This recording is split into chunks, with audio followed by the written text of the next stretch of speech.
Reborn in London, England, Lewis diligently cultivates extraordinary abilities in hopes of rectifying the regrets of his past life. However, just as he plans to enroll in a prestigious school and gradually realize his dreams, an unexpected letter from Hogwarts disrupts his meticulously laid plans. Chapter 1. London Under the Mist. London, England. 8:06 in the morning. In a clean and tidy room, the clock has just struck 6, and Lewis awakens from a nightmare, feeling quite despondent. Irritated, he strides to the window, intending to let the bright morning sun wash away the gloom in his heart, only to be greeted by a dreary gray sky. The weather in London is as dreadful as British cuisine. Grumbling to himself, Lewis hesitates at his desk before placing aside the well-thumbed Huangdi, Neijing, and Shanghenlin, marked with annotations in Chinese, and revisits the math, physics, and chemistry assignments he completed yesterday. Lewis, originally a name steeped in Chinese heritage, he is known as Liu Yi. Now, however, Lewis is no longer merely the name of an 11-year-old boy, it has become his very essence. In his previous life, he succumbed to lung cancer as a member of a well-off family. Any relative would have gladly sacrificed everything to extend his life by even a few months. Everyone yearns to live, even if it means merely surviving in agony. Lewis, diagnosed with late-stage lung cancer, shared this fervent desire for life. Yet, Lewis is a rational thinker. Cancer, or any terminal illness, is a fate, not merely a disease. Ultimately, lying on a soft, comfortable bed instead of a hospital room reeking of antiseptic, his eyes slowly close. Lewis's life in China comes to an end. It feels as if he's been in a hazy slumber for months. When Lewis opens his eyes once more, he finds himself welcomed joyously into the Rogers family in London.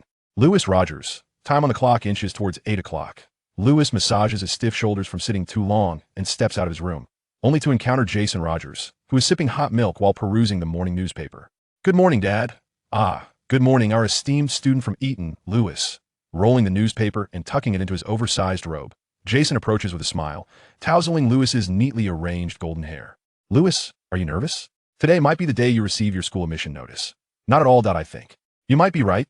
Jason, with a demeanor reminiscent of a big boy at home, feigns seriousness, pondering for a moment like a sage before nodding. He then mischievously winks at Lewis, continuing with a grin.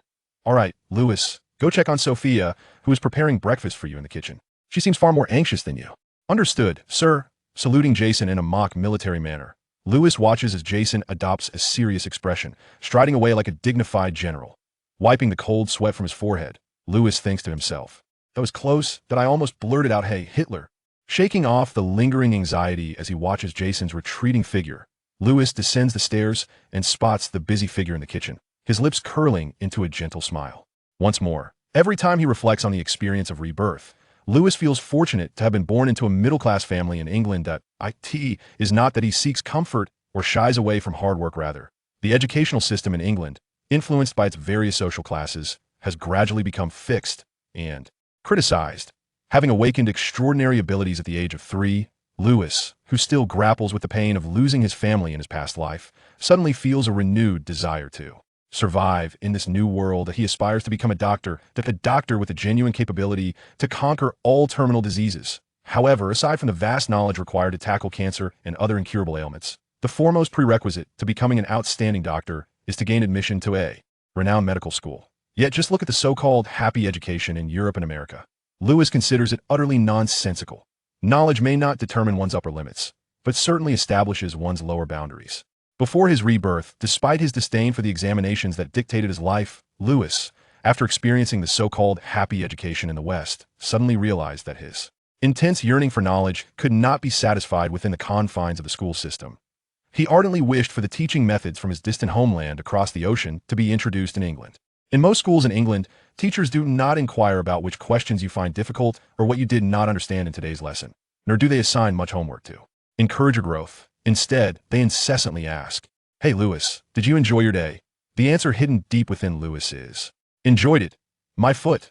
Over time, immersed in the atmosphere of British happy education, only parents from elite families grasp the significance of education. They might urge their children to learn, acquire more knowledge, and aspire to ascend into the elite class, becoming part of the middle class. In contrast, children under the happy education system may end up as waitstaff relying on tips at restaurants or cashiers at supermarkets, feeling content with their leisurely lives. When they become parents, They impart their own experiences to their children. They do not seek ambition for their children, they merely desire their happiness, effectively capping their children's potential for growth. The resulting consequence is that the children of doctors may still become lawyers, teachers, or doctors, while the children of waitstaff are more likely to be found in restaurants or supermarkets, perpetuating the cycle of social stratification. Thus, Lewis, who yearns to be a doctor, feels fortunate that his father, Jason Rogers, is a well-regarded physician in London, operating a private clinic while also serving as the personal doctor for a local noble. His mother, Sophia, is an elementary school teacher who, despite advocating for the mainstream happy education in her school, is deeply concerned about Lewis's academic progress, diligently assisting him with his studies, even when he often requires her help with advanced university-level material. Consequently, before Lewis receives his admission notice from Eton, the most anxious member of the Rogers family is undoubtedly Sophia. Of course, regardless of the outcome, Lewis will always be Sophia's pride. This is the most genuine sentiment in a mother's heart. As Lewis leisurely made his way to the kitchen, he aimed to alleviate Sophia's anxiety, hoping to prevent her sandwich from transforming into a culinary disaster once more. Suddenly, an owl swooped in through the kitchen window, gliding over Sophia's head and dropping a letter right at Lewis's feet. A slight twitch at the corner of his eye, Lewis was struck by an ominous premonition. Standing frozen in place, it was Sophia, who had been busy in the kitchen, that washed her hands and approached to pick up the pale yellow envelope lying before Lewis, her brow furrowed in confusion. "Lewis, if I'm not mistaken, it seems an owl just delivered a letter to you." "Mum, I believe you are correct," Lewis replied, resignation evident in his voice. "May I see the letter?" H.M.S. Lewis took the envelope from Sophia. He noted its weight, reminiscent of the parchment envelopes from his vague memories. Without bothering to examine the family address inscribed in emerald green ink, Lewis turned the envelope over and was greeted by the familiar letter H, encircled by a lion, eagle, a badger, and a serpent. Hogwarts? Harry Potter? After more than a decade of reincarnation, Lewis suddenly realized he was in a world imbued with magic. His heart raced with excitement, overshadowing any initial shock. After all, in a realm where wondrous magic exists, the prospect of conquering diseases like cancer and leukemia seemed far more attainable, did it not? In the magical world, ailments that confounded doctors across the globe might not pose a challenge to those skilled in sorcery. Taking a deep breath, Lewis opened the envelope and found the letter inscribed with the following: Headmaster of Hogwarts School of Witchcraft and Wizardry, Albus Dumbledore, President of the International Confederation of Wizards, President of the Wizarding Association, First-Class Wizard of the Order of Merlin. Dear Mr. Rogers, sincerely, Deputy Headmistress Minerva McGonagall. After perusing the letter 3 times to confirm he was indeed in the world of Harry Potter, Lewis lifted his gaze, about to speak to Sophia, when her voice suddenly resonated from behind him. Slowly clenching his fist, he silently grasped the dark mist that began to materialize in his palm, his expression intensely focused as he nodded earnestly. Indeed, very well. Chapter 2. The Startled Catgirl. Regardless of cultural differences between the East and West, there exists a striking similarity in the dynamics of marital relationships. For instance, the mundane affairs within the household are predominantly managed by the lady of the house, while significant matters that warrant careful deliberation ultimately rest in the hands of the gentleman. However, it is noteworthy that in an average household, such monumental decisions requiring the man's input are rather infrequent. Jason, as the head of the Rogers family, approaches problem-solving with a mindset remarkably akin to that of Lewis before his rebirth. Both embody a rational disposition. Thus, after scrutinizing the correspondence from Hogwarts several times, Jason swiftly reached a conclusion based on his own circumstances. It was time to eat. Lewis, who was ravenously perched at the dining table, wholeheartedly concurred with Jason's assertion. Yet, 5 minutes later, as he gazed at the sandwich, fried egg, sausage, and the steaming cup of milk before him, Lewis's eye twitched in reminiscence of the diverse culinary delights from his homeland, a gastronomic paradise. Is British cuisine truly dreadful? Without comparison, one may never know the extent of such grievances. Indeed, Britain is notorious for its culinary misadventures, with the infamous stargazing dish leading the charge. Yet, many of the local foods are quite palatable, although the variety leaves much to be desired. In the context of an ordinary household, the breakfast that Sophia frequently prepares consists of the very items laid out before Lewis. Having indulged in such fare once or twice a month, Lewis found it agreeable, a refreshing change. However, the sandwich, in Lewis's eyes, resembled nothing more than a bun with a crust, regardless of the filling variations, be it a savory bacon sandwich, a smoked meat sandwich, or a tuna salad sandwich. It was merely a matter of changing the stuffing. With 365 days in a year, It is no exaggeration to say that at least 200 of those breakfasts could be sandwiches.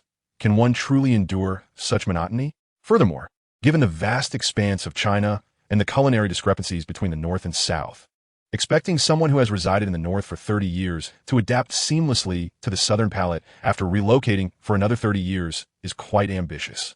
How long has Lewis been reborn?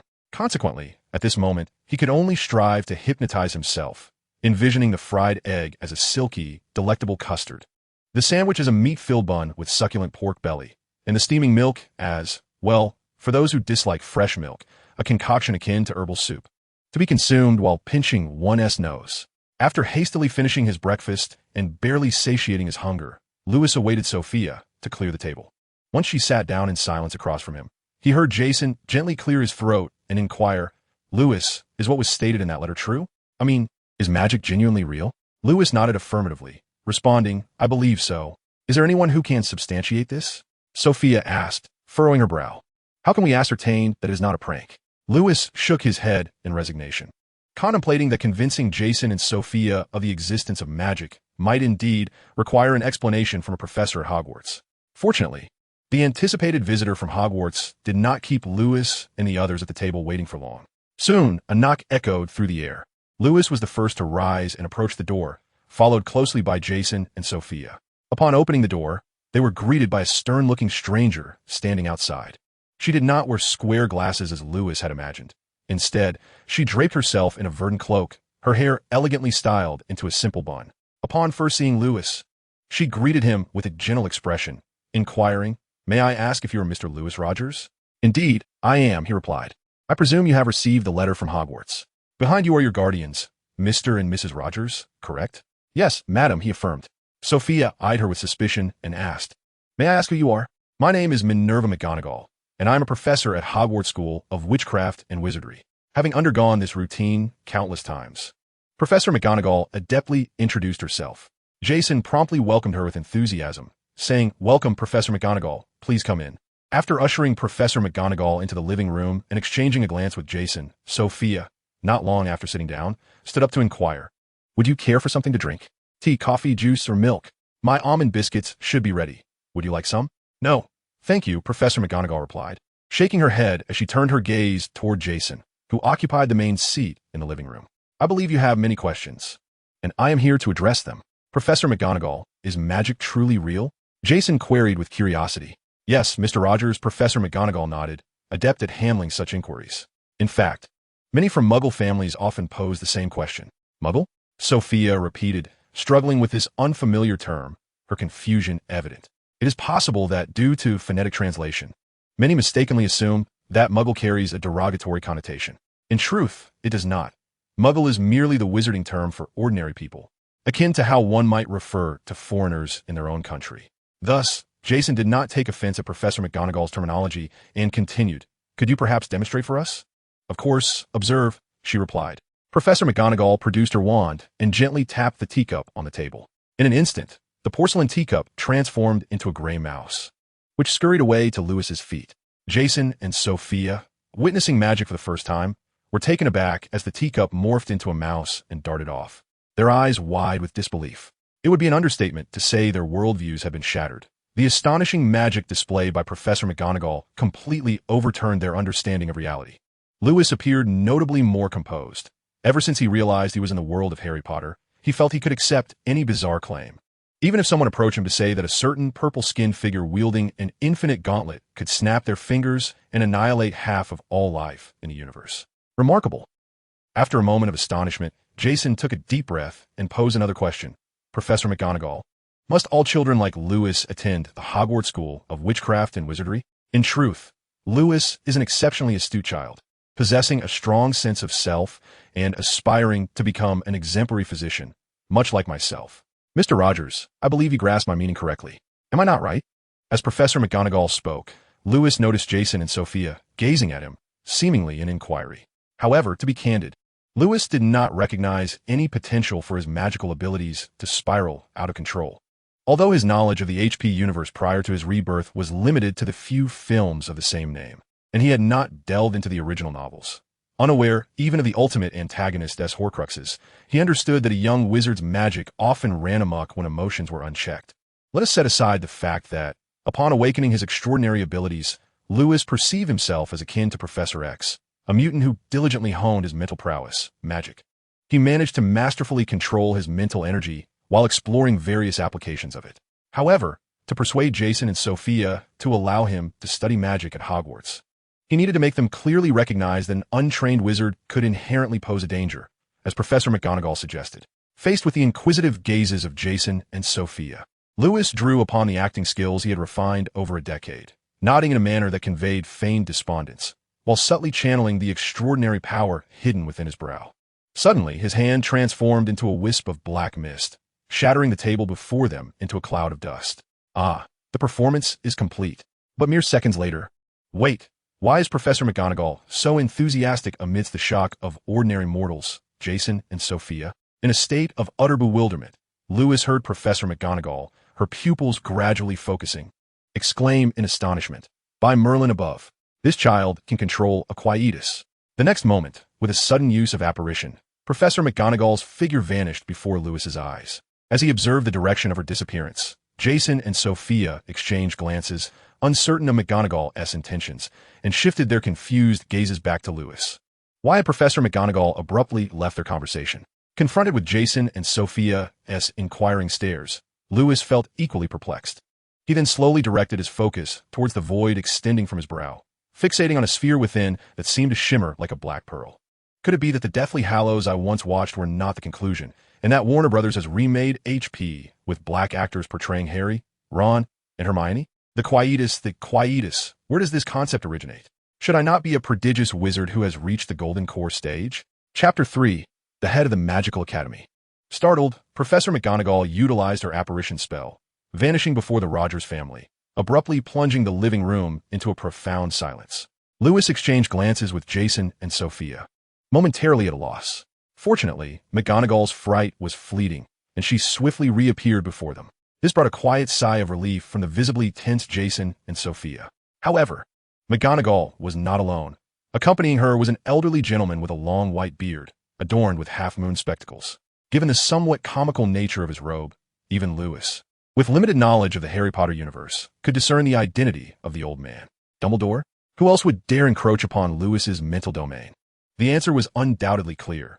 It was the very wizard from the Harry Potter films, notorious for employing the soul-sucking dementors to invade the thoughts of others, including children and young girls.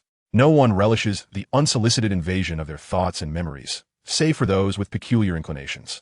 Clearly, Lewis harbored no desire to expose his memories to others, yet, maintaining his composure, he quietly retreated a few steps, finding solace beside Sophia. Nevertheless, even without resorting to the Dementor's kiss to read Lewis's thoughts, the astute Dumbledore could sense his discontent. Though he was curious about how Lewis, born into a Muggle family, had mastered the art of mental occlusion at such a young age, he refrained from pressing for answers. Instead, he spoke with genuine remorse. "My dear child, I sincerely apologize." "That's quite all right, sir," Lewis replied, gently shaking his head in acceptance of Dumbledore's apology. At that moment, he felt Sophia drawing him into a tight embrace, followed by Jason's inquiry. "Professor McGonagall, may I ask who accompanies you?" "Apologies, sir. I nearly forgot to introduce myself," Dumbledore interjected warmly before McGonagall could respond. "I am Albus Dumbledore, the headmaster of Hogwarts School of Witchcraft and Wizardry." "The headmaster?" This elder is the esteemed leader of Hogwarts, with his wealth of social experience. Lewis understood that if he were to attend Hogwarts, he would need to cultivate a good rapport with the school's authorities, which would take several years. Sophia gently released Lewis from her embrace, hurriedly rising to ask with enthusiasm, "Headmaster Dumbledore, would you and Professor McGonagall care for something to drink?" "Not at the moment." "Thank you," Dumbledore replied with a smile, turning his attention to Lewis. "Mr. and Mrs. Rogers, may I have a word alone with Mr. Lewis Rogers?" Jason furrowed his brow, perhaps feeling that this request was somewhat impolite, and quickly amended his statement. "I apologize. I mean no offense. What I intended to convey was, is it absolutely necessary to speak in private?"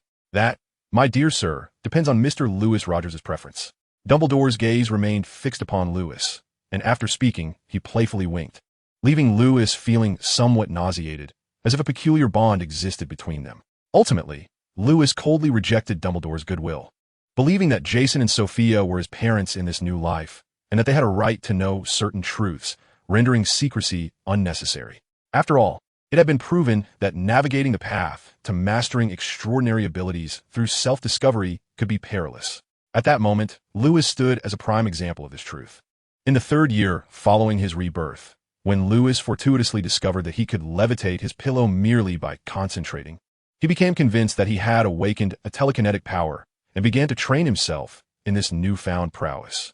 Approximately a year later, Lewis had honed his telekinesis to an impressive degree, occasionally employing it to shoo away stray dogs barking in the night or to manage the amorous antics of wandering cats. Consequently, he rebranded his telekinetic abilities as mental prowess.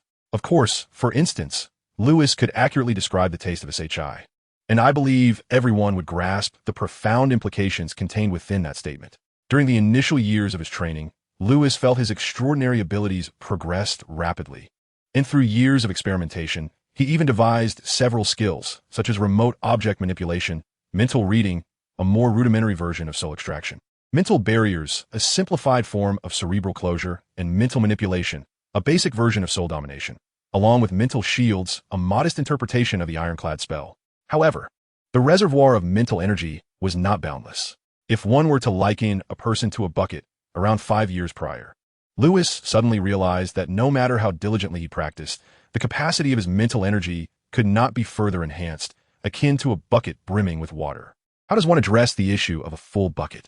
By compressing mental energy into a golden elixir of cultivation, allowing his stored mental prowess to undergo a qualitative transformation. And then, Lewis succeeded. Subsequently, mistaking magical energy for mental energy, he became the silent master within the realm of HP, capable of commanding the silent ones. So, what you imply is that long ago, Lewis awakened his wizarding talent, but due to his existence in the Muggle world, devoid of a guiding mentor, he may have perceived himself as a freak, unwilling to reveal his magical prowess before others, thus desperately suppressing it and inadvertently giving rise to the being known as the Silent One. Summarizing Dumbledore's earlier remarks with near perfection, Sophia took a deep breath and, with a grave expression, inquired, "Pray tell, Professor Dumbledore, is Lewis in a perilous situation?" "Very dangerous." Professor McGonagall, who had remained silent for quite some time, suddenly spoke. "In fact, even the most renowned magical hospital in the world has yet to devise an effective treatment for the Silent Ones. Those afflicted with the curse of silence seldom live beyond the age of 10. Yet here we have Mr. Lewis Rogers. He is nothing short of a miracle. No, I believe Mr. Lewis Rogers is unlike any Silent One we have come to know, Minerva." Sophia, acutely aware of Jason's increasingly despondent mood, felt her eyes welling with tears. Dumbledore, timely interjecting, halted Professor McGonagall from continuing her remarks and smiled as he spoke. "The Muggle-born can indeed be controlled. Mr. Lewis Rogers serves as a prime example. Thus, I must audaciously inquire, Mr. and Mrs. Rogers, do you consent to allow Lewis Rogers to attend Hogwarts School of Witchcraft and Wizardry, to gain a deeper understanding of the methods of controlling the Muggle-born?" "I am willing," exclaimed Sophia, tightly embracing Lewis and casting a slightly irate glance at Jason. "What about you, Jason?" "Of course, I am willing," Jason replied, nodding vigorously. He then inquired, "Is there anything we need to prepare in advance?" "If you agree." Dumbledore smiled at Professor McGonagall, who, understanding his cue, produced her wand and casually pointed it at the envelope resting on the sofa, transforming it into a map leading to the Leaky Cauldron. "Mr. and Mrs. Rogers, since you both consent to Lewis's enrollment at Hogwarts, you must follow the directions indicated on the map to the Leaky Cauldron, where you can ask Tom for the way to Diagon Alley. I believe he will be more than willing to assist you. There, you will procure all the necessary items for Lewis's magical education. As for Platform 9, it is nestled between Platforms 9 and 10 at King's Cross Station. Simply pass through the barrier, and you shall see it." Jason nodded gently. "All right, I believe I have it memorized. Well then, we shall see you on September 1st, Mr. Lewis Rogers." "Yes, see you at the start of term, Headmaster Dumbledore, Professor McGonagall." Lewis replied with a nod. Suddenly, a fiery red apparition appeared beside Dumbledore and Professor McGonagall, and they vanished into thin air. The abruptness of their departure, without so much as a farewell to Jason and Sophia, was due to Dumbledore's urgency to consult an old friend regarding certain matters. This friend, Newt Scamander, a distinguished magizoologist and the author of Fantastic Beasts and Where to Find Them, possessed profound insights into the Muggle-born and their complexities. However, concerning the issues surrounding Lewis, Newt felt somewhat powerless to assist. As the only Muggle-born in Britain capable of controlling the Muggle-born, Lewis would undoubtedly become the premier subject of study at the Magical Research Institute. His primary responsibility would be to endure scrutiny. Chapter 4. Diagon Alley. Upon realizing that Lewis's safety might be jeopardized by the Muggle-born, Jason and Sophia were exceedingly concerned for his well-being. Even when Lewis merely coughed after choking on juice, they rushed to inquire about his condition, with Jason even contemplating dragging him to the clinic for a thorough examination. What could Lewis say in response? Alas, the heart of every parent is a tender one. Filial piety is paramount. Respect comes first, obedience follows. Having once been a parent in a previous life, Lewis could deeply empathize with Jason and Sophia's anxious sentiments. Thus, he reluctantly acquiesced to Jason's suggestion and agreed to undergo a comprehensive health examination at his private clinic. After confirming Lewis's robust health, Jason and Sophia noticed the anxiety in their eyes gradually dissipate. Observing that the day was still young, Lewis suggested they visit Diagon Alley to procure the essential items for learning magic. Naturally, Jason did not decline. He merely instructed Sophia to withdraw a substantial amount of pounds from the bank before heading to Diagon Alley. Compared to the city where Lewis had resided before his rebirth, London's traffic did not seem particularly congested. Approximately an hour later, in Westminster, London, upon reaching the designated location on the map, Jason, seated in the driver's seat, gazed out the window, furrowing his brow as he searched for a moment before inquiring, "If the map is accurate, I believe the leaky cauldron should be nearby. Can you take a look? Are you certain this is the place?" Sophia asked, frowning. "Lewis, do you see any pub around here?" "Oh, there." Lewis pointed to a dilapidated and grimy pub ahead. "I believe that is the leaky cauldron." "Where? Where is it?" Following Lewis's finger, Sophia took a deep breath and sighed. "Well, it is said that Muggles cannot see the leaky cauldron." "Lewis, it's up to you now. I consider it an honor, Mum." Grasping the hands of Jason and Sophia, Lewis led them swiftly into the legendary leaky cauldron. The moment Jason and Sophia stepped inside, their expressions mirrored Lewis's expectations, tinged with subtle disdain. Having encountered Dumbledore and Professor McGonagall, Jason and Sophia held a generally favorable impression of wizards, naively assuming that all in the magical world would embody the same refinement and vast knowledge. However, upon observing the crowd within the leaky cauldron, they were taken aback. Goodness, is the leaky cauldron a slum of the magical world? Fortunately, as educated individuals, despite their deep-seated aversion to environments akin to the leaky cauldron, they refrained from voicing their distaste. Lewis, however, was directly guided by Jason to the bar counter, where he tentatively inquired of a balding elderly man, "Excuse me, may I ask if Mr. Tom is here?" "Hey, a young wizard from a Muggle family?" Tom at the counter smiled at Lewis, then turned to Jason and Sophia. "Are you inquiring about how to get to Diagon Alley?" "Indeed, Mr. Tom," Sophia replied. "Could you lead us there?" "Of course, follow me." Following Tom's lead to the pub's backyard, Sophia observed the wall before her with a slight twitch at the corner of her mouth, while Jason curiously asked, "Is it here?" "You guessed correctly," Tom grinned. "Do you see the nearby trash bin? You need to count 3 bricks up and then 2 bricks across, and with your wand, tap 3 times, and you'll reveal the path to Diagon Alley." As he spoke, Tom produced a wand from seemingly nowhere and raised an eyebrow at Lewis. "Child, I believe you do not possess a wand yet. Would you like me to assist you?" Although Lewis was tempted to manipulate his magical abilities and attempt to open the door to Diagon Alley without a wand, he contemplated for a moment before smiling and nodding at Tom. "I would appreciate your help, Mr. Tom." "No, it is truly my honor to guide a young wizard like you." Tom gently tapped his wand 3 times, and the entire brick wall began to tremble. A small hole emerged in the center, gradually expanding into an arched passageway before Lewis and the others. The cobblestone street stretched forward, flanked by various shops, while the passers-by appeared peculiarly attired to Jason and Sophia. However, Lewis's perception diverged from theirs. Observing the magical creations around him and the pedestrians, Lewis, discreetly channeling his magic, could keenly sense the traces of magical energy that lingered on them, subtly instilling within him a sensation of hunger in his abdomen. "This is Diagon Alley. Welcome to Diagon Alley." Tom gestured towards Lewis and the others in a flourish, then patiently explained to Jason and Sophia, Lewis's guardians, "Once you have procured your items, remember to replicate my earlier actions to open the door. I must also remind you that Muggle currency cannot be utilized in Diagon Alley. So your first stop should be Gringotts, where you can exchange for the galleons we use. The white building ahead is Gringotts." "Thank you for the reminder, Mr. Tom." Sophia grasped Lewis's hand tightly, her nerves evident as she turned to Jason, saying, "Jason, let us go exchange for those galleons." "All right." Jason nodded, taking the lead as the head of the family. as if paving the way for Lewis and Sophia behind him. Before long, the group arrived at Gringotts, exchanging a thick stack of pounds for approximately 100 galleons at a rate of 51. The limitation of exchanging only 100 galleons at a time left Sophia somewhat dissatisfied. Why is that? After diligently withdrawing several £1,000s from the bank to ensure a comfortable life for my child at Hogwarts, you tell me I can only exchange for 100 galleons? However, as a wizard at the Golden Core stage, Lewis understood the restrictions on the exchange between pounds and galleons. It is exceedingly simple for wizards to procure pounds from ordinary people.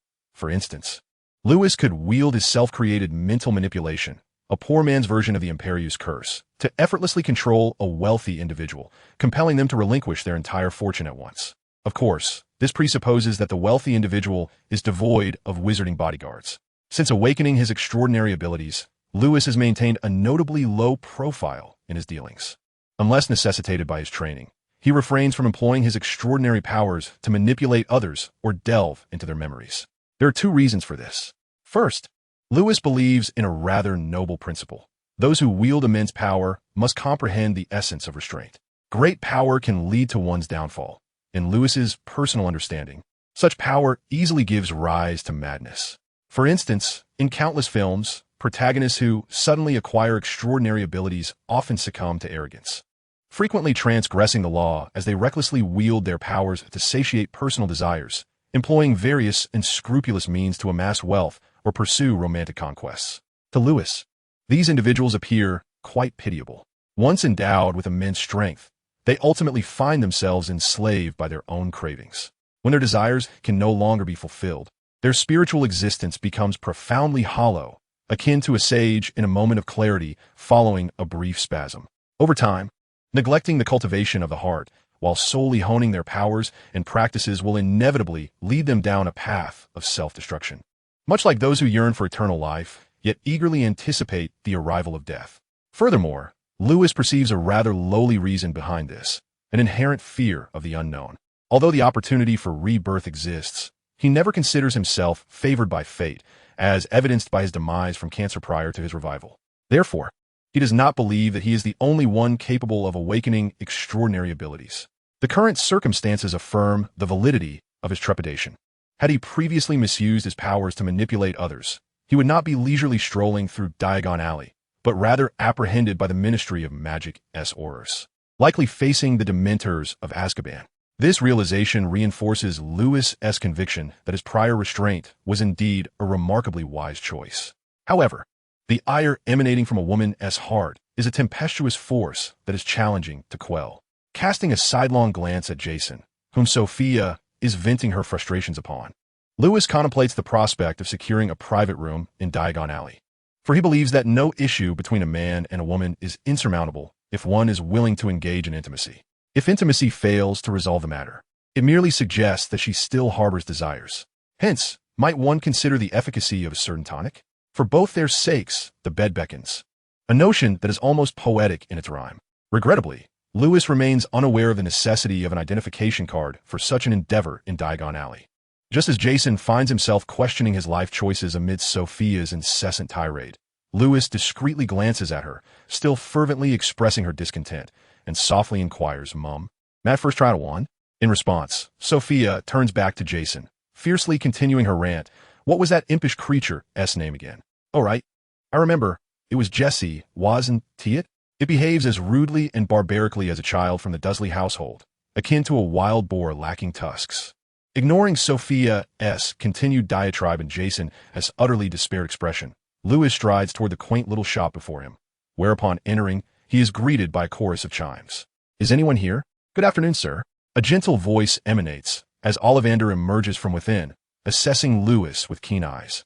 "A new student from Hogwarts, I presume? Here, to purchase a wand? Wizards who acquire wands from me must be registered with the Ministry of Magic. May I have your name?" "Lewis Rogers." "Very well, Mr. Rogers." Ollivander nodded with a smile, and rather than boasting about the long history of his shop or inquiring about Lewis's dominant hand, he unexpectedly posed another question. "Mr. Rogers, before I select a wand for you, I have a small inquiry.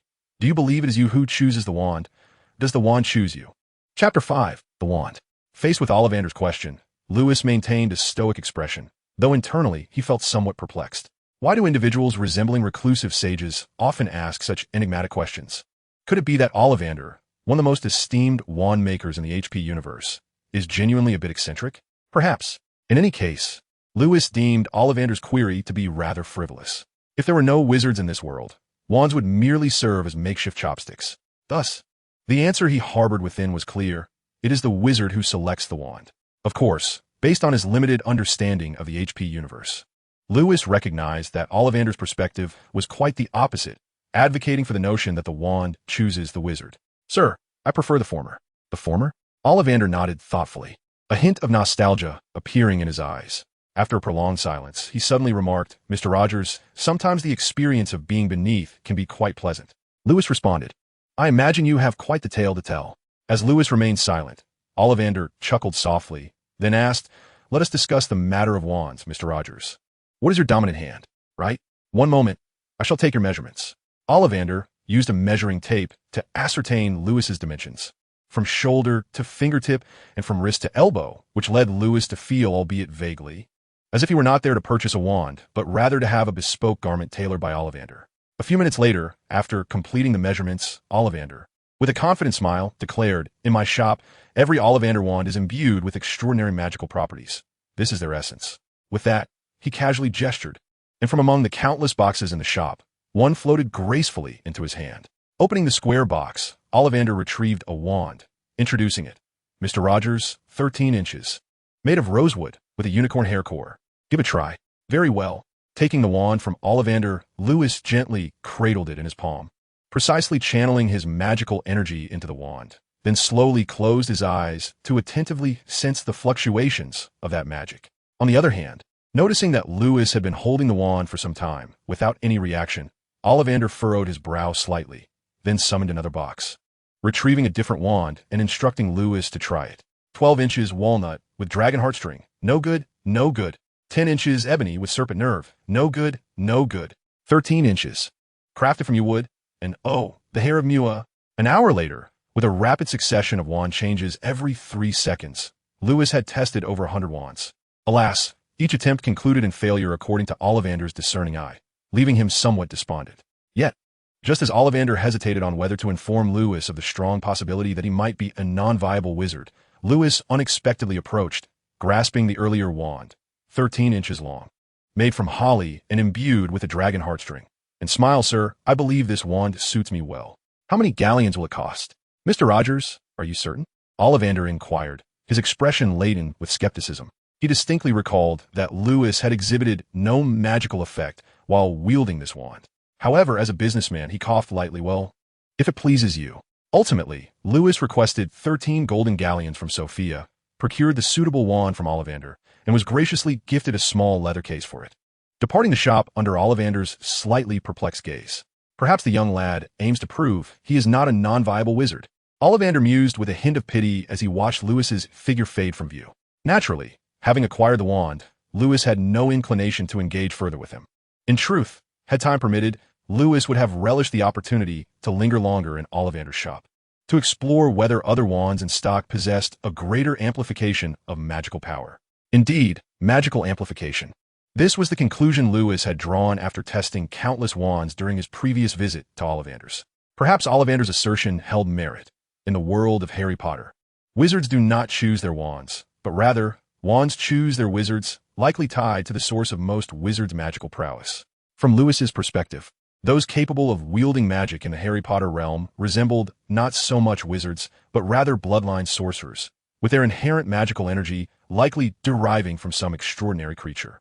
Lewis, having perused fragmented memories of a wandering cat, held no interest in the specifics of what ancestral wizards had done with magical creatures to awaken the powers in their bloodline descendants.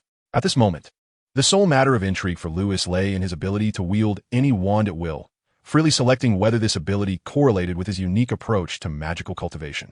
Grasping each wand within Ollivander's shop, Lewis could manipulate the output of magical energy at his discretion, with the only variance being the slight differences in magical amplification each wand afforded him. Wands with lesser amplification range from 10 to 15, while most wands provided an enhancement between 20 and 30. Ultimately, The wand Lewis selected from Ollivanders was the sole one among the tested wands that exhibited an amplification exceeding 40, floating between 43 and 46. Thus, to Lewis, the wand felt more akin to a piece of equipment than an indispensable tool for casting spells. The implication is that any spell mastered by Lewis in the future can be cast without a wand? Perhaps. For the time being, Lewis has not pondered this deeply.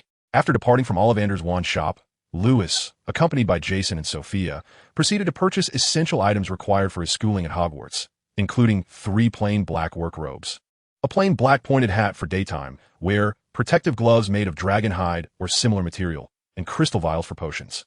Once the miscellaneous items were acquired, the main event awaited, the eagerly sought-after spellbooks. The Leaky Cauldron bookshop is situated adjacent to Madame Malkin's robes for all occasions.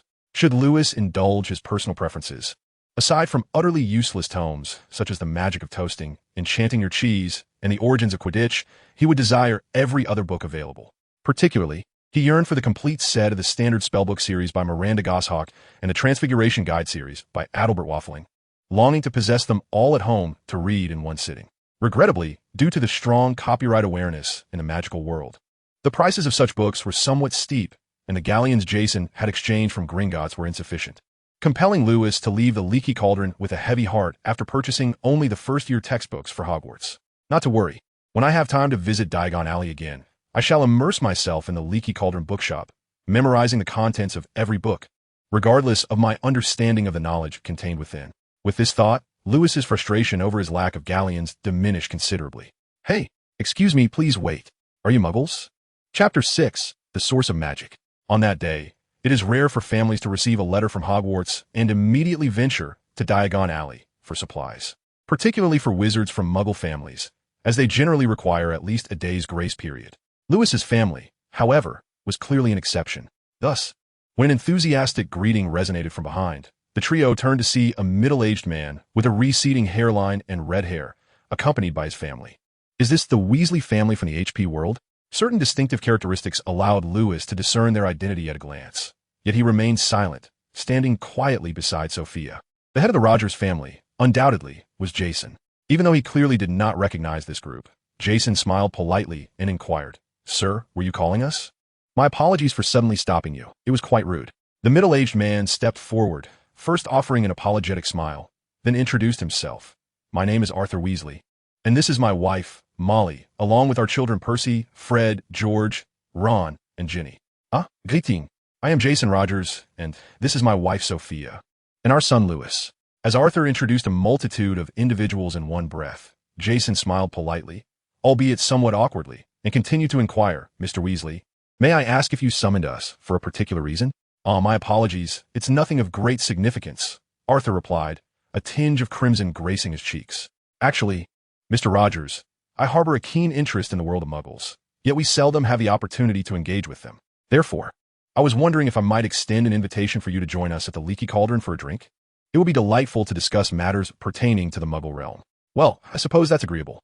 However, Jason, catching a glimpse of Arthur's 3 sons, Percy, Fred, George, and Lewis, who appear to be of similar age, likely his classmates at Hogwarts, felt compelled to nod in agreement with Arthur's invitation to facilitate Lewis's assimilation into the magical world. Upon noticing Jason's acquiescence, Arthur and his wife, Molly, seemed to release an unspoken burden, sighing with relief. Yet Lewis furrowed his brow slightly, sensing that their chance encounter with the Weasley family in Diagon Alley felt rather contrived. Could it be that Dumbledore orchestrated this meeting? Lewis pondered silently, though he deemed it unnecessary to verify through any peculiar methods. Within the Leaky Cauldron, whether it was Arthur engaging Jason in discussions about Muggles or Molly conversing with Sophia about parenting, both exhibited a certain cleverness, steering the dialogue towards themselves in hopes of gleaning information. This subtle tactic did not escape Lewis's notice, nor did it elude the perceptive Jason and Sophia, who were well aware of their intentions but chose not to call them out. Indeed, from Lewis's observations, Arthur and Molly, unable to wield magic, found themselves thoroughly outmatched by Jason and Sophia. Consequently, the Weasley couple struggled to extract valuable information from the Rogers family, while the latter gradually unraveled the wonders of the magical world through their interactions. Yet, if Lewis felt a tinge of disdain towards Arthur and Molly's seemingly ulterior motives, the Weasley children appeared far more endearing by comparison. There was the bashful Ron, the ever-lecturing Ginny, and Percy, who perpetually sought the attention of his younger siblings. Often to no avail. Most amusing were the mischievous twins, Fred and George, who, upon realizing that Lewis was their contemporary, sought to use their twin advantage to play pranks on him, though they never succeeded, as subtle nuances in their magical abilities set them apart despite their identical appearances. In summary, aside from the discomfort stemming from their overt approaches, Lewis and his family held the Weasley family in high regard. Before parting ways, Jason even extended an invitation for them to visit their home in the future. Regrettably, Arthur, citing the demands of his work at the Ministry of Magic, graciously declined Jason's warm invitation. Jason and Sophia ordered fish and chips, which Lewis declined, as he had never been fond of fish, both in his previous life and this one.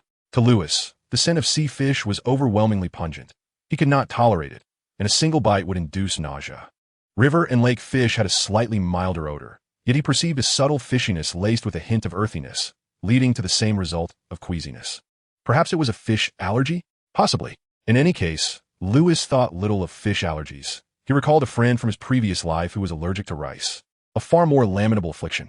The book's standard spells, beginner level, was perused by Lewis in a mere 20 minutes. The tome now rested on his desk, rendered unnecessary as he had stored its entire contents within his mental repository. Indeed, his mental repository was a practical skill he had devised during his self-exploration and training. While photographic memory is an enviable gift, Lewis, in this new life, did not possess it. Thus, he had to innovate his own method. The principle of the mental repository was rather straightforward.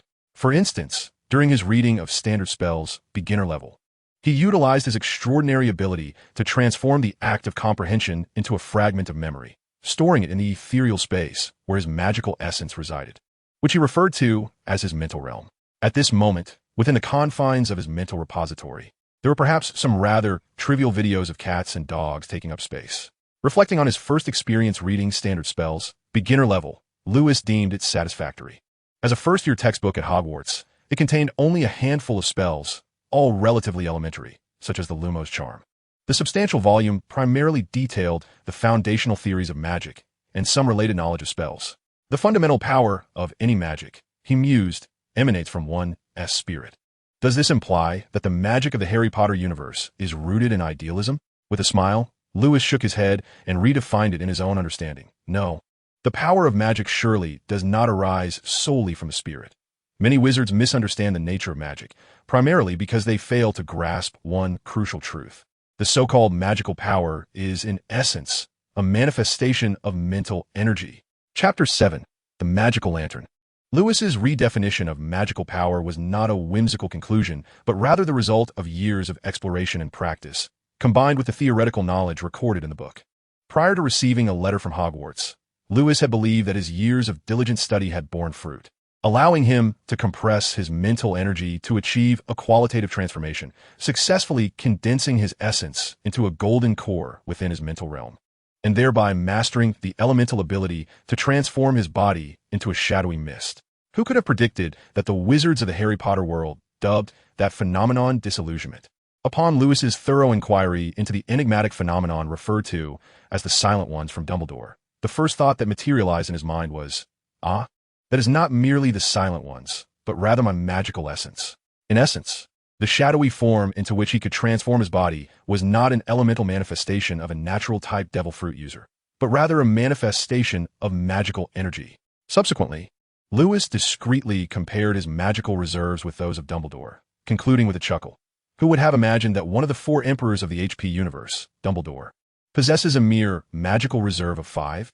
Of course, a mere 8-year-old child, even wielding a Gatling gun spewing blue flames, could hardly hope to defeat a battle-hardened soldier armed with a pistol. The analogy holds true, despite being acutely aware that his magical reserves far surpassed Dumbledore's. Lewis had never entertained the notion that such an advantage could enable him to triumph over Dumbledore, who stood at the pinnacle of strength within the HP realm. However, the fact that Lewis could be recognized among wizards as a rare individual capable of manipulating the Silent Ones revealed his profound understanding of magic. Without any grasp of the reasonable constraints on underage wizards, Lewis endeavored to master his first spell as a wizard, as recorded in the standard spellbook, Beginner, the Lumos charm. According to the theoretical foundations of spell casting outlined in the book, Lewis understood that casting a spell required not merely the output of magical energy, but also the crucial elements of incantations and gestures. After meticulously practicing the incantation and gestures for the Lumos charm, Lewis, with a mirror beside his wardrobe as his audience, uttered the incantation, "Let there be light." With a faint hum, the tip of his wand glimmered briefly, illuminating the space for mere seconds before the light vanished entirely. Although the outcome of his first spell casting did not meet his expectations, it did not diminish his awe at the marvel that is magic. From his prior knowledge of this world, he recognized that there are numerous mechanisms by which light can be generated, such as light produced by thermal effects akin to sunlight or light emitted by accelerated charged particles within a substance, or even light resulting from atomic transitions. However, the light produced by the Lumos charm felt to Lewis as if he had simply commanded, "Let there be light," and lo, light emerged. This defied scientific explanation. It was undeniably magical. As for J.K. Rowling, the author of the original HP series, Lewis mused to himself, what does she truly understand about magic? Reflecting on his astonishment at Hermione ultimately marrying Ron, he instinctively thought, upon perusing countless images of Rowling, that woman does not appear to be of good character. A month later, it has been revealed that the reasonable restrictions on underage wizards law contains a loophole. It seemingly applies to young wizards attending Hogwarts, rather than taking effect immediately upon their acquiring of wands. A prime example of this is Hermione, who was able to study magic at home prior to her enrollment at Hogwarts. Consequently, Lewis, who has been diligently studying at home, has not received any correspondence from the Ministry of Magic at this moment, as he stores a month's worth of experimental data in his mental repository. Lewis conjures forth a swirling black mist with a mere thought, first obliterating his experiment notes recorded in Chinese characters. Gradually shifting his gaze, he directs his attention to several objects resembling black glass orbs on his desk.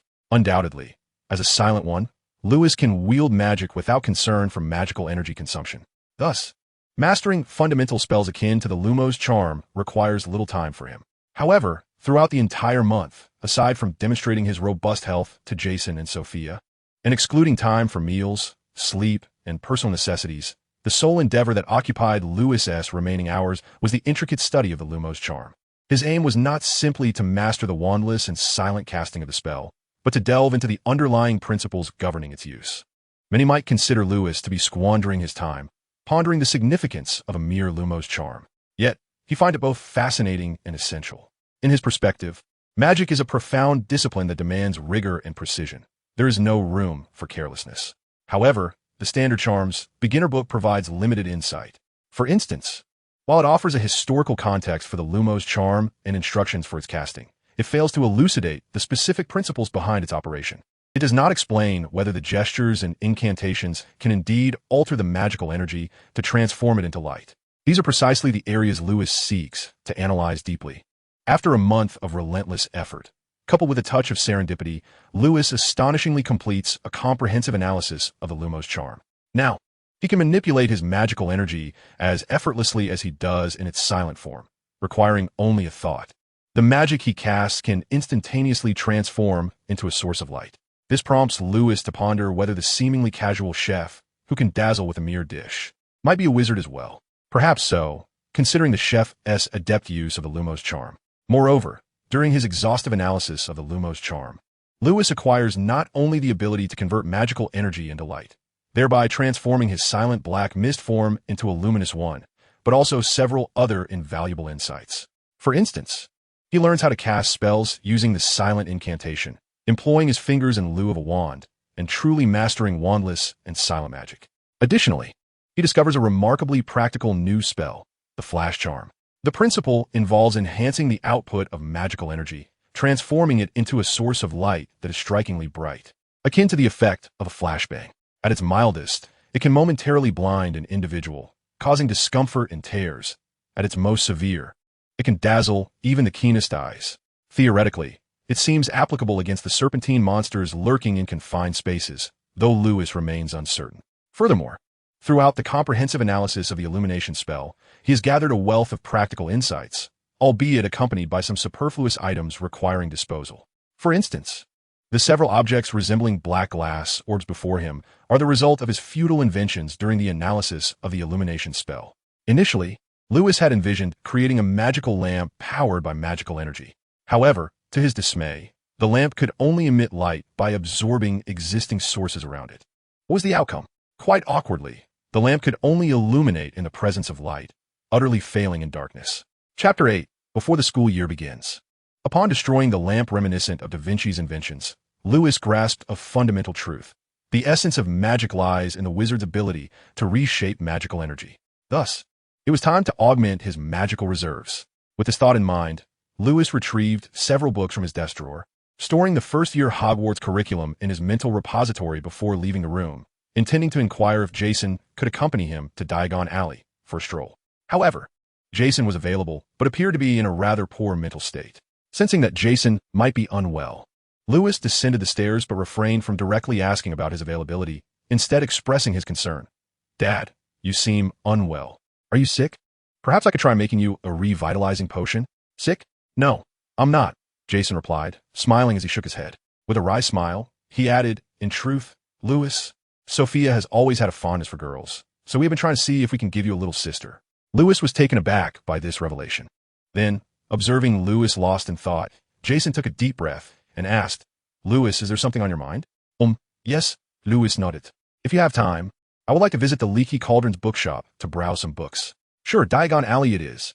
But first, could you check the ratio of boys to girls in the Weasley family?" Upon arriving at the Leaky Cauldron, Jason did not accompany Lewis to the bookshop, but instead waited at the pub for his acquaintance Arthur to discuss how to hit the mark in creating a daughter. As for Lewis, who ventured alone to the bookshop, he first fulfilled a previous hypothesis within the pub, opening the passage to Diagon Alley using pure magical energy rather than a wand. Subsequently, he spent the entire day browsing at the bookshop as the summer slipped away unnoticed. Soon it would be the end of August, the day before Hogwarts reopened.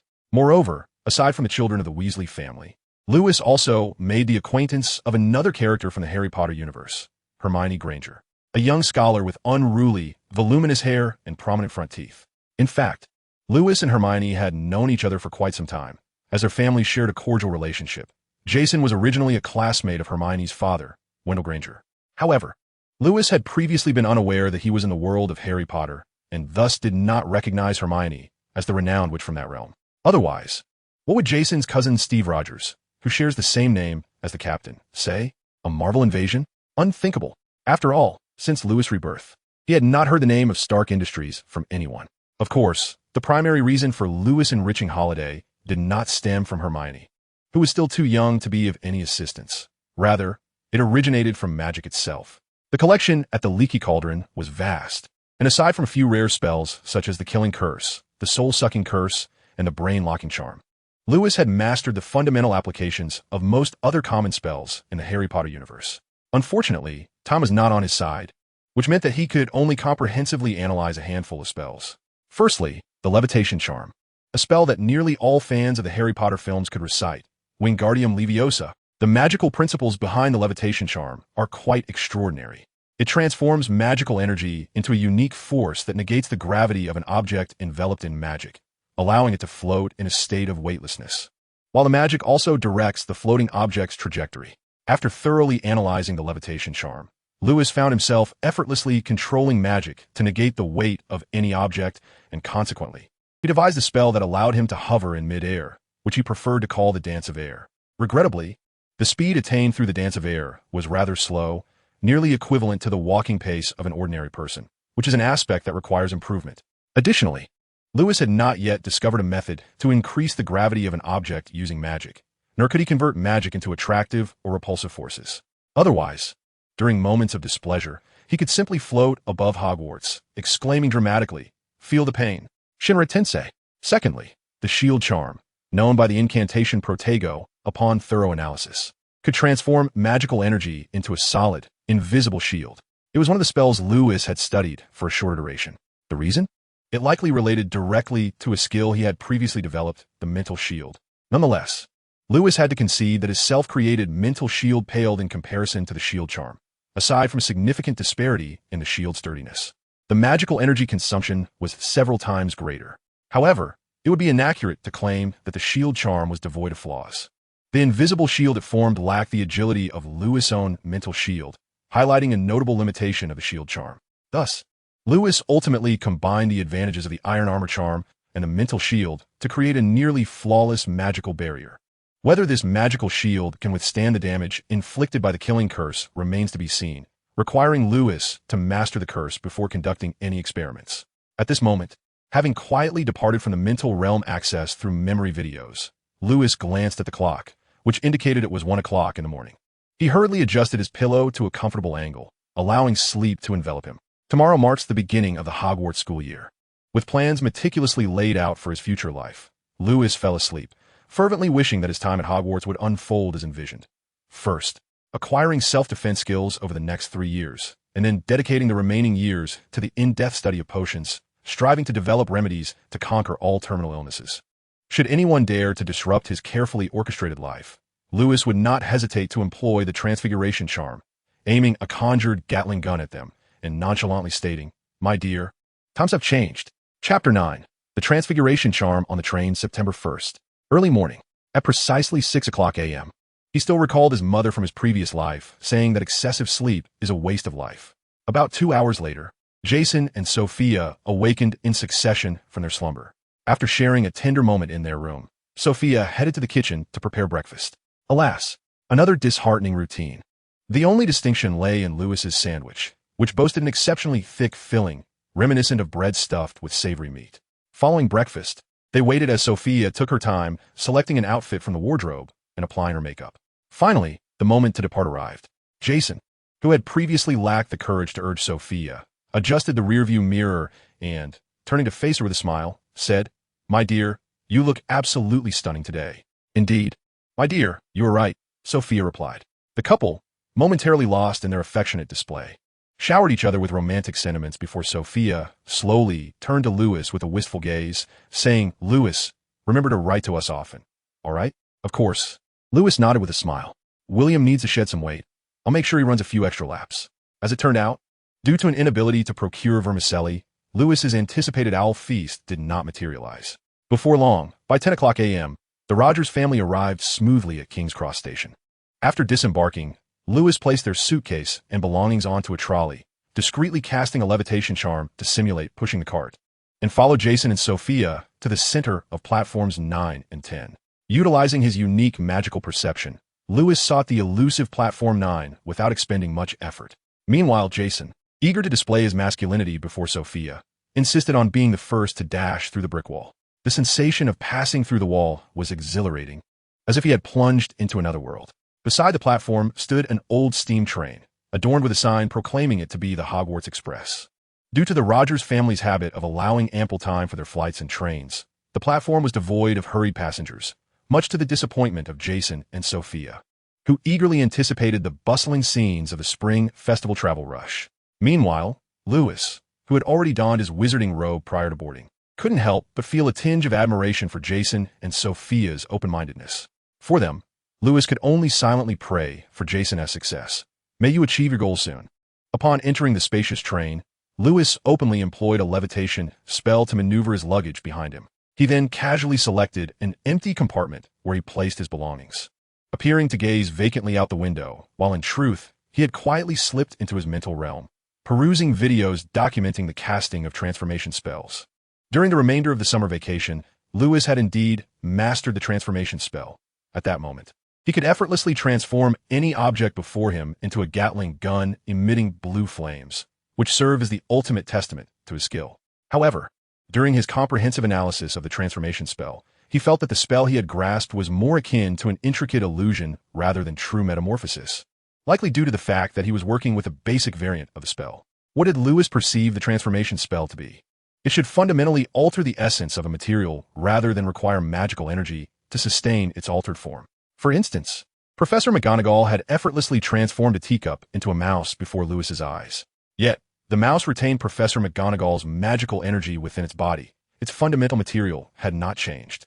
Once her magical energy dissipated, the transformation would naturally revert, restoring the teacup to its original state.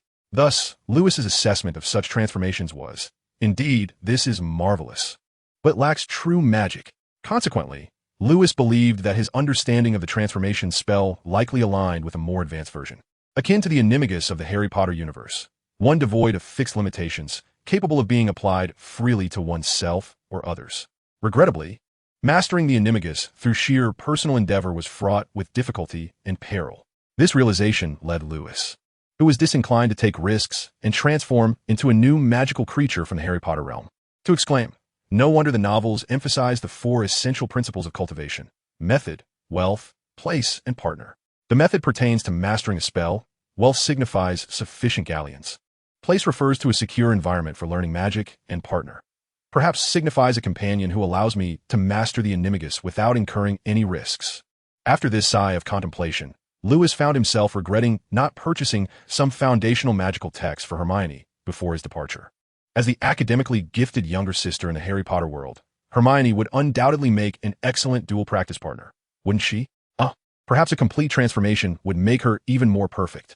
However, if possible, Lewis hoped that his future companion would not resemble Hermione, so intelligent, assertive, and opinionated, because he could easily imagine the burdensome marital life that awaited Ron post-Harry Potter film conclusion. Unless Hermione's sole strength lies in her desire to be on top. Thoughts drifted away, as if touching the edges of a 404. Lewis hurriedly shook his head, dispelling the fleeting images of mundane films from his mind. He then employed a basic transfiguration spell, focusing his magic to gradually shape it into the form of quicksand. As the quicksand, under his precise control, began to coil around the paper cup before him, Lewis, slightly furrowing his brow, was about to aim at the cup with his long-practiced sandfall spell. However, just as he was about to cast, a sudden knock at the door interrupted him. He promptly dispelled the magic, causing the enchanted sand to vanish, and turned his gaze towards the outside of the stall. Oh, what a surprise to find a fellow from Wakanda. Chapter 10. The Prophet is not a pawn. Outside the stall, the Wakandan gentleman was quite polite, likely well-educated in the distant east. After knocking, he courteously inquired, "Is anyone inside?" "No one, please come in." Lewis replied with a friendly smile, inviting the gentleman in. "I am Lewis Rogers, and you are?" "Hi, I'm Lee Jordan, but you can call me Lee." The gentleman introduced himself and began to move his belongings into the stall. Lewis, eager to help him settle in, was tempted to ask if he knew someone named Kobe, rumored to be his successor.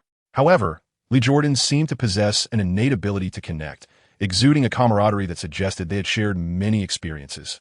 As he sat down and remarked, "Lewis, do you know the secret of the house sorting at Hogwarts?" "Gryffindor," Lewis thought. His eyes filled with despair as Lee Jordan continued, "I believe I am a brave person and should be sorted in a Gryffindor, the best house. I heard our headmaster Dumbledore is from Gryffindor. He is the greatest wizard in the world, and I aspire to be like him." "Lewis, are you familiar with Quidditch?" "By Merlin, I can tell from your expression that you love Quidditch. We have so much in common." Lewis, a person of few words, contemplated the notion of silencing all incessant chatterers, particularly those like Lee Jordan who could ramble on without needing any prompts. It felt as though swarms of flies were buzzing around his ears, causing him to squint slightly, wishing he could conjure the sand to seal Lee Jordan's mouth. But looking at Lee Jordan's already sun-kissed teeth, he sighed. "I'll forget it." Convinced that the sand wouldn't suffice to silence Lee Jordan, Lewis maintained a polite smile, occasionally nodding in affirmation to his words. Secretly casting a soundproofing charm, he had already muted Lee Jordan's voice. Yet, tranquility was short-lived, as Lewis soon realized he would have to endure the dual torment of the twins outside the stall. "Hey, Lewis," the twins exclaimed as they entered, waving at him. "Hi, George, Fred, you have arrived rather late." With a gentle smile adorning his countenance, Lewis introduced the newcomers to the gathered assembly in the compartment. "George, Fred, allow me to present my newly acquainted friend, Lee Jordan. Lee, this is George, and this is Fred.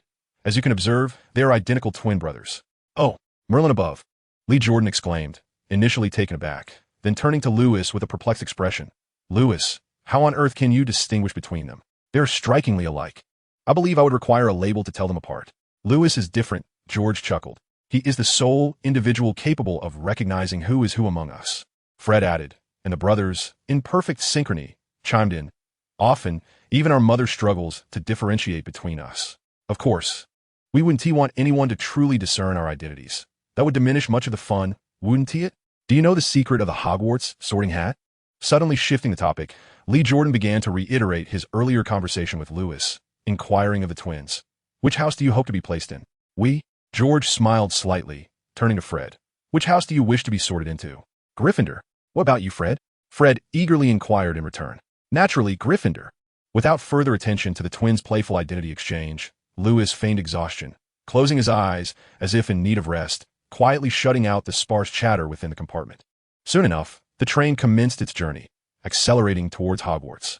Along the way, as Lewis shared crisps and candies purchased from the supermarket with the twins and Lee Jordan, he inadvertently overheard the trio discussing the impending retirement of the current Minister for Magic, Millicent Bagnall, post-1990. Their discourse, however, did not revolve around the reasons for her retirement, but rather the betting event to be hosted by the Daily Prophet. In essence, the Prophet was establishing a wager on who would become the next Minister for Magic. Though Lewis's knowledge of the Harry Potter universe was limited to the film series, which he had not scrutinized closely, he was aware that the next minister would not be the favored candidate, Barty Crouch, as anticipated by George and Fred. Instead, it would be the less popular choice, Cornelius Fudge, who, despite his inclination towards the obscure, would become enraptured by the power of the ministerial position, preferring to believe that the Dark Lord could ascend to the sun rather than acknowledge Voldemort's resurrection. Undoubtedly, for those with prophetic foresight, the current wager presented a lucrative opportunity. Calculating the odds favoring Cornelius Fudge, should Lewis choose to stake his remaining 30 galleons, it would not be long before his holdings could multiply tenfold. Such a sum would constitute a substantial and legitimate income, sufficient to address his urgent need for a plethora of materials for his potion experiments. However, as George, Fred, and Lee Jordan engaged in a fervent discussion regarding the potential outcomes of their wagers, Lewis refrained from voicing any opinions. Nor did he express any intention of writing to the Prophets daily or risking his entire savings on a gamble. Lewis, being a rather rational individual, believed that the prophetic insights of reincarnators did not inherently guarantee success in the realm of gambling. This is a common fallacy among many reincarnators, who often presume that their understanding of future events grants them the ability to manipulate circumstances to their advantage. Little do they realize that a butterfly gently flapping its wings in a tropical rainforest could very well incite a tempest across the ocean. Who can ascertain that the trajectory of events post-rebirth will mirror that of the original narrative? Even if one could leverage their knowledge of the source material to gather all of Voldemort's Horcruxes, how could one ensure that Voldemort does not create another inadvertently? Understanding that this is the world of Harry Potter, Lewis remains uncertain whether the boy who miraculously survived is named Harry, Hari, or Harry. Thus, in the absence of verifying whether deviations in the storyline exist, he is resolute in refusing to stake even a single canute on any wager. However, it must be said that any matter declared with unyielding certainty inevitably succumbs to the law of irony. For instance, when Lewis suddenly heard Lee Jordan propose a bet, whether George would first be compelled to don a maid's outfit or be slain by his own hand, Lewis found himself ready to wager all his savings, declaring, "I bet George will meet his demise first."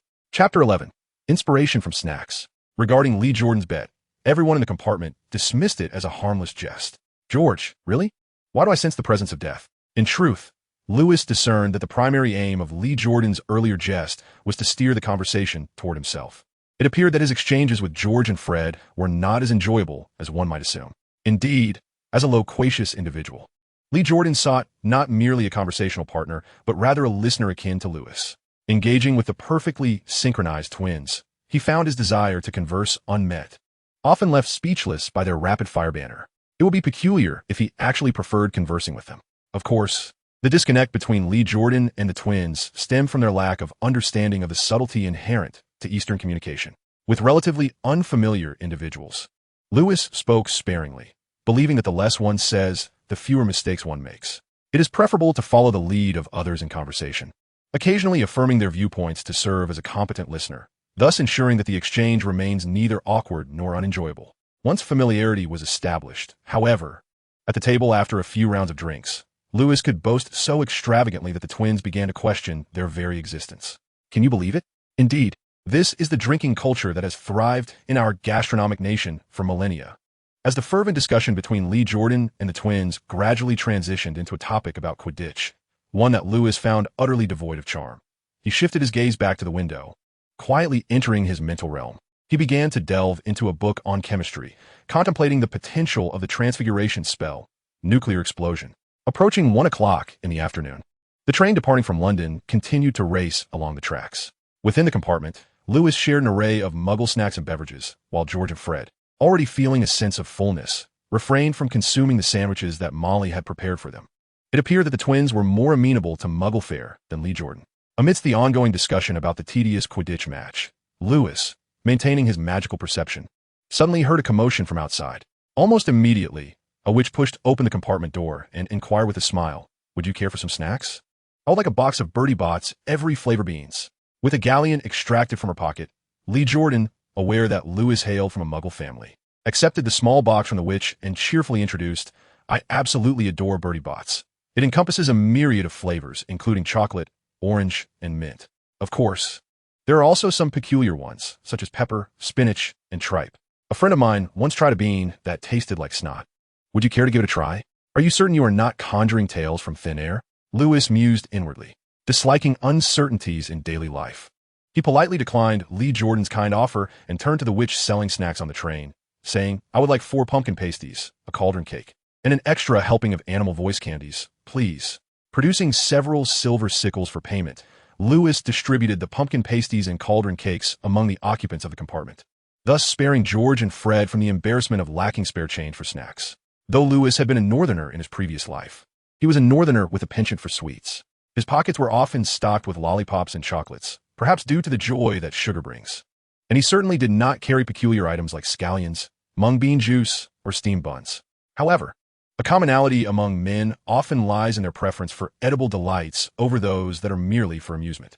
Consequently, as Lewis opted out of the Birdie Bots every flavor beans, the animal voice candies, which emitted various animal sounds after consumption, proved to be far more popular compared to the delectable pumpkin pasties and cauldron cakes. Lewis was no exception.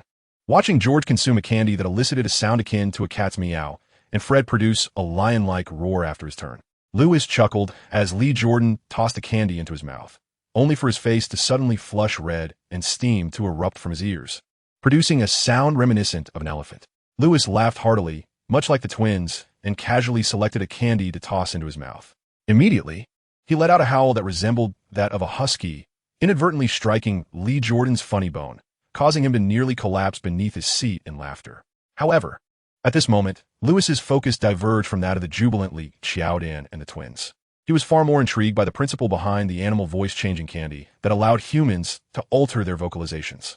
Based on Lewis's experience after consuming the candy, he conjectured that the reason it could enable humans to produce the sounds of various animals lay in the candy's inherent magical properties, which could temporarily transform the human vocal system into that of different creatures. Consequently, once an individual's vocal apparatus was altered to mimic that of an animal, could they grasp the animal's language and attempt to communicate with them? Suddenly reminded of the Parseltongue from the Harry Potter films, Lewis longed to wield magic directly to validate his hypothesis. However, for the time being, the only knowledge he could store within his mental repository was limited to the videos he had recorded with his eyes, akin to how Teacher Chun recorded videos to help everyone delve deeper into the lives of a celebrity, safely stored on a computer, minimizing the risk of leaks. Thus, to fully comprehend the magic contained within the animal voice, changing candy, and to truly appreciate how it transformed the human vocal system, Lewis realized he needed to consume several more candies to reflect deeply on the experience. Otherwise, when the time came that he could directly store his sensations within his mental repository, he would undoubtedly want to preserve those fleeting seconds of enlightenment before reaching the sage mode, allowing him to repeatedly savor the pinnacle of his existence without the need for any female companions. Not long after, having thoroughly deciphered the rudimentary magic of transformation, Lewis quickly identified several magical elements that could alter the human vocal system. Yet, conducting experiments alone seemed rather futile. Lewis required at least one companion's assistance to determine if, in the altered state, they could communicate using animal languages. Subsequently, his gaze gradually shifted towards the brothers George and Fred. With a smile, Lewis brandished his wand and inquired, "George, Fred, I have just mastered a rather intriguing spell. Would you care to try it?" An intriguing spell? The twins did not question the potential dangers of Lewis's magic. Though they appeared mischievous and unreliable, they were, in fact, highly intelligent and emotionally astute individuals, fully aware of who genuinely cared for them and who was a worthy friend. With absolute trust in Lewis, they exclaimed in unison without a hint of hesitation, "Lewis, show us your magic." With a smile and a nod, Lewis theatrically waved his wand, quietly directing the transformative magic toward the two. Then meow, meow, meow, meow, meow. When George and Fred next spoke, their voices had unmistakably transformed into the soft, melodious meows of cats. The sudden change left the brothers staring at one another in bewilderment, while Li Qiaodan, positioned nearby, wore a perplexed expression. Alas, The results of the experiment revealed that George and Fred's vocal systems had undergone changes, allowing them only to emit sounds akin to those of a cat, rendering them incapable of communicating in the language of felines. This undoubtedly left Lewis feeling quite disappointed. With the inspiration drawn from snacks dashed, Lewis casually lifted the enchantment from the twins, preparing to delve into what appeared to be a more reliable transfiguration spell, nuclear explosion. However, George and Fred were quite intrigued by the magic Lewis had previously employed, eager to have him alter their voices to mimic those of Arthur and Molly, in order to send 2 roaring letters to the ever-serious Percy. As the oddities of the Weasley family, George and Fred were not particularly fond of Percy. They preferred Ron, as he provided ample opportunities for mischief. Lewis, however, held a generally favorable impression of Percy, despite recalling that in the later HP films, Percy seemed to have a tumultuous relationship with his family due to his pursuit of power. Among the Weasley clan, Lewis found Percy to be one of the few who displayed a semblance of normalcy. Of course, striving and toiling for one's dreams is commendable. Yet amidst the hustle and bustle for aspirations, one must always cherish the significance of family. Unless, of course, one's relatives are truly incomprehensible. An exemplary case is the Dursley family, who adopted Harry. Many attempt to absolve the Dursleys, arguing that their willingness to adopt Harry, despite the danger of being targeted by Death Eaters, and their provision for his needs, demonstrates their goodness. Yet, is this so-called kindness not rather superficial? It is akin to suggesting that a former villain, having laid down their weapons, instantly becomes virtuous. Truthfully, Lewis admires Harry for not harboring resentment towards Muggles under the Dursleys' upbringing, especially since he did not become the Third Dark Lord, instigating a wizarding Muggle war. If Lewis had been raised by the Dursleys, he would have been acquainted with the harshest of tortures. He would even entertain the notion of imparting the true essence of nuclear pacifism to the Dursleys. 5 minutes later, the train was set to arrive at Hogwarts. Passengers were reminded to leave their luggage in the carriage, as it would be transported to the school. "Oh, have we arrived? By Merlin's beard, we were just getting into it," Lee Jordan lamented, casting a wistful glance outside the compartment and moistening his parched lips, appearing unsatisfied. George and Fred paid him no mind, instead tidying up the remnants of snacks on the table and placing them into Lewis's box. Peering out of the carriage, George remarked with mild surprise, "It seems to be raining outside. What dreadful weather." Fred retrieved the sole umbrella from the box and inquired of Lewis, "Hey, do you need an umbrella?" Lewis replied, "No, thank you." The train gradually came to a halt.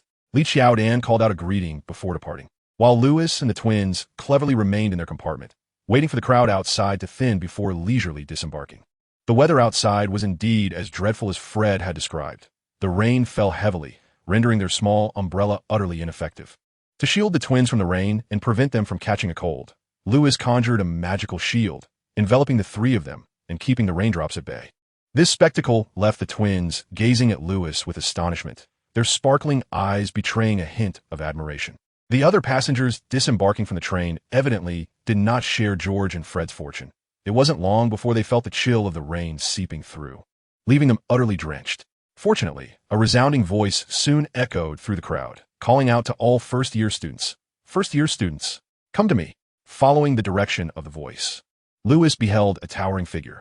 The man appeared somewhat disheveled, with unruly hair and a thick beard obscuring much of his face, but is strikingly dark. Bright eyes shone like radiant black pearls. "I am Hagrid, Rubius Hagrid, the keeper of keys and grounds at Hogwarts," he announced, as he addressed the throng of first-year students. Lewis, along with George and Fred, stepped forward, observing the man feigning seriousness. "Are all the first years here? Good, follow me, and mind your feet." With that, Hagrid turned and sauntered ahead, while the first-year students struggled to keep pace, for each of Hagrid's strides equated to at least 10 of theirs. Though Lewis could easily cast a Lumos charm to illuminate the path for his fellow first-years, ensuring no one stumbled or fell, he chose to maintain a low profile in the presence of strangers. Instead, he quietly cast a levitation charm on himself and the twins, allowing them to float gracefully behind the line of new students. "Hey, Lewis, you're so cool," one of them exclaimed. "Basic operation," he replied casually. "Ahead lies Hogwarts," Hagrid shouted, pointing toward the majestic castle in the distance, then gesturing toward the fleet of boats on the Black Lake. "We need to take boats to get there. Remember, no more than 4 per boat." Once Hagrid confirmed that all the first years were aboard, the little fleet glided across the glassy surface of the Black Lake. In the boat with Lewis were the ever-enthusiastic George and Fred, alongside a girl with striking features and fiery red hair. She surveyed her surroundings with timid curiosity, clearly fascinated by the new experiences. Through the twins' friendly banter, Lewis discerned that the girl's name was likely Annie. He did not delve deeper in her background, but gathered that she, too, was from a Muggle family. Clutching a small teddy bear, as if bracing herself for the uncertainties that awaited her at Hogwarts, a small boat glided across the lake. Arriving at the foot of the cliff, when Lewis inexplicably heard Hagrid shout, "Duck!" Hagrid, tasked with guiding the new students to Hogwarts, led Lewis and the other first years to gather before the grand oak door of the castle. With a tattered pink umbrella, he tapped the door 3 times. Lewis first heard Hagrid's jubilant exclamation, "Welcome to Hogwarts." Then, peering through the doorway, he beheld a witch clad in a vibrant green robe, scrutinizing the rain-soaked newcomers before her. She nodded slightly to Hagrid and said, "Thank you, Hagrid. I'll take it from here. First years, follow me." Assuming Hagrid's duties, Professor McGonagall, with a somewhat stern countenance, led all the new students into the castle. However, amidst the crowd, Lewis could not shake the feeling that Professor McGonagall was subtly directing her attention towards him. A sense of foreboding washed over him. Chapter 13. Unexpected? Though Lewis understood that the notion of someone secretly observing you is one of life's great illusions, he was certain that Professor McGonagall was indeed pretending to be nonchalant while quietly assessing him. Did she still harbor concerns regarding his silent demeanor? Perhaps. More than anyone, he was aware of the stability found within the realm of his thoughts. While he considered her worries somewhat excessive, it was undeniable that her diligence as a responsible deputy headmistress, always mindful of the safety of Hogwarts students and faculty, was commendable. Thus, all first years, including Lewis, followed in Professor McGonagall's footsteps to the sorting waiting room. The space felt slightly cramped, perhaps due to the larger cohort of first years this year. Not one to appreciate physical contact with strangers, Lewis had intended to conjure a magical shield to create some personal space.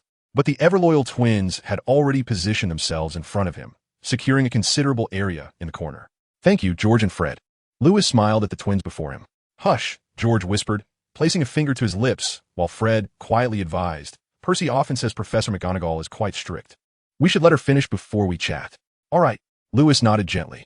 McGonagall then proceeded, adhering to the tradition of previous years, to address all the first years. "On behalf of Hogwarts, I extend a warm welcome to you all. The feast is about to commence, but before you take your seats, we must first determine which house you will enter." She provided a brief introduction to the accommodations, the sorting ceremony, and the house cup. After introducing the essentials of Hogwarts, Professor McGonagall instructed all the new students to come forward, enabling her to use the Scourgify and drying charms to eliminate any water and dirt from their attire.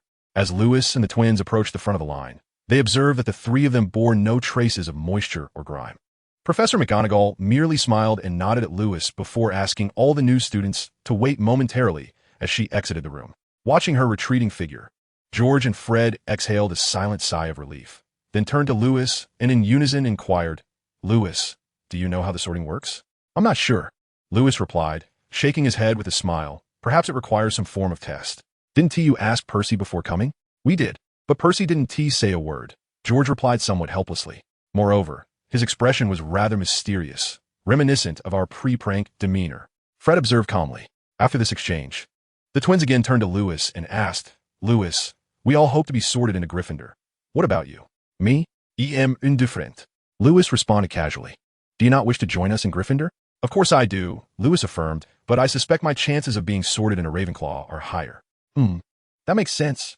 Upon her return, Professor McGonagall instructed the first-year students to form a line and subsequently led them into the Great Hall. The grandeur of the Great Hall left Lewis in awe, as it seemed capable of accommodating thousands. Long tables filled with students from the 4 houses extended in all directions, and above them floated countless candlelight, illuminating the entire hall. As the Sorting Hat's peculiar song concluded, Professor McGonagall retrieved a parchment and began calling names.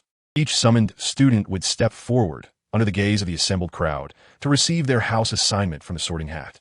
The first name called was none other than Annie Hastur, someone Lewis recognized from the boat journey across the lake with the twins. Annie Hastur. Upon being called, Annie was visibly anxious. Her once fair complexion flushed crimson as she stumbled out of the crowd to take her place beneath the Sorting Hat. Within mere seconds, the hat made its decision, placing Annie in a Hufflepuff amidst the cheers of her new housemates. Following her, the next name called was familiar to Lewis. Lee Jordan, the loquacious young man he had met on the train. Predictably, he was sorted into Gryffindor, fulfilling his wish, while Lewis keenly noted Percy jubilant figure in the crowd. Yet, as he watched McGonagall call out the names of the new students, each being assigned to various houses, Lewis, despite his limited understanding of the Harry Potter universe, became acutely aware of the unsettling nature of having one's fate dictated by another, especially when that arbiter was an enchanted hat capable of reading minds. Slytherin often receives what are deemed pure-blood wizards, while those aspiring to be sorted into Ravenclaw must possess wisdom, or rather, an insatiable thirst for knowledge. Those allocated to Gryffindor may be praised for their courage, yet it could be argued that they are simply impulsive in nature. Hufflepuff, as perceived by Lewis, tends to accept the remaining students, who, despite their earnest love for magic, are often told they lack the bravery, intelligence, or pure-blood lineage necessary for the other houses. This leads Lewis to regard Hufflepuff as a gentle and inclusive place, endearing him greatly. Furthermore, students sorted there have proven to be remarkably capable. For instance, in the Harry Potter films, the representative chosen for the Triwizard Tournament from Hogwarts was a student from Hufflepuff.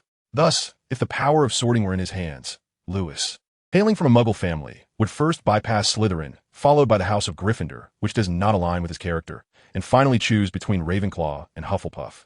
Of course, barring any unforeseen circumstances, as he previously discussed with the twins, he believed his profound yearning for knowledge would likely lead him to Ravenclaw. Yet, could one truly avoid unexpected turns? One could only hope.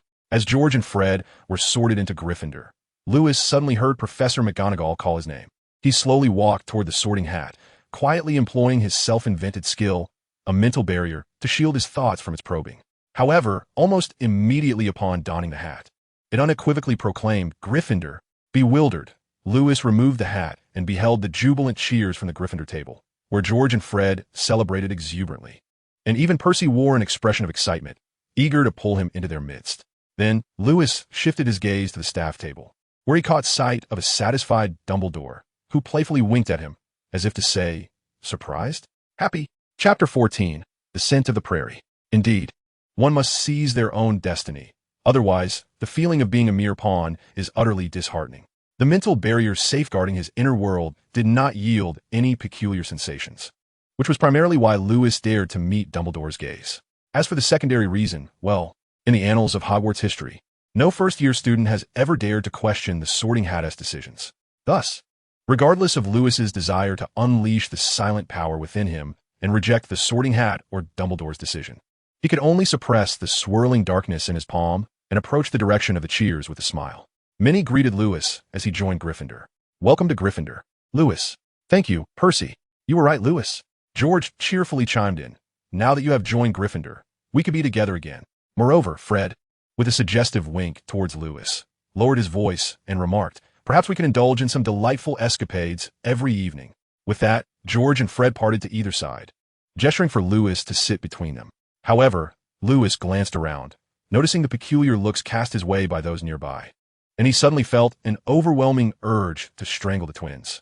Night excursions, indeed. Why the ambiguity? Nevertheless, it was impossible to take such drastic measures in plain sight. And as for the twins' proposition of nighttime adventures, Lewis found himself lacking interest. The sorting ceremony continued, with each new student receiving their placement by the Sorting Hat, proceeding to their respective house seats.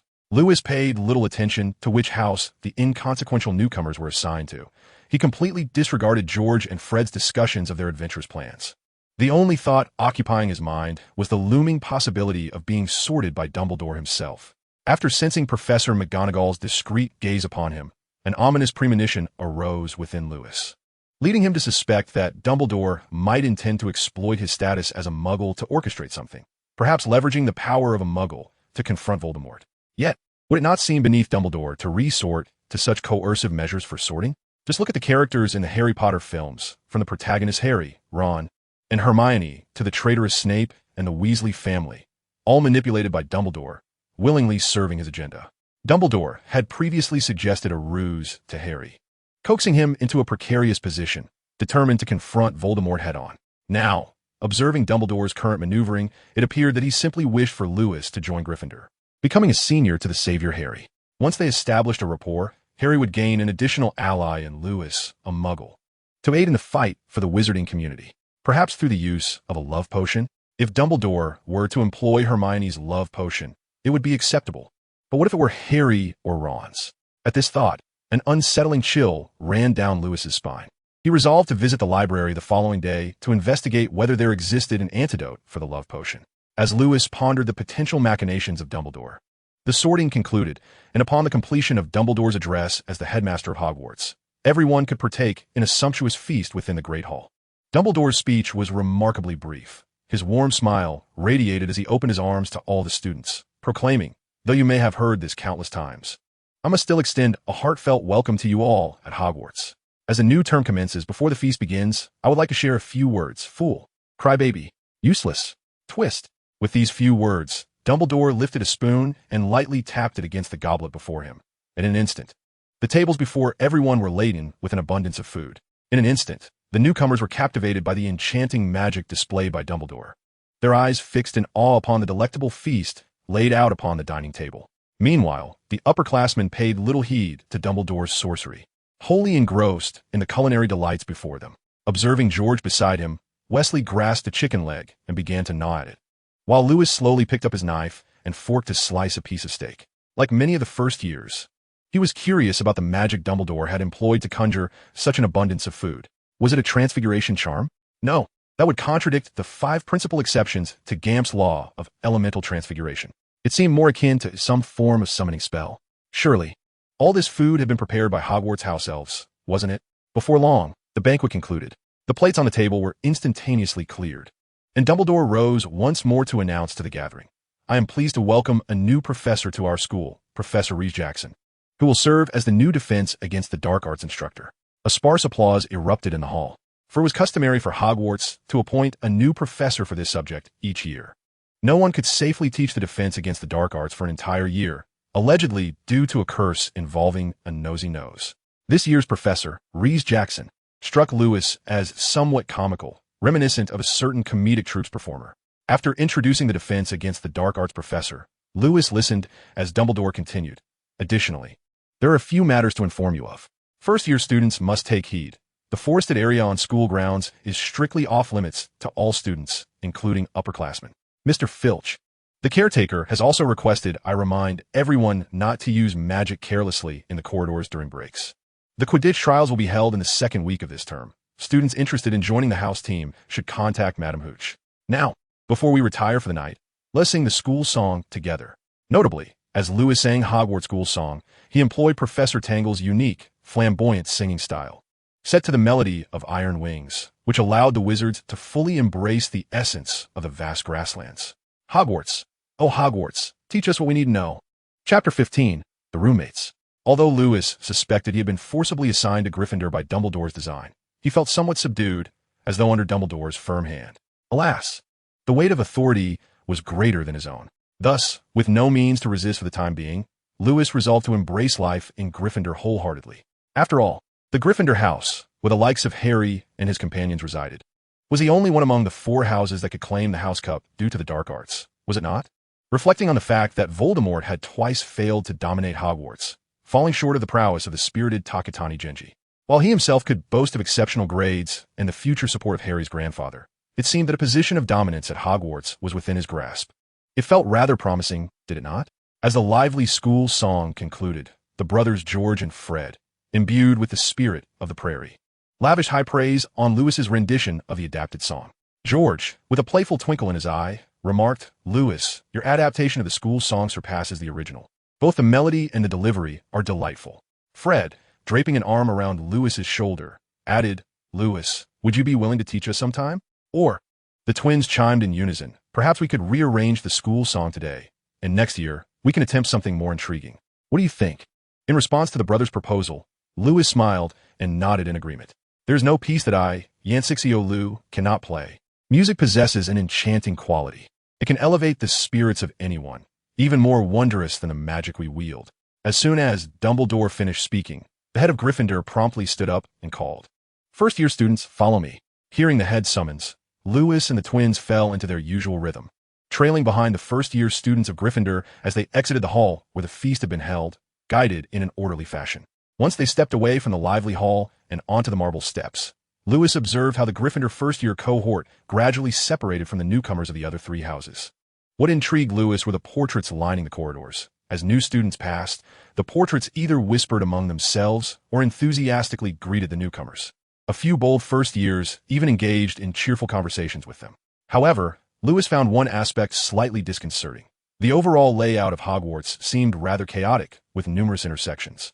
It was perplexing that a place easily reached by walking straight ahead often required winding turns and entering through hidden doors by the main entrance, which was quite bothersome.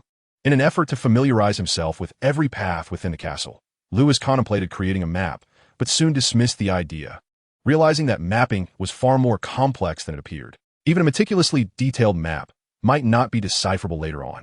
For instance, in the Muggle world, the signage in large supermarkets or the detailed maps in tourist attractions serve as excellent examples of this.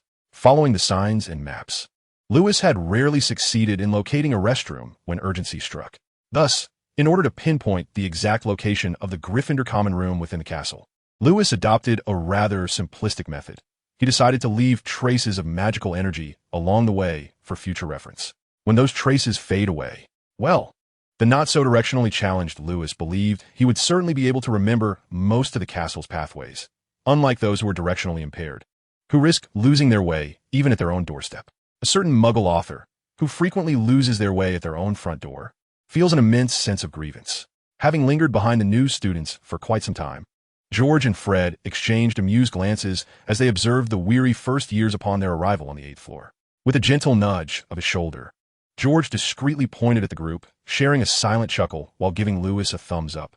Unlike the mischievous twins, Lewis refrained from mocking the other newcomers.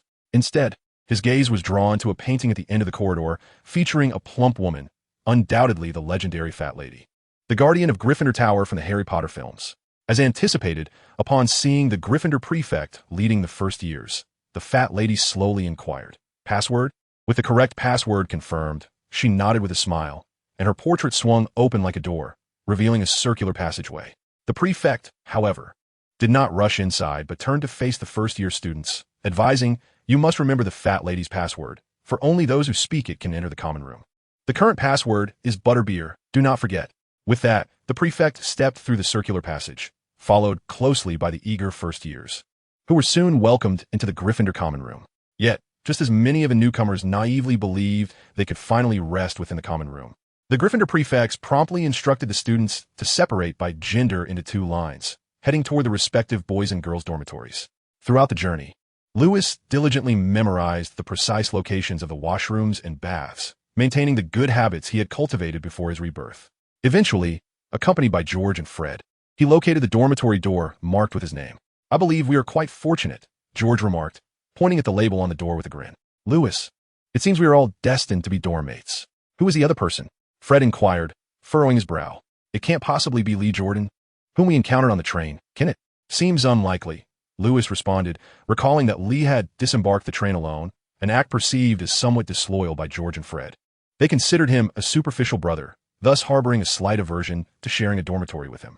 As for Lewis, he found Lee's incessant chatter rather bothersome. Upon seeing an unfamiliar name on the dormitory plaque, he shook his head at George and Fred, stating, "Our other roommate's name appears to be Galen. Galen Smith."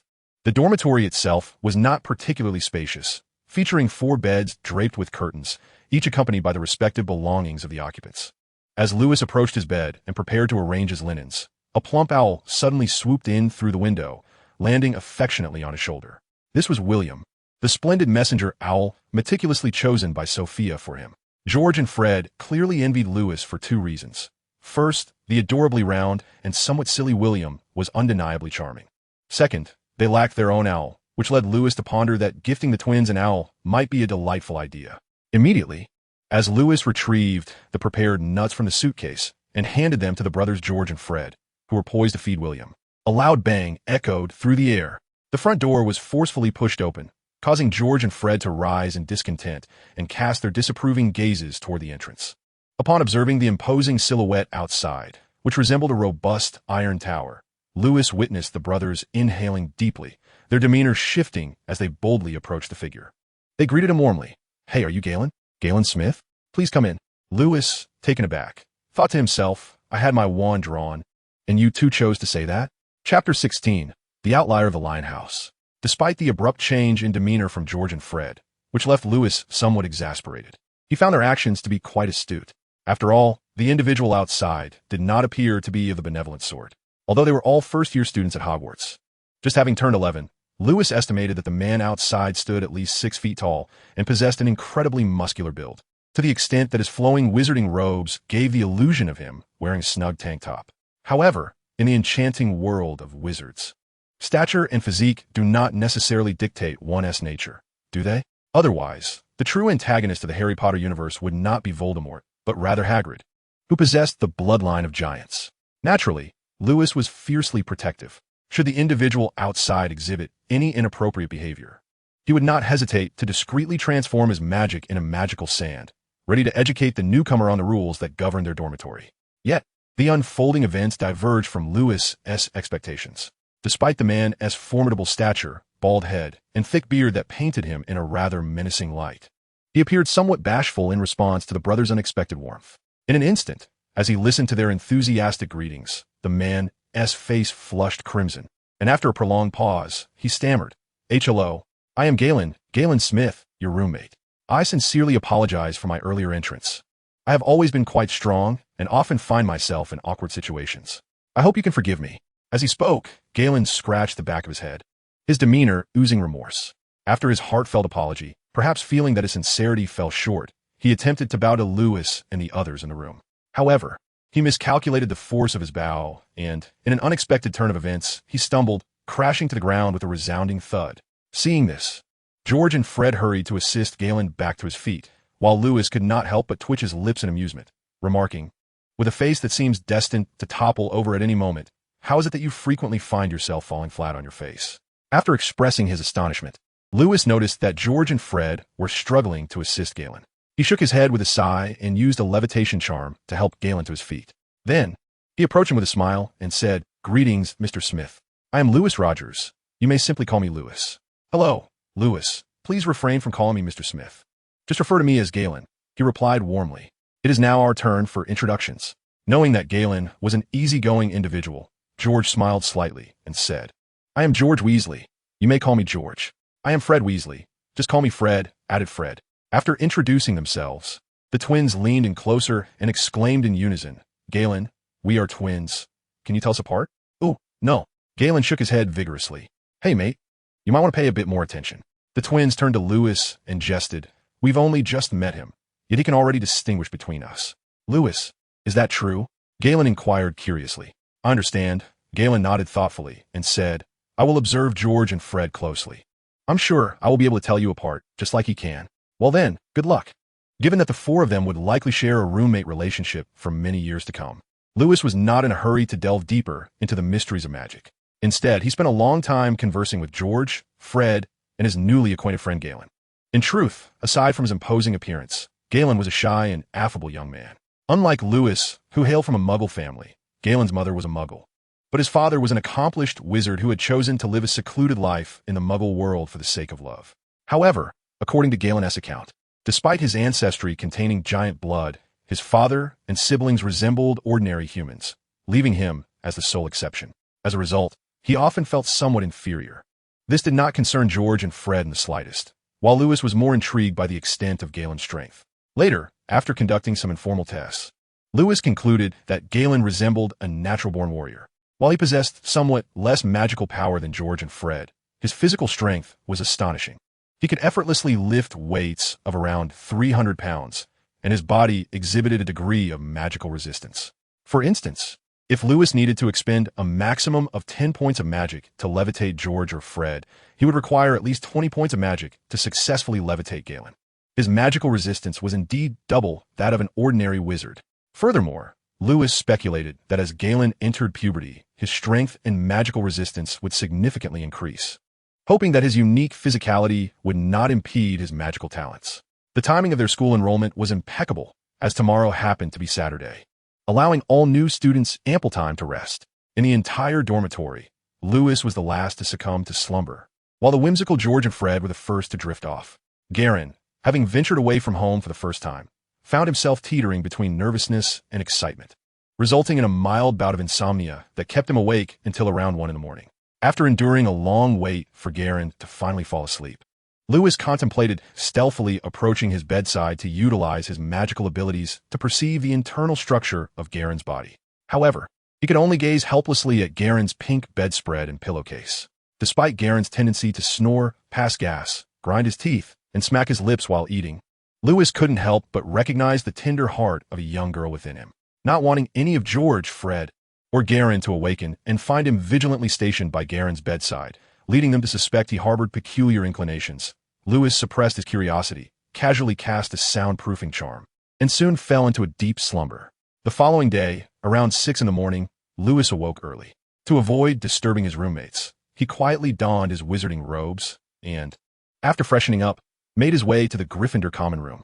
However, the common room was deserted at this early hour. Finding no one to inquire for directions, he pushed open the door, hoping to find someone outside who could guide him to the library. To his surprise, he roused a fat lady from her slumber. Dressed in her nightgown and still drowsy, she peered at Lewis with sleepy curiosity and asked, "Where are you off to?" "Madam, I wish to go to the library." Lewis replied with a smile. "Could you please tell me the way?" "The library?" The fat lady wore a bemused expression for a moment before rolling her eyes in exasperation.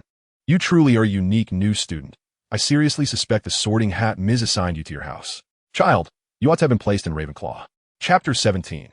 A year-s plan surprised as she was, the fat lady did not let Lewis's potential as a spy for Ravenclaw hinder her Gryffindor spirit. She was willing to assist any Gryffindor student. After her initial astonishment, she graciously provided him with directions to the library. Grateful for her assistance, Lewis memorized the route and soon found himself navigating the castle, eventually arriving at the library's location. Unlike the Leaky Cauldron's bookshop in Diagon Alley, Hogwarts Library boasted the most extensive and complete collection of magical literature in all of Britain and even Europe. The restricted section contained numerous tomes instructing on the mastery of dark magic and forbidden spells. Unfortunately, access to any book in the restricted section was not granted lightly. One required a professor's approval to borrow such texts. Yet, Lewis felt no immediate need to delve into forbidden literature, as the vast array of books outside the restricted section would surely keep him occupied for a considerable time. As a librarian, Mrs. Elma Pins was astonished. Much like a portly matron, to find someone perusing the library at such an early hour, her sense of duty prevailed, and she refrained from inquiring too deeply. With a curious glance at Lewis, she asked, "My dear child, is there anything I can assist you with?" "Nothing at all, madam." Lewis replied with a smile and a gentle shake of his head. "I'm merely browsing." "Very well," she responded, "but before you proceed, I must remind you of a few regulations." Mrs. Pins took it upon herself to elucidate the library's protocols, particularly emphasizing the prohibition against loud noises and the necessity of a professor's approval to access the restricted section. Only then was Lewis granted permission to explore the library. Yet, as she observed Lewis's figure slowly disappearing into the depths of the library, Mrs. Pins felt an unsettling concern. She suspected that his early visit was a ruse to clandestinely venture into the forbidden section and sneak a glimpse at its perilous tomes. Believing she had discerned his little scheme, Mrs. Pins maintained a watchful eye on Lewis as he strolled through the library. To her surprise, Lewis was not jesting. His intent to meander through the library was indeed genuine, as he wandered aimlessly for a considerable time. Watching him traverse the library, Mrs. Pins furrowed her brow, preparing to approach him to inquire about the specific books he sought. However, just as she was about to move, she noticed Lewis suddenly sit quietly to the side.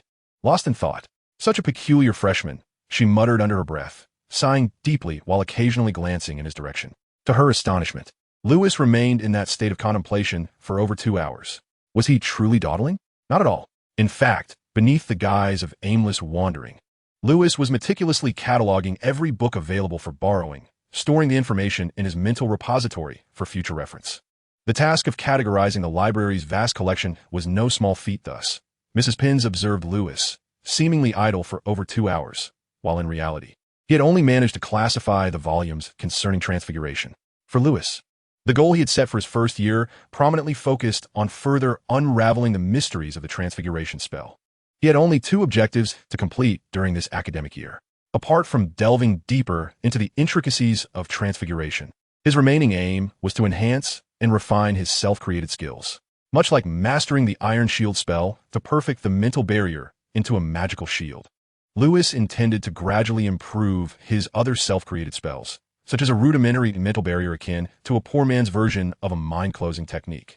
and a simplistic version of a soul-snatching spell that manipulates the mind. The endeavor of refining these self-created skills was not overly complex.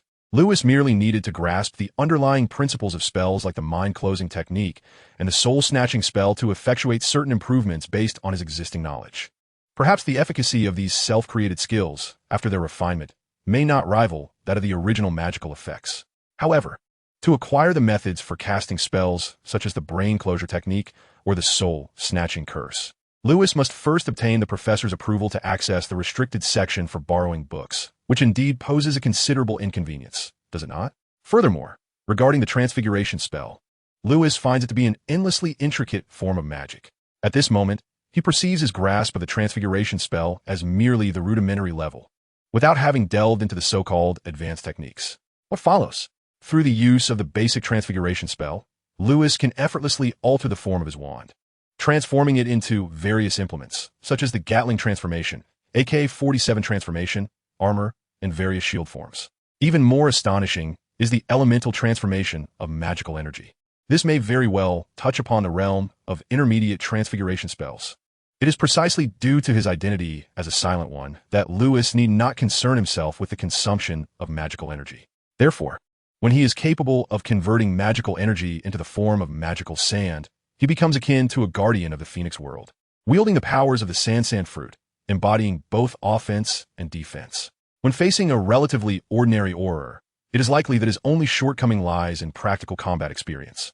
After all, ordinary Aurors would find it exceedingly difficult to breach Lewis's sturdy and resilient magical shield, let alone contend with the various defenses formed from his manipulation of magical sand. In contrast, Lewis's ability to conjure towering waves of sand with ease would likely overwhelm most Aurors of the Ministry. And all of this is merely the fruit of his mastery of the basic transfiguration spell. What then awaits him upon mastering the advanced transfiguration spell? Setting aside the enhancement of personal combat prowess, Lewis is convinced that, with the advanced transfiguration spell, he could potentially conquer numerous ailments that afflict human health. Consider an individual suffering from renal failure or another afflicted with lung cancer. In summary, exploring the mysteries of the human body, the potential of the transfiguration spell to address health issues, enhance overall physical well-being, and extend human lifespan are among the significant motivations driving Lewis's diligent study of this spell. Of course, Lewis often speculates further about the transfiguration spell, pondering whether an ultimate transfiguration spell exists beyond the advanced level. If we posit that the basic transfiguration spell creates illusions through the manipulation of magical energy, and the intermediate spell merely manifests objects or elements through magical energy, then the advanced transfiguration spell fundamentally alters the essence of an entity. What, then, is the nature of the ultimate transfiguration spell? As Lewis contemplates the ultimate mysteries of the transfiguration spell, he cannot help but reflect on the myriad myth for his past life in China. Could the tale of Pangu creating the heavens be a reflection of a wizard named Pangu transforming an egg into a world?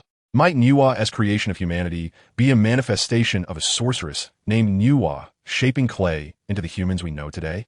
The deeper Lewis delves into the intricacies of the transfiguration spell, the more he marvels at its wonders, realizing it encompasses an infinite array of mysteries. Disregarding the watchful gaze of Mrs. Pants, Lewis, no longer in a daze, slowly approached the library and suddenly retrieved a dust-covered tome from a corner. The title read The Magic of Muggles. Chapter 18, The Magic of Muggles. The utilization of magic allows every wizard to experience wonders and provides convenience in their lives. Hence, Lewis was immensely curious. If tidying up the library's books merely required a simple cleaning charm, why was there a dusty volume nestled in the corner of the shelves? Could it be that it lacked allure? Curiosity is a common trait among all. Before long, with a resigned sigh, Lewis evidently grasped why this particular book had been treated differently. The reason undoubtedly related to the author's unique perspective on Muggles. Despite the numerous young wizards from Muggle families admitted to Hogwarts each year, the prevailing ideology within a magical community remains one of pure blood supremacy. In fact, the majority of influential wizards in the magical realm hail from pure blood lineages. Under the influence of this mainstream belief, wizards from Muggle backgrounds often face discrimination, let alone the Muggles who are entirely ignorant of magic. As for the author of The Magic of Muggles, he stands as an anomaly among wizards, greatly admiring the rapidly advancing science of the Muggle world, viewing it as magic accessible to all Muggles. For instance, the author, who remains anonymous under the pseudonym The Wanderer, recounts in the book how he once studied potion making with a muggle from a distant eastern land, learning about traditional Chinese medicine. He discovered that the theoretical foundations of muggle potion making might be more profound than those of wizards. Additionally, the Wanderer documented reasonable fitness methods employed by muggles, believing that if wizards were to adopt muggle scientific approaches to fitness, it could potentially enhance their health and even extend their lifespans, gradually fulfilling the ambition of achieving immortality. My teacher, Lee, once said that in their realm, a wizard's magical power represents the moon, while the body symbolizes the sun. Without the sun's radiance, the moon's glow will inevitably dim. Thus, wizards in their land believe that the sun and moon must coexist. I pondered. Perhaps he is not mistaken. As Lewis perused the peculiar translations of the Wanderer, a faint twitch appeared at the corner of his mouth, contemplating how many words one might need to achieve a balance of yin and yang. Of course, throughout the magic of muggles. In addition to introducing the muggle magic he revered, the Wanderer unexpectedly opened the door to a new world for Lewis, providing numerous insights into the mysteries of magic. Moreover, towards the conclusion of the book, the Wanderer also recorded some intriguing spells. For instance, the Strength Charm, with the incantation of Bear Strength, enables an individual to temporarily enhance their physical power by approximately twofold. Similarly, the Speed Charm, with the incantation of Cheetah's Speed, functions similarly, allowing a person to significantly boost their running speed for a short duration. Among the rather peculiar spells, there exists the Enduring Charm, which Lewis finds somewhat unnecessary for the moment. Surely, every man comprehends its implications. Thus, for no other reason than the allure of this particular spell, Lewis is inclined to store the entirety of Muggle magic within his mental repository for future contemplation, keen to delve into the intriguing incantations conceived by the vagabond. Without a doubt, Lewis's desire to analyze these spells is not for the benefit of all men. Rather, he is convinced of the vagabond's perspective. What is the initial impression often evoked by wizards in games and films, or even the sorcerers of the Harry Potter universe? They're frequently perceived as physically frail. Lewis harbors no intention of being categorized among those wizards who exude such an impression of weakness. This is precisely why he yearns to comprehend the anatomical structure of his roommate, Galen. Now, having acquired knowledge of the spells for strength and speed devised by the vagabond, he momentarily removes Galen from his list of test subjects. As Lewis finds himself lost in contemplation regarding the spells and their testing, a sudden shadow envelopes him, and he hears Galen's subdued voice. Lewis, George, and Fred were right. You really are in the library. Oh, Galen? Distracted by his thoughts, Lewis had failed to notice the approach of others. He furrows his brow, silently vowing that such a lapse must not occur again. Otherwise, he risks being ambushed. Gradually, he lowers the book Muggle Magic and turns to Galen with a smile. Galen, do you need something from me? Actually, it's nothing significant, Galen replies, scratching the back of his head with a sheepish grin. We're heading to the Great Hall for breakfast. Would you like to join us? What time is it? Just past 9. Then let us go together. Perhaps due to the holiday, the Great Hall at this hour is sparsely populated, with ample space at the long tables. Guided by the magical traces, Lewis effortlessly spots George and Fred. Beside them sits a red-haired girl, none other than Annie, who has been sorted into Hufflepuff. As the three engage in a lively conversation, Lewis is oblivious to their topic. Instead, upon taking their seats, George and Fred suddenly speak in conspiratorial tones. Lewis, are you interested in joining our adventure squad? We're planning to explore the castle tonight. Discover the secrets of Hogwarts, they declare, turning towards Annie and Galen with synchronized laughter. Both Galen and Annie are ready to join our expedition. Lewis, you are our dearest friend, so do not decline. We would love to have you with us for our first adventure. First adventure? Does adding night exploration really change anything? Lewis thinks to himself, feeling somewhat irked by George's tendency to utter ambiguous remarks. He slowly lifts a beef pie from his plate, skillfully masking the twitch at the corner of his mouth, before glancing at the eager expressions of Annie and Galen, ultimately delivering a resolute refusal. I apologize, but I am reluctant to join your expedition until you have mastered the Lumos spell. Why? The twins inquired in unison. Because manipulating the transfiguration magic to transform an unfinished meat pie into the shape of an oil lamp. Lewis turned back to George and Fred and lamented. Don't you think it would be rather foolish to wander about at night with an oil lamp? Upon hearing this, Lewis first noticed George and Fred exchanging glances before their gaze shifted to Galen and Annie. Meanwhile, Galen and Annie were momentarily captivated by the oil lamp fashioned from the meat pie, standing frozen in place. Moments later, the forthright Galen unflinchingly remarked, "It does seem a bit silly." In Chapter 19, titled The Wish-Granting Room, if Galen's candid jab merely served to diminish George and Fred's pride.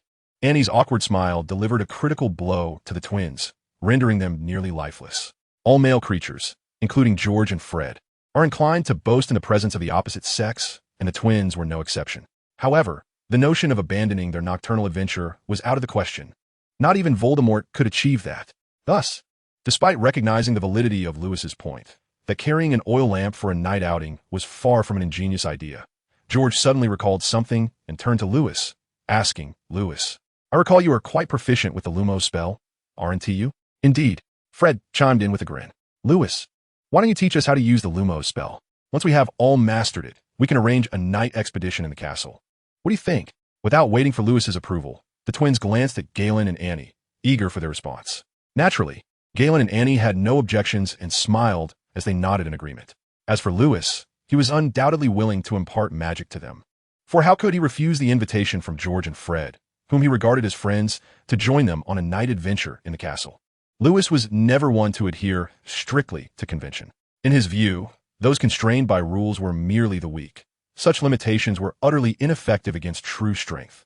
Moreover, despite Dumbledore's annual reminders to the students that nighttime excursions were forbidden at Hogwarts, the only figure patrolling the castle at night was the ineffectual Filch, which hinted at Dumbledore's underlying message. If you possess genuine skill, the doors of Hogwarts are always open to you at night. If, as a wizard, you cannot handle a mere squib, I'm afraid it's best for you to remain in your dormitory and sleep, sparing us the embarrassment during the night. Lewis was evidently one of the few first-year students endowed with the ability to explore a night. His desire to teach the others magic under the pretext of a night outing stemmed from his recollection of the Harry Potter films, where one of the Weasley twins did not survive until the series' conclusion. It is evident that, in terms of magical reserves, George and Fred stand as paragons of magical talent among this year's freshmen. Thus, Lewis pondered, as a friend to George and Fred, if he could ignite their interest in magic, could they surpass their counterparts in the Harry Potter films? Might their destinies be altered? It is often said that teaching someone to fish is far superior to merely giving them fish. Lewis never perceived himself as anyone's caretaker, as a friend. It was impossible to shield George and Fred for eternity. Rather than exhaust himself in efforts to prevent the tragic events depicted in the Harry Potter films, it would be far simpler to equip the twins with the ability to protect themselves. Consequently, upon agreeing to teach them the Lumos charm, both twins, along with Galen and Annie, displayed an exuberant enthusiasm. However, a rather awkward question soon arose. Where would they learn magic? Lewis intended to instruct only the twins, as Galen could easily grasp the Lumos charm in the Gryffindor common room or dormitory.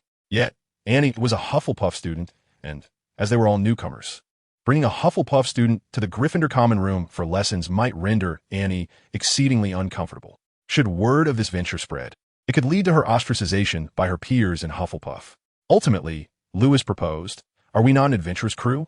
During the day, we can explore the castle to our heart's content. Why not seek out a place that is entirely our own? Upon hearing Lewis's suggestion, the adventurous twins nodded in enthusiastic agreement, and Galen and Annie echoed their support. Thus, they followed Lewis as he meandered through the corridors until they arrived at the 8th floor. Indeed, the location Lewis sought was none other than the Room of Requirement, famously known as the come-and-go room in the Harry Potter films. This was the place where Lewis felt he could comfortably teach the twins and others magic, although it was not the ideal venue for his own magical experiments, as it lacked sufficient secrecy. However, after following Lewis for some time, the twins, Galen, and Annie suddenly noticed him stop, lost in thought, gazing at the troll depicted in the tapestry opposite them. Annie, somewhat intimidated, hid behind Galen and asked, Lewis, are we not moving forward? I can't shake the feeling that this place is different. Though Annie had only known Lewis for a short time, she observed George, Fred, and Galen's expressions turn serious, a sign of their trust in Lewis. Overcoming her fear of the troll, she was astonished to see a grand door materialize before Lewis. What is that? Annie gasped, while Galen trembled at the sight of the door's sudden appearance. Only Lewis and the twins maintained their composure. Even before Lewis could advance to push the door open, the fearless twins stepped ahead, pushing the door wide and exclaiming in unison, Hey, everyone, Lewis has discovered an extraordinary place. Come in and take a look. As the twins stepped inside, Lewis nodded in satisfaction upon entering, for it was precisely the barren space he required, a completely empty room, devoid of any superfluous items, designed to mitigate potential dangers that might befall the twins and others nearby. Alas, it seemed Lewis had somewhat underestimated the exploratory capabilities of George and Fred.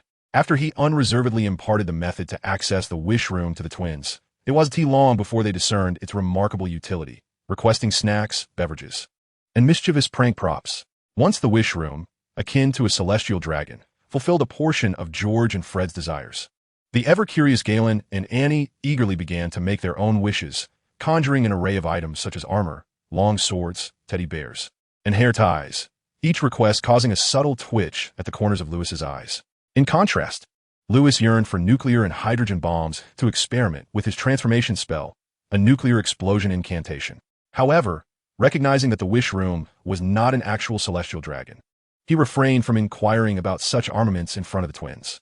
After patiently waiting for the twins' initial excitement to wane, Lewis took out his wand, taking on a serious demeanor as he began to share his insights on the Lumos spell. Naturally, the knowledge he imparted was not esoteric, but rather aligned with the pedagogical methods of their instructors. The sole distinction lay in the fact that Lewis's mental repository housed an impeccable template for the Lumos spell's execution. Thus, his first step in teaching the twins was to elucidate how to pronounce the incantation using an English suburban dialect. Chapter 20. The Correct Approach. Accents and dialects are inescapable phenomena, even in the enchanting world of magic. Lewis had once believed his English to be standard and his accent pure. However, the individual who taught him was originally from America. Thus, Lewis's speech bore a hint of an American accent. Any Londoner, upon hearing him speak, could easily deduce that he was an outsider.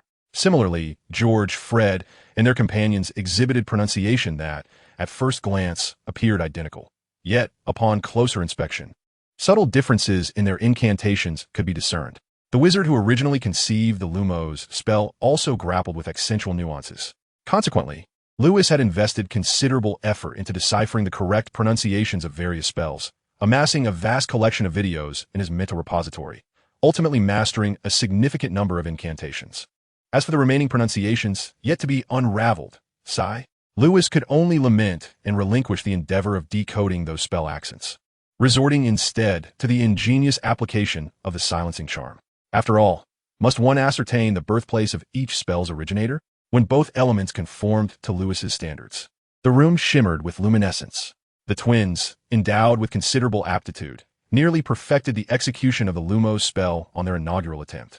Even Annie, who was deemed to possess inferior magical talent by the Sorting Hat and placed in Hufflepuff, managed to make the tip of her wand glow faintly and, with a bit of practice, mastered the simple Lumos charm. However, Garen's wand remained entirely unresponsive, his attempts at casting utterly futile. This filled Garen with profound frustration. He succumbed to feelings of inadequacy, instinctively believing himself a fool for failing to grasp the Lumos charm as effortlessly as the twins and Annie did. Yet, just as Garen was about to express his apologies to Lewis, who was looking back at him with a warm smile, Lewis encouraged him with words of reassurance. Garen, what you need is a little confidence. You must believe that by using the Lumos charm, your wand can indeed illuminate, and it will naturally respond to your mindset. Now, together on the count of 3, 1, 2, 3, Lumos. It seemed that Lewis, perhaps endowed with an innate talent for persuasion since his rebirth, patiently guided Garen, who, emboldened by newfound confidence, suddenly grasped the Lumos charm. In truth, the moment Lewis finished speaking, he subtly manipulated his magical energy, transferring it to Garen's wand, thus fabricating a sense of confidence for him. When the tip of the wand emitted a soft glow, Garen's eyes widened in disbelief. Yet as the gentle light caught his gaze, he became convinced that he had indeed cast the Lumos charm. On his third attempt, following Lewis's instructions, his confidence surged, and he produced a faint light akin to Annie's earlier success. Thus, as I have previously summarized, magical power is the manifestation of one's mental strength. To master the nuances of magical energy flawlessly, one prerequisite is the belief sufficient to harness that power. Observing Garen's initial success with the Lumos charm, Lewis smiled, feeling he too had gained greatly from this experience. However, as their proficiency with the charm grew, the shortcomings of the group gradually became apparent to Lewis. Annie and Garen, with their limited magical reserves, began to show signs of fatigue after repeated uses of the Lumos charm, akin to the weariness felt after a sleepless night.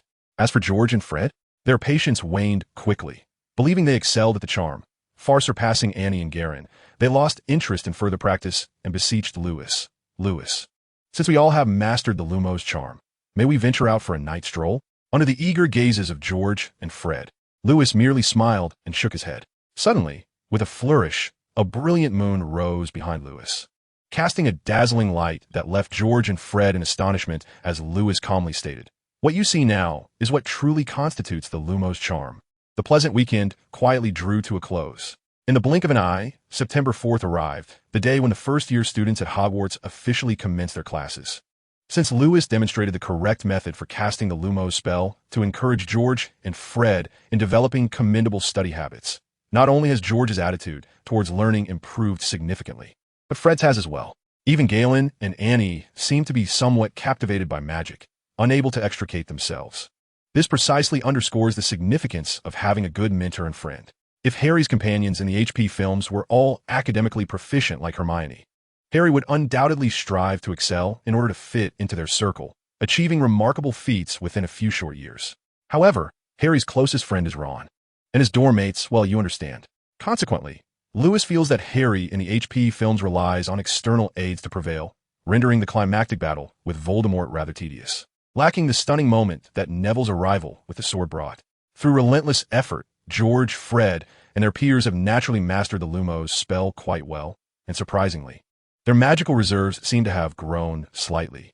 Glancing into his own mental reservoir of magical essence, Lewis notices it appears to have expanded tad. He reflects that consistently maintaining the output of magic for the shield has certain benefits for his own magical growth. As the earliest riser in the dormitory, Lewis first checks the class schedule pinned above his bed, then ponders the various new spells he has acquired while waiting for his roommates to awaken from their slumber. Yet, it seems George, Fred, and Galen have little regard for the passage of time. As 8 o'clock approaches, and noticing that the trio still shows no signs of waking, Lewis hastily rouses them, urging them to wash up and change clothes. To his dismay, the twins quip, "Lewis, you just look like Molly from now on. We shall call you Mother." Hearing George and Fred's jest, Lewis flashes a wicked smile reminiscent of a stepmother. Do George and Fred need a mother to pamper you well? He retorts. Thus, George and Fred meet an untimely end at the tender age of 11. Of course, that is impossible. All Lewis does is take out his notepad, flip to the page marked with today's date, and jot down the names of George and Fred, awaiting their fate come autumn. George and Fred, sir, we are wronged. The 13 members of the chief family were not slain by us. Soon after, accompanied by the twins and Galen, he heads to the Great Hall for breakfast. However, passing through the Gryffindor common room, Lewis is quite surprised to find many first-year students gathered there, discussing, does anyone know how to get to the Charms classroom? Chapter 21, Unlocking New Titles. Noticing that most of the first-year Gryffindors are unaware of the way to their Charms class, Lewis furrows his brow as he listens to the low chuckles of George and Fred, yet he does not mind clarifying for his classmates. After all, helping others is a virtue in my gluttonous nation. But before offering assistance, Lewis is quite curious to inquire of his first-year peers. What, pray tell, have you been engaged in during this entire 2-day respite? Have you been ensconced within your dormitory, alongside your roommates, laboring over the barbaric, crude, and utterly joyless game of Quidditch? Furthermore, it is not merely the first-year novices that warrant Lewis's derision. The upperclassmen exhibit an equal abundance of flaws. I still recall my prior existence as a student. Regardless of the uncertainty of the path ahead, if Lewis were to inquire of those nearby, they would never merely cross their arms and await the spectacle of his confusion, should they possess the knowledge to guide him. Hogwarts, or more specifically the Gryffindor upperclassmen, present a stark contrast. They seem utterly disinclined to assist the newcomers, deriving amusement from watching the first years flounder in their anxiety. Moreover, during my recent wanderings through the castle with the twins and Galen, leaving traces of magic in each classroom, I often found myself aiding those unfortunate first years who inadvertently fell into traps, while the older students merely laughed heartily at their plight. Is this what one expects from a mentor? Had this group existed in my previous life, they would have undoubtedly faced retribution for their insufferable demeanor. Thus, after casting a fierce glare at George and Fred, who were mocking the first years, I resolutely clapped my hands in the Gryffindor common room and proclaimed, "Everyone, I recall that the Charms classroom is located on the 4th floor. If you do not mind, we could first venture to the Great Hall for breakfast, and later proceed to the Charms classroom together. I assure you, we shall not be tardy." Upon uttering these words, I observed the majority of Gryffindor's first years murmuring amongst themselves. Some decided to follow me after a moment's contemplation, while others maliciously assumed that I merely sought to draw attention to myself. muttering a few words before departing the common room to continue their search for the charms classroom. As for those who consistently misinterpret kindness as malice, I find it of little consequence. I have offered my guidance. Whether or not you heed it is of no concern to me. Meanwhile, George and Fred scrutinized the departing group, threateningly asserting, "You lot dare not show respect to my brother? Be mindful after classes." Then, assuming the role of Professor McGonagall at the start of the term, I led the first years, taking advantage of the ample time to dine in the Great Hall before escorting them to the charms classroom. Throughout the journey, George and Fred flanked me like dutiful guardians, while Galen stood behind, akin to a bodyguard, unwavering in his protection, almost conveying the impression that we were leading the first years to an ambush. The only interruption occurred when Lee Jordan, a fellow from Wakanda, emerged from the crowd, cheerfully calling out, "Hey, Lewis, you were really cool just now." Acknowledging Lee's enthusiasm with a smile and a nod, I refrained from elaborating further. George and Fred exchanged a synchronized eye roll, casting a cold glance at Lee Jordan, as if to convey, "Look how long it took that guy to remember us. Truly a superficial brother." Subsequently, due to the considerable number of first-year students accompanying Lewis and others to the dining hall, most of the freshmen only arrived at the charms classroom around 8:40. This led to Lewis garnering an abundance of goodwill from the newcomers. Regrettably, none of the freshmen were the targets of Lewis's affections, rendering this goodwill seemingly futile. Moreover, as some students' admiration for Lewis grew, others experienced a decline in their sentiments toward him. For instance, the many newcomers who had skipped breakfast and had not accompanied Lewis were unable to mock the upperclassmen who were watching the scene unfold, redirecting their resentment toward Lewis, believing that their hunger was his fault. This group was utterly incomprehensible. Even the typically good-natured Garen could not help but express his mild annoyance beside Lewis, saying, "Lewis, look at the glares from those guys. It's as if being late is your fault. There's no need to engage with them." Lewis replied with a smile, attempting to reassure him. "No one is perfect. It's impossible to make everyone love you. Wouldn't you agree? I just think they ought to apologize to you, Lewis." "Not necessary," Lewis responded, glancing at the twins with a grin. "See, even George and Fred think it's no big deal, right?" "Exactly," George replied with a sunny smile, resting an arm around Fred's shoulders. "I think those folks are quite amusing. They make for excellent targets." Fred chimed in, "George and I could take some time to prepare a few dung bombs and place them in their beds. Just imagine how they would react after a long day when they crawl into bed." In unison, George and Fred burst into laughter, exclaiming, "Boom, they will surely enjoy that." "Lewis, Garen, are you two devils?" As George and Fred passionately debated the procurement of dung bombs, the class bell suddenly rang. The charms lesson for Gryffindor was conducted alongside that of Hufflepuff, and before class began, Lewis and his companions caught a glimpse of Annie and remembered to greet her. The Hufflepuff upperclassmen, evidently more organized than their Gryffindor counterparts, led almost all Hufflepuff students to the charms classroom, which undoubtedly diminished Lewis's impression of Gryffindor further. The professor teaching charms was Phileas Flitwick, a rather fragrant individual of diminutive stature, rumored to possess a trace of fairy blood. Lewis speculated that Professor Flitwick's fairy lineage likely stemmed from his mother, due to certain significant matters. Although Professor Flitwick had to stand atop a stack of books to teach, not a single student mocked his appearance or stature, as all were captivated by the enchanting magic he wielded. He effortlessly wielded his magic, manipulating all the books before him to float gracefully in midair, arranging them into various formations at will. He even levitated the books close to the students, allowing each pupil in the classroom to experience the enchantment of magic. When Professor Flitwick concluded his demonstration, the classroom erupted in enthusiastic applause, many students' faces flushed with excitement, gazing at him with a hint of admiration. After the applause subsided, Professor Flitwick remarked with a smile, "If you dedicate yourselves to understanding and learning magic seriously, you will eventually attain such proficiency. For now, turn to page 3 of your textbooks and begin learning your first spell." Following Professor Flitwick's instructions, all the students, including Lewis, opened their textbooks and listened attentively as he imparted the theoretical foundations of spells, emphasizing the importance of proper wand movement and correct pronunciation. However, as Professor Flitwick began to explain how to wield the Lumos spell and articulate the incantation, the somewhat perplexed Galen furrowed his brow and quietly asked the twins, "George, Fred, why do I feel that Professor Flitwick's skills are rather average? His explanation of the Lumos spell seems less clear than Lewis's." Upon hearing Galen's words, George and Fred exchanged glances and nodded in agreement. Perhaps we should start referring to Lewis as Professor Lewis. Chapter 22. Step by Step. Ding. Congratulations on unlocking a new title. Unfortunately, in his reborn state, Lewis lacked a system to provide external assistance. Otherwise, regardless of whether George and Fred were jesting, the new title they bestowed upon Lewis would undoubtedly yield him a substantial reward. As for Professor Flitwick's teaching abilities, he was indeed a remarkable professor of charms at Hogwarts, possessing extensive teaching experience.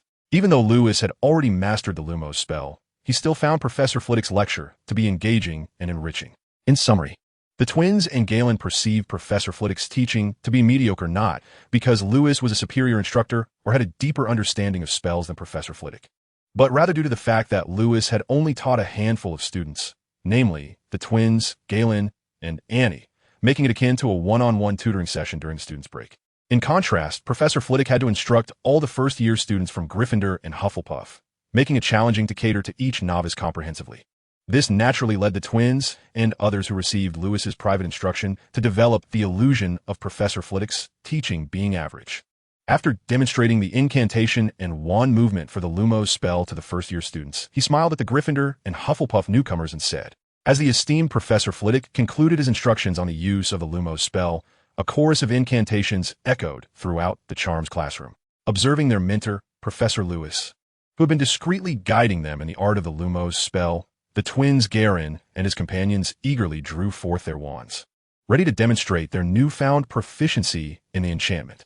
Upon Garen's successful execution of the Lumos spell, Professor Flitwick exclaimed with palpable excitement, "Everyone, look, Mr. Smith has succeeded. His Lumos spell is rather commendable. I believe I shall award 5 points to Gryffindor."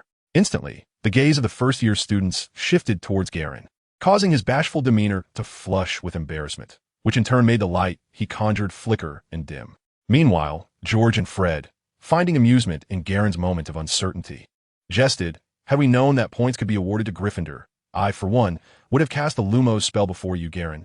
However, the reality often dictated that the first to brave the unknown were the ones favored by the professors when it came to awarding points.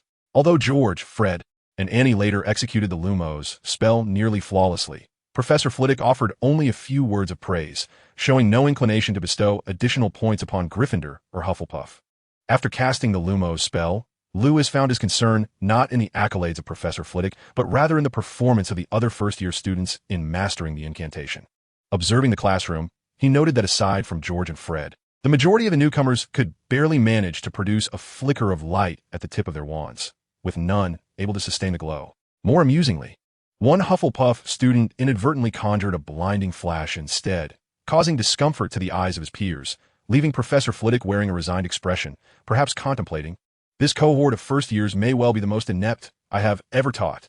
Yet after class, when Annie momentarily stepped away from the Hufflepuff line to converse with Lewis and his friends, the twins George and Fred exchanged puzzled glances as the very Professor Lewis who had been instructing them sought out Professor Flitwick for a discussion. "What did you discuss with Professor Flitwick?" they inquired. "Oh, nothing of great consequence," Lewis replied with a casual smile. "I merely found many of the spell pronunciations quite intriguing, such as the flickering of Lumos or the pristine cleansing of Scourgify. I wanted to inquire if there exists a special relationship between the magic we wield and the spells we cast, particularly if I might utilize an alternative to the incantation ox for the counterspell, perhaps something akin to pitch dark." And what was Professor Flitwick's response? He found my thoughts to be rather interesting. "Lewis, do you have any ideas for new spells?" George and Fred asked in unison, their minds evidently attuned to mischief. "Indeed, I do. For instance, the Trip Jinx." As he spoke, Lewis brandished his wand, pointing it at George and Fred, and incanted, "You two have toppled over." Then, with a thud, George and Fred fell in unison before Lewis, leaving Galen beside them utterly astonished. He could hardly fathom how Lewis, also a first-year student, could so effortlessly conjure a spell. However, the so-called topple spell was nothing but a ruse. The true reason for George and Fred's fall lay in Lewis's discreet use of magic, which had sent them crashing to the ground. It was merely a trick to amuse the first years, as many upperclassmen at Hogwarts would easily see through his little charade. Yet, Professor Flitwick's words held a kernel of truth. He shared Lewis's belief that there exists a unique relationship between magic and spells. Lewis, however, did not delve further into this topic with Professor Flitwick. One reason was the lack of time, as he had a history of magic class to attend soon. Another was that, as a first year, posing profound questions to a professor might not yield satisfactory answers, for understanding between individuals necessitates time and gradual accumulation. Inquiring about intricate matters as a newcomer might lead professors to think that the first years lacked sufficient knowledge, and even if they provided correct answers, the students might struggle to grasp the underlying intricacies. Thus, initially, Lewis intended to ask professors relatively superficial questions, hoping to leave a favorable impression as an eager learner. Once the professors had warmed to him sufficiently, he would then approach them with more profound inquiries, confident that their dedication to teaching would lead them to provide him with insightful responses. Just as he patiently explained the principles of the topple spell to the eager George and Fred, Lewis was mindful of the need to approach Hogwarts professors with a gradual, layered strategy. His ultimate aspiration was to unlock the vast treasure of knowledge possessed by all the professors at Hogwarts. Chapter 23. Professor Binns. The first step in his strategy to engage the professors involved enhancing his presence and building rapport over a tentative span of 1 year. Should he successfully execute his plan and win the professors' favor, it would be a time when Lewis could act freely. Of course, no plan is immune to unforeseen complications. For instance, when it came to Professor Snape, the infamous potions master from the Harry Potter films, Lewis had yet to devise a suitable strategy to foster goodwill between them.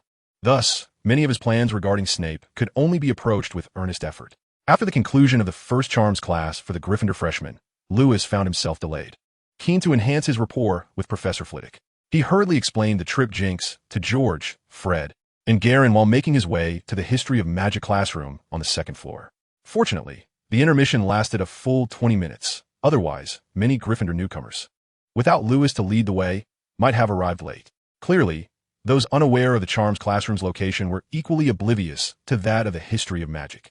Upon Lewis and the others' arrival at the History of Magic classroom, the door stood ajar, revealing a handful of Gryffindor students still exchanging jests, while the majority, either engaged in casual conversation or absorbed in their books, hailed from Ravenclaw, an institution Lewis had once fancied himself destined for. Observing the lively George and Fred, who had quickly made a number of new acquaintances, Lewis noted with a sidelong glance the serene atmosphere among the Ravenclaw contingent, prompting a quiet sigh. Ah, indeed, the House of Eagles is more suited to me. As the bell signaled the commencement of class, Professor Binns, tasked with imparting the lessons of magical history, drifted through the blackboard in a manner most peculiar, captivating the attention of all the freshmen akin to Professor Flitwick's enchanting performances in the charms class. What kind of magic is that? Garen inquired, staring in awe at Professor Binns. It's not magic, it's a ghost, Lewis replied. Garen gulped audibly before asking, can it be eaten? Lewis and the twins exchanged glances, bemused. Is that really a question worth pondering? Their conversation came to a close as they shifted into serious listening mode. However, merely 5 minutes into the lecture, it became evident that Lewis was an anomaly among the Gryffindors. Indeed, he might well be the only freshman in the room who found Professor Binns' lecture engaging. Since Binns had passed away and continued to exist as a ghost, he had lost the agile mind and clarity of thought that once allowed him to teach magical history in a vibrant and captivating manner. Now, his lessons had devolved into monotonous recitations, rendering the classroom a realm of tedium for the students.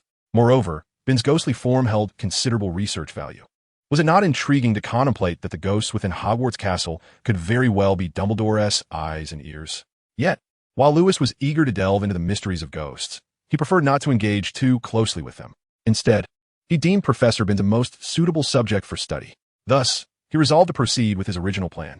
Lost in thought, he was roused by the sound of the dismissal bell. Garen, having endured the lecture with considerable discomfort, yawned and nudged the slumbering George and Fred awake. Turning with a hint of embarrassment towards Lewis, he asked, Lewis, may I borrow your notes on magical history to copy? Of course, Lewis replied. Lewis smiled as he handed over the meticulously recorded notes to Garen, only to be met by the eager expressions of George and Fred, who exclaimed, Lewis, you're truly remarkable for managing to stay attentive throughout the entire class. Indeed, George and I have often heard Percy mention that history of magic is the most tedious and dreary subject at Hogwarts, with very few able to remain awake in Professor Binns' lectures. The twins then chuckled in unison. Lewis, once Garen finishes transcribing your notes, could you lend us a copy as well? Of course, and you need not wait for Garen to complete his work. Duplicate away. In an instant, the notes on the table began to tremble slightly, and in the astonished gazes of the twins and Garen, the single copy transformed into 4. Lewis, are you using the duplication charm? Indeed, I am. And how long does your duplication last? How long? 3 days? That is ample time. George and Fred exchanged glances, and rather than inquiring why Lewis' duplication charm was so exceptional, capable of lasting at least 3 days, they implored him to create a few more copies of the History of Magic notes to sell to other first-year Gryffindors for some pocket money. Lewis did not refuse. In fact, he found their entrepreneurial spirit commendable, befitting future shopkeepers of Diagon Alley. As for whether his history of magic notes would have a market, Lewis was too apathetic to ponder. After all, George and Fred were engaging in a risk-free venture, requiring merely a bit of magical energy. Any additional copies sold would equate to extra earnings, devoid of any possibility of loss. Moreover, had it not been for the stringent regulations of the Ministry of Magic, Lewis, who once contemplated profiting from the duplication charm, would not have minded if Jason transitioned from healer to arms dealer, selling weapons to terrorist organizations while simultaneously lifting the duplication charm post-transaction, all in the name of maintaining world peace. Subsequently, as Garen handed over the duplicated history of magic notes to the twins, Lewis observed their figures gradually blend into the throng of first-year Gryffindors. He chose not to follow their business dealings closely, but instead approached Professor Binns to enhance his rapport. However, after a profound exchange, Lewis could not ascertain whether his standing with Professor Binns had significantly improved. The only certainty at that moment was that ghosts truly can consume. Chapter 24. Safety first. Lewis had initially engaged in a delightful dialogue with Professor Binns. Yet, a minor incident soon transpired. As their pleasant conversation unfolded, Lewis realized that Professor Binns was not only a learned instructor, but also one who readily shared knowledge without requiring first years to labor for his favor. To summarize, Professor Binns' attitude towards all student inquiries was simply, "What's on your mind? Speak up." Naturally, Lewis would not be courteous to the enthusiastic Professor Binns, promptly posing a series of questions regarding the history of magic. Immediately following Lewis's presentation of a rather obscure question, Professor Binns experienced a system malfunction, leaving him in a state of bewilderment, his gaze vacant and frozen in place. This caused Lewis's eye to twitch involuntarily. He was uncertain how long it would take for Professor Binns' system to reboot. During this interval, Lewis contemplated the idea of discreetly slipping away. Yet he felt that doing so would render him akin to a heartless scoundrel abandoning a delicate affair. Furthermore, ghosts are creatures of immense research value, and Lewis was irresistibly drawn to each ghostly form. Thus, while waiting for Professor Binns' successful reboot, Lewis patiently cast a spell, infiltrating the professor's somewhat ethereal body. To his surprise, as Lewis manipulated his magic upon entering Professor Binns' form, his own unique magical energy suddenly became restless, instilling within him a sense of unease. However, the unexpected agitation seemed to resolve satisfactorily. Yet, while Lewis was preoccupied, monitoring Professor Binns' condition while also assessing the shifts in the realm of consciousness, he was acutely aware that everything was not as it appeared. Firstly, although Professor Binns seemed to have successfully rebooted and returned to his former self, Lewis could keenly sense that the professor's gaze appeared even more vacant than before, as if he had lost the last remnants of his humanity in the wake of the incident, despite the increase in magical energy being a mere increment from 1 to 0. 11. The source of that additional energy was perplexing. Was it derived from Professor Binns? Ultimately, after a prolonged search within the realm of consciousness, Lewis stumbled upon a fragment of Professor Binns' memories. With a deep sigh, he hastily addressed the professor, saying, "I am truly sorry." It was evident that this unexpected memory fragment within the mental realm elucidated the origin of the additional magical energy. It was indeed a part of Professor Binns' own essence. Consequently, Lewis concluded that ghosts are consumable entities. They serve as a source of sustenance for magic, although his prior mishap only allowed him a mere taste of Professor Binns' essence, preventing him from discerning the true flavor of a ghost. He realized that the magical elixir formed by his energy could be augmented through the consumption of ghosts. This revelation ignited a singular thought within Lewis's mind. Can the Dementors of Azkaban be consumed? It is important to note that Lewis's curiosity was not merely a consequence of his earlier incident, awakening a hidden trait of insatiable appetite. Instead, he found it difficult to accept that one could enhance their magical reserves through the consumption of ghosts. Setting aside the potential risks associated with such a method of augmenting magical energy, Lewis felt that ghosts, as beings existing in a unique state akin to humanity, raised a profound ethical dilemma. What distinction lies between consuming ghosts and cannibalism among one's own kind? Lewis found it difficult to accept the notion of alternative cannibalism among his peers. Yet he was more inclined to embrace the idea of devouring soul-sucking creatures to enhance the magical reserves of his elixir. Unfortunately, he felt uncertain about this approach. He feared that in his attempt to heal Professor Binns, he might inadvertently bring about the demise of the history of Magic Professor. Therefore, he decided to wait and see. The lunch break swiftly came to an end. In the afternoon, The first-year Gryffindors were scheduled for a class with Professor McGonagall on Transfiguration. Attending merely 3 classes a day was undoubtedly a reprieve for Lewis, who had endured the rigors of the high school entrance and college entrance examinations. Only George and Fred, with their typically relaxed attitude towards studies, occasionally complained to Galen about the exhausting nature of attending 3 classes in one day. However, upon reflecting on the coins earned from selling Lewis's History of Magic notes, the twins suddenly felt that having more classes each day might not be such a bad thing after all. The Transfiguration classroom was located on the 7th floor of Hogwarts Castle. With Professor McGonagall's stern reputation preceding her, none of the first years dared to arrive late to her class.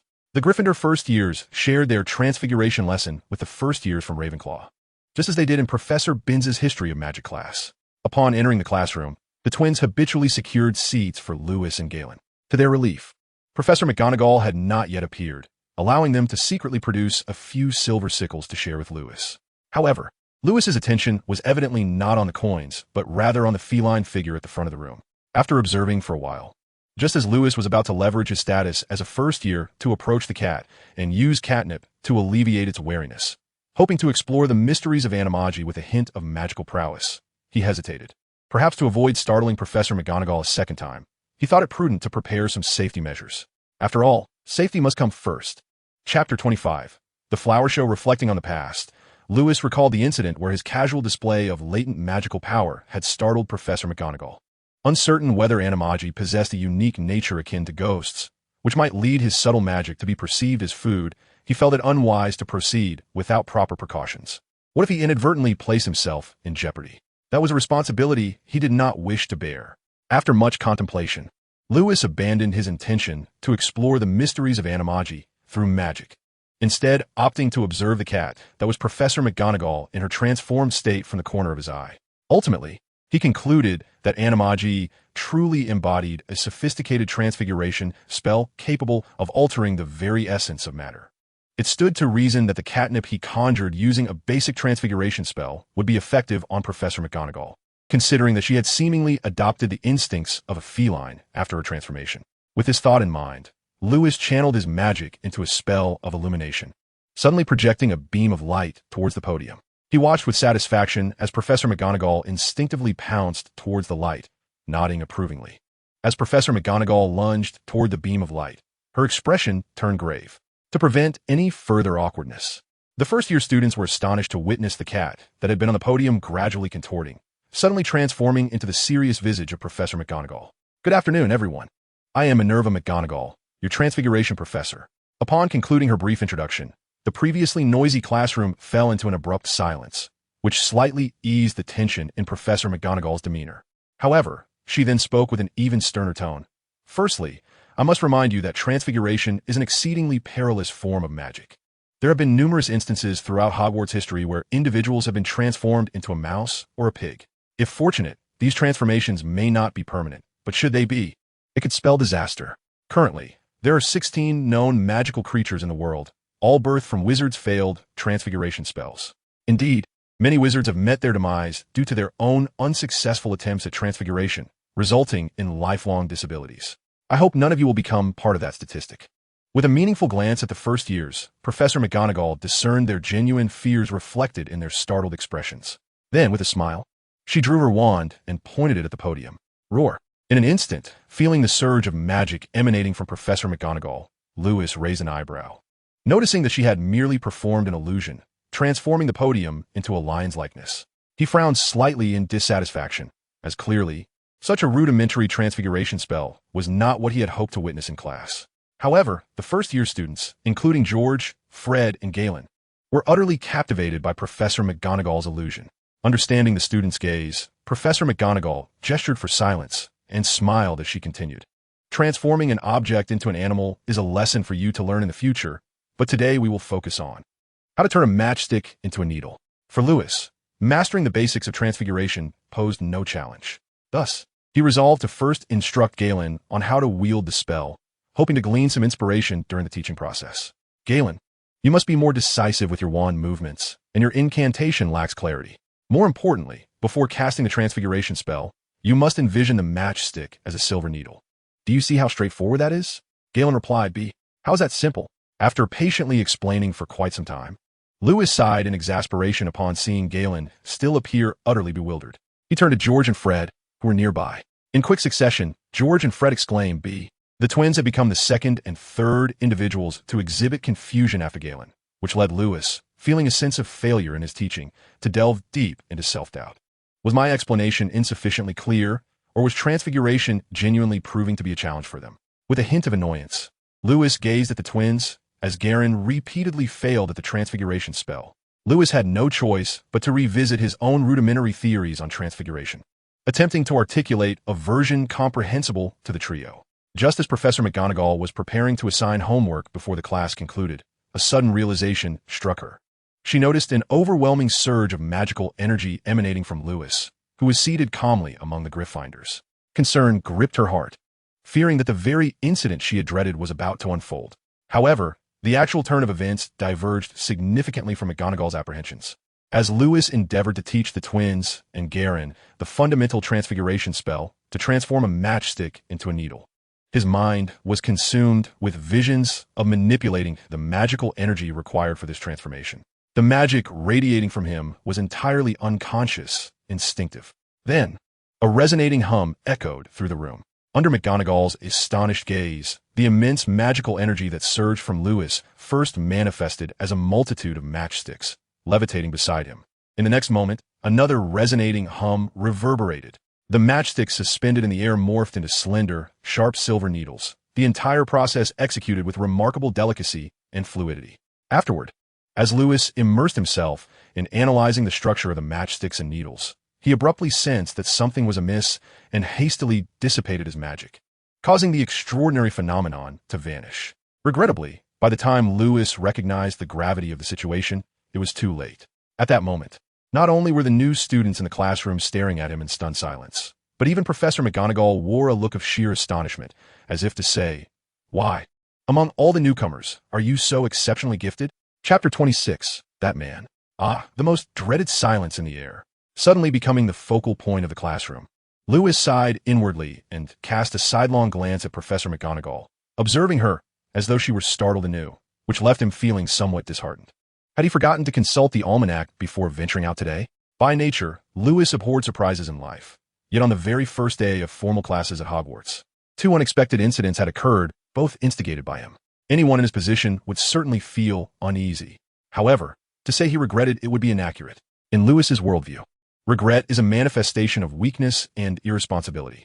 It is akin to a person who suddenly finds themselves apparent lamenting their lack of precautionary measures. The feelings of remorse that arise within them stem either from fear of the future or an unwillingness to shoulder responsibility. At that moment, Lewis found no cause for regret. Moreover, the two incidents of the day had indeed proven to be immensely beneficial to him. For instance, the unexpected occurrence with Professor Binns not only enlightened Lewis to the fact that peculiar beings like ghosts are indeed consumable, but also pointed him towards a swift path to augmenting his magical reserves. In the classroom where the transfiguration spell was taught, the unforeseen incident, as interpreted by Lewis, resembled a profound epiphany. He was eager to guide the twins, George and Fred, in mastering the intricacies of the basic transfiguration spell, thereby reorganizing his own comprehension of it. As he meticulously analyzed the structure of a matchstick and a silver needle, he unexpectedly found himself immersed in a state of revelation. During this moment of insight, the magical energy he unconsciously released transformed in tandem with his thoughts, first taking the form of a matchstick and then morphing into sharp silver needles.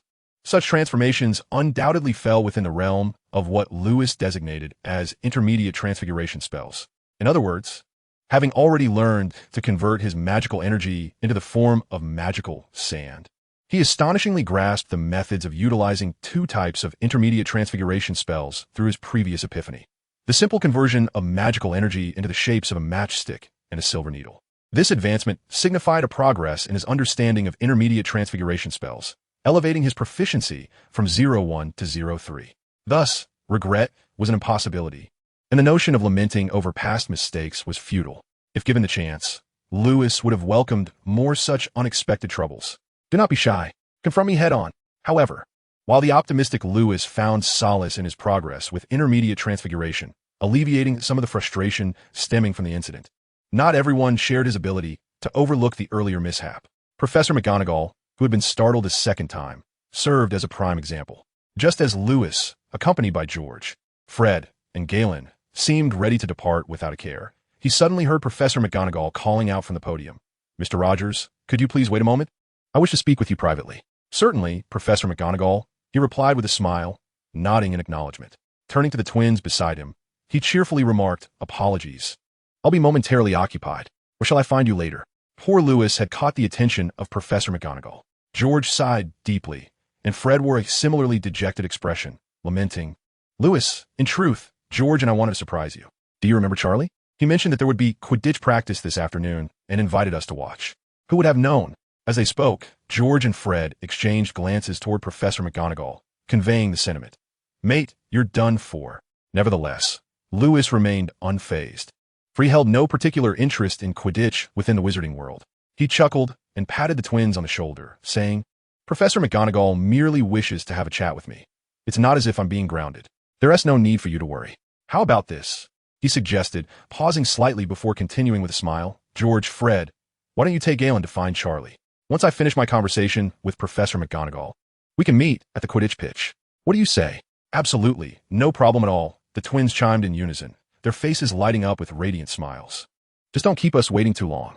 I'll do my best." In a hurried manner, Garen waved his hand, and Lewis turned to face Professor McGonagall, smiling as he inquired, "Good day, Professor McGonagall. How may I assist you?" Upon hearing Lewis's question, a slight twitch appeared at the corner of McGonagall's eye, which Lewis interpreted as her silently questioning his awareness of the situation. "Of course," she continued, "Mr. Rogers. Let me pose the first question. Are you confident in your ability to control your magical powers?" "Indeed," replied Lewis. "Would you like me to demonstrate?" "No need." Professor McGonagall interjected sharply, then took a few deep breaths to regain her composed demeanor. "Mr. Rogers, I believe you can manage your powers. But could you elucidate the events that transpired in class? What were you doing at that time?" "Child, there's no need for an apology," she softened slightly, her tone shifting to one of curiosity. "You mentioned that you were diligently studying transformation spells. Could you show me?" "It would be my honor," Lewis said, knowing what McGonagall wished to see. He refrained from retrieving his wand and instead manipulated his magic to showcase the intricacies of an intermediate transformation spell before her. In an instant, a hum resonated as Lewis's thoughts shifted, and the unique magic emanating from him caused Professor McGonagall to tense, wary of any potential danger. However, as Lewis adeptly controlled his powers, transforming the dark mist of his magic in a magical sand, a matchstick, and a silver needle, it became evident, as Dumbledore had noted, that Lewis was indeed a masterful manipulator of his magic. McGonagall's concerns began to dissipate. Yet, as Professor McGonagall became captivated by the display of Lewis's intermediate transformation spell, elsewhere, in the headmaster's office of Hogwarts, Dumbledore observed the classroom with keen interest. The image of the golden-haired youth began to merge with that of a man from his memories, prompting Dumbledore to reflect wistfully. In those days, he was much like you, possessing such striking features. Chapter 27. Shaping and Transformation. The identity of the man who lingered in Dumbledore's thoughts remains a mystery known only to him. Nevertheless, Lewis was acutely aware of Dumbledore's discreet scrutiny before engaging in conversation with Professor McGonagall. Thanks to the unique nature of a masterful magician, Lewis possessed an extraordinary sensitivity to magic, allowing him to sense even the most covert of gazes. It was akin to walking amidst a crowd and occasionally feeling the weight of another's stare. Within the halls of Hogwarts, few possessed the inclination or ability to spy on others, making it relatively simple for Lewis to surmise that the one observing his dialogue with McGonagall was none other than the seemingly serious yet morally ambiguous headmaster. However, Lewis felt indifferent towards Dumbledore's silent attention, well aware of the reason behind it. Let him indulge in his voyeurism, for all that he observes are secrets that one willingly displays before others. This much Lewis is confident of. At this moment, however, what weighs more heavily on his mind is undoubtedly the evaluation bestowed upon him by Professor McGonagall after her observation of his intermediate transfiguration performance. What was Professor McGonagall's assessment? After witnessing Lewis's demonstration, she commendably acknowledged his magical aptitude, yet soon thereafter, with a perplexed expression, remarked that what he had just performed was not, in fact, a transfiguration spell. What? If that was not a transfiguration spell, then what could it possibly be? In an instant, Lewis was left bewildered by Professor McGonagall's critique, while she, perceiving his confusion, promptly inquired, "Mr. Rogers, may I ask, what constitutes a transfiguration spell?" "A transfiguration spell transforms one object into another, and its marvel lies in its capacity to animate inanimate objects into living beings, and vice versa. Moreover, transfiguration is not confined to holistic transformations. It can also apply to partial changes. For instance, a wizard proficient in transfiguration might alter a person's ear into that of a rabbit. Professor McGonagall nodded with a smile, saying, were this in a classroom setting, I would be inclined to award Gryffindor 5 points. However, as she spoke, she drew her wand and, with a flourish of a silent incantation, transmuted the textbook before her into a simple teapot. She continued, yet, Mr. Rogers, the magic you employed was distinct from transfiguration. It was not merely the act of transforming one object into another. Thus, while you may believe that you have transmuted magical energy into matchsticks or silver needles, I perceive, Mr. Rogers, that you have rather sculpted something from that magical energy. Do you comprehend my meaning? Sculpted? Lewis furrowed his brow, mulling over Professor McGonagall's words before smiling and nodding. Professor McGonagall, I believe I understand your point. Splendid, she replied, her satisfaction evident as she gently cautioned, Mr. Rogers, as your transfiguration professor, it is my duty to remind you that merely using magical energy to shape something can be even more perilous than transfiguration itself. Therefore, to avert potential calamities, I advise against recklessly experimenting with such magic. Should you require assistance, do not hesitate to seek my counsel. Is that agreeable? Yes, I understand. Thank you for your guidance, Professor McGonagall. Lewis responded succinctly. In truth, no one could deter him from exploring the mysteries of magic. Not even Merlin. At this moment, despite acknowledging some validity in Professor McGonagall's assertions, Lewis recognized that his interpretation of intermediate transfiguration, in a sense, indeed, transcended the boundaries of mere transformation, leaning more towards a sophisticated form of sculpting. The journey to mastery would likely be fraught with numerous challenges and dangers. Yet, the inception of any novel entity is often accompanied by a certain degree of risk, is it not? The first individual to discover the drinkability of milk, regardless of their intentions towards the cow, deserves commendation for their audacity. In the realm of magical exploration, Lewis undoubtedly possessed the courage to be the first to venture into uncharted territory. Thus, having received a kind reminder from Professor McGonagall, Lewis resolved to exercise greater caution during the intricate process of mastering intermediate transfiguration spells, striving to avert danger rather than succumbing to fear and contemplating retreat. Upon receiving a satisfactory response from Lewis, Professor McGonagall's demeanor lightened considerably, and she smiled, saying, Mr. Rogers, I believe your grasp of transfiguration is quite commendable. Would you care to demonstrate it for me? Without hesitation, Lewis recognized this as an excellent opportunity to enhance his rapport with Professor McGonagall, and he willingly showcased his interpretation of the basic transfiguration spell. As he skillfully manipulated the magical forces to transform the textbook before him into an array of furniture and animals, precisely as he envisioned, Professor McGonagall's admiration for him soared. She later exclaimed with enthusiasm, Mr. Rogers, with your current proficiency in transfiguration, you should easily pass the OWL's examination. If it were not for your tender age, I would even consider hiring you as the transfiguration professor at Hogwarts to instruct the first years. In response to Professor McGonagall's high praise, Lewis merely smiled, choosing not to engage further. He felt that her commendation, while generous, contained an element of insincerity, reminiscent of hairdressers who flatter every client with compliments regardless of their appearance, a benign falsehood. However, it soon became evident that Lewis's high standards for himself led him to mistakenly perceive her praise as somewhat disingenuous. Just before their conversation concluded, Professor McGonagall suddenly expressed great enthusiasm as she invited Lewis, Mr. Rogers, would you be interested in joining my transfiguration club? Curious about the nature of the club, Lewis inquired. Professor McGonagall, what exactly does your transfiguration club entail? In simple terms, she explained, it is a private gathering where we come together to discuss and explore the intricacies of transfiguration spells. May I be so bold as to ask when the meetings take place? Of course, Professor McGonagall replied patiently. Barring any unforeseen circumstances, the club meets twice a week. I will inform everyone of the specific times and locations in due course. Mr. Rogers, would you care to join us? Indeed, Professor McGonagall, I would be most delighted. Having nodded in agreement to join the Transfiguration Club, Lewis later learned from her that the next meeting was tentatively scheduled for Wednesday afternoon, with the location yet to be determined. After exchanging warm farewells with Professor McGonagall, Lewis made his way to the Quidditch pitch as promised. There, Lewis first caught sight of Charlie and the other Gryffindor Quidditch players practicing various strategies for their upcoming matches. As he approached to join the twins, he couldn't help but ponder, why must wizards' mounts be brooms, rather than something like flying swords? Chapter 28. The Internal Structure of a Broom. Wizards tend to be quite conservative, and compared to the ever-evolving Muggle world, they often give Lewis the impression of lagging behind the times. For instance, watching the enchanted broomsticks that wizards ride brings a tinge of melancholy to Lewis. However, Galen, who was experiencing broom flight for the first time, was having a blast. He noticed Lewis entering the Quidditch pitch, skillfully maneuvered his broom closer, and called out, "Hey Lewis, you finally made it." "Indeed," Lewis replied with a smile. "It seems you're having quite a bit of fun." "Absolutely." Galen nodded enthusiastically. "I've been looking forward to the flying lessons at Hogwarts for ages. I never imagined George and Fred's brother would let me experience flying beforehand. It's simply fantastic." "Do you find flying on a broom difficult?" Lewis inquired curiously. "A bit." Galen instinctively reached for the back of his head, and then, bang! Losing his balance, he suddenly tumbled off the broom. Fortunately, the Quidditch pitch was surrounded by soft grass, with a relatively softer sand area in the center. Since Galen was flying low, his robust physique ensured he was unharmed. As he brushed the dust off himself, George and Fred, who had been soaring around the pitch, flew towards Lewis at an estimated speed of 15 miles per hour and grinned. "Hey Lewis, want to try your hand at flying? Charlie has prepared brooms for each of us.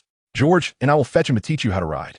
Lewis had no objections to the twins' suggestion and nodded with a smile. He then watched as they soared towards the center of the Quidditch pitch to summon Charlie, who was practicing strategies with the team. As the captain of the Gryffindor Quidditch team, Charlie's flying skills were evidently impressive. His broomstick was clearly of a superior quality compared to those of George and Fred. After swiftly arriving at Lewis's side, he executed a graceful maneuver and smiled. "Lewis, it's been a while. How does it feel to be at Hogwarts?" "Quite well, Charlie," Lewis responded, feeling comfortable. "I've been getting along splendidly with the Weasley family. I hear from George and Fred that you've gone out of your way to prepare brooms for us. How thoughtful of you." "Not all a bother." Charlie glanced back with a weary expression at George and Fred, who were playfully tussling mid-air, and added with a hint of exasperation, "I just hope those two imbeciles Haven Tea cause you any trouble." With that, Charlie instructed George to fetch the broom he had prepared for Lewis and patiently began to explain how to ride it. "Lewis, this marks your inaugural flight upon a broomstick. Remember, there is no cause for trepidation. I shall be right here watching over you, ensuring your safety. Simply mount the broom as I do, and gently push off with your legs to ascend effortlessly into the sky. Once airborne, grasp your broom firmly. A slight lean backward will elevate you, while a gentle forward tilt will bring you down. You must maneuver the broom's direction with your hands. Do you understand my intent? It bears a resemblance to navigating a flight simulator, does it not?" Lewis nodded earnestly, his fingers gliding over the smooth yet firm shaft of the broom. As he began his low-altitude flight under Charlie's guidance, he attempted to decipher the broom's intricate structure with his magic and was astounded. Despite Charlie being the captain of the Gryffindor Quidditch team, the broom he provided could hardly be considered a premium model. It bore the appearance of an outdated clean sweep model. However, upon utilizing his magic to probe the broom's inner workings, Lewis was astonished to discover that this seemingly ordinary broom was imbued with numerous remarkable spells. For instance, the cushioning charm enhances the overall comfort of the broom, alleviating any discomfort for male wizards. Furthermore, the acceleration charm acts as the throttle for every flying broom, allowing wizards to control their speed by varying the intensity of their magical output. Ultimately, Lewis concluded that the true marvel of every flying broom lies hidden within the enduring spells it harbors. These spells resemble pieces of a puzzle, constructing the broom's internal framework, rendering its external appearance secondary. It is akin to the internal components of a van being transformed into a Lamborghini. While it may function, its performance pales in comparison to that of a true sports car. In Lewis's view, mastering the internal structure of a flying broom would enable him to whimsically alter its exterior, reshaping it into a flying sword, missile, or fiery wheel. Thus, once Charlie confirmed that Lewis had grasped the fundamentals of broom flight, he called out before rejoining the team to practice their tactics. Meanwhile, Lewis, leisurely circling the field, did not succumb to the enchantment of flight like the twins and Galen. Instead, he diligently analyzed the broom's inner workings. The principle behind the cushioning charm was not overly complex. Perhaps during holidays, he could attempt to enhance the comfort of his family's car. It appears that the principles behind the acceleration and direction charms have been encrypted. Such encryption spells might serve as a means for wizards to protect their intellectual property. The process of deciphering them is not particularly challenging. It resembles unlocking a safe. I merely need to manipulate my magic in this manner, then that way, and then this way.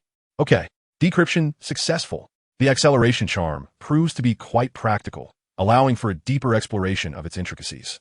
When combined with my aerial maneuvering technique, it significantly enhances my flying speed. A brief examination of the internal structure of this sweeping series broom has greatly benefited Lewis during his analysis. If the opportunity arose, he would undoubtedly desire to acquire the latest model of the Nimbus series broom, pondering the distinctions between the new and old versions.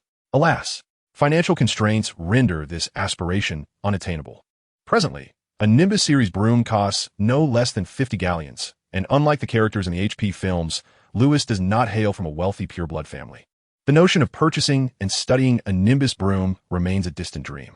As for legitimate methods of earning galleons, Lewis indeed possesses some ideas. However, just as he was diligently contemplating feasible pathways to financial stability, a commotion from the Quidditch pitch suddenly captured his attention. He then observed the Slytherin Quidditch team, known for their affinity for earthy tones, embroiled in a dispute with Charlie and the twins. To his surprise, the leader of the Slytherin group, a boy with prominent front teeth, was brandishing a Nimbus broom, prompting Lewis to think joyfully. "I have my broom." Chapter 29. Your broom is quite impressive. Much like the basketball or soccer fields in the Muggle world, the Quidditch pitch at Hogwarts is also a venue prone to conflicts, perhaps due to the overwhelming hormones of countless youths seeking an outlet. The cause of the current quarrel, while not entirely the fault of the Slytherin Quidditch players, certainly sees them bearing the brunt of the blame, as Lewis understands. Slytherin students are generally unpopular. The majority adhere to a pure-blood superiority ideology, looking down upon Gryffindor students, deeming them to be nothing more than simpletons. They similarly disdain the bookish Ravenclaws and the perceived foolishness of Hufflepuffs, blindly believing that only Slytherin students possess true purity of blood, inherently superior to all others.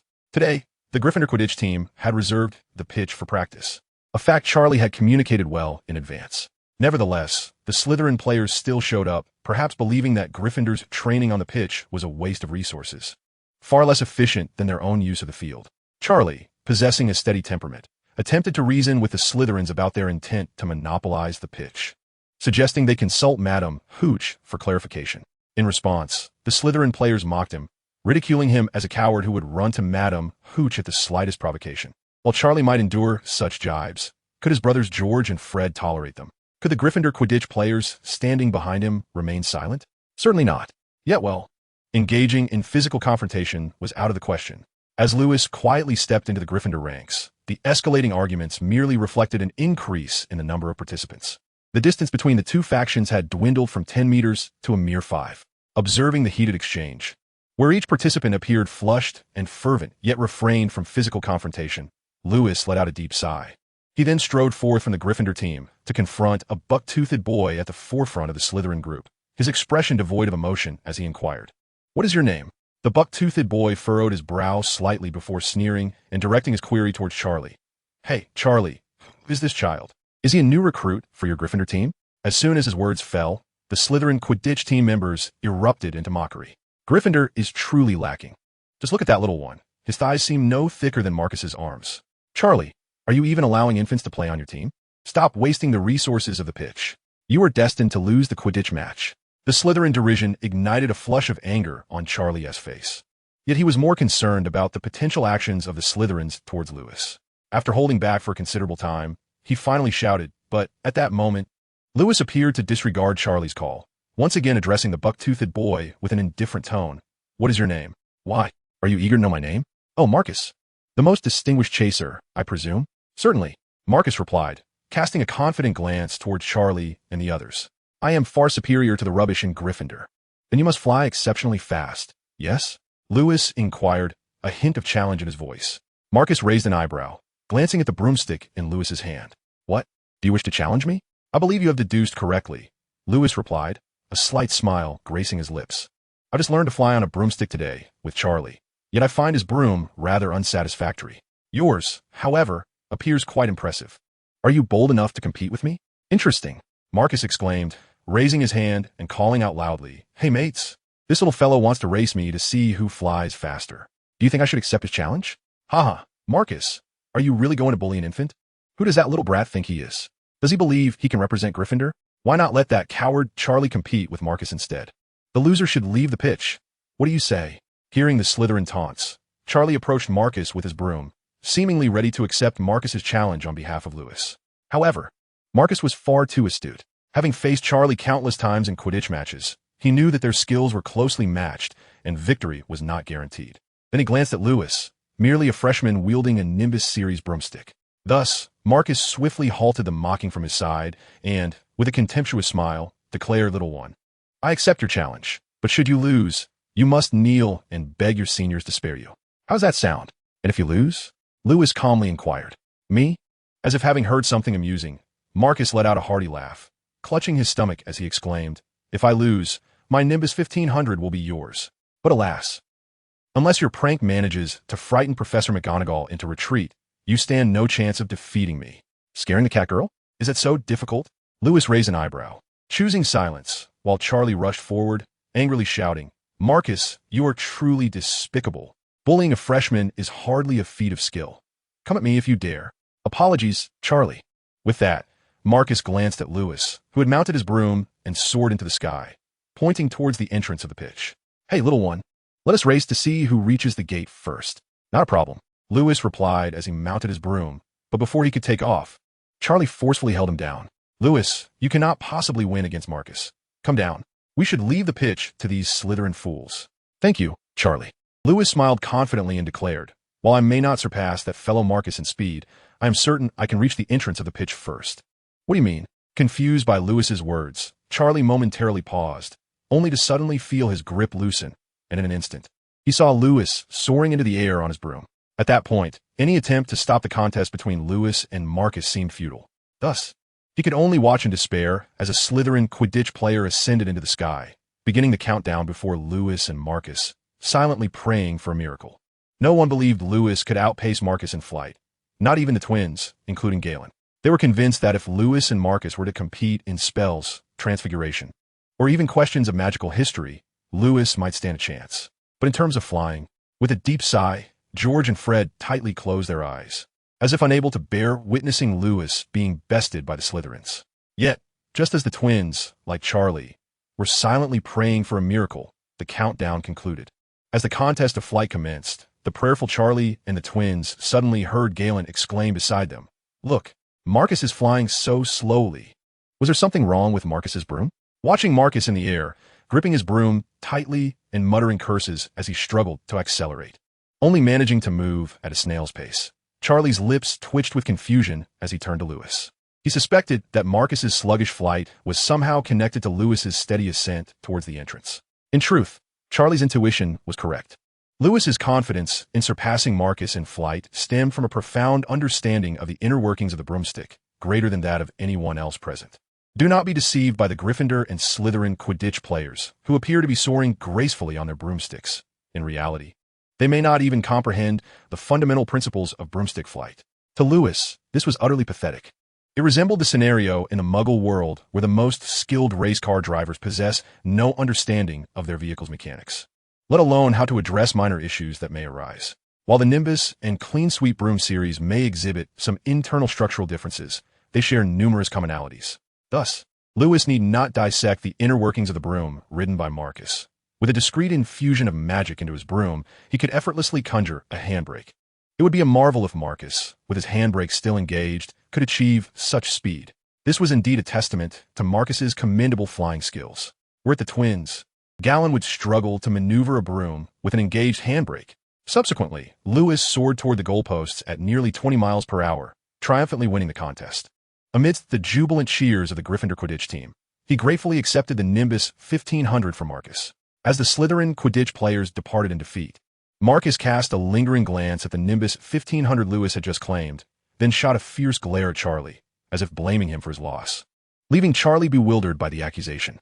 Aside from Lewis, George and Fred enthusiastically dragged Galen along, reveling in the celebrations as if Lewis's victory over Marcus constituted a grand triumph for Gryffindor. Charlie, inexplicably bearing the brunt of blame, was equally elated, casting an envious glance at the Nimbus 1500 in Lewis's grasp, and cheerfully remarked, "Lewis, congratulations on besting that fool Marcus." "Thank you, Charlie," Lewis replied, his magic probing the internal structure of the Nimbus 1500 as he smiled. "I must admit, I was somewhat surprised." "Surprised by what?" Charlie inquired curiously. "Was it regarding Marcus's broom malfunction?" "Not all," Lewis shook his head. "I was surprised that Marcus readily conceded defeat and handed over the Nimbus 1500 to me. Ah, is that an issue? Charlie responded, his expression peculiar. While Slytherins may be detestable, a loss is a loss. There's no dishonor in that, is there? It's akin to dueling among wizards. Can Slytherins challenge us Gryffindors to a duel and then purposefully not show up just to taunt us?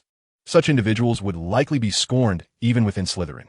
Suddenly reminded of Draco Malfoy's antics in the HP films, Lewis found himself finding Marcus, also a Slytherin, rather endearing, especially considering how Malfoy had lowered the standards for the entire house. Charlie, I have a favor to ask of you if you would. Sure.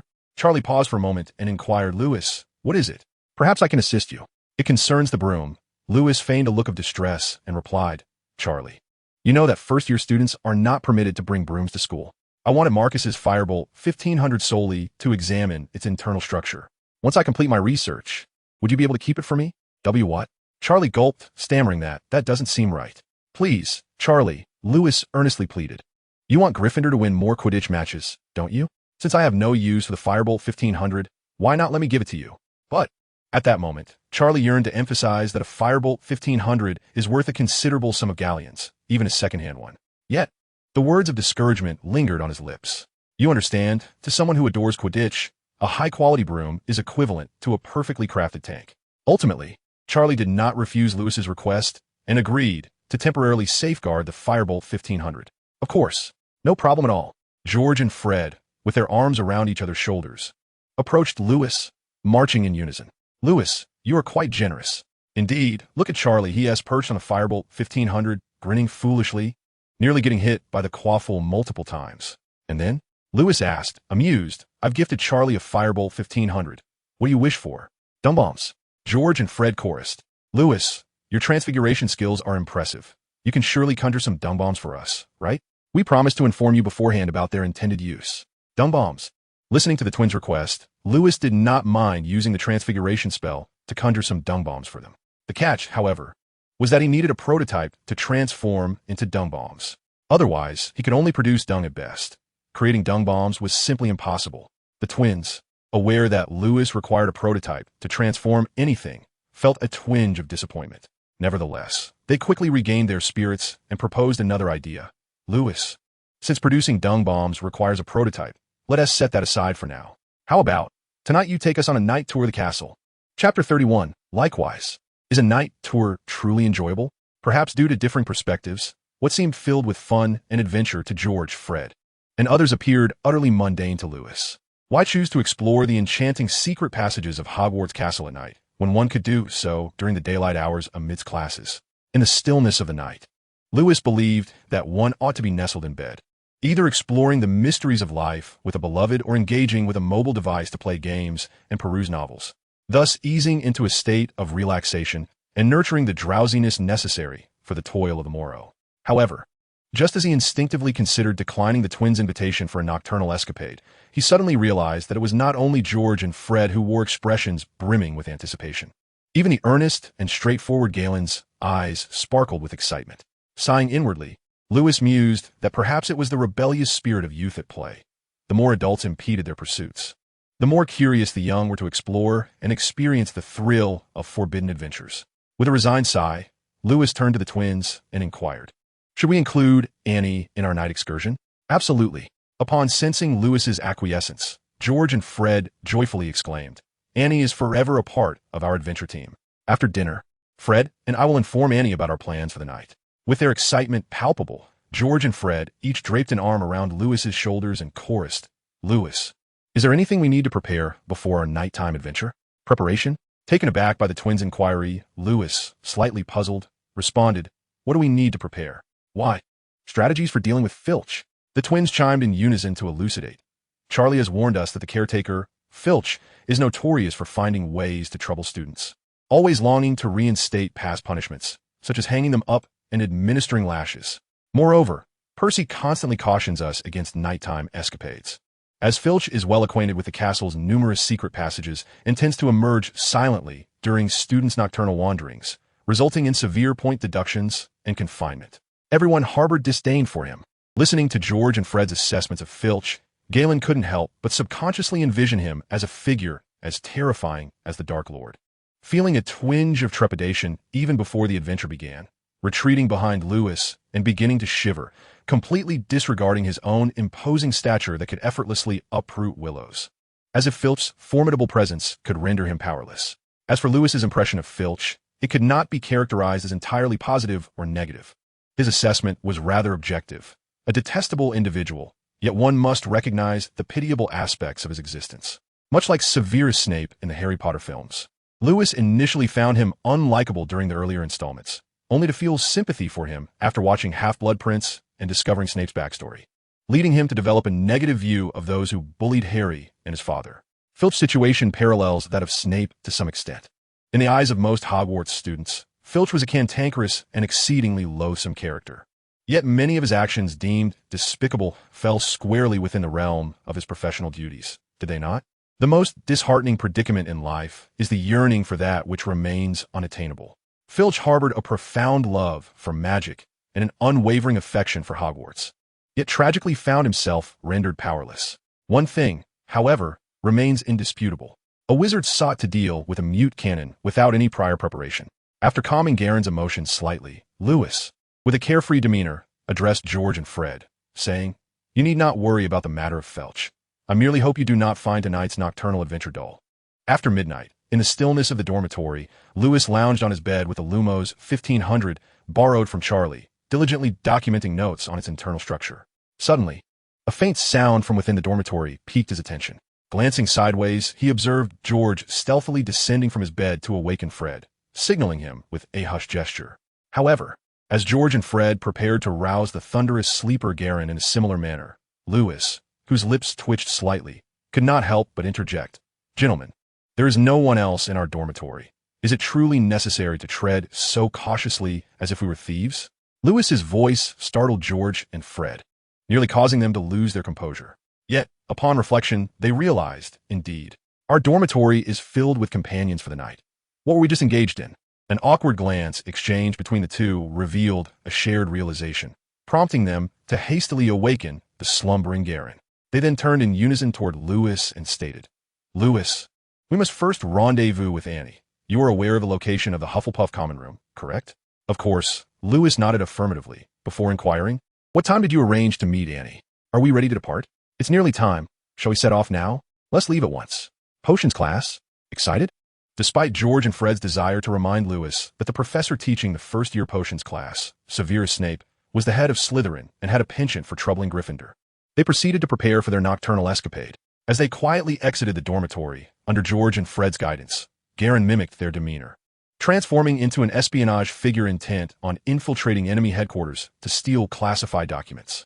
Lewis, however, was oblivious to the essence of their night venture, wielding his magical prowess to maintain a soundproof shield as he levitated above the ground, boldly leading the twins and Garen to the Gryffindor common room.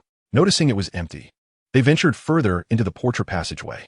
However, just as they approached the end of the passage, George and Fred exchanged celebratory high-fives, ready to commence their inaugural night adventure when, unexpectedly, the fat lady, rubbing her sleepy eyes, obstructed Lewis's path.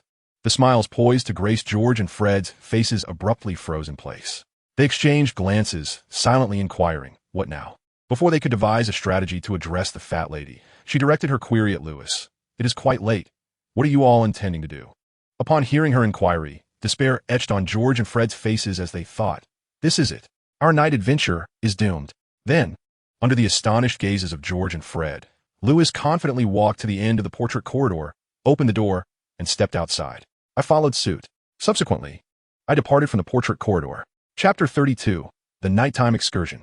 Observing the figures of Lewis and Galen disappearing at the corridor's end, George and Fred, trembling with trepidation, fell silent for a moment before hastily pursuing them. Likewise, finally catching up to Lewis and Galen, the two, still shaken, took a deep breath and feigned nonchalance as they addressed Lewis. "Lewis, what you just did nearly made George and me wet our pants when we encountered the fat lady. We even thought she might punish us for being seen. By the way," George and Fred chimed in unison, "Lewis, how did you know the fat lady wouldn't stop us from our nighttime adventure?" "It's quite simple," Lewis replied. Galen, finding wisdom in Lewis's words, nodded in agreement and chuckled. "I believe Lewis is right. But we hadn't considered that before, had we?" George and Fred laughed and said, "Come on, let's go meet Annie first, and then we shall commence our exploration." Indeed, Lewis smiled and nodded. Immediately, for orbs radiating a gentle glow ignited, floating outward from behind Lewis, illuminating the once dim corridor.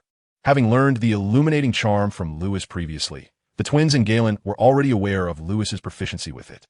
So they merely gazed in awe at the glowing orbs lighting their path, without inquiring about the magic he employed. In truth, even if Lewis were to explain the principles of the magic he was using at that moment, they might not fully comprehend. It was somewhat beyond their grasp. However, for Lewis, the magic he was currently employing was merely a simple composite spell, a basic combination of the illuminating charm and the levitation charm. Regarding composite magic, Lewis's thought process stemmed from an analysis of the internal structure of broomsticks. By dissecting the internal mechanism of broomsticks, Lewis felt that each permanent charm within was akin to intricate components. Assembling these components formed the entirety of the broomstick structure. Might it be possible for other spells to be pieced together like components to create new magic? Attempting to combine the illuminating charm and the levitation charm, Lewis devised his first composite spell, naming it the light spell. Nevertheless, while Lewis could easily assemble the light spell based on his comprehensive analysis of both the illuminating and levitation charms, validating his hypothesis regarding composite magic was indeed a joyous achievement. Yet, the rudimentary assembly of the light spell appeared rough and lacked perfection, which caused Lewis some vexation. A person's energy is finite. Lewis had not forgotten the annual goal he set before the school year commenced. In order to fulfill all the objectives set before the commencement of the school year, the refinement of lumos and the study of complex magic must, regrettably, be temporarily shelved. After all, unraveling the intricacies of intermediate transfiguration spells may very well consume an entire year of his time. Thus, Lewis sighed, wishing for magic akin to shadow clones or duplication spells. Such enchantments would alleviate his worries regarding insufficient time and energy. In stark contrast to his predicament stood George, Fred, and Galen, who evidently possessed ample time and vigor to squander. Despite the dim corridor being entirely illuminated by Lewis's lumos, stripping it of its air of mystery, the trio's spirits began to soar as they traversed the silent passage, momentarily forgetting their intention to rendezvous with Annie, and indulging in a reckless exploration of the hidden passages within Hogwarts Castle. Fortunately, with Lewis's reminders, they did not lose sight of their awaiting companion, Annie, as they continued toward the Hufflepuff common room.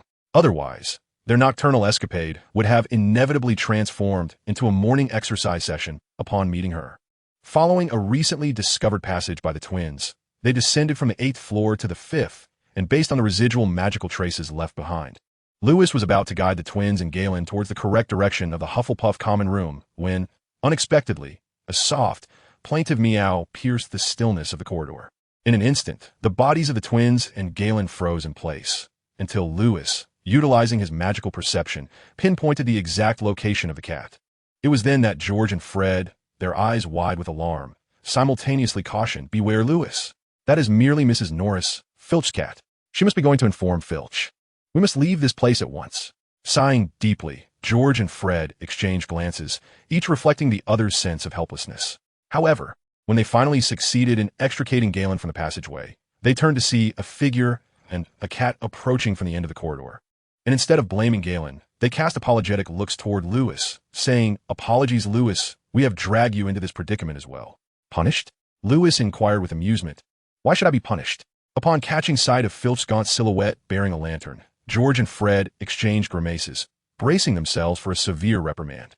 To their astonishment, when Filch, with Mrs. Norris in tow, swiftly approached, he did not scold or reprimand them as they had anticipated. To the incredulity of George, Fred, and Galen, Filch actually bowed respectfully before them. What followed was an unforgettable spectacle that would remain etched in the memories of the twins and Galen for a lifetime. They observed Filch, who, after a slight bow, managed to force a faint smile onto his pale visage, and somewhat awkwardly took his place beside Lewis, resembling a butler from the Muggle world. With a distinctly authentic London accent, he inquired, "Mr. Rogers, is there anything I can assist you with?" "Indeed, there are a few matters," Lewis replied, disregarding the astonished gazes of the twins, akin to encountering Merlin himself. He calmly instructed, "First, we need to convene with our companions in the Hufflepuff common room, and then, Mr. Filch, if you have the time, would you be willing to guide us on a tour of the castle while sharing any knowledge you possess regarding secret passages?" "With utmost pleasure, Mr. Rogers," Filch responded, bowing proficiently before turning to the twins and Galen. "Gentlemen, our next destination is the Hufflepuff common room. Please remember to keep an eye on the lantern I am holding." Do not wander off, for encountering a professor working late could potentially mar your nocturnal excursion at Hogwarts. All right, I assume there are no further questions? Let us set off. Upon hearing this, George, Fred, and Galen exchanged bewildered glances. When did Hogwarts acquire a nighttime tour program? Why was I not informed? With a hand patting his chest, he proclaimed that this narrative would not be abandoned and would be consistently updated. Chapter 33, Dullness. Many hold a disdainful view of the wizards in the Harry Potter universe, believing their magic lacks the dazzling brilliance of a firework. Lewis, even before his exposure to magic, was once among them. However, after experiencing the wonders of magic, he realized that many of his previous notions were rather foolish. For instance, the belief that ordinary individuals could obliterate a wizarding world merely through nuclear strategies, or the idea that a battle-hardened special forces soldier wielding firearms could effortlessly vanquish a village tyrant like Voldemort. Such notions were utterly laughable. Wizards in the Harry Potter world resemble the national treasure, the panda. Before revealing their true prowess, they often project an impression of harmlessness and adorable clumsiness. Yet, once they unleash their true power, one might witness a panda ruthlessly slaying a tiger with a single blow, an image of sheer ferocity. This simplicity is also the reason why the formidable Filch, who instills fear in countless Hogwarts students, displays such deference in Lewis's presence.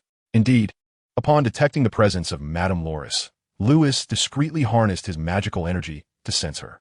Once he confirmed her proximity to Filch, he executed a simple mental manipulation, a poor man's version of the Dementor's kiss, transforming Filch and Madame Loris into the guides for the Hogwarts night tour.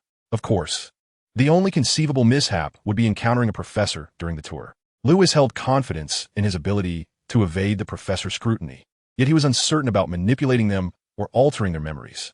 Thus, Lewis's plan was to have Filch serve as a guide, leading the twins and others to explore the hidden wonders of Hogwarts, thereby minimizing the likelihood of encountering any professors in the corridors. He certainly did not wish to be expelled from Hogwarts on the grounds of murdering a professor, even if Professor Binns had nearly fallen victim to his schemes. As the guide, Filch led Lewis and the others toward the Hufflepuff common room. The expressions of George, Fred, and Galen were subtly revealing, reminiscent of someone desperately needing to relieve themselves while waiting in a long queue. Ultimately, the first to succumb was Galen, who was fixated on Filch ahead, gently nudging Lewis's shoulder and inquiring, "Lewis, could you share how you managed that?" Regarding Filch and Madame Pomfrey, Lewis smiled and responded with a question of his own. Indeed, after a prolonged silence, George and Fred, who had been holding back, burst forth with their thoughts, leaving no opportunity for Galen to ask further questions. "Lewis, you won't believe it. When we first saw Filch, we were terrified. George and I nearly lost control. I almost wet my pants. Fortunately, Fred and I managed to hold it together, even preparing ourselves for detention. But then, we almost lost it again." George and Fred exclaimed in unison, their faces filled with horror, because Filch approached us with Madame Pomfrey and actually greeted you enthusiastically, asking if you needed any assistance. Lewis pondered for a moment before responding. "In summary, we are wizards, and Filch is rather easy to handle for us. Of course, I do not recommend that you employ the same methods I used with Filch. So, if you plan to venture out at night, I personally suggest mastering the disillusionment charm." "What is the disillusionment charm?" Galen asked, perplexed. "In simple terms, it is a spell that renders a person invisible," Lewis explained. "Once you master it, Filch will not be able to see you, unless you happen to encounter a professor during your nocturnal escapades. Otherwise, there is virtually no danger for you." "I don't think we need to master the disillusionment charm," George muttered quietly. "I agree," Fred chimed in with a smile. "Having you accompany us on our night adventures is far more convenient than mastering the disillusionment charm. One must rely on oneself," Lewis said with a resigned smile. "However, I have many commitments. At most, I can accompany you on a single night adventure today.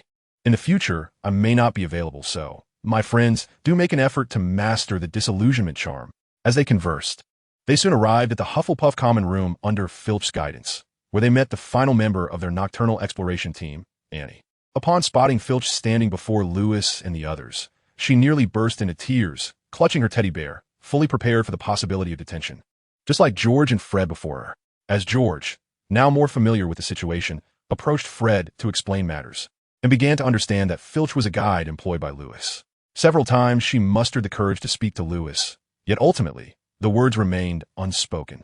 As for the subsequent evaluation of the nighttime tour of Hogwarts under Filch's guidance, to echo the twins, it was utterly dreadful. Perhaps the primary allure for the twins in the Harry Potter films regarding the Night Tour stemmed from their desire to explore the hidden passages of Hogwarts Castle while engaging in a battle of wits with Filch and Madame Pants. Rather than meandering through the castle like on a leisurely vacation, listening to Filch's dry explanations of each passage's location, function, and usage, George and Fred, feeling a wave of discontent, found the Night Tour utterly bland with Lewis's presence, and soon awkwardly suggested, "Agreed." Garen yawned and remarked, "I've been tired for ages. Had I known the Night Tour would be this tedious, I would have stayed in the dormitory to sleep. I actually find the Night Tour quite intriguing," and said, glancing at Lewis with a shy smile, "Lewis, what do you think?" "Huh?" Lewis, suddenly hearing his name, cast a thoughtful glance at Madame Pants following Filch and nodded in satisfaction. "The Night Tour feels rather average to me. However, I find Madame Pants quite entertaining." "Madame Pants?" George and Fred exchanged bewildered looks and then turned to Madame Pants, pondering, what could this cat possibly do for amusement? Chapter 34. Test subject no. One regarding the playful antics of the feline, Lewis refrained from explaining to the curious twins, fearing that such a revelation might inadvertently open a portal to a new world for them, thus increasing the risk of startling Madame Pants and Professor McGonagall. For Lewis, upon discovering the new playful nature of Madame Pants, his remarkable self-restraint was nearly tested to its limits as he resisted the urge to approach Professor McGonagall. Of course, Lewis's awareness of the playful potential of the feline did not stem from the videos of amorous stray cats stored in his mental archives, but rather from the spells documented in Muggle magic. Although Lewis had not found the time to conduct a thorough analysis of most spells within that book, he was certainly capable of employing them. However, it had been somewhat disappointing for Lewis that despite mastering those spells, he had few opportunities to use them and even fewer targets for experimentation. It is crucial to note that any newly acquired spell carries a certain level of risk when employed on others. Thus, while Lewis knew that any of his friends, George, Fred, or Garen, would undoubtedly agree to assist him in experimenting with a new spell, he could not justify putting his friends or family at risk for the sake of a magical trial. Consequently, Lewis turned his attention towards Madame Pants. Subsequently, Lewis left an indelible mark on Madame Loris, thereby unlocking the gateway to a new world. His principal experiments on her involved the incantations recorded in the magic of Muggles, specifically the strength spell and the speed spell. The experiments were remarkably successful. Each time Lewis discreetly employed the strength spell and the speed spell, Madame Loris visibly exhibited enhancements in both strength and speed. The only drawback was her limited endurance, akin to that of a fleeting 3 seconds of a true man, rendering the effect somewhat impractical. However, when Lewis utilized the strength spell and speed spell on Madame Loris, while simultaneously manipulating magical energy to delve into her very being for a comprehensive analysis of these incantations, an intriguing revelation emerged. The author of the Magic of Muggles, an anonymous wizard known as the Vagabond, proved to be a genius. Initially, I presumed that the operational principles of the strength spell and speed spell relied on a unique form of magical amplification to enhance the target's physical capabilities. But it turns out that is not the case at all. Their operational principle is, in fact, to alter the cellular structure of the target through magical energy, thus augmenting their strength and speed, reminiscent of a rudimentary yet sophisticated transfiguration spell, blended with elements of biology and magic. If I could thoroughly comprehend this type of magic and embed it permanently within my own body with just a mastery of a light spell and an extraordinary physique, I could ascend to become the mightiest wizard in the HP universe. With this thought, Lewis's gaze towards Madame Loris grew fervent, eliciting a natural instinct in the astute feline, who instinctively recoiled and trembled behind Firk. Meanwhile, Lewis perceptibly noted Madame Loris's discomfort and, with a gentle smile, shook his head, gradually regaining his composure. It was evident that, irrespective of the constraints of time and energy, Lewis could never relinquish the in-depth analysis of this type of magic, for its study was intricately linked not only to his aspirations but also to his own interests. Possessing a robust physique is paramount for any scientific endeavor. Poor health, perpetually appearing unwell, would undoubtedly scatter one's focus, making it impossible to fully invest oneself in any research. Yet, in order to unravel the mysteries of this magic, Lewis felt the need for a suitable test subject. Madame Loris, after all, was Firk's beloved cat. Should anything happen to her, even if Firk remained oblivious, Lewis would feel an overwhelming sense of guilt. What about using himself as a subject? Certainly not, having been tormented by illness in his previous life. Lewis now cherished his life dearly in this new existence. Even the thought of experimenting with what seemed to be a useless appendix frightened him. He feared that one day his extraordinarily potent appendix might become inflamed, and while lying in the operating room, doctors would be incapable of resolving the issue, leading to a bitter end. Thus, Lewis's preliminary plan is to use his owl, William, as the test subject 0, to conduct an initial analysis of the various spells recorded in the Muggle world. Should William encounter any misfortune during the experiment, well, it would simply be a matter of sautéing him. William B., you really went to great lengths to eat me. As for the transformation of test subject 1, Lewis harbors little ambition. He has set a modest goal, to casually transform an Alaskan sled dog into a steel-garbed Garaloo. The following morning, influenced by last night's escapade, Lewis found the process of rising from bed slightly arduous. Despite maintaining his usual wake-up time, he appeared quite dazed upon awakening. At this point, Lewis's resolve to acquire test subject 1 was further solidified. The trio awoke with pronounced dark circles under their eyes, pale complexions, and unsteady footsteps. Lewis, fully aware of their nocturnal activities, thought it a miracle they were not mistaken for having been drained by the corpulent lady. Ultimately, after Lewis's urging, the twins and Garen groggily completed their morning routines and made their way to the hall to hastily consume breakfast, thereby avoiding tardiness for their first class of the day. Herbology. Hogwarts herbology class, akin to potions, is one of Lewis's most anticipated subjects. However, unlike potions, which is held within the classroom, herbology takes place in the Hogwarts greenhouse, situated at a considerable distance behind the castle. During the journey, Lewis overheard Garen yawning and lamenting. Lewis, I must concede you were right. Nighttime wanderings are indeed a poor idea. From now on, I shall obediently retire to my dormitory for sleep. Lewis smiled gently at Garen, his gaze seemingly conveying, Ah, my child, you have finally matured. In contrast, George and Fred, upon hearing Garen's assessment of their nocturnal adventure, wore expressions of displeasure, feeling somewhat at a loss to defend their long-awaited escapade. Yet silence was clearly not in the twins' nature. Did Filch tell you about some interesting secret passage? They inquired. No. Lewis replied with a smile, shaking his head. I simply visited Filch in his office. Oh. The twins perked up with curiosity. What intriguing things are hidden in Filch's office? Indeed, Lewis replied, recalling the various contraband items concealed within Filch's desk drawer. He slowly reached into his satchel, producing a seemingly tattered piece of parchment, and with a mischievous smile declared, Filch's office holds treasures belonging to Gryffindor. Chapter 35. The Treasure of Gryffindor. The Treasure of Gryffindor. For the lively and spirited George and Fred, the allure of adventure, treasure, and mischief rendered them utterly defenseless. Their magical resistance was non-existent. Thus, upon hearing from Lewis that Filch's office concealed Gryffindor's treasure, their eyes sparkled with excitement, nearly seizing Lewis's satchel to rummage through it themselves. Fortunately, the spell of treasure had yet to completely overwhelm their reason.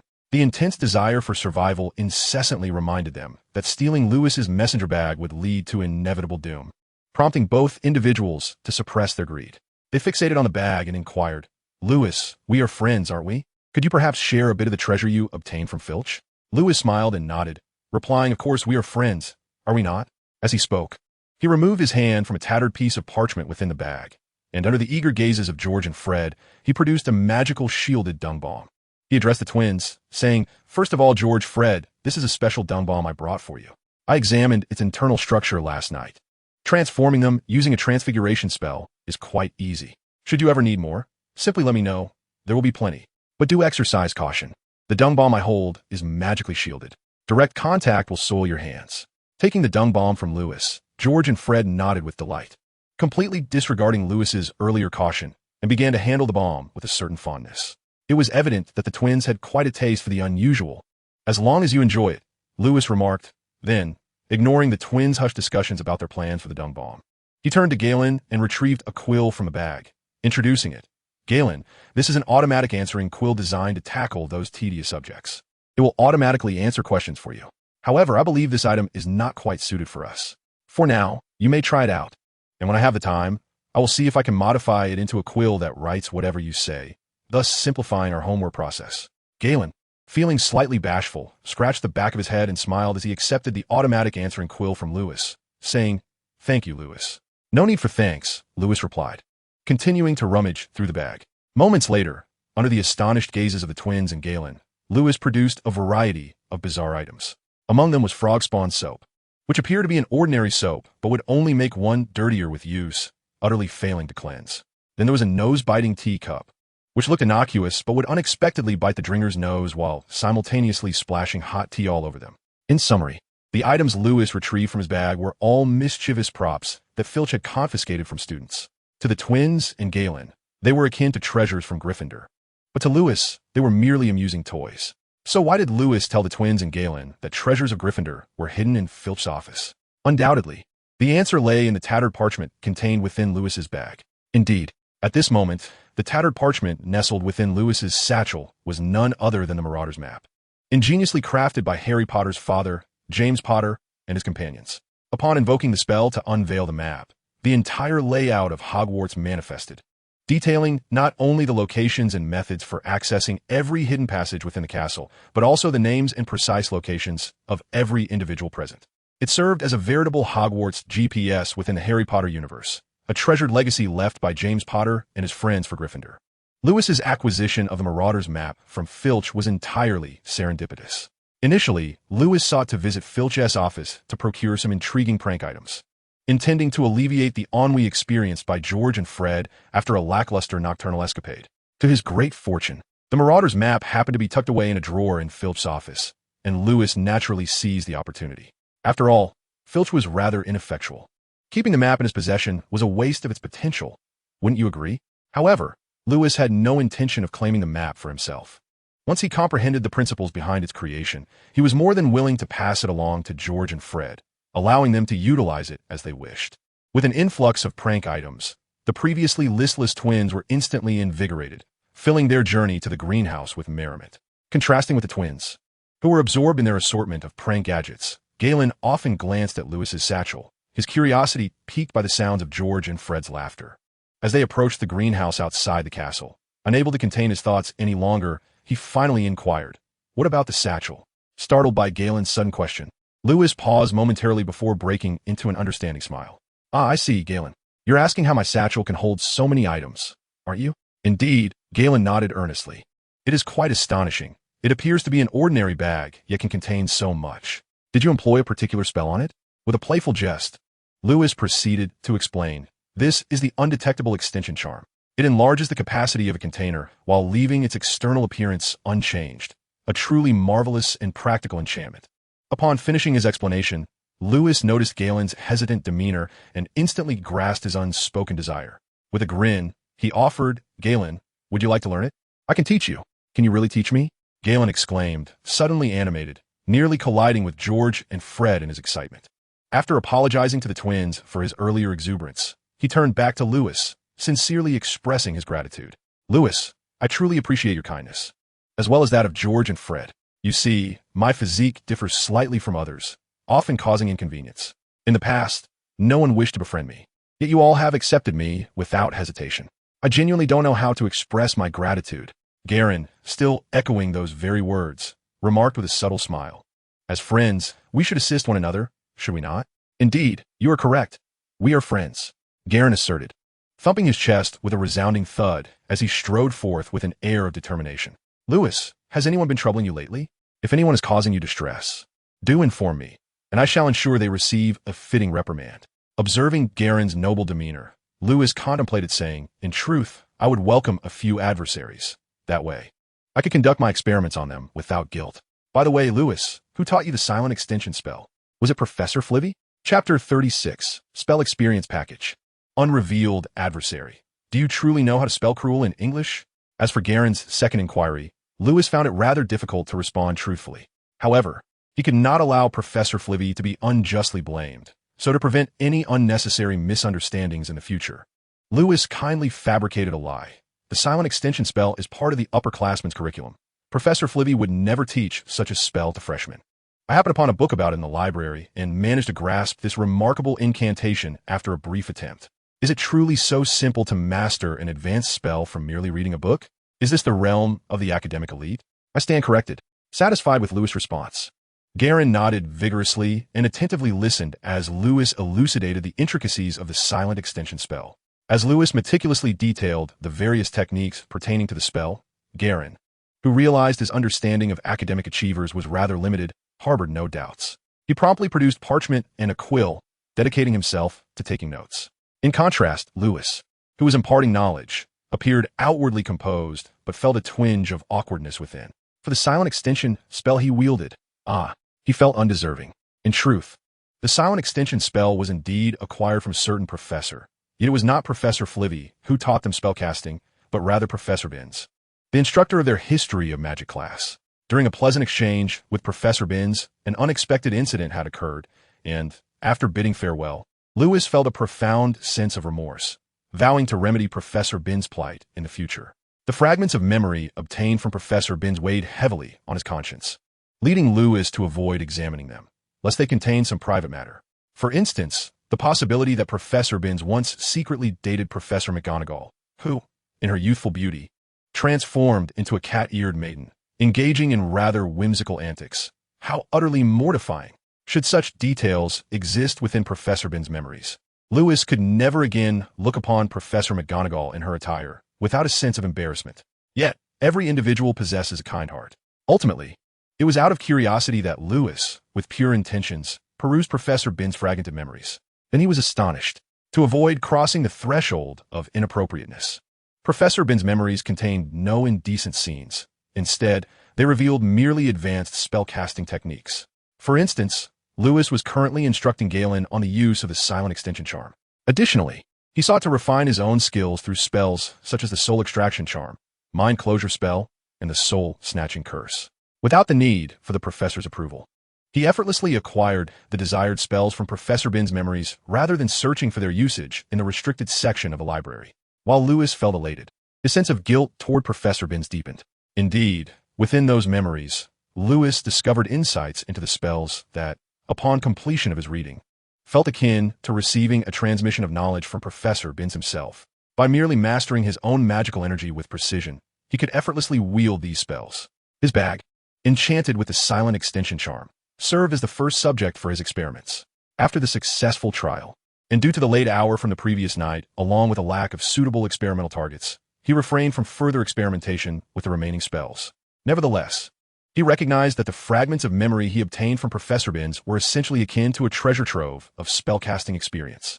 Armed with this invaluable resource, Lewis would soon be able to integrate Professor Binns' insights into various spells, enhancing his original creations while significantly reducing the time required for spell analysis. This was indeed a shortcut to unraveling the mysteries of magic. Thus, for a fleeting moment, Lewis harbored a wicked thought.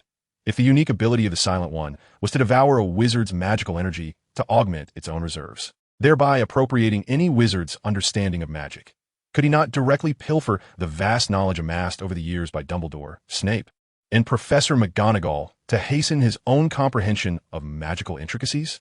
Yet, this nefarious notion was swiftly extinguished in its infancy. A gentleman cherishes wealth, yet only through righteous means. Lewis could not claim his ambitions were grand, but he could never harm the innocent for the sake of saving millions, unless that individual was Voldemort. Eagerly anticipating 2 years hence, when Harry, Hermione, and the other principal characters of the Harry Potter saga would enroll, Lewis envisioned a moment when he would encounter Voldemort, who secretly infiltrated Hogwarts in pursuit of the Philosopher's Stone. With a smile, he beckoned Galen, who was diligently taking notes on the silent extension charm, and called to the twins, who were still plotting their mischief. Ahead lies the greenhouse. Let us join the others. All right, the twins and Galen responded cheerfully. And soon the group blended into the ranks of Gryffindor students, exchanging greetings with Annie from Hufflepuff along the way. Soon, the door of the greenhouse was opened by a short, plump witch with fluffy gray-white hair. She was Pomona Sprout, the professor responsible for instructing Lewis and other first-year students in a new herbology class. In addition to being the lecturer for herbology at Hogwarts, Professor Sprout also served as the head of Hufflepuff House. Despite her thick, patched hat and her somewhat soiled appearance, she wore a warm smile that instantly endeared her to many of the first-year Gryffindors and Hufflepuffs. After a brief self-introduction, Professor Sprout addressed the newcomers. Please open your herbology textbooks, magical herbs, and fungi. Today's lesson is not particularly complex. It aims to familiarize you with the subject matter that herbology encompasses and what you will learn in my class. Many may initially perceive herbology as trivial, believing that the care and use of these plants can simply be gleaned from textbooks when needed. However, the reality is far from straightforward. For instance, as she spoke, Professor Sprout retrieved a potted vine plant from the greenhouse and inquired, "Does anyone know what this is?" Lewis sighed in exasperation. thinking that the quality of this year's first years was indeed lacking, and prepared to discreetly whisper the correct answer to George, hoping that Professor Sprout could award Gryffindor 5 points. Just then, a voice piped up, "Professor, I know what this is. I've eaten before. It's definitely a Christmas cactus." Suddenly, Galen's enthusiastic interruption caught the attention of George and Fred, who tilted their heads in a manner that suggested they were pleased, regardless of whether his answer was correct. Lewis, however, could only cover his forehead in resignation, contemplating how challenging it must have been for Galen's parents to raise him. He was certainly a character who could turn anything into a hot pot. Under Galen's expectant gaze, Professor Sprout sadly shook her head and replied, "Regrettably, Mr. Smith, your answer is incorrect. While it does resemble a Christmas cactus and can easily lead to confusion, the correct answer is that this is a young devil snare." After revealing the correct answer to the first-year students, Professor Sprout pointed her wand at the devil's snare, which immediately extended its serpentine tendrils to entwine around it. The mature devil snare is a perilous vine. If any creature approaches, it will swiftly extend its tendrils to ensnare the intruder. The more one struggles, the tighter the tendrils will grip, potentially causing injury or even death. Those unfamiliar with devil's snare often mistakenly identify it as a Christmas cactus. And there have been instances where wizards were tragically harmed after being gifted a disguised devil snare. What you will learn in herbology class will help you avoid such unfortunate incidents, including understanding and mastering techniques to deal with devil snare. Taking the devil snare as an example, it thrives in dark, damp environments, with light and warmth being its natural adversaries. Thus, to combat the devil snare, one need only puff. Suddenly, a small flame erupted from Professor Sprout's wand, pushing back the menacing plant as she exclaimed, "A mere flicker of fire." Lewis, evidently, had no need to take notes, for the knowledge imparted by Professor Sprout was not only securely stored in his mental repository for easy reference, but also indelibly etched in his mind. Many aspects of knowledge cannot be mastered through rote memorization alone. Courses such as Professor Sprout's Herbology and Professor Snape's Potions exemplify this principle. In subjects like herbology and potions, mere recollection is merely foundational. True mastery lies in the ability to apply knowledge in practice. Among the common magical plants showcased by Professor Sprout, the one that left the deepest impression on Lewis was the white fresh, an essential ingredient in the creation of many potions, and one that possesses medicinal properties. More importantly, having self-studied traditional Chinese medicine in his Rebirth, Lewis had encountered numerous references to white fresh in various medical texts, understanding its efficacy in clearing heat and detoxifying, as well as alleviating itching. Thus, much like what is recorded in Muggle magic, the profundity of traditional Chinese medicine is a vast field of knowledge that encompasses the herbalism and potion-making that wizards must master.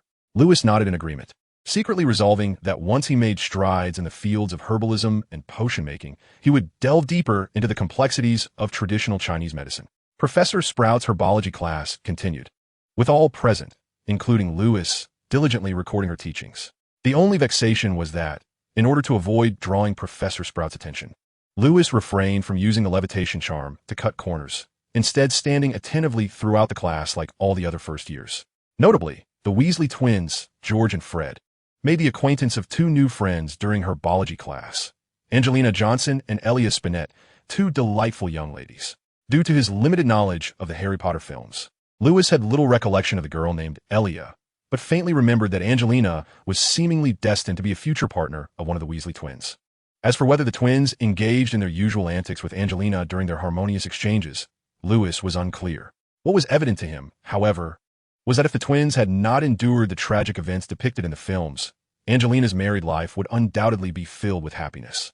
After class, Lewis adhered to his original plan to approach Professor Sprout with questions, making a significant impression. Well, no unforeseen incidents occurred. Lunch proceeded as usual in the Hogwarts Great Hall. With the addition of two new friends, the atmosphere was lively during their meal. As they neared the end of their dining experience, it became increasingly difficult for Lewis to engage in the conversation about Quidditch between the twins and Angelina and Elia.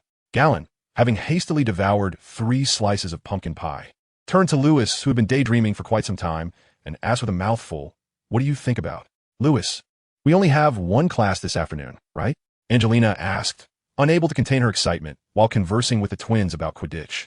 She then turned her gaze towards Lewis, who appeared rather uninformed, and remarked with a slight twitch of her lips, "Lewis, everyone believes that Professor Snape's potions class is a nightmare. Did you say you were looking forward to it?"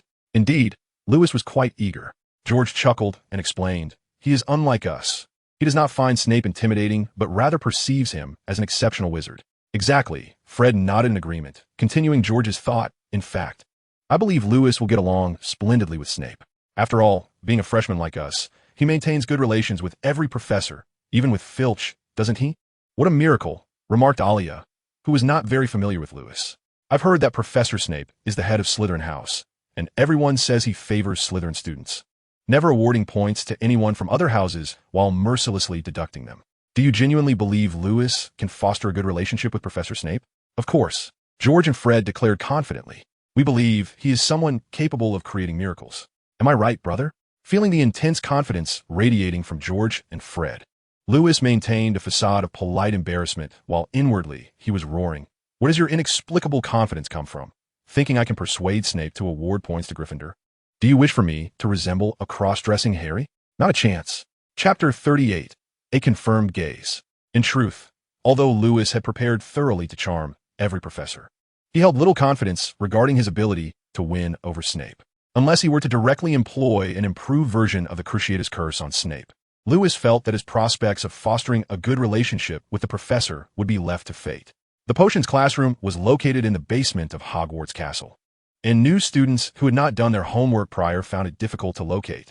Clearly, this was not a concern for the twins.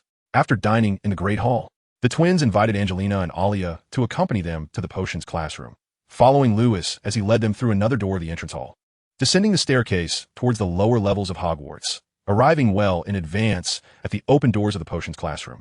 As the group entered the classroom, they were greeted by a sight of neatly seated Slytherin freshmen.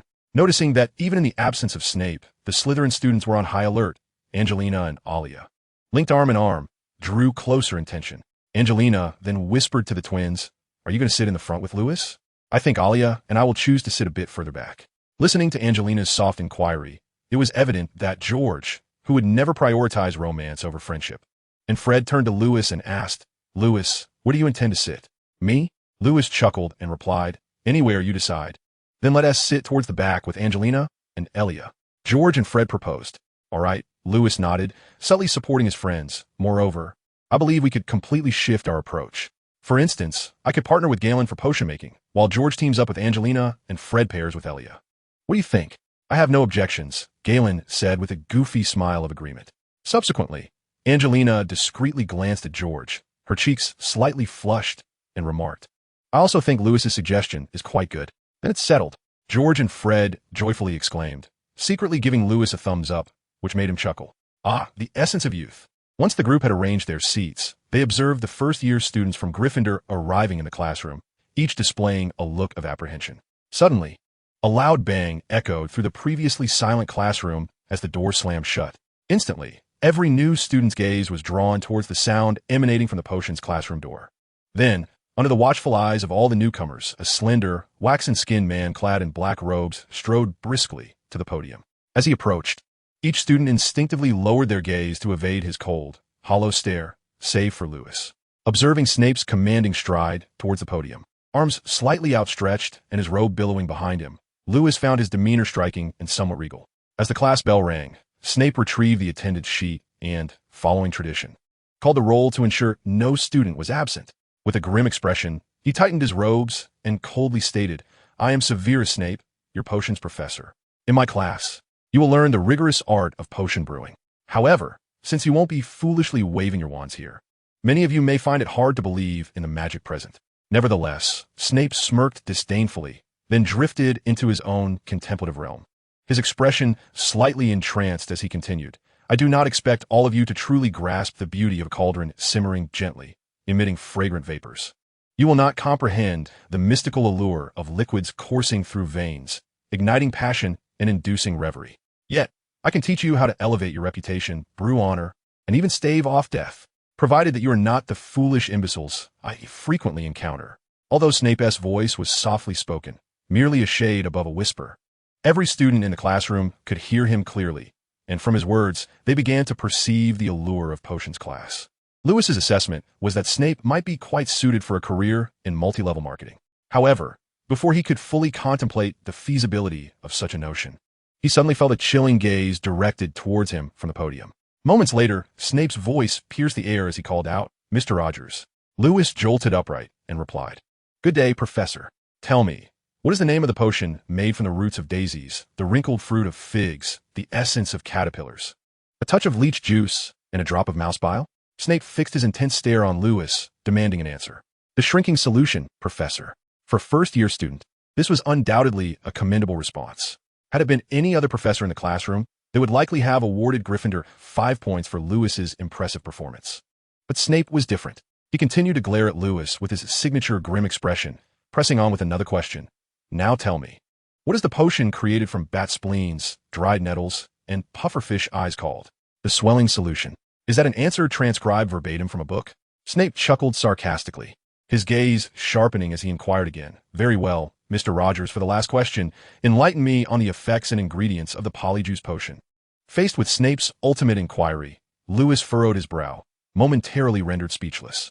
One reason for his silence was that he genuinely did not know the ingredients of the polyjuice potion. Even the fragmented memories of Professor Binns contained no relevant information, only noting that the potion's brewing instructions were recorded in Powerful Potions, which lay within the restricted section of the Hogwarts library. Another reason for his perplexity was Lewis's inability to comprehend why Snape seemed to be targeting him specifically. With questions delving into the realms of contraction, expansion, and transformation, topics of a rather sinister nature. Could these be indicative of Snape's peculiar interests? "I'm sorry, Professor. I do not know." "Then sit down." Snape's deliberate antagonism was swift and abrupt, and he then cast a frigid glance at the other first-year students. His tone tinged with ire as he demanded, "What are you all waiting for? Why aren't you writing this down?" Thus, Lewis was spared further scrutiny. Having successfully navigated Snape's relentless interrogation, he promptly complied and took his seat, refraining from foolishly inquiring why he was being singled out. As he reluctantly jotted down his notes, he noticed George and Fred's sympathetic gazes directed at him regarding his previous ordeal. Suddenly, as the first years were engaged in their note-taking, Snape casually uttered, "What?" The moment the words escaped his lips, a wave of astonishment rippled through the classroom, and even Lewis felt compelled to look up, locking eyes with Snape at the podium without a hint of trepidation. Their gazes met, and sensing something amiss, Lewis maintained a facade of calm, though internally, a tempest of thoughts surged within him. Why was Snape awarding points to Gryffindor? Could it be that he is my father? Chapter 39. After class, although Lewis was extremely reluctant to envision Jason dyeing his golden locks a shade reminiscent of the Plains, and he fervently avoided picturing Sophia seeking Snape's assistance for a hair makeover, he found no justification for such thoughts. Despite Snape's appearance lacking the typical rugged features, there was no way he would betray Slytherin. Amidst Lewis's wandering thoughts, Snape silenced the murmurs in the classroom with a gaze as cold as ice, capable of inflicting harm. Meanwhile, Angelina and Elia couldn't help but cast astonished glances at Lewis. The Weasley twins, George and Fred, seated beside them, wore expressions of calm indifference, chuckling softly. "Lewis, you've outdone yourself. You might very well be the only Gryffindor to earn points in Snape's potions class. Did you know him prior to this?" "Otherwise." In unison, the twins inquired, "Why would Snape choose to collaborate with you in his potions class?" "Beats me," Lewis retorted. "Who permitted you two Weasley gentlemen to whisper in my classroom?" Gryffindor loses 2 points. With this severe reprimand, George and Fred recoiled, refraining from posing any further questions to Lewis during Snape's lesson. The potions class resumed as Snape commenced his lecture, explaining the preparation process for a potion to treat scabies. Lewis momentarily set aside all distractions, diligently taking notes like the other first years in the classroom. Before long, Lewis acquired a new insight from Snape. Muggles, despite possessing all the necessary ingredients and following strict instructions, could never replicate a potion as wizards do. The reason lay in the fact that the crafting of any potion necessitated a certain degree of magical guidance from the wizard, and occasionally, the use of a wand to invoke spells. The knowledge of how to simplify and adapt potions into a form akin to traditional Chinese medicine, which even Muggles could concoct, would remain an esoteric understanding that Lewis might only grasp after considerable time. Later, while collaborating with Galen to prepare the scabies potion, Lewis profoundly recognized the complexities involved in potion making and the significance of experience in the process. Relying solely on the knowledge recorded in books made it exceedingly difficult to successfully brew a potion, with a failure rate exceeding 70%. It was akin to Lewis, in his previous life, attempting to follow a recipe to cook. He might know the ingredients required and the procedure to follow, yet the vague instruction to add a pinch of salt or a splash of soy sauce rendered it challenging for a novice to discern the appropriate measurements. Even if the recipe specified exact amounts, the dishes produced would always lack the distinctive flavor reminiscent of his mother-esque cooking. The same principle applied to potion making. However, as Lewis meticulously processed the potion ingredients such as snake fangs, pongo onions, and dried nettles in accordance with Professor Snape's teachings, he began to concoct the potion alongside Garin. Perhaps due to his inadequate control over the heat during the preparation, Lewis, who had previously succeeded in brewing the potion on his first attempt, now felt that the color of the scabies remedy he had produced was rather pale, lacking the deep azure hue it ought to possess, instead exhibiting a faint blue tint. Pouring the prepared potion into a crystal vial, Lewis furrowed his brows. A look of dissatisfaction etched upon his face as he pondered the mistakes made during the potion-making process. Garin, on the other hand, was quite pleased with the potion they had brewed together and joyfully remarked, "Lewis, you are truly remarkable. Without your help, I certainly could not have succeeded on my first try. Garin, you did remarkably well too. You were a great help." Lewis generously praised Garin before adding, "But we must not become complacent. The potion we brewed differs slightly from what Professor Snape described, and its efficacy may only be half that of a proper potion. We need to continue striving for improvement." "Indeed, you are correct, Lewis," Garin replied, gradually retracting his smile, just as he was about to inquire about the mistakes made during the potion preparation to prevent future errors.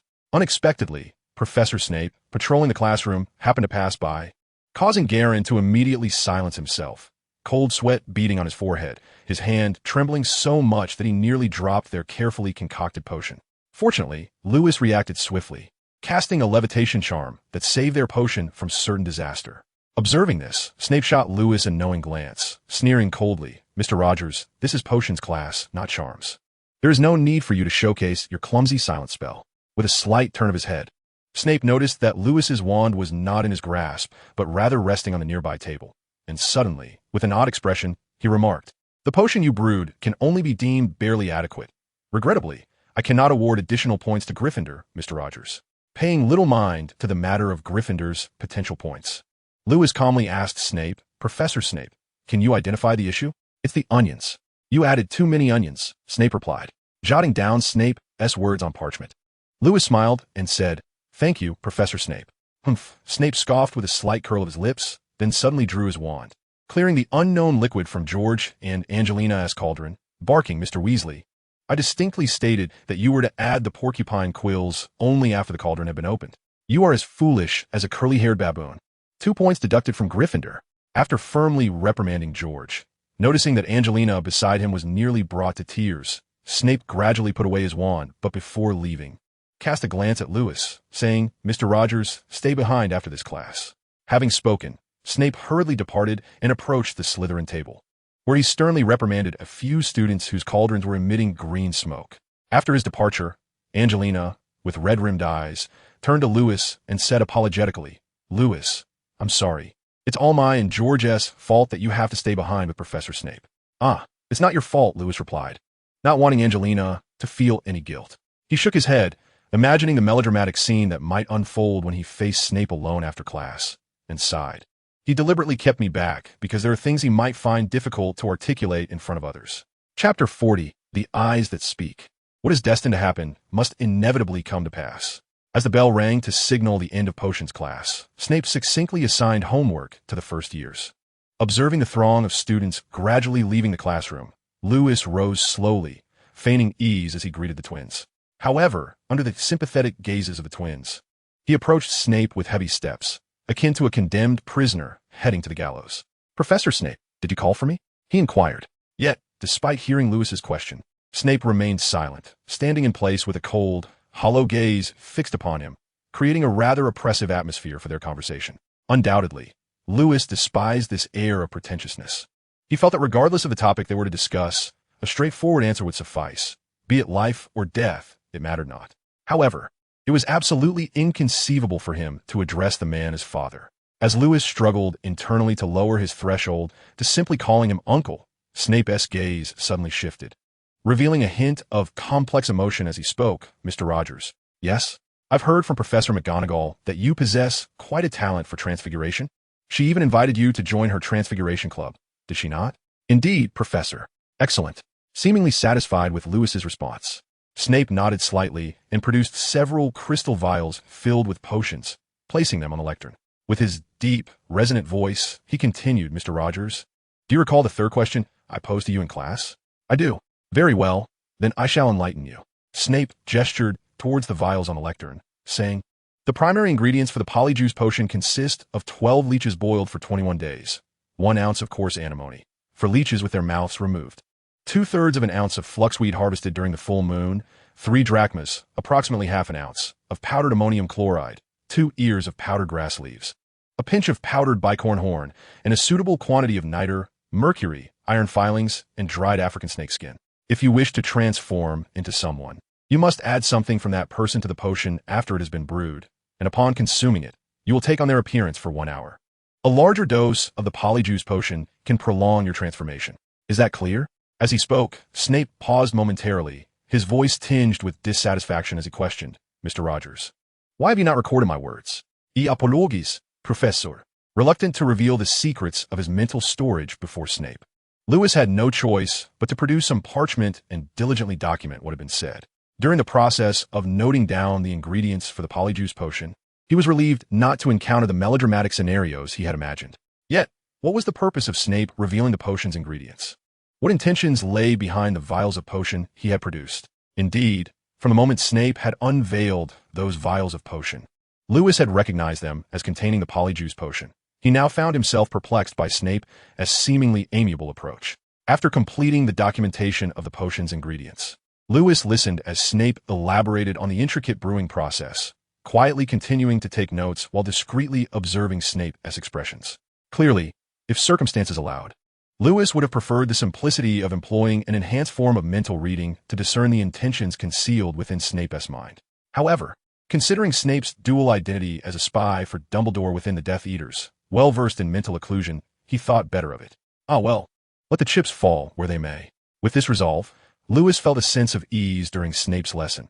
He began to ask questions openly whenever he encountered confusion, fostering a more amicable atmosphere between them.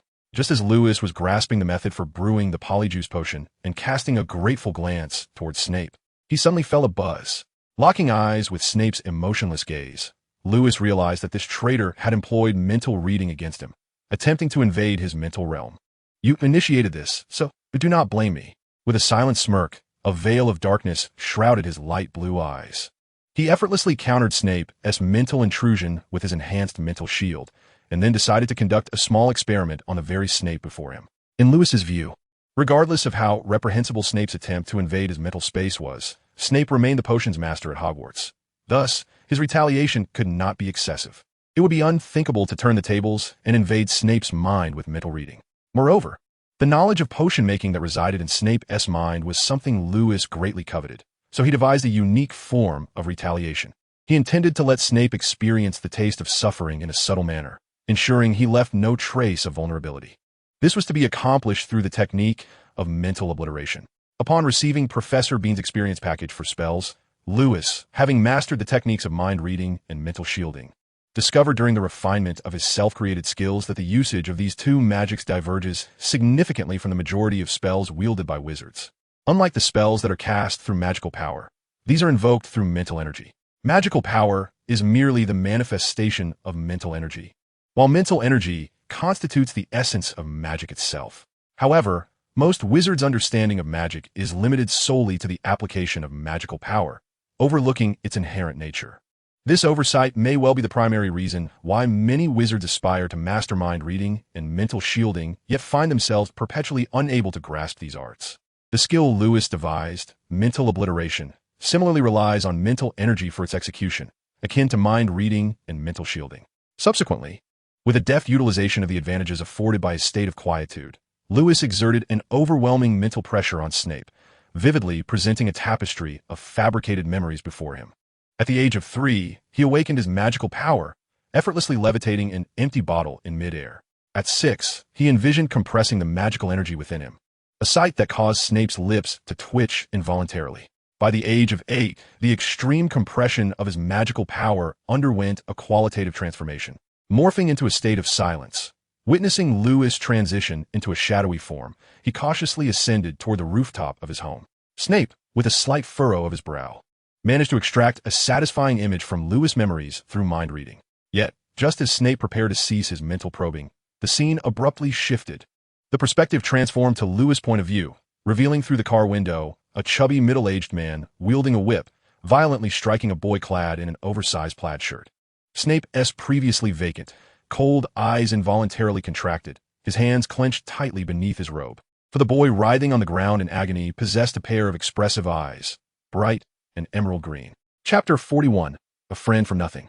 Years ago, at 4 Privet Drive. Why must Lily's child be entrusted to their care? You understand better than anyone the perilous situation of that child. Severus, do not allow your emotions to cloud your judgment. Moreover, you must trust Petunia. She is merely blinded by jealousy. Her love for Lily resides within her heart, and I believe it is no less than yours. I trust Petunia, but how can I trust that fool Vernon? Snape sneered, continuing to question. That imbecile still believes that wizards are afraid of water and dare not cross rivers. Moreover, due to a certain individual, he harbors a deep-seated prejudice against wizards. Are you referring to James? Do not utter his name in my presence. Snape's furious exclamation left Dumbledore feeling somewhat exasperated. After a prolonged silence, Dumbledore finally spoke to offer comfort. I had an agreement with Petunia, and I shall ensure that the child's maintenance will be entrusted to Mr. Dursley. Considering the significance of the pound, I believe they will raise the child with care. After all, a blood connection exists between them, does it not? As if Dumbledore's words had borne some effect, Snape shot him a dark glare. Gradually, the two figures faded from the front of that household. The tumultuous thoughts began to settle once more. Regarding Dumbledore's past promises, Snape couldn't help but let out a silent scoff, his expression growing increasingly somber as he turned to Lewis and impatiently remarked, "These are the potions I have prepared. It has been said that you are in dire need of them. Take them and leave my classroom." "Thank you, Professor Snape." As Lewis gathered the potions from the crystal bottles on the podium into his satchel, he could easily deduce who had urged Snape to hand the potions to him, and he chose not to pursue that line of thought further. Instead, he cautiously inquired, "Professor Snape, is there anything else?" "Oh." Snape cast a cold glance at Lewis and sarcastically retorted, "What is it, Mr. Rogers? Do you wish for me to invite you for another cup of tea? Or was my previous statement not sufficiently clear? I said, take them, leave my classroom." "I understand, Professor Snape." Lewis nodded calmly, offering a brief farewell before making his way toward the door of the potions classroom, feeling an immense sense of relief. How does that saying go? I cannot bear to see Snape angry, for the angrier he becomes, the more I want to laugh. Fearful of bursting into laughter in Snape's presence, Lewis quickened his pace towards the exit, eager to find a secluded spot to indulge in merriment. However, just as Lewis pushed open the tightly shut classroom door, Snape suddenly called out, "Wait, Mr. Rogers, besides attending Professor McGonagall's Transfiguration Club meetings, you are to come to my office every evening at 7 o'clock to learn how to brew potions. Do you understand?" "Understood." Off you go." "Farewell, Professor Snape." Once outside, he remembered to close the classroom door behind him. At the moment the door clicked shut, Lewis faintly heard Snape's quiet murmur from within, saying, "I have carried out your instructions as you directed. I hope your decision proves sound this time." Then there was silence. As Snape whispered to himself in the classroom, Lewis felt the unsettling sensation of being watched, likely a result of Dumbledore, who remained idle in the headmaster's office, observing the scene through a haze of smoke. Consequently, despite the foreboding feeling that resurfaced as he took the potions handed to him by Snape, he regarded it as a transaction between himself and Dumbledore. Dumbledore was aware of his exceptional talent in transfiguration, and through Snape's assistance, he offered him several vials of potions, a unilateral bid from the headmaster. As for the purpose of those few bottles of potion, it is evident that they are intended for Lewis to unravel the intricacies of advanced transformation spells. After all, the effects of the potion bear a striking resemblance to the transformations achieved through the Animagus spell. Perhaps Lewis merely needs to consume the potion a few times to grasp the subtleties of advanced transfiguration. During his dealings with Dumbledore, Lewis perceives that what he must contribute is rather simple. He must align himself with the future protagonist to confront that nefarious entity seeking to upend the wizarding community. He remains fixated on the notion of conducting experiments on the Dark Lord. What does he truly consider Voldemort to be? Lewis is entirely unperturbed by Dumbledore presenting more leverage in this transaction to expedite his study of transformation spells.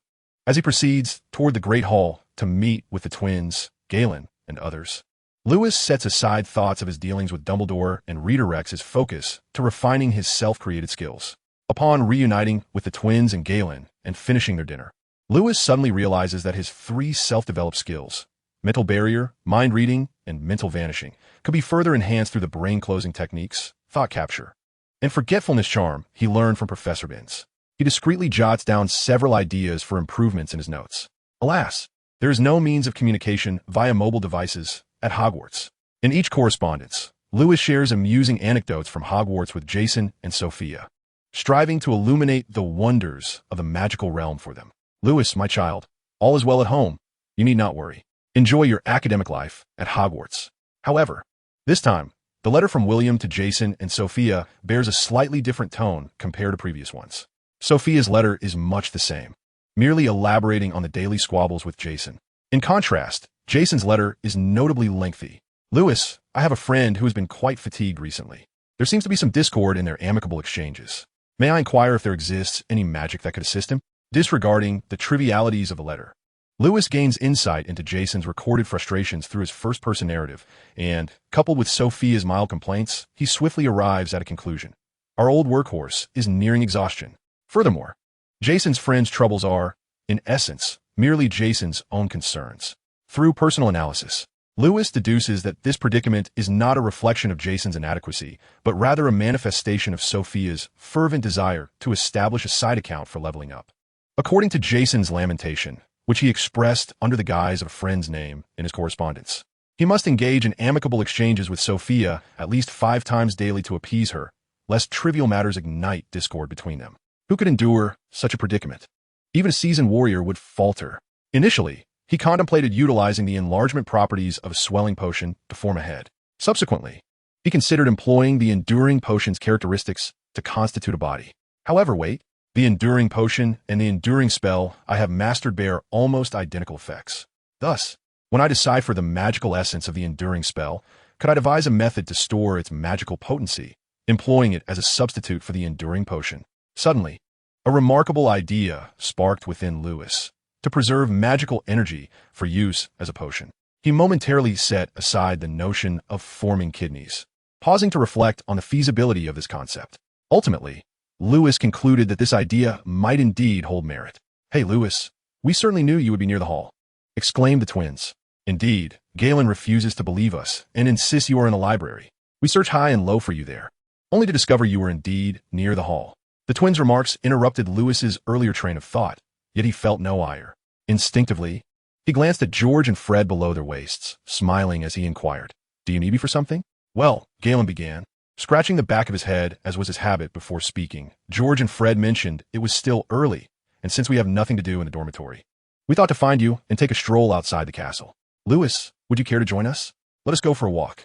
Observing the twins' whimsical demeanor, Lewis surmised that their pretext of a stroll was merely a ruse to invite him on an adventure into the Forbidden Forest. He nodded in agreement to their invitation.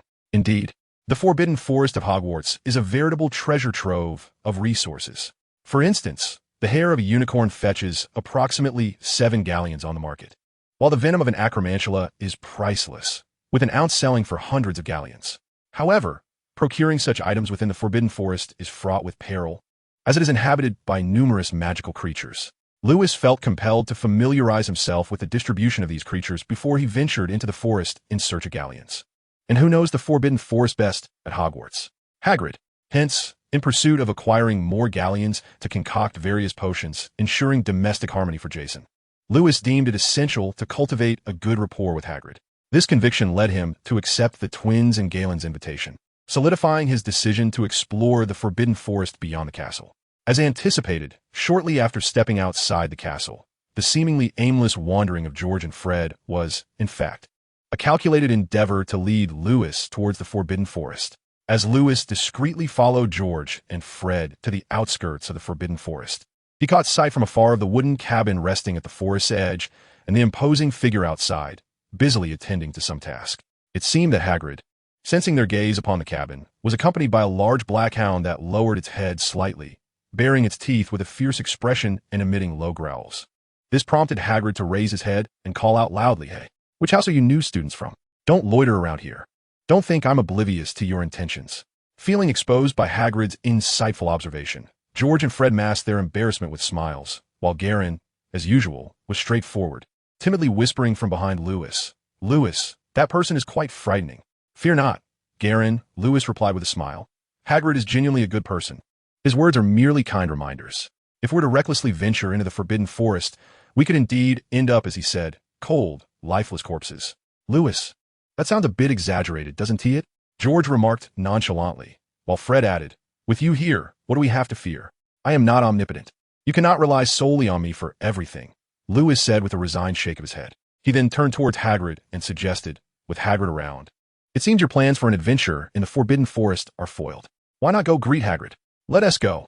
George and Fred nodded, seemingly undaunted, yet like Garen. They harbored a degree of trepidation toward Hagrid. There was no denying it. Hagrid's appearance was indeed intimidating.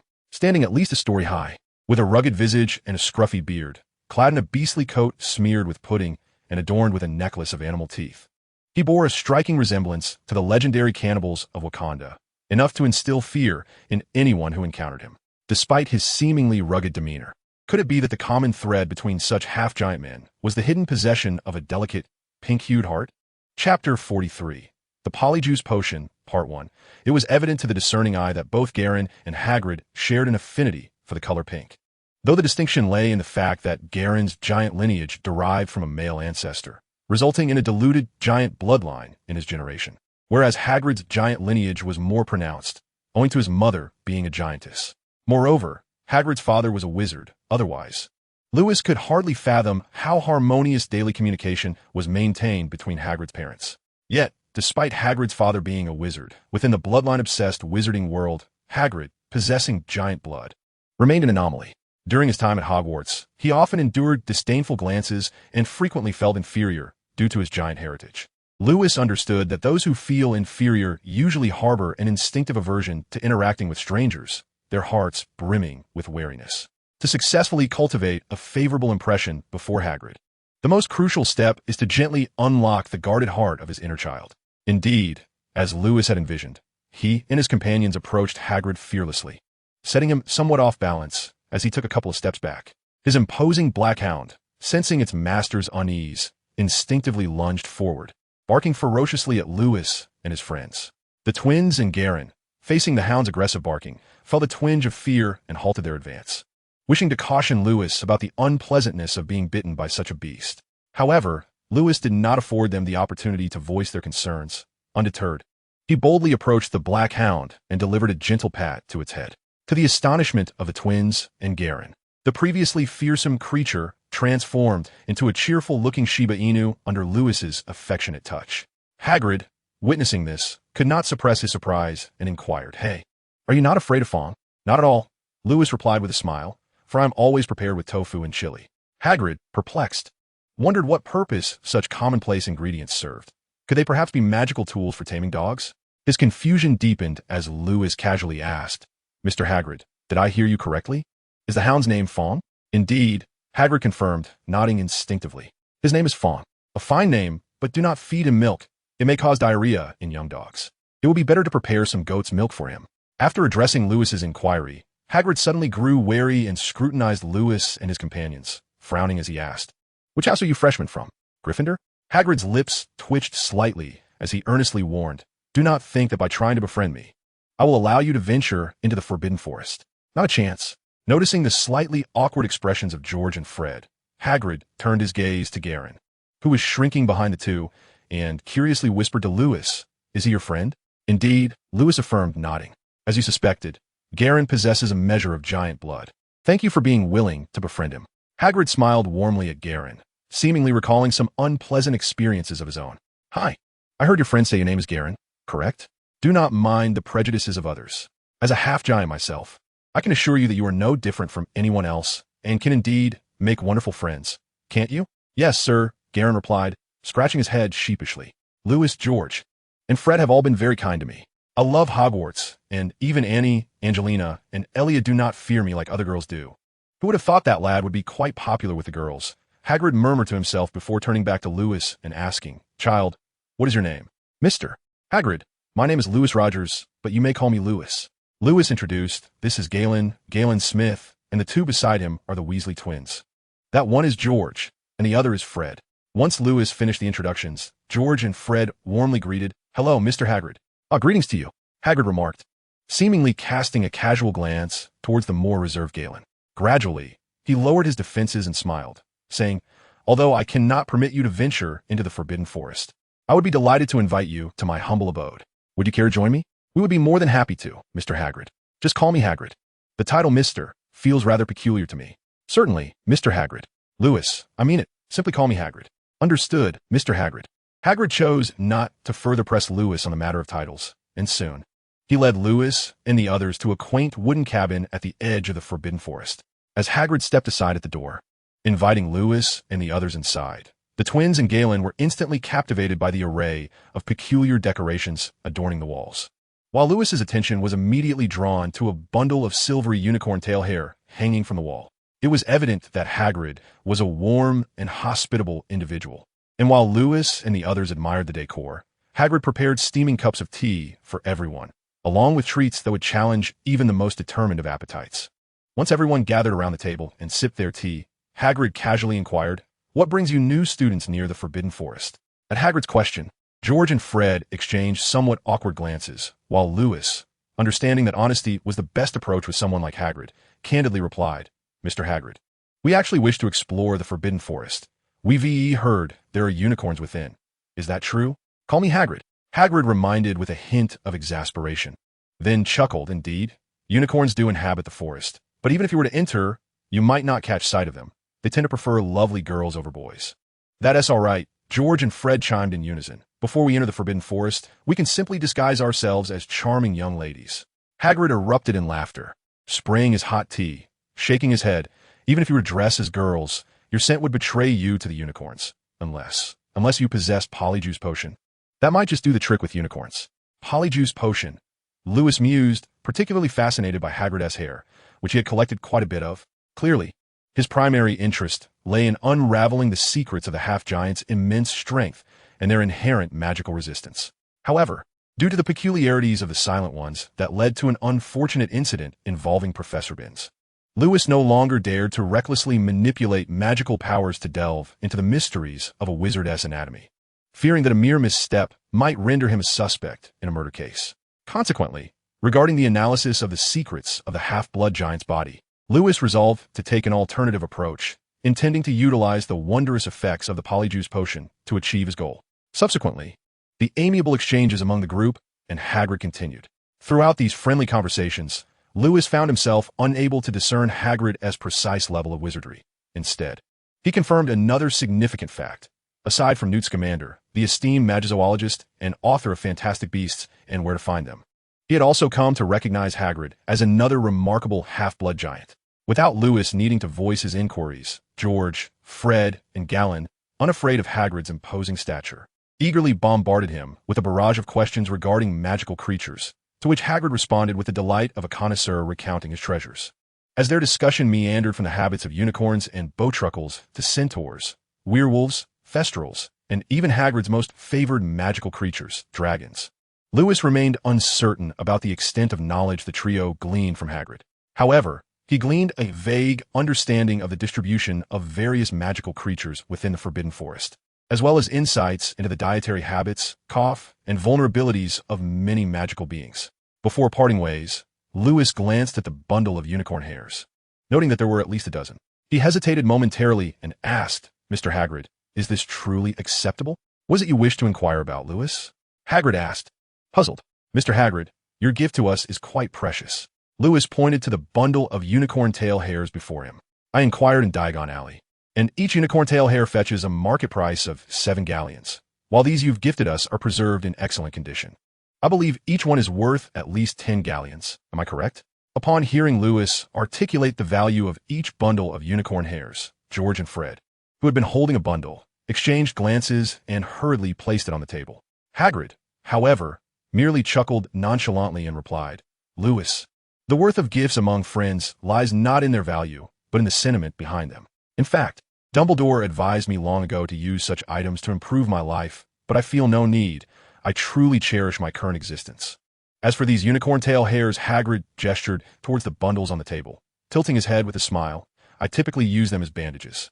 Lewis and the others could only think, what a lavishly generous soul. A few minutes later, the conversation shifted to the matter concerning the Slytherin chamber, vaguely recalling, in those bygone days, the handsome and elegant Voldemort, as the heir of Slytherin, seemed to have opened the Chamber of Secrets, unleashing the basilisk within to slay a certain wizard from a Muggle family. This ultimately led to Hagrid being unjustly blamed and stripped of his right to wield a wand by the Ministry of Magic, which inexplicably inspired Lewis to explore the Chamber of Secrets himself. He believed that the finest gift he could offer Hagrid would be to restore his right to use a wand. Thus, Lewis resolved to learn Parseltongue. After all, if Dumbledore could self-teach, and Ron in the Harry Potter films could pick up a bit just by hearing Harry talk in his sleep, there was no reason he couldn't team master it as well. Naturally, he considered that devising a strategy to confront the basilisk locked within Slytherin's chamber would require careful planning, for that formidable beast was not something to be dealt with lightly. As the clock struck midnight, ensuring that George, Fred, and Galen were soundly asleep in the dormitory, Lewis quietly summoned his magical powers to transfigure his pillow into a likeness of himself. In the blink of an eye, he transformed into a silent, shadowy mist. Instantly, Lewis stealthily exited the Gryffindor common room and, after reverting from his misty form, found himself before Filch and Mrs. Norris. "Mr. Rogers?" Upon suddenly spotting Lewis's figure materializing before him, Filch appeared slightly taken aback, yet his demeanor remained as respectful as it had been during their initial encounter. This was no surprise. Lewis's previous use of mental oblivion had drastically altered Filch's attitude towards him. Although their relationship was not one of master and servant, they could be considered rather good friends. Nevertheless, Filch clearly chose to overlook Lewis's nocturnal escapades. Lewis, therefore, saw no need for subterfuge in his dealings with Filch. After greeting him and Mrs. Norris, Lewis cut straight to the point. "Mr. Filch, I wish to seek your opinion on a matter." "What is it?" Filch inquired with curiosity. "It pertains to certain potions." Lewis deftly retrieved a vial of polyjuice potion from his satchel and placed it before Filch, continuing, "You see, Mr. Filch, I acquired some polyjuice potion from Snape and am eager to observe its effects on others. Would you be willing to assist me in an experiment?" "Polyjuice potion? That is a rather precious concoction." As a caretaker of Hogwarts for many years, Filch possessed a modicum of knowledge regarding potions. After a moment of astonishment, he gazed at Lewis with eager anticipation. "Mr. Rogers, you are aware that I am a squib. Using your polyjuice potion would not be of much benefit to me. I mean, are you truly willing to let me assist you?" "Of course." Lewis smiled and nodded, handing him the vial containing Hagrid's hair, advising Mr. Filch, "Just take a sip. It will grant you an hour of transformation. Give it a try." "Thank you for your trust, Mr. Rogers." Filch nodded excitedly, taking the vial from Lewis's hand, and without a second thought, he gulped down a generous amount. As the potion began to take effect within Filch's body after he consumed the polyjuice potion, Lewis skillfully caught the crystal vial that Filch had unconsciously dropped. Using the power of a levitation charm, with a slight squint of his eyes, he nodded to himself in anticipation, remarking, "It seems this potion that Snape entrusted to me is harmless." "Snape, do I truly resemble a villain? Or are you simply overly cautious?" Chapter 45, The Advancing Filch.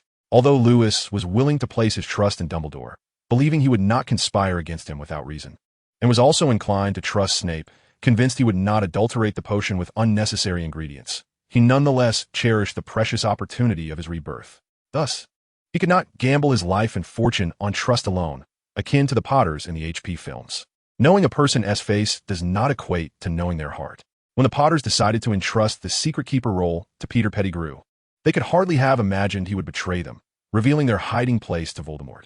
Therefore, even when experimenting with the effects of the potion on Filch, Lewis made it abundantly clear that these potions were sourced from Snape, while also inquiring about Filch's personal opinion on participating in the experiment. To Lewis's surprise, Filch readily agreed, displaying an eagerness that exceeded Lewis's expectations. This revealed just how much the mute Filch yearned for the enigmatic world of magic. As for the transformation Filch underwent upon consuming the potion, almost instantaneously, Lewis observed Filch's skin bubbling as if it were boiling water. Then, with a hum, since Filch was not a wizard, Lewis, feeling less apprehensive, deftly manipulated his magic to delve into Filch's ever-changing form. As Lewis's magic permeated Filch's body, the latter convulsed violently, his expression becoming peculiar. Meanwhile, Lewis, with furrowed brows, keenly sensed that the magic he had skillfully controlled was inducing a tremor that originated from Filch's very soul. Fortunately, Lewis had infused only a modest amount of magic into Filch's body, and his manipulation was precise. Otherwise, his uniquely potent magic might have indeed threatened to consume Filch's fragile soul. Why is my magic so fascinated by the mental strength of others? Is it because I'm a well-masked glutton? Gently shaking his head to dismiss the notion, Lewis pondered that the peculiarity of his magic might be rooted in the obsession he had when he first harnessed it. According to Lewis's definition of magic, It is a manifestation of mental strength. Thus, one's mental obsessions could significantly influence the very essence of their magic. Much like the Guardian charm in the Harry Potter films, which necessitates the caster to envision a joyful experience for its successful invocation. This serves as an exemplary illustration. When Lewis compresses and condenses his latent magical energy, his thoughts are consumed by the quest for the unknown and an insatiable thirst for knowledge. He speculates that this may very well be the reason behind the extraordinary transformation of his latent magic, which has mutated to bestow upon him an ability akin to that of devouring. Merlin bless. This uniquely potent ability to absorb magic is indeed controllable. Lewis is equally elated, as a recent experiment with Felch's polyjuice potion serves to validate his hypothesis regarding the controllability of his devouring power. On another front, Felch's transformation post-consumption of the polyjuice potion continues unabated. His palms and soles swell in tandem with the bubbling effervescence, as do his torso, arms, and legs, all expanding alongside the surging bubbles. The entirety of his transformation lasts approximately 1 minute. After this brief interval, as a distinct twitch flickers at the corner of Lewis' eye, he gazes down at the shredded remnants of clothing strewn across the floor. When he next looks at Felch, he is met not with the pallid, emaciated figure of Felch, but with a robust silhouette, thickly coated in fur. The sight is almost too splendid to behold. Consequently, Lewis hastily manipulates his transfiguration magic, transforming a remnant of fabric on the ground into a voluminous robe, which he throws to Felch, exclaiming, "My apologies, Mr. Felch. I should have been better prepared with a change of attire for you, and I regret having ruined your original garments. I shall compensate for your loss." "No need for that, Mr. Rogers," Felch replies, having completed his metamorphosis. His first utterance, perhaps due to his unfamiliarity with the new timbre of his voice, prompt a momentary pause. Then, as he observes his own transformation with curiosity, he inquires of Lewis, "Mr. Rogers, does my physique suggest that I have transformed into that fellow Hagrid?" "Indeed," Lewis affirms with a nod. "I included a strand of Mr. Hagrid's hair in the polyjuice potion. How does it taste?" "Unbearable," Felch responds, a slight twitch at the corner of his mouth. Initially, it bore a resemblance to overcooked cabbage, and then it took on a flavor reminiscent of heather. "Mr. Rogers, you are familiar with heather, correct?" "Yes, it is quite similar to that scent." "Stop." Felch's sudden comment induces a wave of nausea in Lewis, prompting him to take a deep breath and swiftly shift the topic. "Mr. Felch, do you experience any peculiar sensations now that you have transformed into Hagrid?" "Indeed." Felch slowly clenches his fists, nodding. "I feel an abundance of strength coursing through me. My back no longer aches, my legs are free of pain, and I can effortlessly ascend to the 8th floor of Hogwarts Castle without becoming breathless, as I once did. And what of any other sensations?" Felch, appearing perplexed, responds, "Mr. Rogers, are you referring to something specific?" "Never mind." It is evident that Lewis is inclined to inquire whether, having taken the polyjuice potion and assumed Hagrid's form, Felch is capable of wielding magic akin to Hagrid's abilities. However, considering that Filch is a mere puppet, he may have encountered magic within the confines of Hogwarts in the past, yet he lacks the understanding of its practical application. Lewis thus resolved to explore the matter himself, turning to Filch and stating, "Understood. All right, proceed as you wish." With that, Filch picked up the oil lamp that Lewis had previously levitated, called out to Madame Loris, and, visibly excited, strode forward with purpose, swiftly vanishing at the end of the corridor. Following closely behind Filch and Madame Loris, Lewis was struck by the sight of Filch, transformed into Hagrid, effortlessly ascending the staircase in just 3 steps and completing a floor inspection in a mere 3 minutes. Taking a deep breath, Lewis focused on Filch's imposing figure and couldn't help but whimsically muse, if anyone dares to roam the castle tonight, they're surely destined to be caught by the advancing Filch. Chapter 46, The Mighty Cat. Patrolling the night is Filch's primary duty, and with Hogwarts enforcing a strict prohibition against students wandering after dark, should an unfortunate soul dare to defy this rule, Lewis could only lament their misfortune, never considering to plead on their behalf. Of course, for Lewis, who prioritizes loyalty over fairness, the twins and Galleon were exceptions to this rule. However, for the twins and Galleon, nocturnal escapades had lost their allure. Lewis believed they would prefer the comfort of their dormitory over any notion of staying awake for a night adventure. Furthermore, after subjecting the twins and Galleon to a tedious night outing, Lewis felt akin to a small butterfly, gently stirring the winds within the HP universe. At the very least, the relationship between the twins and Filch had improved. Out of respect for the Gryffindor treasure, they would greet Filch warmly upon encountering him. entirely devoid of the antagonism portrayed in the HP films, which greatly pleased Lewis. While Filch diligently patrolled the castle under the influence of the polyjuice potion. Accompanied by Madame Loris, a cautious Lewis did not forget to cast a silencing charm along with a disillusionment charm on Filch before commencing his research. There was no other choice. Filch, now possessing Hagrid's massive frame, was quite unaccustomed to it, and his footsteps resonated like cannon fire, causing the castle's staircases to tremble slightly. Lewis feared he might disturb a professor, and prudently decided to conceal the commotion with magic. What if a professor were to awaken, only to find Hagrid in place of Filch, and in a fit of anger, penalize him for attendance? Once Lewis ensured that no one could detect Filch's peculiarities, he once again channeled his magic into Filch and officially began his study of the half-giant. Thus, cloaked in invisibility with the disillusionment charm, Lewis trailed behind Filch, retrieving the pen gifted by Jason and the notebook from Sophia to document his observations. The unique magical essence that the compound potion transforms into upon entering the human body is fundamentally linked to the power of transfiguration spells. However, it remains uncertain whether it falls under the category of advanced transfiguration, as the duration of transformation induced by the potion is directly correlated with the potency of this magical essence. It appears more akin to a mid-level transfiguration power, differing slightly from the advanced form known as animagus in my understanding. Furthermore, the special transfiguration magic generated by the compound potion only affects an individual's physical structure and does not impact their mental faculties. Consequently, after consuming the potion, Filch acquires the strength and magical resistance akin to that of a half-giant like Hagrid, yet he remains incapable of wielding magic himself, akin to a mere muggle. As Lewis recorded these thoughts, he paused to contemplate, once again channeling his magical energy to analyze Filch's half-giant form. Suddenly struck by an idea, he inquired softly, "Mr. Filch, may I involve Mrs. Loris in our experiment? I would like to inquire beforehand. Is there any danger?" Filch pondered for a moment before responding, perhaps to others, "Mrs. Loris is merely my pet, but I have always regarded her as family. I trust you would not want your family to partake in a risky experiment, would you, Mr. Rogers?" "Indeed, you are correct," Lewis acknowledged with a nod, candidly stating, "Thus, I must inform you in advance, Mr. Filch, that the experiment I intend to conduct does indeed carry certain risks, and I can only promise to minimize any potential mishap involving Mrs. Loris. I wish to attempt a transfiguration spell on her to see if she can attain the same strength you possess now." "What? Transform Mrs. Loris to be like me?" Filch exclaimed, his eyes widening in astonishment. "Mr. Rogers, can I interpret your words to mean that once your experiment succeeds, I shall no longer need to consume the compound potion to assume Hagrid's form, yet still possess such strength?" Lewis nodded again, smiling as he replied, "Theoretically, that is indeed possible. Then what are you waiting for?" Filch bent down to grasp Mrs. Loris, who was trying to escape, and gestured toward the direction of Lewis's voice, stating seriously, "Let us do it."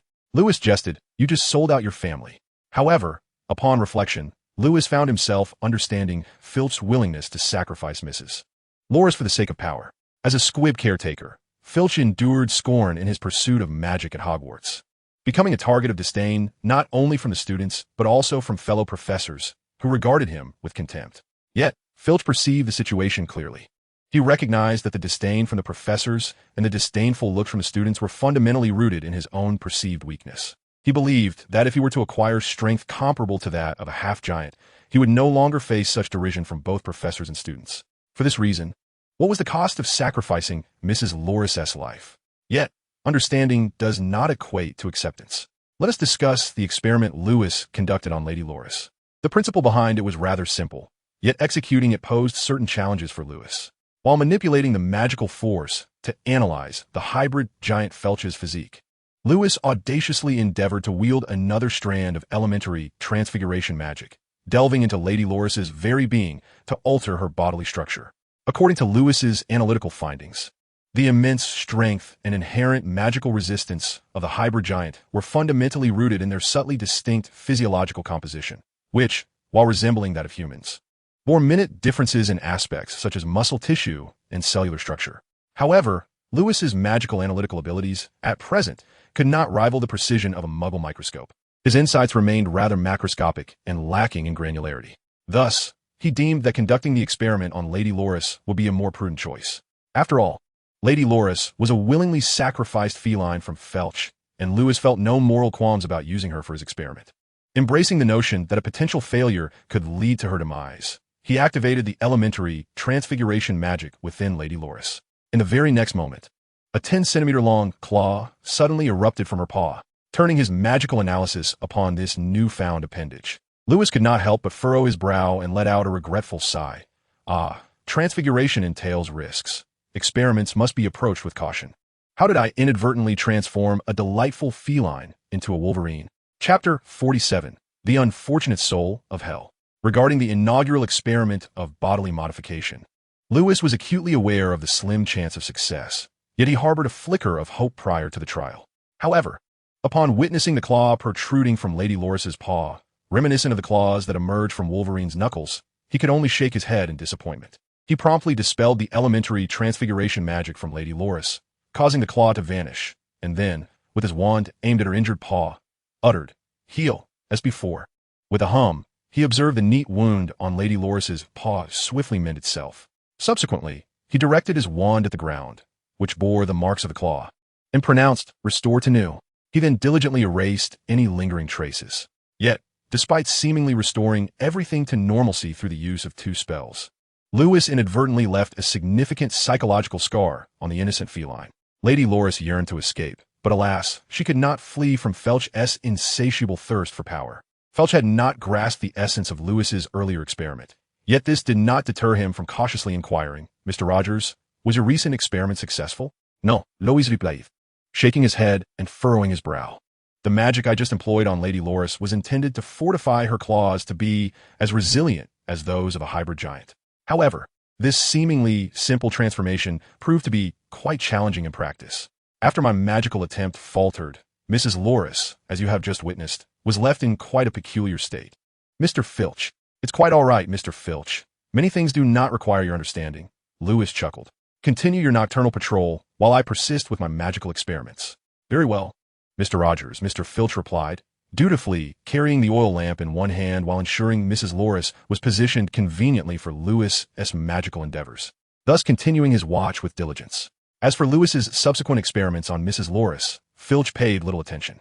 Throughout Lewis's ongoing trials, he occasionally observed the firm musculature bulging from Mrs. Loris's abdomen, at times witnessing her feet transforming into human hands, and on other occasions, a head akin to that of a giant appearing.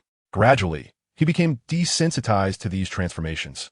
Indeed, during one of Lewis's magical experiments, when Filch suddenly beheld Mrs. Loris standing upright on her hind legs, her abdomen outlined with muscular definition, and her forepaws glimmering with a sharp, cold light, he perceived it as merely a routine procedure for Lewis, maintaining an air of calm indifference. "Mrs. Loris, Filch, does your conscience not ache?" Soon after, an hour passed. "Mr. Rogers, I desire more." However, despite understanding the implications behind Filch's gaze, Lewis was not inclined to continue the experiment. He was fatigued. Any undertaking, particularly those involving the intricate nuances of magical analysis or the refinement of one's own skills, required time and patience. The brief hour of experimentation that night had indeed been fruitful, yet Lewis longed to pursue further trials the following afternoon. Unfortunately, the weariness of the day left him somewhat depleted. Persisting would yield diminishing returns, rendering it unnecessary. "That would be splendid." "No, I meant to say a few light coughs escaped as Mr. Filch, clad in his oversized robe, appeared somewhat comical while bowing and addressing Lewis with a gentlemanly smile. "Mr. Rogers, it is my honor to serve you, and indeed, Mrs. Loris as well. Thank you for your trust, Mr. Filch. I believe that will suffice. Allow me to escort you instead." Mr. Filch insisted with grave seriousness, "Mr. Rogers, Hogwarts at night is not only home to mischievous students who enjoy nocturnal escapades, but also to those bothersome, troublesome poltergeists. I possess considerable experience in dealing with them. Please grant me the opportunity to serve you, would you?" Observing Mr. Filch's earnest demeanor, Lewis was tempted to retort, "The poltergeists stand no chance against me, as I would also endeavor to analyze their physical forms." Yet, faced with Filch's enthusiasm, he found it difficult to decline and nodded in agreement to his request, albeit with a sense of regret. Driven by an insatiable curiosity, he pondered whether the ghostly creature resembling a poltergeist could be consumed, and if so, what delightful flavor it might possess. Surely, it must be something as delectable as strawberries, or so he mused. Suddenly, Lewis's acute senses detected a series of sounds, and he beheld the portrait passage of Gryffindor being opened, from which emerged a set of small white teeth. whose dentures have come to life, he thought to himself. Remaining in his shadowy, ethereal form, Lewis paused, for he noticed that Felch had also observed the opening of the portrait and was approaching with an oil lamp to investigate. Lewis feared for Felch's safety. Much to his surprise, when Felch illuminated the area with his lamp, the truth was revealed. It was not a whimsical pair of animated dentures, but rather his friend, the bold and spirited Lee Jordan, well known to Lewis and the twins. One could certainly commend Lee's audacity. He dared to venture out at night without even the slightest knowledge of a Lumos charm, truly embodying the Gryffindor spirit of bravery. Unfortunately, Lee's luck was as dismal as his complexion, for upon stepping out of the portrait, he fortuitously encountered Felch, prompting Lewis to lament in his heart. This fellow's luck is as bleak as it gets, a veritable embodiment of misfortune. On the other hand, Lee, as he was dragged to the office by Felch, could only steal glances at Felch's menacing visage, silently cursing in his mind. George, Fred, you two rascals. Why does Felch's account differ so greatly from yours? Chapter 48. Defense against the dark arts. The knocking at the door not only disrupted Lewis's train of thought, but also roused George, Fred, and Gallon, who had been peacefully slumbering. Lewis, who is knocking? George inquired, rubbing his sleepy eyes. Fred, clearly displeased, responded, this is infuriating. Gallon, go see who it is. If it's merely a prank, teach them a lesson. All right, Gallon replied, descending from his bed to answer the door. Upon opening it, he was met with the imposing figure of a man, whose countenance darkened as he squinted and asked, who are you? Why are you disturbing our slumber at this hour? Unquestionably, the figure at the door was none other than Lee Jordan, the unfortunate soul caught during his nocturnal escapade by Felch the previous night. This morning, he had come to confront George and Fred, demanding an explanation as to why their supposedly amiable Felch had subjected him to a night-long punishment of scrubbing the chamber pot. Was this an instance of racial discrimination? He had approached with the simplistic mindset of having a right to voice his grievances, yet upon seeing Gallon, a robust and imposing figure, he faltered. Swallowing hard, Lee Chowdan hesitantly smiled. I am Lee Chowdan, a friend of Lewis and the Weasley brothers. I believe you are Mr. Smith, correct? A friend of Lewis? Galen furrowed his brow slightly and asked in a deep voice, are you here to see Lewis? No, not at all. Lee Chowdan no guardi explainat.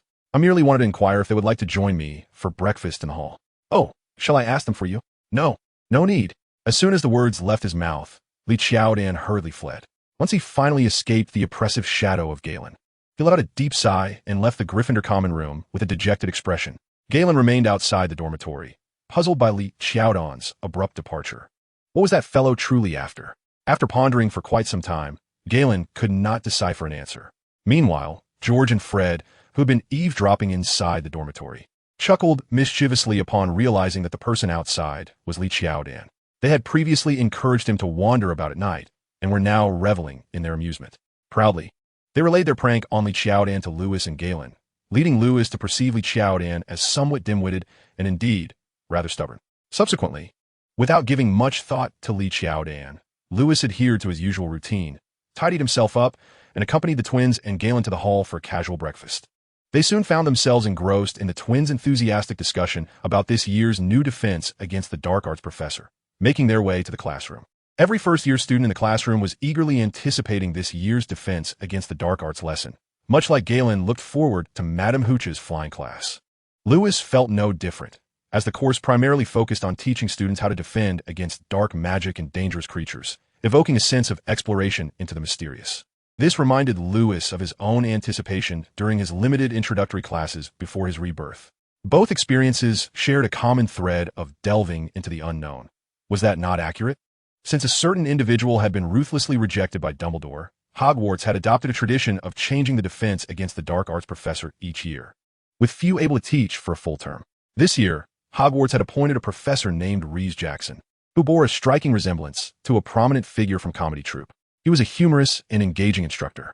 At least Lewis found his lectures quite entertaining, reminiscent of sitting beneath a bridge listening to a storyteller. When the class bell rang, Professor Jackson introduced himself and captivated the attention of all the first-year students with his real-life experiences as an Auror battling Death Eaters during his tenure at the Ministry of Magic. Then, instructing all the first-year students to open their defense against the dark arts textbooks. Professor Jackson smiled at the classroom full of newcomers and suddenly posed an intriguing question. Now, I would like to ask you all, if you were to encounter a Death Eater while alone, what methods would you employ to ensure your safety? Excellent. Mr. Weasley has raised his hand first. I apologize. I cannot distinguish which Mr. Weasley you are. Could you please introduce yourself? Certainly, Professor. George replied with a grin. I am Fred Weasley, and if I were to encounter a Death Eater while alone, I suppose I would kneel and beg for mercy. Professor, if I found myself alone, facing a Death Eater, I believe my mind would go blank, and I might even wet my pants from fear. Huh. Lee Jordan bravely stood up and declared that if he were alone and confronted by a Death Eater, he would undoubtedly employ the methods taught by Professor Jackson to thoroughly teach that Death Eater a lesson. This delighted Professor Jackson, but soon another first year from Slytherin, feeling defiant, exclaimed, I would take on 10 of them. The conversation in the classroom thus shifted from how to deal with a single Death Eater to a debate about which house, Gryffindor or Slytherin, could take down more Death Eaters. Garen was evidently intrigued by Professor Jackson's question and, listening to the various responses from the first years, quietly asked Lewis, what would you do if you encountered a Death Eater? George interjected with a laugh. Lewis would certainly not fear a Death Eater. Fred nodded in agreement. He is undoubtedly stronger than that bunch from Slytherin. I reckon no matter how many Death Eaters come, they would meet their demise. Faced with the twins' inexplicable confidence, Lewis could only sigh in resignation, thinking to himself, what do you truly believe Death Eaters to be? What would Voldemort think? Thus, in an effort to dissuade the twins and Garen from naively underestimating the Death Eaters, Lewis was about to explain the terrifying nature of the Death Eaters when, unexpectedly, Professor Jackson preempted him by elucidating the correct stance to adopt when confronted by a Death Eater while alone. That stance was to cry out, help. Chapter 49, The Approaching Claws of Darkness. The method Professor Jackson imparted to the first years for dealing with Death Eaters undoubtedly left them somewhat disheartened, with only Lewis expressing his approval. This was because he found Professor Jackson's teachings to be quite realistic. Reality was not like a popular comic book. Take, for instance, the first years at Hogwarts.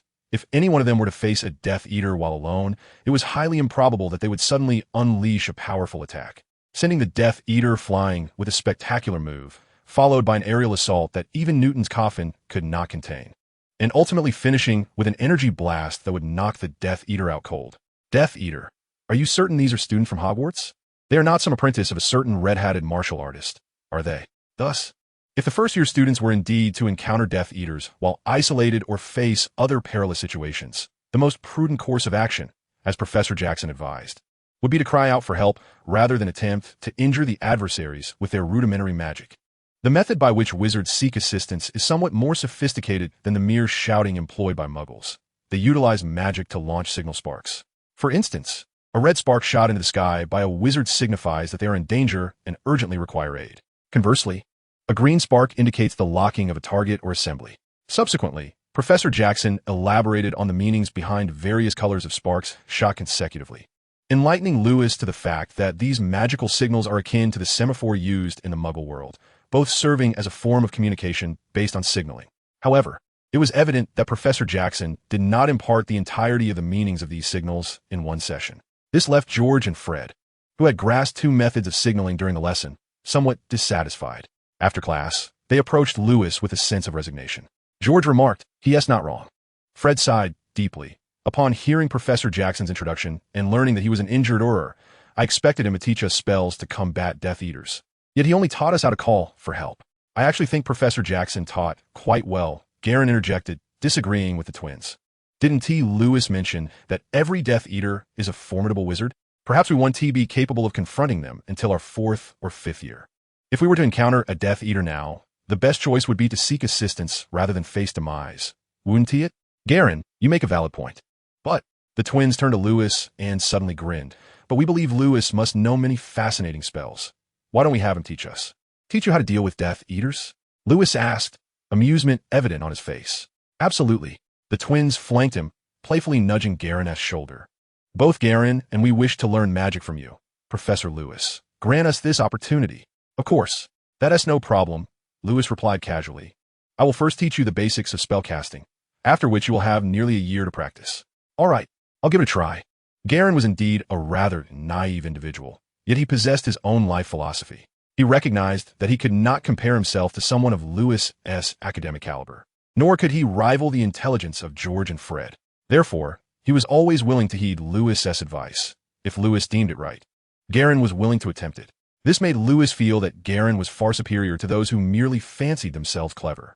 As Lewis awaited the arrival of the twins, Angelina and Alia, for their scheduled luncheon in the hall, both he and Galen found themselves intrigued by Lewis's unusual reluctance to consult Professor Jackson, a departure from his customary inquiries after classes. He could only delicately deflect their curiosity by claiming a lack of interest in dark magic, thereby assuaging the concerns of a certain old fellow who habitually lurked in the shadows. Following their meal, Lewis bid farewell to the twins, immersing himself in the library to document any tomes pertaining to transfiguration spells.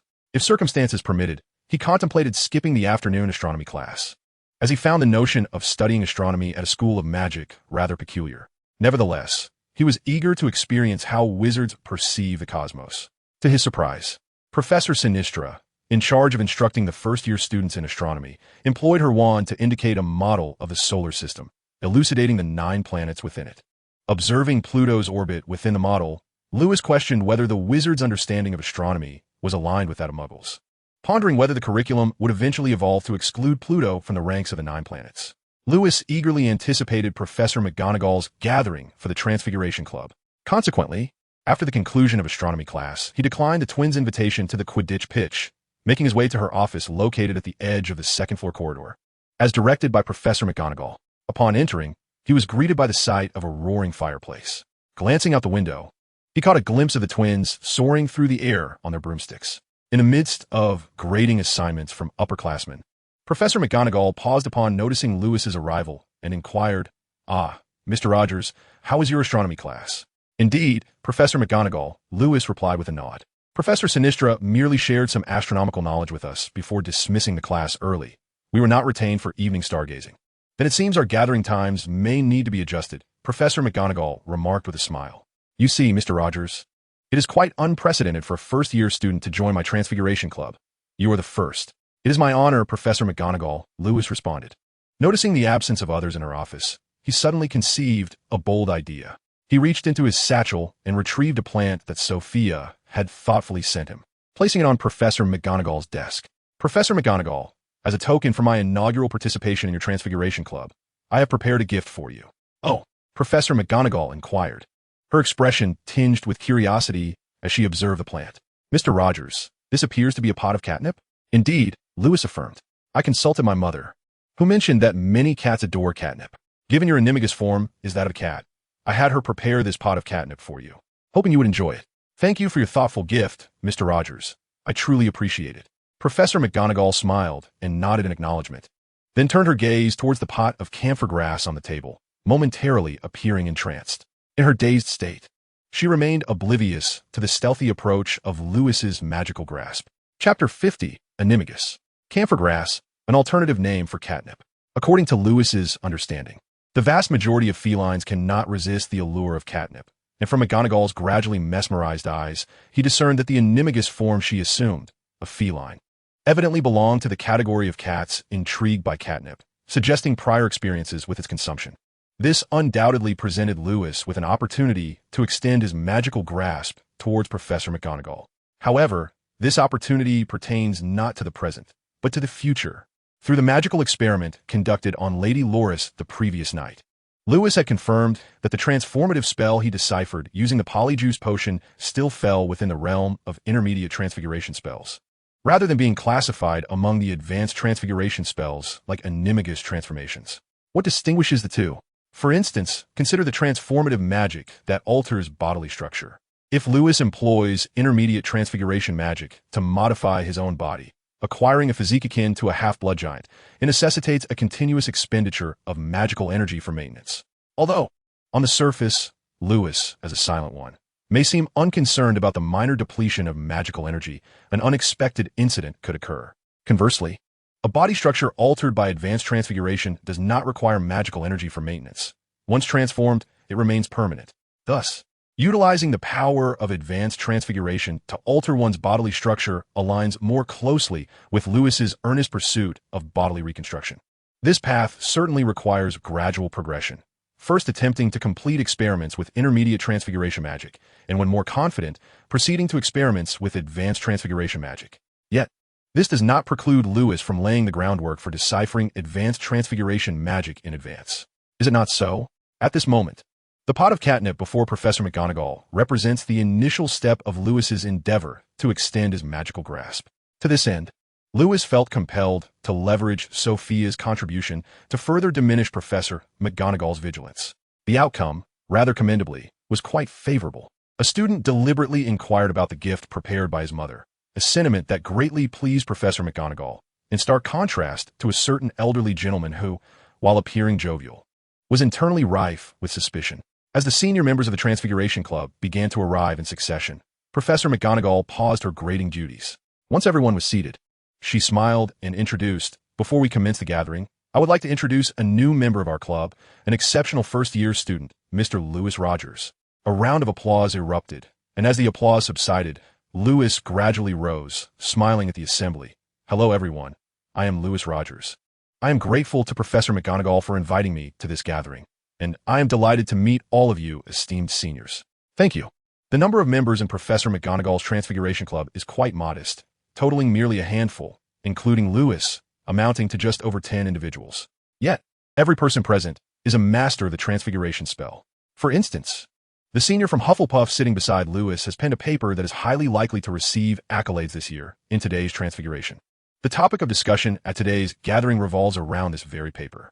Consequently, Professor McGonagall kindly reminded Lewis to subscribe to today's Transfiguration, so he would not have to share a copy with other club members at each meeting. Lewis did not decline.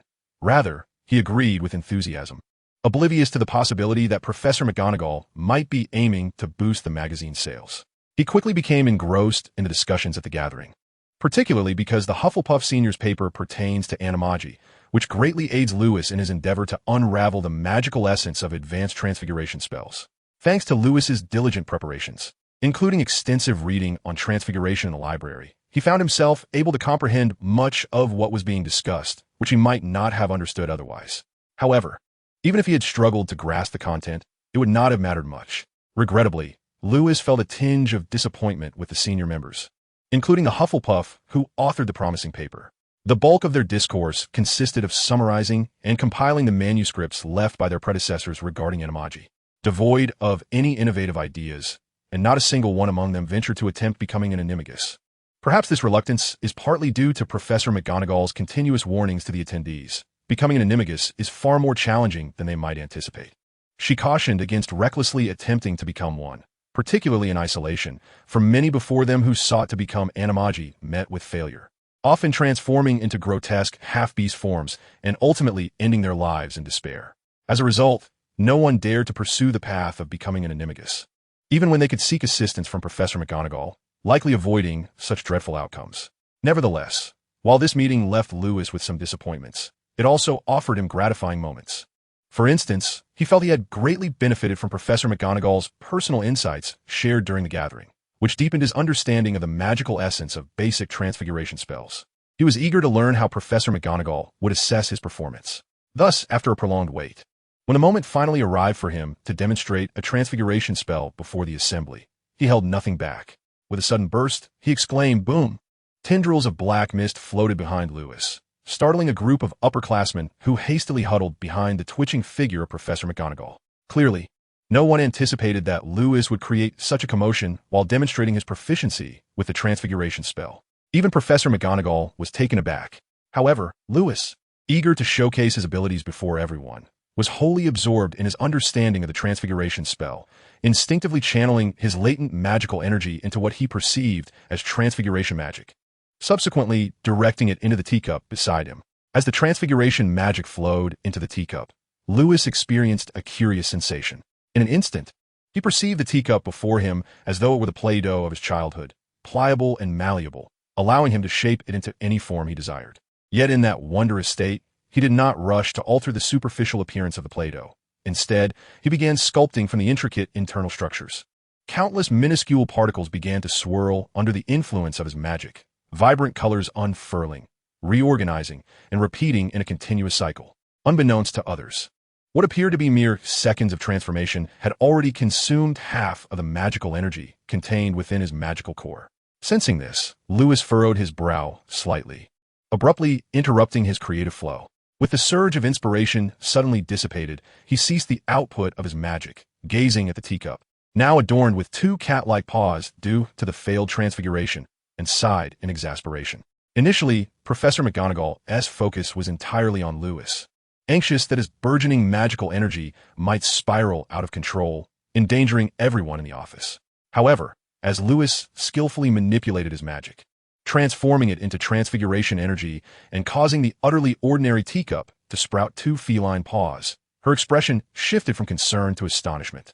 She stepped forward, examining the transformed teacup intently, and after a considerable pause, she exhaled deeply and turned to Lewis with a look of astonishment, asking, "Mr. Rogers, how did you manage to perform an animagus transformation on a teacup?" Lewis, taken aback, responded, "Animagus? Who? Me? It has seemed to be me." Initially, McGonagall's inquiry left Lewis somewhat bewildered, as he had instinctively believed that he had merely cast a simple transfiguration spell on the teacup. However, as he personally manipulated the magic to dissect the cat-pawed teacup, he realized that its fundamental structure had been thoroughly altered by his transfiguration magic. In that moment of silence, a sense of joyful perplexity blossomed within Lewis. What brought him happiness and delight was undoubtedly his remarkable talent for transfiguration. An epiphany of talent. In truth, this was not the second moment of realization during his use of the transfiguration spell. Rather, it marked his 4th epiphany in the past 2 weeks.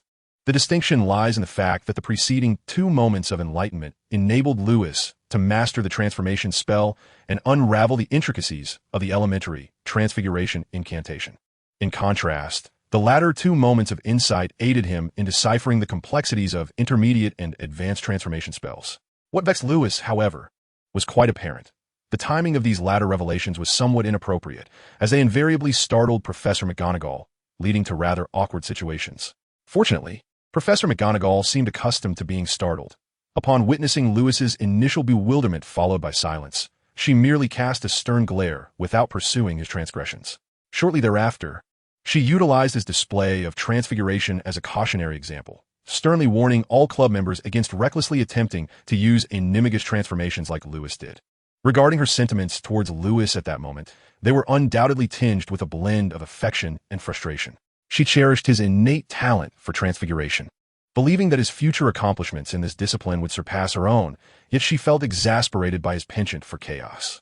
Indeed, she had instructed him to delve into the principles of atomic fusion, only for him to instead produce an atomic bomb with a resounding bang. How irritating! Thus, when the Transfiguration Club meeting concluded, Professor McGonagall, after bidding farewell to several upperclassmen, turned her serious gaze towards Lewis, who she had intentionally kept behind, and stated gravely, "Mr. Rogers, there is no one else in my office now, and I believe I require a reasonable explanation. Otherwise, I regret to inform you that I shall have to revoke your membership in the Transfiguration Club and potentially expel you from every future Transfiguration class. I'm truly sorry." Professor McGonagall, aware of her underlying implication, Lewis hurriedly feigned a morose demeanor, expressing his apologies. "I might truly be a misfit, Professor McGonagall. Please expel me from your Transfiguration Club, and do not allow me to enter the Transfiguration classroom again." A misfit? Well, I apologies, Professor M. Sunagal. I cannot find the right words to describe it. Whenever I find myself in that state, my sole focus is on how to improve my transformation spells, completely oblivious to the trouble I may cause others. Do you not agree that I am indeed a misfit? As he spoke, Lewis's expression grew increasingly despondent, struggling like a youth questioning the meaning of life. His tactic of retreating as a means of advancement successfully stirred the maternal instincts hidden within Professor McGonagall. She gently reached out to tousle his golden hair, her gaze radiating maternal warmth, and kindly said, "Lewis, may I refer to you by your first name?" "Of course, Professor McGonagall." "Then let me speak candidly, Lewis." Professor McGonagall smiled and nodded, continuing, "In truth, you are not a misfit. You are a wizard with remarkable talent for transfiguration. I sincerely apologize if my strictness has led you to doubt yourself. I hope you can forgive me. However, every time you perform a transformation spell, if we can indeed call it that, your results never fail to surprise me. So, promise me that whenever you have any thoughts regarding transfiguration, you will come to me for discussion and exchange, all right? The door to my office shall forever remain open for you." "Really?" exclaimed Professor McGonagall in surprise. "Indeed, it is true."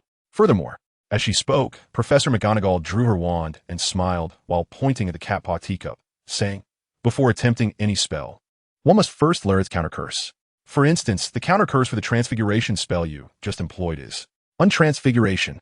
Buzz. No sooner had Professor McGonagall finished speaking than a surge of peculiar magical energy erupted from the tip of her wand, embodying the essence of the counter-curse for transfiguration. However, an awkward incident transpired when she aimed the counter-curse at the cat paw teacup. In that moment, she intended to kindly remind Lewis that using animagus in the absence of a highly skilled transfiguration wizard was perilous. Unfortunately, the counter-curse she invoked failed to reverse the transfiguration Lewis had cast. Thus, when a magic of her counter-curse landed on the cat paw teacup, and she realized that it remained unchanged, her lips twitched in embarrassment. An instant of silence enveloped Professor McGonagall's office. Fortunately, Lewis reacted swiftly, drawing his wand and gently uttering, "Untransfiguration." With his counter-curse, the cat paw teacup returned to its original form. To alleviate the awkward atmosphere in the office, Lewis quickly turned to Professor McGonagall with a look of admiration and asked, "Professor McGonagall, is this the counter-curse for transfiguration? Your teaching is exceptional. I believe I have grasped it. Well done, Lewis. Until tomorrow, regarding the epiphany about advanced transfiguration, it is regrettable. The insight gained about advanced transfiguration resembled a fleeting spark of inspiration, elusive and rare."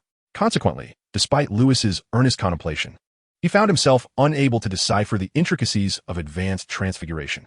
Thus, his epiphany in front of Professor McGonagall merely advanced his understanding from an initial state of 0 to a modest point of 001, rendering it somewhat insignificant.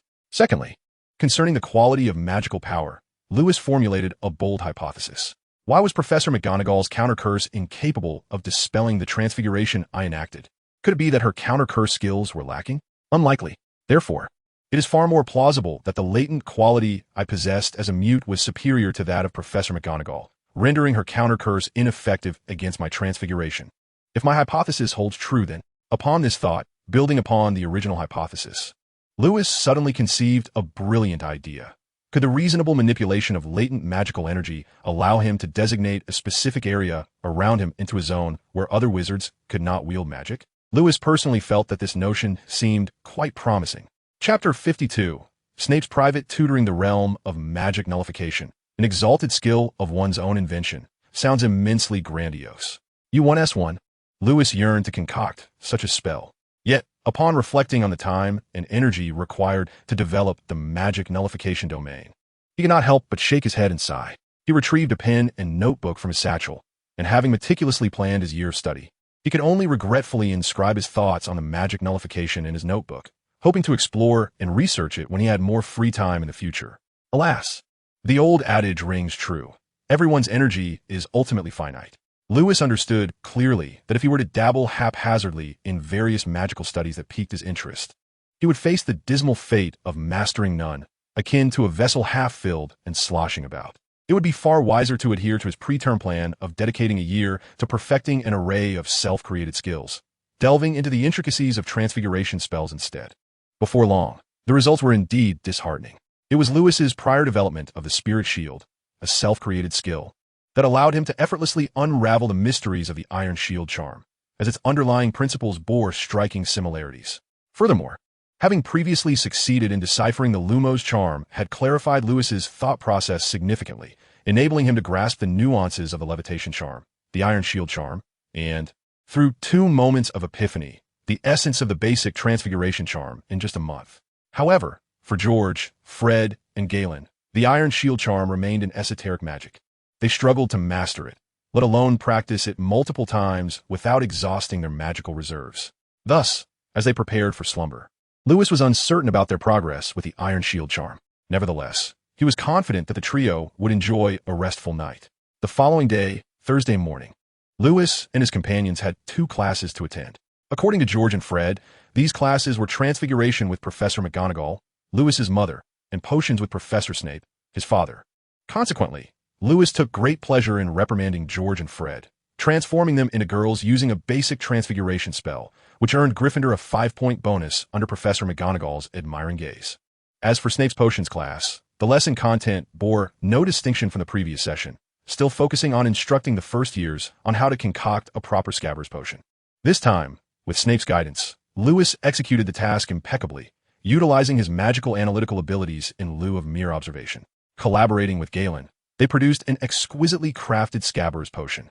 Regrettably, Lewis did not create another miracle this time. Not only did he fail to earn additional points from Snape, But Gryffindor also suffered a 2-point deduction due to Lee Jordan's abysmal performance, while the recipients of the bonus points were two equally inept girls from Slytherin. After the potions class, Snape fixed his hollow gaze upon Lewis, as if to remind him not to forget their appointment that evening. Lewis nodded with a smile, indicating that he would indeed keep his promise.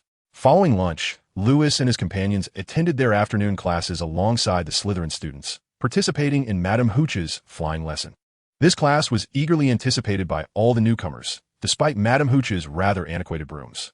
However, this did little to dampen the first year's enthusiasm for flying, with the exception of Lewis. His in-depth analysis of a Nimbus 1500 gifted to Charlie had granted him a comprehensive understanding of the internal structure of the Nimbus series. Consequently, he had transformed the pen gifted by Jason into a flying pen, had he not found its speed slower than that of the levitation charm. He would have undoubtedly brought it to Madame Hooch's lesson. During Madame Hooch's meticulous guidance on how to ride the broomstick, the first years from Gryffindor and Slytherin, captivated by the allure of flight, managed to avoid any conflicts, resulting in a pleasant teaching experience for Madame Hooch, unless, of course, one considers Lee Jordan's unfortunate fall from his broom due to his acrophobia. As dinner concluded in the Great Hall, Lewis bid a brief farewell to the twins and Galen, who had plans with the girls, and made his way down the staircase to the lower level of Hogwarts Castle. He paused momentarily outside Snape's office before knocking and entering. In stark contrast to Professor McGonagall's well-lit office, Snape's workspace appeared somewhat dim, resembling more of a mad scientist's laboratory than a place of learning. Towering bookshelves flanked the room, filled with an array of densely packed tomes, sticky animal specimens, and vividly colored potions. The air was thick with the pungent aroma of flobberworm mucus, prompting Lewis to wrinkle his nose slightly as he stepped inside. As Lewis's gaze shifted towards Snape, who was busily engaged in some task before the cauldron, the door slammed shut with a resounding thud. Snape turned abruptly to regard Lewis, his voice icy as he remarked, "Mr. Rogers, I believe you have arrived a tad early." "My apologies, Professor Snape," Lewis responded. "No need for that."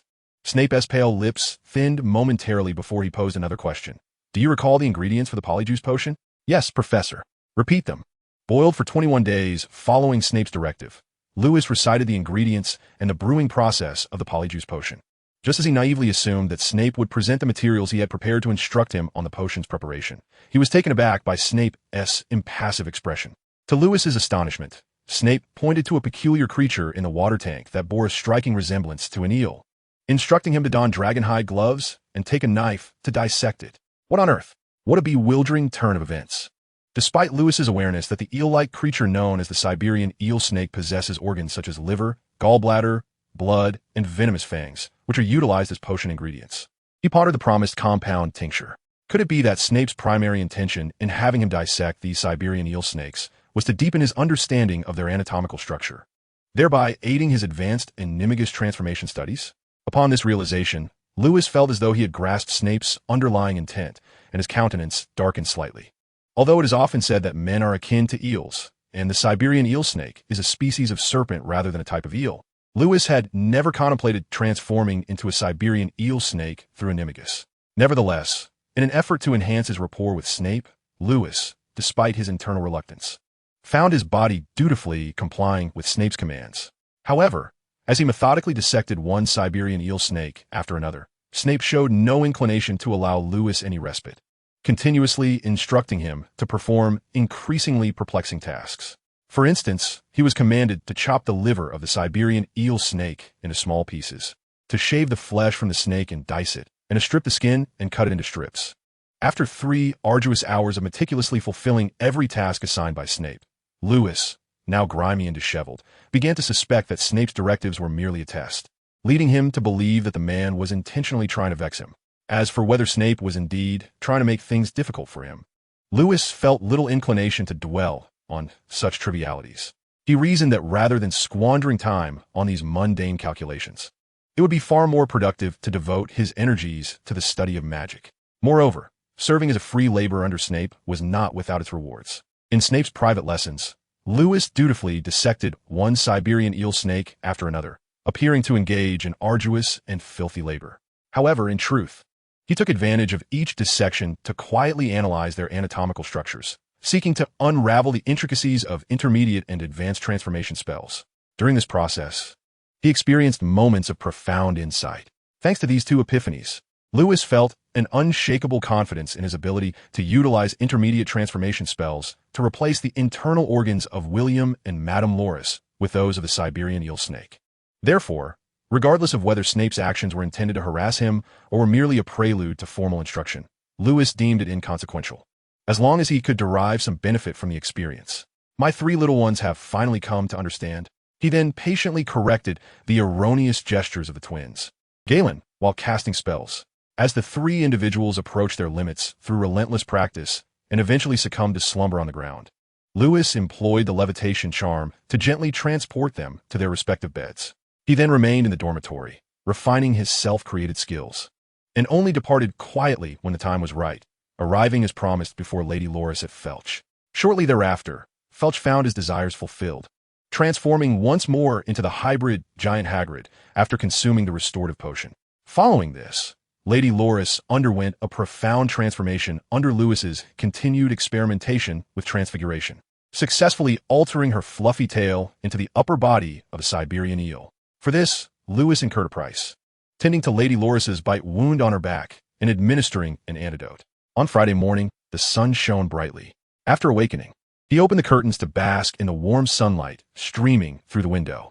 Having had a relatively smooth experience with the intermediate transfiguration analysis the previous night, Lewis felt particularly cheerful as he roused the drowsy twins, Garin and the others, thus commencing their day's lessons. However, the herbology and charms classes they attended unfolded without any notable incidents. This was indeed a predicament. Gryffindor students were notoriously bold and audacious.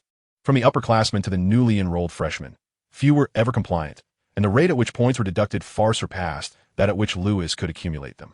In this regard, Lewis could only express his helplessness. Had he not witnessed Percy endeavoring to persuade the Weasley twins, George and Fred, to stir up less trouble, he might have noted the increasing lines upon Percy's face. The honor of the entire house could hardly be secured by just a handful of individuals. It was nearly impossible to achieve, unless, of course, the new Gryffindor trio could work wonders.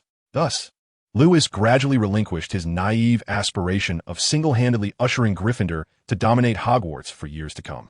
All he could do was to earn points in class and assist the aging Percy in managing George and Fred to prevent Gryffindor from suffering too great a loss. As for the history of magic class, Professor Binns' situation turned out to be somewhat better than Lewis had anticipated. Apart from being more monotonous during lectures and increasingly indifferent during breaks, he exhibited almost no change, not even the professors and students at Hogwarts, nor Lewis himself, had he not been the unintentional catalyst of the event, would have discerned any difference in Professor Binns. Yet, what had transpired had indeed occurred. Despite Professor Binns maintaining his usual rigidity, Lewis was acutely aware that he had lost that precious veneer, and he could not help but feel a deep sense of guilt and remorse, wishing to heal him as soon as possible. Finally, as the bell rang to conclude the history of magic class, it was met with a chorus of cheers from the new students, heralding the commencement of the delightful holiday. While observing the liberated smiles on George and Fred's faces, Lewis yearned to cast a spell of mental oblivion upon them, allowing them to experience the beauty of their own memories of attending school in darkness before and after class. However, considering how few of them diligently practiced the iron armor charm, Lewis dismissed the idea of using the mental oblivion on them. He then observed Galen, who was scratching the back of his head with a smile, and said, "Lewis, will you be spending the entire weekend in the library?" "Not necessarily, Galen. Is there something you need?"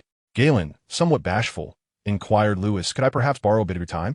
Ever since I met Mr. Hagrid, I've found him quite amiable, and I wish to prepare some gifts to visit him." "Visiting Mr. Hagrid?" Lewis nodded, acknowledging, indeed, it can be rather lonely for Mr. Hagrid living alone on the edge of the Forbidden Forest. "When are you planning to see him?" "Saturday afternoon. Sounds fine. But what shall we prepare as a gift for Mr. Hagrid?" Galen pondered, a look of concern on his face. A gift? Apart from knowing that Hagrid has a fondness for magical creatures, Lewis, like Galen, was equally oblivious to the rest of Hagrid's interests. He certainly could not conjure a dragon egg out of thin air for Hagrid. Furthermore, Lewis believed that the essence of visiting a friend lies in the sentiment behind the gesture. While a gift conjured with a transfiguration spell might delight Hagrid, it would lack a certain personal touch in Lewis's eyes. Just as both Lewis and Galen found themselves at a loss for what to present Hagrid, George and Fred, who had been eavesdropping on their conversation, exchanged glances and suddenly lowered their voices, saying, "Hey, Lewis, Galen, do you know about Hogsmeade?" It is the largest wizarding village in all of Britain. There are plenty of fun things to do. Since you are both struggling with what to gift Hagrid, why not? We all go to Hogsmeade together and see if there is anything he might like. After making their proposal, George and Fred watched Lewis with a hint of anxiety, as they had overheard Charlie boasting earlier about a special Saturday, where upperclassmen like him could visit Hogsmeade, stirring a sense of longing in the twins. Now that they had found a suitable excuse to invite Lewis along, George and Fred were determined not to let this opportunity slip by. While they might be able to keep their little scheme under wraps from Galen, deceiving Lewis would prove far more challenging. However, Lewis shared an equal curiosity about Hogsmeade, and thus, upon receiving the twins' invitation, he readily agreed. Very well.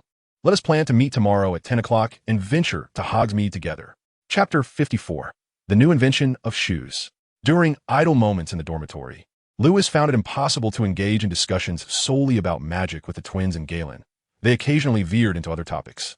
For instance, Galen was keenly interested in the traditional lifestyle of wizards. Meanwhile, George and Fred, perhaps influenced by Arthur, were equally curious about the Muggle world that Lewis and Galen inhabited.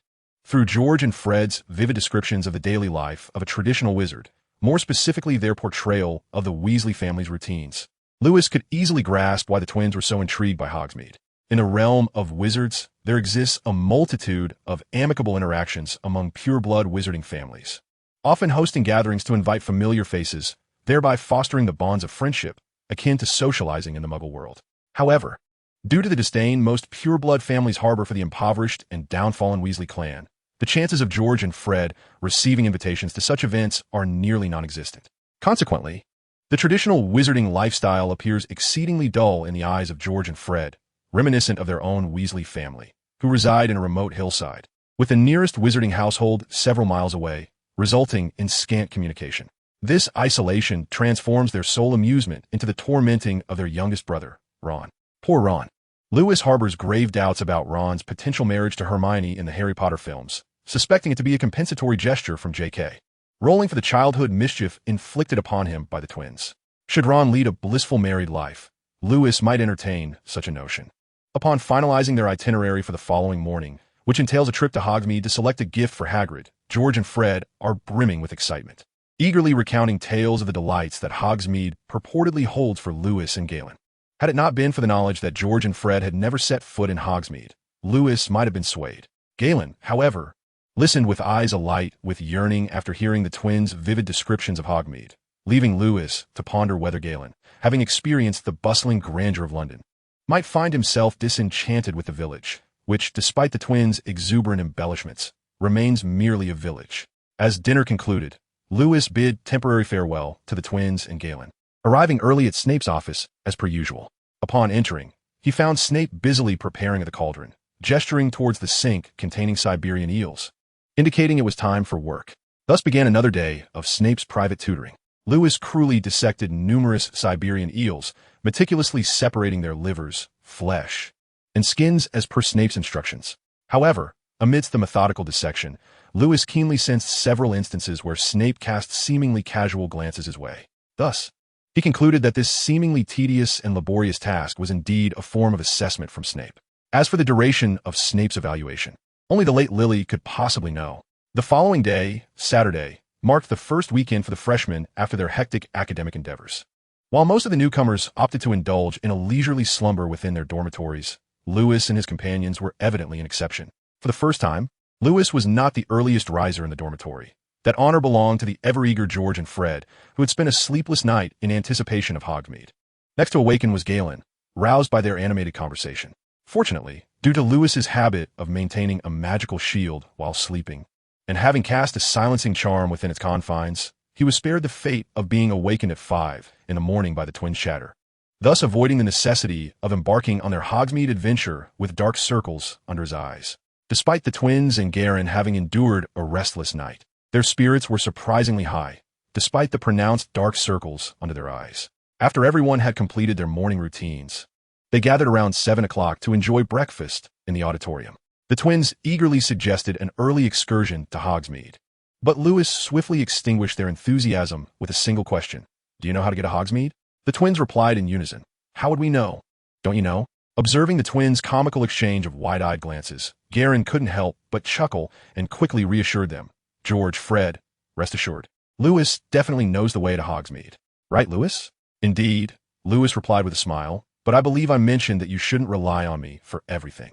So, why don't you first search the castle for any secret passages leading to Hogsmeade? With that, Lewis disregarded the pleading looks from the twins and headed off to the library to read. Garin, feeling somewhat helpless, shrugged at the twins and followed suit behind Lewis. The twins were not foolish. They understood the underlying message in Lewis's words, which encouraged them to complete the assignments assigned by their professors before indulging in their delightful holiday in Hogsmeade. Thus, rather than aimlessly wandering the castle in search of a secret passage, they joined Garin in the library and, under Lewis's guidance, diligently finished their homework. As time approached 10 o'clock, Lewis, satisfied with the slightly fatigued expressions on the faces of the twins and Garin, nodded approvingly and lowered his voice, asking, "Do you understand my good intentions in bringing you to the library first?" "We do," George and Fred sighed in unison, acknowledging Lewis. "You mean to tell us that we must complete our assignments before enjoying our holiday, right?"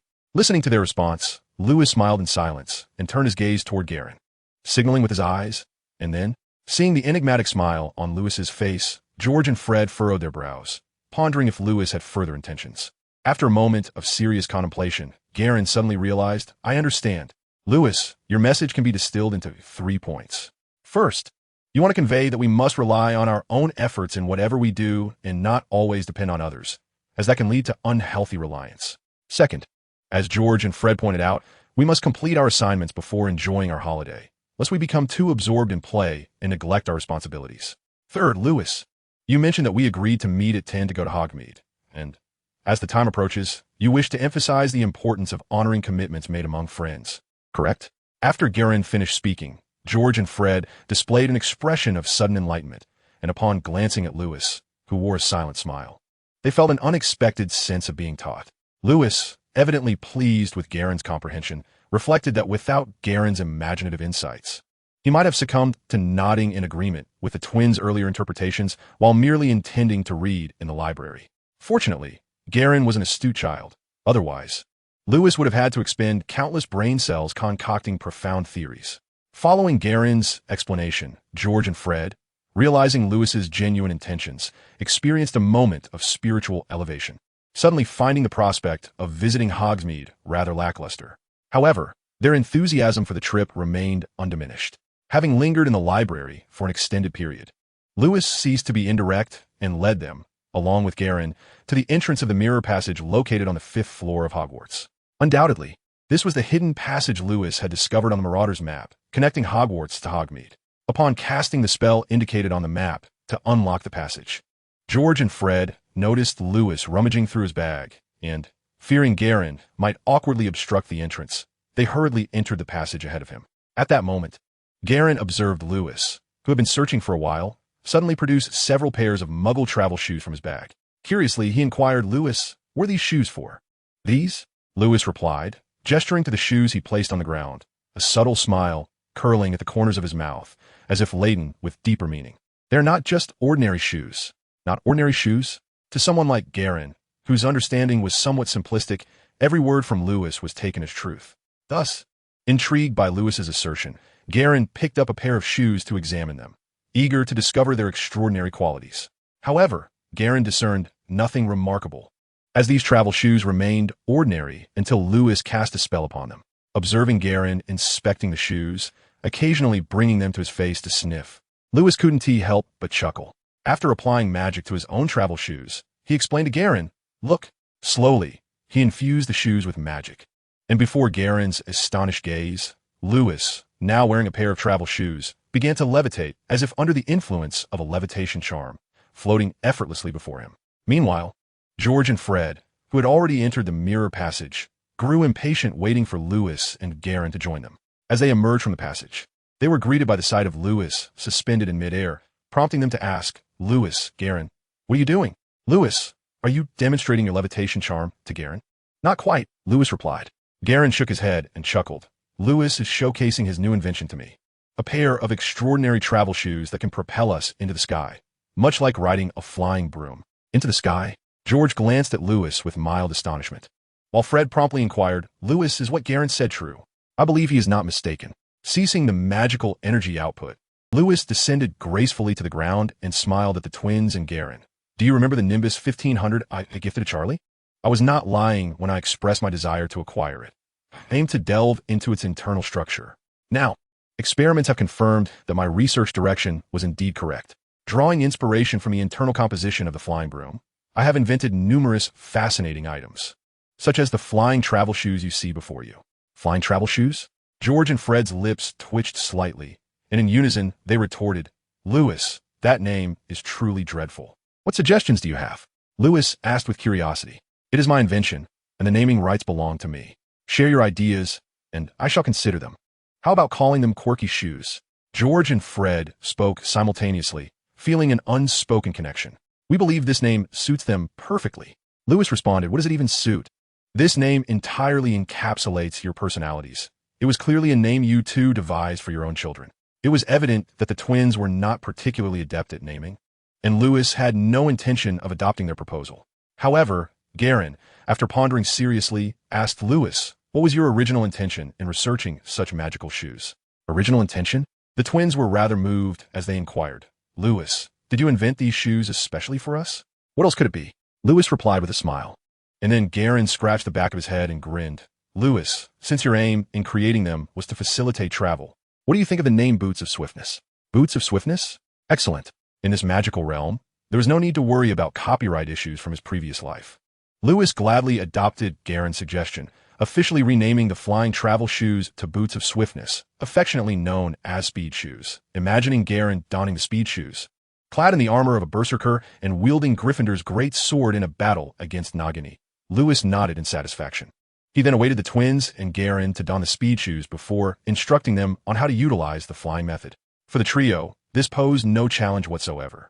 After all, the Speed Shoes were fundamentally reworked based on the principles of the flying broom.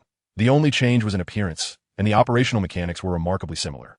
It resembled the balance scooters Lewis had known in his previous life, where even novices could master the principles of operation with a modicum of practice. After the trio had essentially mastered the operation of the speed boots, Lewis illuminated the dark mirror passage with a light spell, boldly stepping inside. The twins, George and Fred, who were thoroughly enjoying their new footwear, quickly followed suit, entering the narrow corridor that connected Hogwarts to Hogsmeade Village. This passage was quite lengthy, suggesting that Hogwarts was not in close proximity to Hogsmeade. A walk would take nearly 2 hours at the very least. Fortunately, thanks to Lewis preparing the speed boots for the twins and Galen, their journey was both time-efficient and labor-saving, and in just over 10 minutes, they successfully arrived at the much-anticipated Hogsmeade Village. George and Fred felt exhilarated. Aside from Diagon Alley, Hogsmeade Village was perhaps the most bustling place they had ever visited. Lewis found himself unable to voice any complaints, as he soon overheard the twins excitedly proposing, "Hey lads, we heard from Charlie that the Three Broomsticks serves butterbeer. Why don't we go have a drink first?" "I'm fine with that," Lewis replied. Turning to Galen, "What about you?" "I'm in." With both Lewis and Galen in agreement, the twins led the way down a narrow path until they reached the pub they had heard about from Charlie. Its sign boldly declaring, "The Three Broomsticks." The pub was relatively uncrowded that day. As Lewis entered with the group, he noticed that aside from the proprietress, Madame Rosmerta, there were only 2 elderly wizards present. This observation quelled his initial inclination to use a basic transformation spell to alter their appearances. Madame Rosmerta, a shrewd businesswoman, recognized Lewis and his companions as fresh faces from Hogwarts and surmised they must have snuck out. Seizing the opportunity, she discreetly raised the price of butterbeer, charging Lewis an entire galleon for just 4 cups, truly a heartless merchant. The only redeeming quality was that their butterbeer could be refilled indefinitely. In an act of defiance against the unscrupulous merchant of Hogsmeade, Lewis retrieved a magically enhanced thermos from his bag, intending to have Madame Rosmerta fill it before they departed. However, George and Fred lamented the galleon Lewis had spent for quite some time, although they refrained from voicing their grievances in front of him and Galen. Yet, once Madame Rosmerta brought forth the butterbeer, and after taking a sip, their eyes suddenly sparkled with inspiration.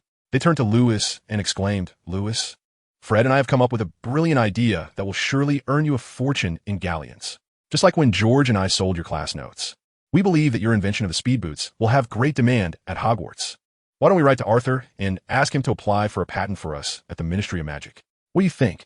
That essay's splendid idea. Aware of the twins' entrepreneurial spirit, having already made a tidy sum from selling their class notes, Lewis did not refuse their proposal. Instead, He inquired of Galen, "Would you like to invest?" "Invest." Garen hesitated for a moment, feeling somewhat embarrassed as he said, "Lewis, I appreciate your kindness, but I truly have nothing to invest. We are friends. Why concern ourselves with such matters?" Lewis pointed at the twins and smiled. "I will take charge of crafting the Swift boots, while George and Fred will handle marketing. Garen, you shall be responsible for procuring the raw materials needed for their production. Write to your father and ask him to send over the old shoes from your home. I will take care of the rest." "Very well." Encouraged by Lewis's enthusiastic invitation, Garen smiled and agreed to participate. However, he did not intend to follow Lewis's suggestion of using old shoes as materials. Instead, he planned to have his father order a batch of new shoes from a nearly bankrupt shoe factory, which would not cost their family a significant amount of pounds. With the sale of the Swift boots settled, the conversation among the group soon shifted towards business matters.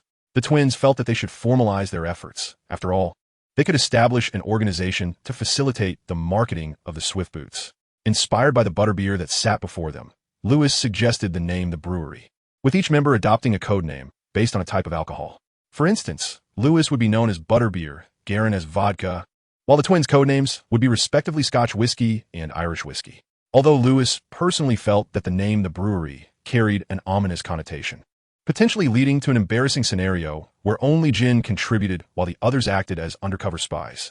He noted that both the twins and Garen were quite satisfied with the name. The only alteration Lewis requested was, "I prefer not to be called Butterbeer. Let us change it to Red Star Ergo 2.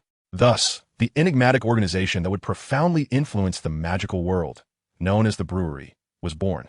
As a third-generation Dark Lord and the mogul of Nullinshan Ergo 2, Lewis officially claimed the codename Red Star Ergo 2. Chapter 56, The Forgetful Couple. The twins and Garen were genuinely enthusiastic about their casually established brewery, as if they had accomplished something remarkable. They exchanged ideas about the future of the brewery and various marketing strategies for the Swift boots. Naturally, Lewis was not completely ignorant of business matters. He simply preferred not to expend his energy on them. Taking the marketing of the Swift boots as an example, aside from the pounds Garen would need to spend on raw materials, Lewis could produce a pair of Swift boots with little more than a bit of magical energy, yielding profits akin to a virtually cost-free venture. However, considering the limited purchasing power of Hogwarts students, after extensive discussions, the twins and Garen decided to set the selling price of the Swift boots at 2 galleons for the time being.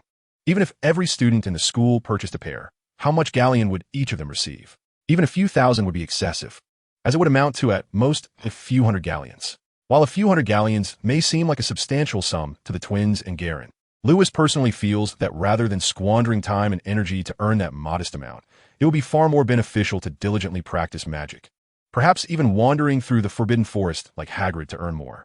Thus, he paid little heed to the fervent discussion among the twins and Garen, merely nodding occasionally to express agreement with one of their points. At that moment, most of Lewis's attention was focused on the mug of butterbeer before him. More precisely, he was attempting to analyze the components and structural composition of the butterbeer using his magical abilities. Having befriended the Weasley family prior to attending Hogwarts, Lewis was no stranger to butterbeer, and he had always believed that the name was rather misapplied.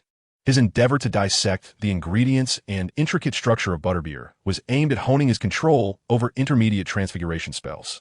After spending 2 whole days in Snape's class dissecting a Siberian eel, Lewis considered his understanding of such creatures profoundly deep. Yet, to his dismay, he found that even while employing the intermediate transfiguration spell, he could not fully transform his magic into the likeness of the Siberian eel. At best, he could only transmute part of his magic into a specific section of the eel's body. This progress was even slower than his attempts at advanced transfiguration. It should be noted that during his experiments with Madame Loris, he had achieved the transformation of her into a cat-headed eel after several moments of insight. Could it be that the sluggish pace of his intermediate transfiguration analysis stemmed from a misalignment in his approach? Shaking his head vigorously to dispel distracting thoughts, Lewis quietly commenced his intermediate transfiguration experiment beneath the watchful eyes of the twins and Garen. The results were remarkably successful. As he repeatedly analyzed the components and subtle structures of the butterbeer, he suddenly experienced an epiphany. In a flash of inspiration, Bayou, the magic he wielded in his palm, swiftly transformed into the butterbeer in the cup. Of course, mindful of the 5 major exceptions to Gamp's law of elemental transfiguration, Lewis had no intention of consuming the butterbeer he had conjured. What if he could not digest it? Before leaving the 3 broomsticks, however, Lewis did not forget to refill his cup at Madame Rosmerta's, filling a thermos with several barrels of butterbeer. And only then did he depart contentedly with the twins and Garin. After they exited the Three Broomsticks, Lewis sensed an increase in the number of people in Hogsmeade, likely due to the arrival of upperclassmen from Hogwarts. He quietly warned the twins and Garin. The professors must have brought the upperclassmen with them. Wherever our next destination may be, we need to disguise ourselves. Should we use the disillusionment charm? Garin asked curiously. Lewis, I remember you saying that the disillusionment charm can render us invisible, making us unseen by others. What about footprints? Lewis chuckled. Are we to float in midair with the speedy boots then? What shall we do? The twins furrowed their brows and simultaneously inquired, Lewis, you aren't contemplating using the transfiguration charm, are you? Correct. With a subtle smile. Lewis offered no opportunity for the twins to refuse and swiftly employed a rudimentary disillusionment charm akin to transfiguration, transforming himself and his companions into the guise of mature wizards. Freed from the concern of being recognized as freshmen, Lewis and his companions thoroughly enjoyed their time in Hogsmeade. Had it not been for Lewis's presence, George and Fred would have undoubtedly been most captivated by Zonko's joke shop, renowned for its array of prank items. However, as they could procure any desired prank items from Lewis and Filch, they deemed it unnecessary to squander their galleons at Zonko's. In Hogsmeade, Lewis and his friends lingered the longest in two establishments, the Honeyduke's Sweet Shop, which offered a delightful assortment of candies and confections, and the Dervish and Bandish Shop, renowned for its magical apparatus and equipment. George and Fred, drawn in by the proprietress's persuasion, surprisingly ordered a selection of cockroach clusters, a treat favored by Dumbledore, leaving Galen, who was ordering a cauldron-shaped cake, visibly pale. Their visit to Dervish and Banges was prolonged not only by their quest for a gift for Hagrid, but also because Lewis couldn't resist analyzing the intricate structures of the magical items on display, thus consuming considerable time. Ultimately, as they departed, Galen purchased a magical belt for Hagrid, which could be adjusted in length and width at will, and featured a small pouch enchanted with an undetectable extension charm for Hagrid to conveniently carry various items. George and Fred, in a display of refined taste, acquired for Hagrid a shirt and a tie from a stylish wizard clothing store, expressing their whimsical desire to witness Hagrid dressed in such attire. Lewis found their notion quite commendable and inspired, thus procuring for Hagrid a magical razor. The thought of Hagrid shaving off his beard was a splendid image, albeit one too beautiful to behold. Lewis then engaged in light conversation with them in the Great Hall, preparing to fulfill his promise to visit Snape post-dinner for a potion. According to the contents of a letter, it appeared that Jason had, while performing routine checks for the nobleman A he served, fortuitously encountered Nobleman B, who was visiting Nobleman A. Due to an unforeseen circumstance, Jason treated Nobleman B's sudden ailment, which led to his recruitment as a higher-paid private physician. Furthermore, Nobleman B proved far more generous than Nobleman A, fearing that Jason might not be readily available during a health crisis. He not only financed the establishment of a new clinic for Jason in a bustling area nearby, but also resolved Sophia's employment issues, securing her a position as a teacher in a local noble primary school. Now, the crux of the matter arises. Due to this occupational transition, their former residence was clearly no longer suitable, prompting Jason to inform Lewis of their relocation. And what of the new address? The scene inevitably elicited a weary sigh from Lewis, who pondered helplessly. So, are you two truly the forgetful couple? Chapter 57, The Business Genius. This led Jason and Sophia to gaze lovingly at each other, easily overlooking the unintended selves they had become in the throes of love. Within Lewis's original notebook lay numerous accounts of the forgetful couple's past indiscretions. For instance, before he turned 3, Jason and Sophia would occasionally forget him at home while they went on vacations, leaving him alone for several days. Another instance was when, at the age of 5, he accompanied them to the zoo. Had he not clung closely to Jason and Sophia, he would have spent countless lonely nights with the monkeys before they even realized he was missing. And here they were, moving to a new home due to work changes, yet failing to mention the new address. Sighing in resignation, Lewis acknowledged that he had long since grown accustomed to such neglect. What else could he do? Absolutely nothing. He must prepare the potion for Jason, solely to ensure that their communication with Sophia could become increasingly delightful. Life continued as usual during the remainder of his holiday. Aside from dutifully attending to Snape and joining Mrs. Loris for transfiguration experiments at night, Lewis spent his time either immersed in the library or confined to his dormitory. While others might find this routine somewhat dreary, he reveled in it. Before he knew it, the holiday had come to an end. A flawless improvement plan for the mental barrier had been established, lifting Lewis's spirits. His next task was undoubtedly to conduct repeated experiments to determine the viability of this perfect enhancement. However, as Lewis prepared for the initial trial of the perfected mental barrier in the charms classroom on Monday morning. He was startled to see Professor Flitwick make a dazzling entrance in a pair of speedy boots, causing his mouth to twitch in dismay, signaling the inevitable failure of the experiment. As countless curious freshmen turned their gazes towards Professor Flitwick's remarkable boots, Lewis inhaled deeply and turned to the twins beside him, inquiring, "George, Fred, could you elucidate the significance of Professor Flitwick's speedy boots?" With utmost eagerness, George, known as Red Star Ergo II, momentarily suppressing his smile, feigned seriousness. "This is the marketing strategy that Sophia and I devised." "Indeed," Fred nodded in agreement. "Red Star Ergo II. We understand you are quite busy and lack the time to assist us in selling speedy boots. However, even if the four of us were to sell them together, Irish whiskey, and I believe we wouldn't sell many." Thus, George and Fred exchanged knowing smiles and continued, "Therefore, we altered our original marketing plan and gifted Galen's pair of speedy boots to Professor Flitwick, enlisting his help in promoting them. Professor Flitwick is quite taken with your creativity. Red Star Ergo II.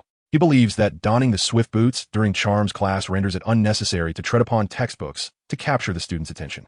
Moreover, from our observations, Professor Flitwick relishes the sensation of soaring through the air while conversing with his fellow professors and students. In truth, he has always been rather conscious of his stature. This way, Professor Flitwick can promote our swift boots without charge, igniting interest among every Hogwarts student." After patiently listening to the twins' elaborate explanation, Lewis raised his eyebrows slightly, acknowledging that the twins are indeed business prodigies, having conceived the brilliant idea of inviting Professor Flitwick to endorse the swift boots. However, Hogwarts professors should not be treated as mere tools. Seated beside Lewis, Galen smiled and remarked, "Just yesterday morning, George and Fred's father applied for a patent for the swift boots at the Ministry of Magic. In the afternoon, my father contacted a shoe factory on the brink of bankruptcy and purchased a batch of shoes at a bargain price, which should arrive by noon." He continued, "At that time, it will be your responsibility, Red Star Ergo II." The twins smiled at Lewis, saying, "We must ensure a sufficient supply to prevent anyone from getting angry due to an inability to purchase the swift boots." Lewis furrowed his brow, gazing slowly at the beaming Professor Flitwick, and inquired again, "What about Professor Flitwick? What do you intend to do? Will we rely on him for free promotion indefinitely?" "Free? How could that be?" George feigned shock and exclaimed, "Red Star Ergo II, you must understand that when Professor Flitwick agreed to promote the swift boots, he became a gold galleon member of our distillery." "Gold galleon member? Please call me Scotch whiskey." Fred playfully corrected Lewis' misnomer, winking at him before explaining, "The membership system of the distillery is part of the swift boots marketing plan that I and Irish whiskey and vodka devised." "Indeed," George nodded, smiling, "within our distillery. Only you, I, Scotch whiskey, and vodka are platinum galleon members entitled to withdraw goods for free sales. Currently, the sole gold galleon member, known by the codename Bourbon Whiskey, Professor Flitwick, can procure goods from us at a 40% discount and enjoys the privilege of recruiting Silver Seeker members. Silver Seeker members purchase goods at 70 of the original price and gain the right to recruit Copper Natter members. Copper Natter members acquire goods at 80 of the price and can become members of our distillery by purchasing a pair of swift boots. If they wish to upgrade to Silver Seeker members, they must," with a mischievous grin, the twins chimed in unison, "they must form a team and recruit 10 Copper Natter members to elevate to Silver Seeker status.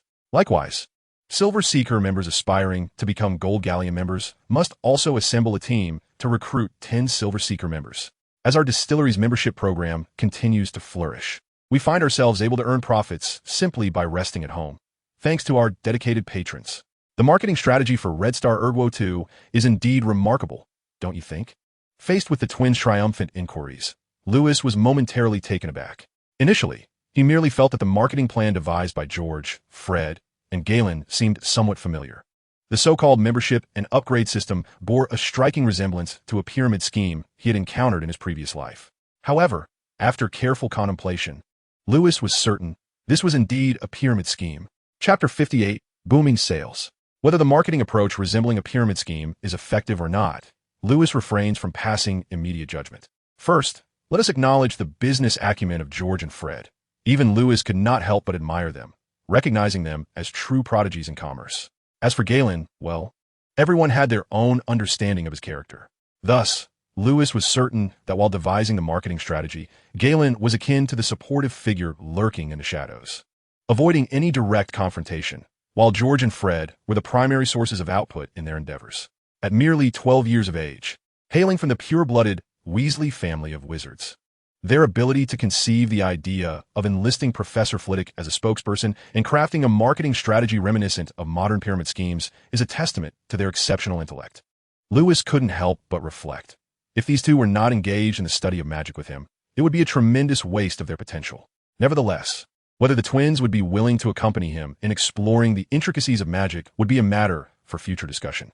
He would never coerce his friends into pursuits they do not enjoy or that he unilaterally deems correct, for that would be an act of selfishness. Moreover, regarding the marketing scheme designed by George and Fred, to be frank, Lewis harbored no fondness for pyramid schemes, particularly those related to health products, which he utterly despised. This disdain stemmed from a tragic experience with a fellow patient prior to his rebirth. That patient discovered their cancer at an early stage. Had they undergone timely tumor removal, the cancer cells might not have spread throughout their body. However, the patient's parents, engrossed in the world of health product pyramid schemes, were so convinced of their efficacy that they fervently recommended their use, thereby delaying the optimal treatment time. Ultimately, the patient succumbed to late-stage cancer, leaving this world far earlier than Lewis had anticipated. Now, observing the proud expressions on George and Fred's faces, Lewis sighed deeply after a prolonged moment of contemplation before speaking. "George, Fred, we need to have a serious discussion after class." "What is it, Lewis?" The twins inquired, perplexed. "Is there something wrong with our marketing strategy?" Indeed, upon hearing Professor Flitwick's lecture, which still revolved around the Lumos charm, Lewis, without the concern of delaying George and Fred, spoke with a grave expression. "I believe we should maintain our distillery on a membership-only basis. Let's abolish the unnecessary upgrade system." "Why?" George inquired with a furrowed brow, followed by Fred, who echoed his confusion. "Isn't it beneficial for others to sell the speedy boots while we relax in our dormitories and earn money?" "Not all," Lewis internally reasoned. "George, Fred, and even Galen, have you considered the drawbacks of the upgrade system? Allow me to illustrate with Charlie. For instance, if Charlie wishes to purchase a pair of speedy boots at a 70% discount, he may very well choose to buy 11 pairs from us to become a Silver Seeker member, with the intent of selling the remaining 10 pairs to 10 acquaintances. If Charlie can sell a stock of 10 pairs at the Coppernat member price, he would incur no losses and might even make a profit. However, how many students are there at Hogwarts? Will any of Charlie's classmates be inclined to purchase his speedy boots? Might he not attempt to recommend these to his family, Mr. Arthur, Mrs. Molly, Bill, Percy, Ron, or Ginny? Furthermore, if Charlie finds himself recommending to a multitude and discovers that none are willing to buy from him, he could potentially be left destitute for a mere discount as a Silver Seeker member. Have you considered all this? After Lewis articulated his concerns, Galen appeared bewildered, grasping only a vague sense of the gravity of the situation. In contrast, George and Fred understood the implications of Lewis's words and, feeling a twinge of panic, asked Lewis, "We're sorry, we hadn't thought of this before. What should we do now?" "Simple," Lewis replied with a casual smile. "We shall retain our existing membership system and eliminate the unnecessary upgrade process. As for Professor Flitwick, well, let him keep his status as a Galleon member. The speedy boots will not be my final invention. Whenever I create a new product in the future, you shall present it to our Galleon members first and gift it to him as a benefit." As he spoke, Lewis intertwined his previous knowledge of legitimate marketing strategies, guiding George and Fred toward the right path. He then observed as the twins and Galen began to murmur amongst themselves, presumably inspired to generate some intriguing ideas.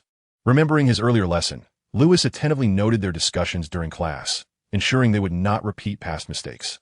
After class, Lewis, as per his usual routine, approached Professor Flitwick to assert his presence, but was interrupted by numerous first-year students, forcing him to hastily bid farewell to Professor Flitwick. As Lewis stood before the doorway of the Charms classroom, he observed a throng of new students gathered around Professor Flitwick, eagerly inquiring about the speedy boots.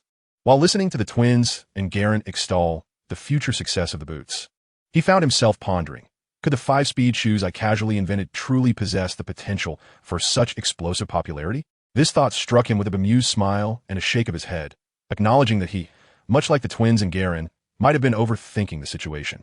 However, reality would soon prove that he had not pondered enough. Merely on a Monday morning, the orders placed by the new students with Professor Flitwick amounted to a staggering 30 pairs of speedy boots. This was compounded by the fact that Professor Flitwick, concerned about the twins' stock levels, had limited the orders, causing many students to miss out due to tardiness. Consequently, under the urging of the twins and Garen, Lewis found himself compelled to sacrifice some of his dining and sleeping hours, working overtime to produce a new batch of speedy boots. After 2 weeks of relentless effort, Lewis, no longer as overwhelmed, strolled through the corridors of Hogwarts with the twins and Garen. It was during this leisurely walk that he immediately noticed a peculiar phenomenon.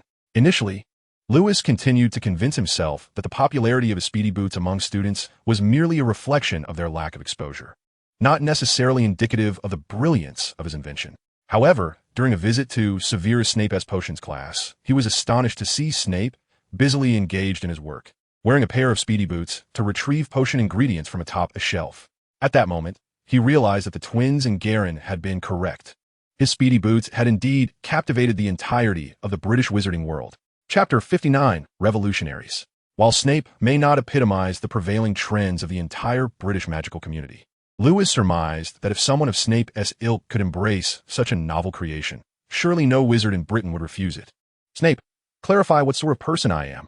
Lewis's intuition proved accurate. The overwhelming majority of wizards in the British magical realm were, as he had envisioned, quite receptive to his hastily concocted 5-speed shoes. This acceptance could be attributed to 2 primary factors. First, their affordability. Second, their ease of use. Prior to the advent of the speedy boots, most wizards relied on flying broomsticks, which Lewis had criticized for their aesthetics, akin to how every household in the Muggle world possesses a car. However, what was the cost of a new model, the Nimbus 1500? A staggering 30 galleons. In contrast, the speedy boots, not even accounting for the Distillery membership discount, were a mere 3 galleons, making their price 10 times more accessible. Furthermore, compared to the cumbersome flying broomsticks, the wearing of speedy boots was evidently more palatable for wizards, as they too required footwear. A week prior, George and Fred, through Arthur's connections at the Ministry of Magic, reached out to the proprietors of the Davies and Band shops in Hogsmeade, as well as the Quidditch Boutique in Diagon Alley, inviting them to become members of their brewery's galleon program to facilitate the sales of the speedy boots. Consequently, the market for flying broomsticks in the British wizarding world soon faced a significant upheaval. In response, the Nimbus Racing Broom Company found it necessary to enhance their latest product, extending and widening the original Nimbus 1700 to unveil the new Nimbus 1700 Plus. Lewis, however, had little interest in these developments.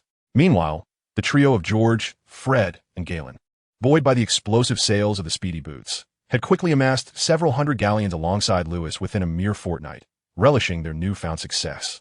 They continuously brainstormed strategies to expedite the launch of a new series of speedy boots, eager to capitalize on their momentum for further profit. Given their burgeoning wealth, Lewis, who had recently been able to allocate funds for numerous household potions for Jason, was now willing to dedicate some time to discuss these matters with the twins and Galen. The only issue was that George and Fred's suggestions often lacked practicality. One evening, George exclaimed, "Forget it, Lewis. Fred and I have conceived another brilliant idea." He continued, "Indeed, this notion arose from our realization of a flaw in the speedy boots. They tend to develop an unpleasant odor with prolonged wear." Lewis retorted, "You two have not allowed your house elf to clean your speedy boots for weeks. How could they not smell?" However, upon reflection, Lewis considered that most wizards seemed unaware that the speedy boots could be cleaned, so he dutifully noted their suggestion. He then turned to Galen and inquired, "Galen, do you have any insightful ideas?" Galen, pointing to himself and grinning, replied, "Lewis, my mind isn't as sharp as George and Fred's. The only thought I had was that the design of the speedy boots appears rather monotonous. Thus, I have been writing to my father, suggesting we reach out to more shoe manufacturers for supplies, expanding our speedy boots aesthetic beyond mere sneakers to include varieties suitable for my father's dress shoes and my mother's high heels." Galen, your idea is splendid." The twins' eyes lit up in unison, expressing their agreement with his proposal. Lewis also smiled and nodded, ready to adopt Galen's suggestion. He contemplated the possibility of integrating a set of basic transformation charm magic into the internal structure of the speedy boots, aiming to evolve them into the speedy boots 10, capable of seamlessly switching between sneaker, dress shoe, and high heel forms. Undoubtedly, the design concept for the speedy boots 10 presented a formidable challenge for Lewis. The original design concept of the sprinting boots was entirely derived from the Nimbus 1500, were it not for Lewis's unique magical prowess, which most wizards lack the capacity to decipher. It is likely that their brewery would have been reported to the Ministry of Magic by Nimbus Racing Brooms Company for alleged plagiarism of the Nimbus series flying broom designs.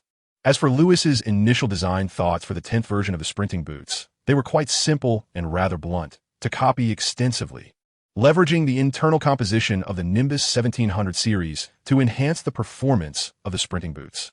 Lewis even went so far as to order the latest model, the Nimbus 1700 Plus. There was no other choice. Lewis, deeply engrossed in magical research, simply did not have the time or energy to personally design the newest version of the sprinting boots. At this juncture, Garen's suggestion served as a revelation for Lewis, illuminating the possibility of concurrently designing the latest sprinting boots while conducting his series of magical experiments. For instance, the design concept for the 10th version of the sprinting boots involved the ability to switch the external appearance at will, which would aid his transfiguration spell experiments. Additionally, the magical shield version and the mental shield version of the sprinting boots would contribute to the refinement of his self-created skills. Lewis envisioned that as he unraveled more magic, the iterations of the sprinting boots would proliferate. Perhaps future versions would include features such as music playback, aerial photography, and communication capabilities, all facilitating the daily lives of wizards. Yet, the thought of wizards soaring through the skies in their sprinting boots while playing DJ music painted a rather amusing picture in Lewis's mind. He furrowed his brow and subsequently annotated his improvement plan with a note next to the music playback feature. The sprinting boots music version would require an external headphone device, as it would be inconsiderate to disturb others in public spaces with loud music. After the group in the dormitory had discussed the subsequent improvements for the sprinting boots, Lewis observed that the twins and Garen, through 2 weeks of relentless effort, could finally manage to cast the Iron Armor spell, albeit with difficulty. He decided not to teach them any new spells for the time being and advised them to continue practicing the Iron Armor spell, emphasizing that they must not give up. It was better to focus on mastering one thing than to take on too much at once. In his first year at Hogwarts, Lewis felt that as long as the twins and Garen could proficiently apply the Iron Armor spell in practical situations, akin to the Aurors of the Ministry of Magic, and possess a reasonable level of self-defense, he would be content deferring the teaching of additional spells until their second year. Once the trio had fallen asleep, Lewis, having grown accustomed to nightly escapades, met up with Filch and Madame Loris to continue his advanced analysis of transfiguration spells. Over the past fortnight, his progress in the analysis of intermediate to advanced transfiguration spells had been nothing short of remarkable, attributable not only to his occasional moments of clarity, but also directly related to the presence of the man and the cat before him. However, today, after Filch consumed the polyjuice potion and transformed into the half-giant Hagrid, Lewis inexplicably noticed a hint of shyness on Filch's face. The corner of Lewis's eye twitched slightly, and he feared that Filch, due to his prolonged consumption of the compound potion, might have developed some peculiar psychological changes. With genuine concern, he inquired, "Mr. Filch, have you recently experienced any strange thoughts as a result of the potion?" "Me? No." Filch vehemently shook his head, affirming, "Mr. Rogers, in fact, I feel wonderful after each dose of the potion. I eagerly hope your magical experiment succeeds soon, so I can maintain this robust body." However, he hesitated momentarily, and then, with a shy smile, added, "But, Mr. Rogers, I have another question to ask you." "Feel free to ask whatever you wish," Lewis replied with a smile. "Is it concerning my experimental progress?" "Not at all." Taking a deep breath, Filch summoned his courage and asked, "Mr. Rogers, I would like to know if it is true, as George and Fred said, that you invented the boots of speed?" Filch's excitement was palpable as he continued. "So, Mr. Rogers, will ordinary people like me, who cannot wield magic, be able to use the boots of speed you invented in the future?" Ordinary people? Upon hearing Filch's question, Lewis's pupils involuntarily contracted. The design concept of storing magical energy within the boots of speed for use as a new energy source had previously been discussed among him and the twins, Galen, and indeed held potential for realization. However, at that time, Lewis had overlooked the possibility that his design could enable non-magical individuals to utilize the boots. Now, with Filch's reminder, Lewis suddenly envisioned that his future design of the new boots of speed could not only create a sensation within the British wizarding community, but might even ignite a global revolution. Thus, in addition to his titles of Professor and Red Star Ergo II, he had now unlocked another revolutionary. Chapter 60, A Terrifying Halloween. Caring for the elderly and fulfilling their long-held dreams is indeed a virtue. Therefore, to fulfill Filch's desire to fly, Lewis readily agreed to his modest wish and prepared to create a special pair of boots of speed that would harness stored magical energy as their power source. Ding! Filch's fondness for Lewis elevated to max. However, Lewis harbored no immediate desires regarding Filch's well-being. He had no intention of making any excessive demands on him in the short term. As for the specially crafted boots of speed that could utilize stored magical energy, accessible to both muggles and squibs, Lewis had no plans to don the title of revolutionary anytime soon. He intended to create only a single pair for Felch's exclusive use within the Hogwarts campus. The reason was undoubtedly due to Lewis's lingering concerns regarding the implications of the title revolutionary.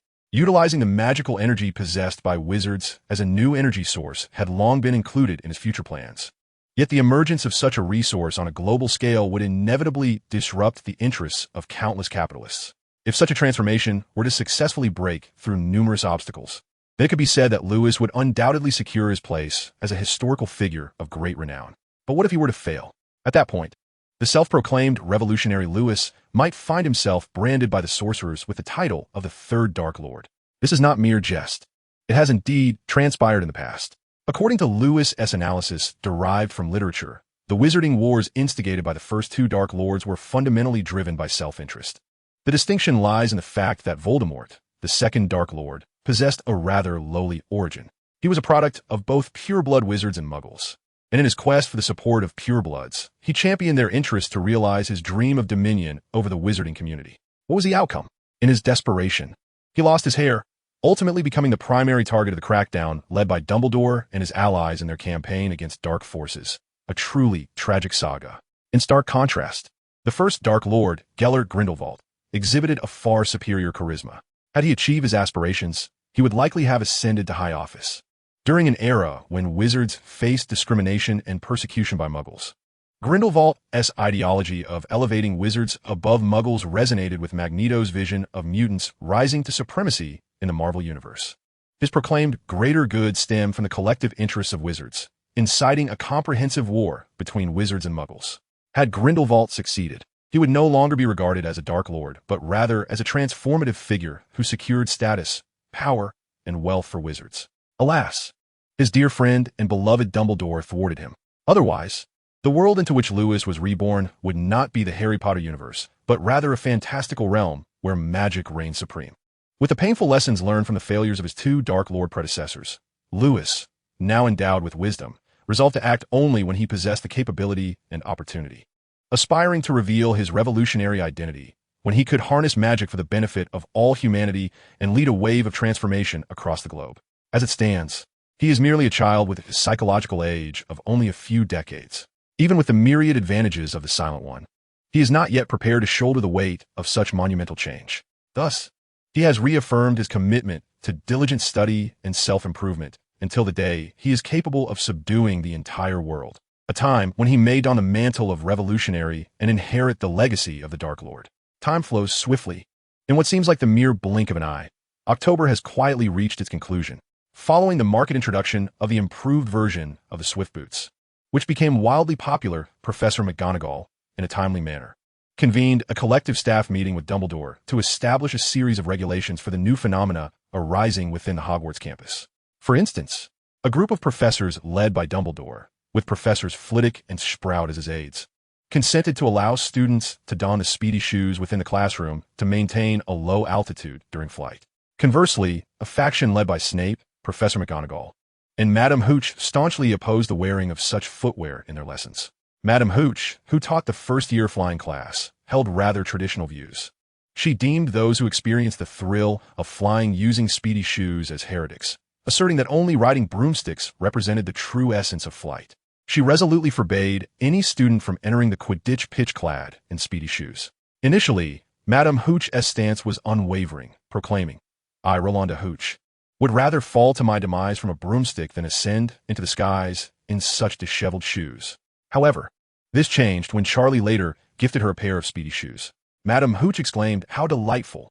Naturally, she was concerned about her reputation and would only wear the speedy shoes in solitude, rarely using them in the presence of others. Despite this, during each flying lesson, Lewis could immediately sense the subtle magic emanating from her shoes.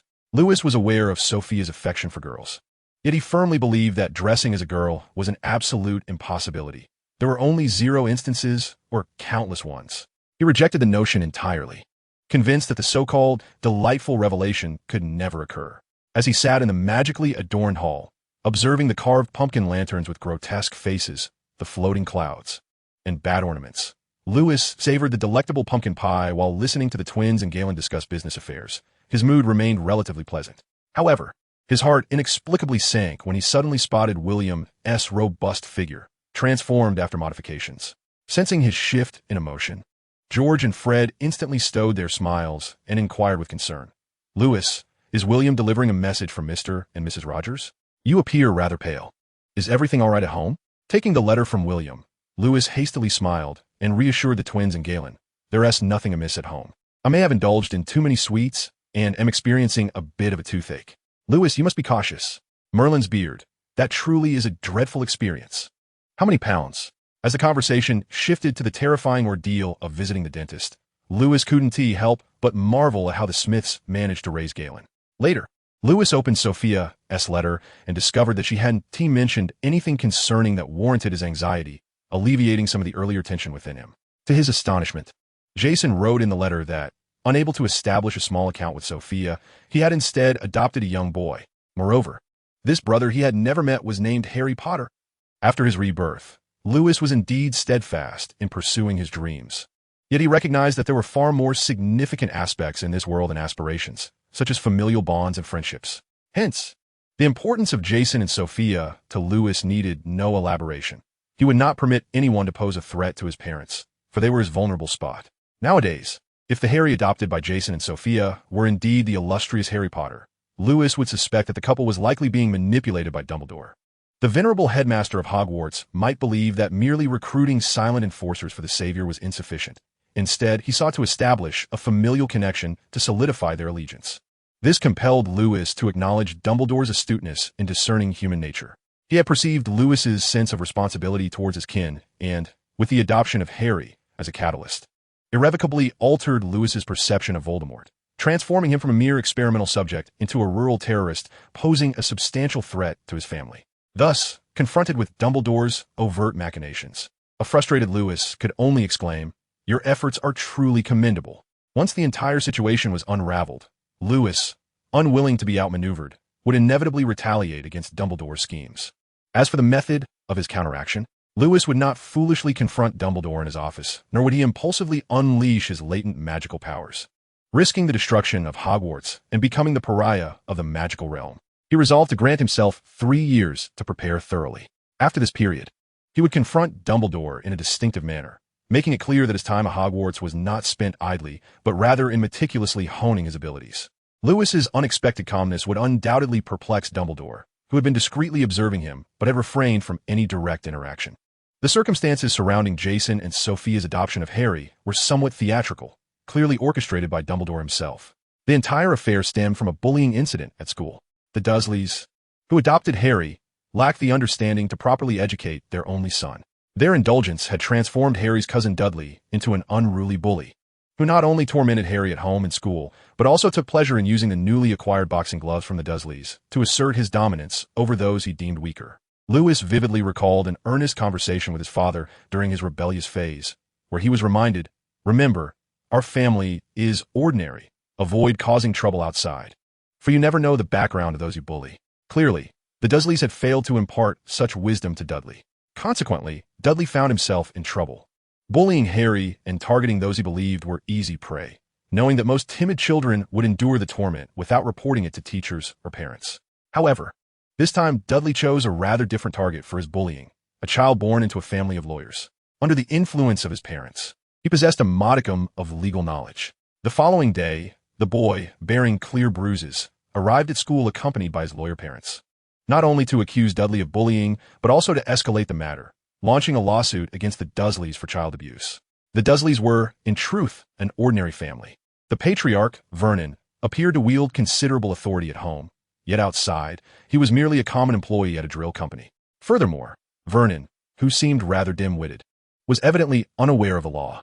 In his misguided attempts to resolve the issue, he thought he could dismiss Dudley's actions as mere jest among classmates, and, by temporarily relocating Harry and purchasing a few new outfits, escape the situation unscathed. In reality, if the Dursleys failed to offer sufficient monetary compensation, the astute lawyers could easily exploit legal loopholes to bring the Dursley family to justice.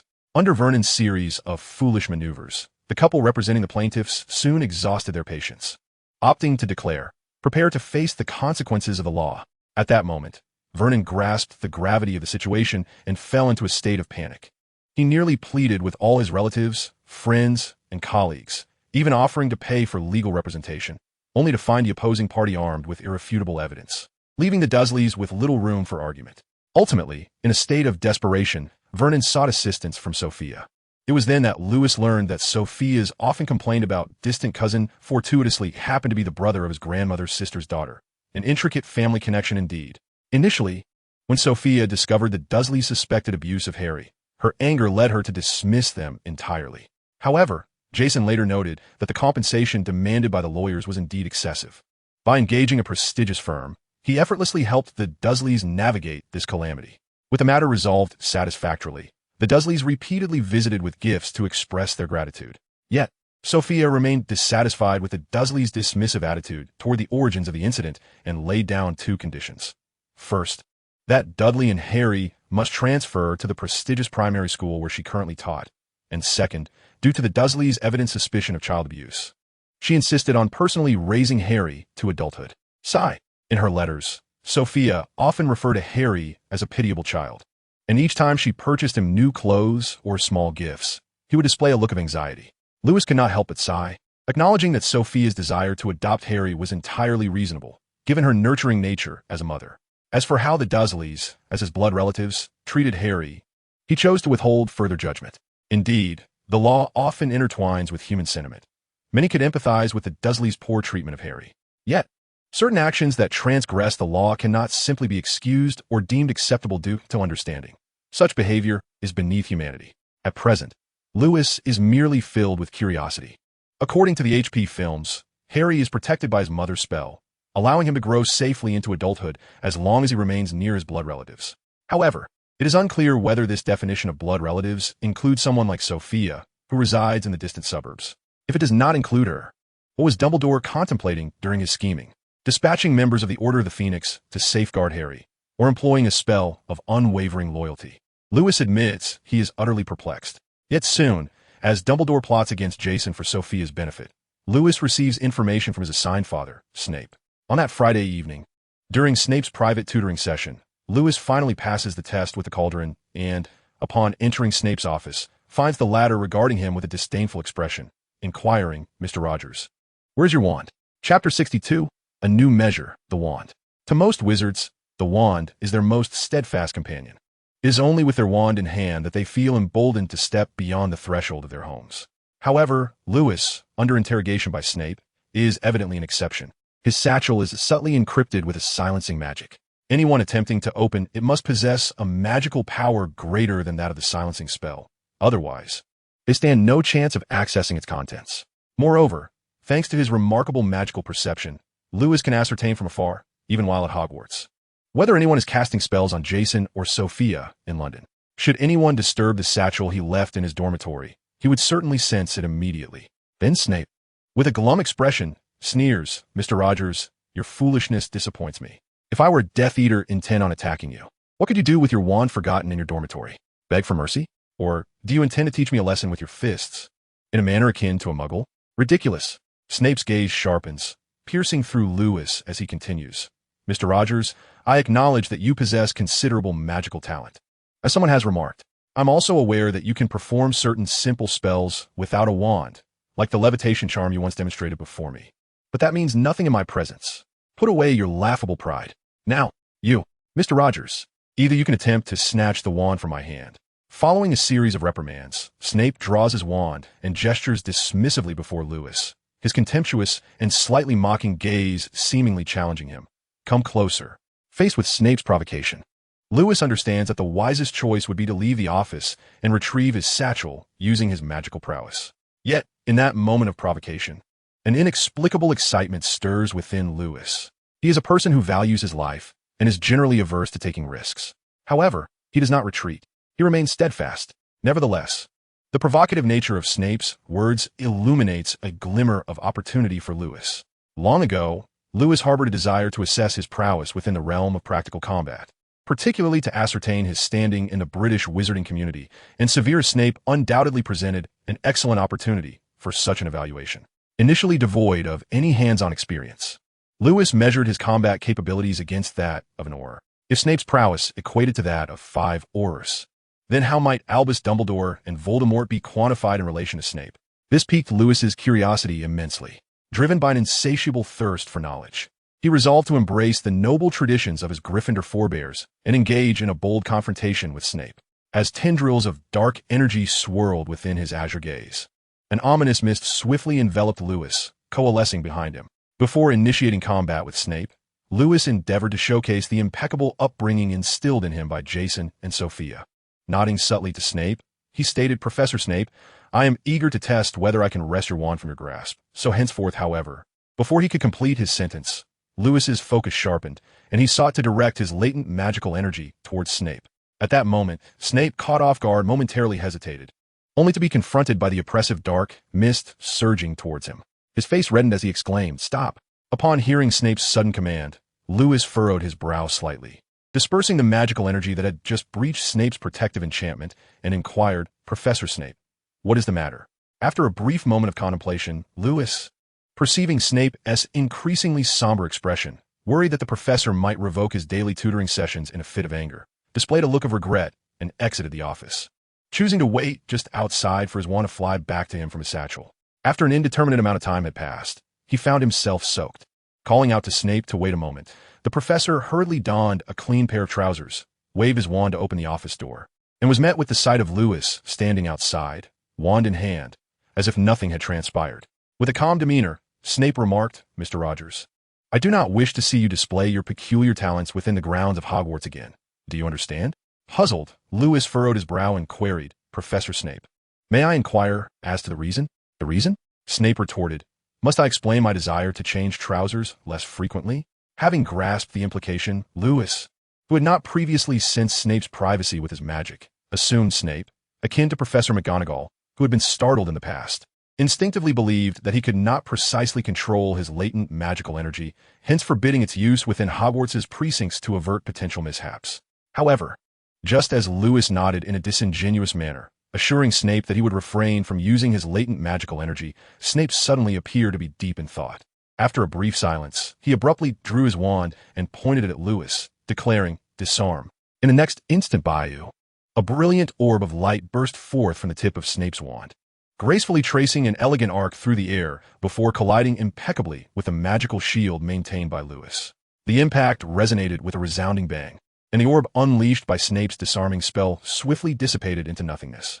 Surprisingly, Lewis's magical shield remained unperturbed, not even stirring a ripple. In the silence that ensued, both individuals in the office found themselves momentarily speechless, exchanging glances laden with unspoken thoughts. Amidst the stillness, an air of confusion enveloped Lewis as he gazed at Snape. What was Snape's intention? Meanwhile, Snape, feeling a chill creep down his spine under Lewis's scrutinizing gaze, thought of Dumbledore. This monstrous wizard wields magic with greater finesse than I do, and yet I am tasked with teaching him? In the quiet office, time slipped away silently, second by second. Initially, Lewis may have been bewildered, unsure of why Snape had cast the disarming spell upon him, but he soon grasped the underlying significance of that spell. He surmised that Snape's teaching method was rather unconventional, aiming to demonstrate the power of the disarming spell in a straightforward manner, thereby encouraging Lewis to earnestly master it. This led to an awkward tension between them. If I were to ask, "Professor Snape, are you attempting to teach me the disarming spell?" it might inadvertently hurt Snape's fragile and sensitive heart. This was the reason behind Lewis's hesitance to voice his thoughts. At that moment, he felt a shiver of dread. Was Snape contemplating how to eliminate him without drawing Dumbledore's attention? He furrowed his brow, clearly troubled by the prospect of Dumbledore's scrutiny. No, he must be thinking of something. He truly intends to kill me, doesn't he? "Mr. Rogers, may I inquire what spell I just employed?" It was the disarming spell, Professor Snape. Indeed. With a subtle flick of his wand, Snape adorned himself with the protective charm once more and, glancing at the wand in Lewis's hand, hesitated before saying, "Mr. Rogers, I believe you have already mastered the disarming spell, have you not?" Lewis pondered for a moment, realizing he had no time to fully comprehend the intricacies of the spell's magic. With humility, he replied, "Professor, I am not very proficient." "Not very proficient." Snape hesitated, recalling the way Lewis had effortlessly shattered his best effort at a protective charm with a mere flicker of magic. Driven by a strong instinct for survival, Snape quickly redirected his finger towards an empty wall, commanding, "That wall is your target, Mr. Rogers. Cast a disarming spell upon it." "Yes, Professor." Taking a deep breath, Lewis channeled Snape's quiet magic, raising his wand towards the wall as he proclaimed, Expelliarmus. A hum resonated as the tip of his wand glowed. However, unlike Snape's spell, the orb Lewis conjured was not a brilliant red, but rather a dark, inky sphere. The next moment, a thunderous crash echoed as Lewis's disarming spell collided with the wall. Subsequently, the wall vanished entirely. Was this truly the disarming spell? After a fleeting moment of relief, Severus Snape, attempting to maintain a stern demeanor, brandished his wand and pointed at the vanished wall, declaring, "Wall, restore to its original state." Unfortunately, Snape's incantation proved utterly ineffective. Even when Lewis used the disarming charm, it required only a fraction of Snape's magical output, for the quality of their respective powers was not even on the same plane. Fortunately, having learned a lesson from Professor McGonagall, and with his covert assistance, Snape finally had the opportunity to display some magic in front of him. However, Snape remained blissfully unaware of Lewis's clandestine aid. Thus, with a hint of disdain, Snape cast a sidelong glance at Lewis and coldly remarked, "Mr. Rogers, if I were your adversary, do you truly believe your disarming charm could reach me?" Lewis, intrigued, replied, "Professor, shall we test that theory?" "Not necessary." Snape's eye twitched slightly as he noticed Lewis raise his wand, compelling him to take a few steps back. His previously stern tone softened a fraction as he continued, "Mr. Rogers, perhaps you might first lower your wand, and we could discuss other matters." "Of course, Professor." Seeing Lewis casually stow his wand away in his satchel, Snape internally exhaled in relief and furrowed his brow in a tone of negotiation. "Now, Mr. Rogers, might you consider retracting your shield charm?" "Certainly." Lewis nodded with a smile, effortlessly dispelling the magical barrier. That was not going to happen. Having grasped Snape's teaching methods, Lewis anticipated that the moment he lifted the shield charm, Snape would undoubtedly launch a disarming charm. Thus, in acquiescing to Snape's request, he merely shrank the barrier from a half-meter radius to a close proximity around himself. As expected, he was correct. Upon believing that Lewis had lifted the shield charm, Snape merely nodded slightly before swiftly unleashing a disarming charm aimed at Lewis. Ultimately, despite Snape's spell being detected by Lewis, who caught it effortlessly in his grasp, Snape found himself questioning his life choices once more. However, Lewis had thoroughly comprehended the essence of what Snape sought to teach him. The disarming charm, an incredibly practical incantation capable of even defeating the Dark Lord, bore a significant flaw. The trajectory of the spell was readily discernible post-casting, in contrast to Lewis's disarming charm, which typically traveled in a straight line. Making it easily detectable and countered by opposing magic, Snape's version was markedly different. His disarming charm was cast more swiftly, the trajectory tracing an elegant arc through the air, rendering it challenging to discern the spell's intended target. Had it not been for Lewis's exceptional magical perception, he might have very well found himself struck by Snape's disarming charm during their duel. Though Severus Snape's teaching journey was fraught with challenges, he nearly succumbed to self-doubt due to Lewis, believing that his ability to instruct Lewis in the arcane arts for several years, as per Dumbledore's directive, was solely due to Lily's favor. Indeed, Snape is a formidable wizard, worthy of being regarded as a new standard of excellence by Lewis. His mastery of magic is truly boundless, and what is particularly commendable is his profound understanding of every spell he teaches, which inadvertently accelerates Lewis's comprehension of these magical concepts. Nevertheless, regardless of how much the pace of understanding is hastened, Lewis inevitably requires time to grasp the intricacies of each spell. Consequently, during the subsequent fortnight of Snape's private lessons, Lewis could be said to have truly deciphered only one spell. Notably, this spell was not the disarming charm that Snape had planned to teach first after commencing formal classes, but rather the fire-making charm. In Chapter 64, Resonance in Dark Magic, during Snape's unexpectedly intensified private lessons, upon learning some practical applications of the disarming charm from Snape, Lewis comprehended the true purpose behind Dumbledore's decision to have Snape instruct him privately, primarily to secure a more proficient teacher for the defense against the dark arts class. Whether this implies that Harry, having departed from the Dursleys and been adopted by Jason and Sophia, rendered the protection charm cast by his mother ineffective, thereby placing him at risk of an attack from Death Eaters, remains unclear to Lewis for the time being. After all, even if Lewis possessed the capability to protect his family and Harry from afar at Hogwarts, he would still find himself powerless should they confront the threat of Death Eaters. As for the means by which Dumbledore intended to safeguard Jason, Sophia, and Harry in London, Lewis could only speculate based on the clues available to him, lacking a definitive method to ascertain the situation. Thus, the one thing Lewis was certain of was Snape's commendable teaching capabilities. He did not disappoint Dumbledore's expectations and proved to be an exceptionally skilled teacher for the defense against the dark arts. Aside from attending Professor McGonagall's Transfiguration Club every Wednesday evening, Lewis diligently arrived at Snape's office each night to study advanced topics in defense against the dark arts. Even during weekends, in the early stages of their lessons, despite his haughty demeanor, Snape could not help but acknowledge Lewis's magical talent, often musing that Lewis was a genuine prodigy, mastering the content of his lessons daily. However, he refrained from teaching Lewis any dark magic intended to harm others. The curriculum remained strictly within the realm of defensive spells, imparting techniques and practical skills for spells such as the obscuring charm, the petrification charm, the stunning spell, and the binding spell. Lewis, for his part, harbored no objections to this approach. Among all the subjects taught by Severus Snape, the portion that piqued Lewis's interest the most was undoubtedly Snape's personal interpretation of a particular spell. This understanding proved invaluable for Lewis as he delved deeper into the principles of magic. As for the practical applications of spells, he learned through his own exploration, gradually mastering them in due course. Thus, on that day, when Lewis arrived at Snape's office as usual, he eagerly anticipated a continuation of the previous evening's lesson, hoping for a detailed elucidation of Snape's insights on the ironclad charm, which might inspire him to refine his magical shield further. Suddenly, instead of being engrossed in his cauldron, Snape turned to Lewis and coldly posed a question. "Mr. Rogers, what is your perspective on dark magic?" "Dark magic?"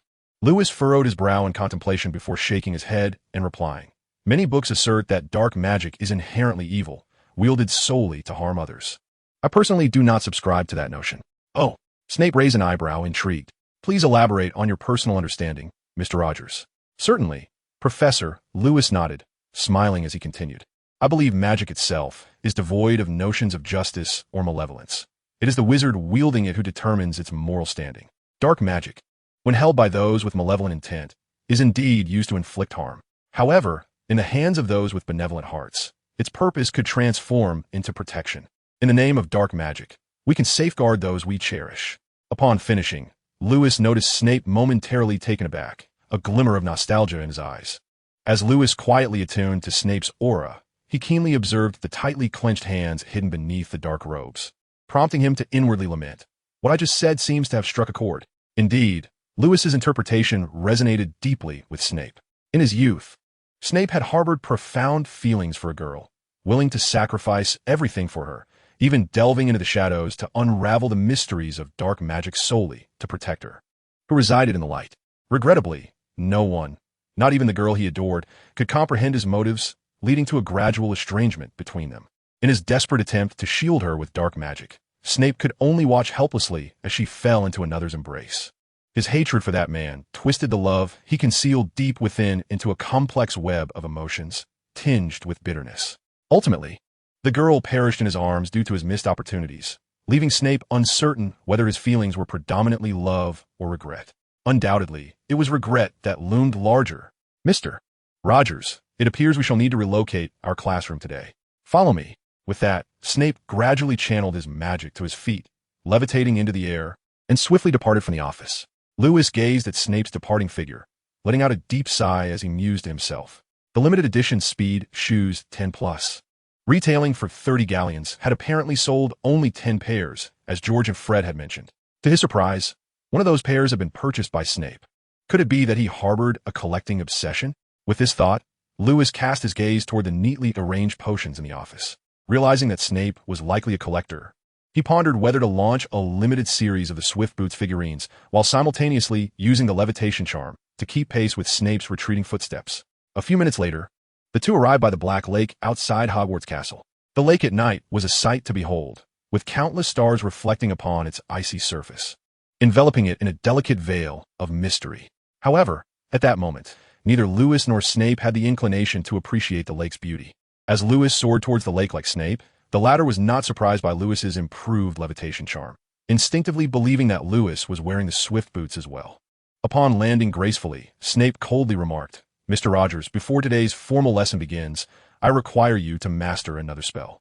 Do you remember the fire charm I taught you? Aim it at me." "No, direct it at the Black Lake." Listening to Snape's instructions, Lewis nodded, drew his wand, and channeled the minimal power of Snape's silent magic as he pointed at the lake and incanted, "Inferno." With the casting of the fire charm, A brilliant flame erupted from the tip of his wand, and in an instant, a towering inferno blazed above the Black Lake, reaching heights of 100 meters. Witnessing Lewis's effortless fire charm yield such astonishing power, Snape's eyes twitched in surprise, internally marveling at his decision not to let Lewis direct the spell at him. Indeed, another sagacious choice. Yet, amidst his astonishment, Snape did not forget to cast his own spell. The next moment, with a sharp crack, Lewis watched as Snape plunged his wand into the ground, causing the cracks surrounding it to emit a radiant glow as he shouted, "All spells cease." All spells cease? Lewis thought, recognizing it as a likely advanced version of a stopping charm. Although Snape's practical lessons often ended in awkwardness, it was clear that he intended to teach Lewis precisely this spell, which could very well be an advanced iteration of the stopping charm.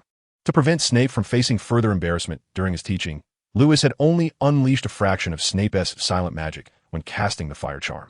However, the outcome seemed to diverge from Snape's expectations. Almost simultaneously with Snape casting all spells cease and plunging his wand into the ground to activate its brilliance, the light that surged from the cracks transformed into equally fierce flames, which under Snape's subsequent guidance, surged toward the raging fire above the Black Lake. Soon, two distinct flames intertwined, squeezed, and spiraled under Lewis's gaze. Meanwhile, Lewis could distinctly sense that in the ongoing clash of the two flames, the fire conjured by Snape's spell, the all-ending curse, was gradually extinguishing the flames he had summoned. However, just as Lewis noticed that his flames had been reduced by a third due to Snape's curse, he unexpectedly discovered through his magical perception that Snape was out of energy. With a resigned sigh, Lewis felt an urge to advise Snape against showcasing his skills in front of him. Such vigorous displays yielded a rather dismal record of 0 to 5. Quite uninteresting, indeed. Promptly, the empathetic Lewis dissipated the residual magical energy he had previously exerted, leading Snape to believe that he had successfully neutralized Lewis's fire spell through relentless effort.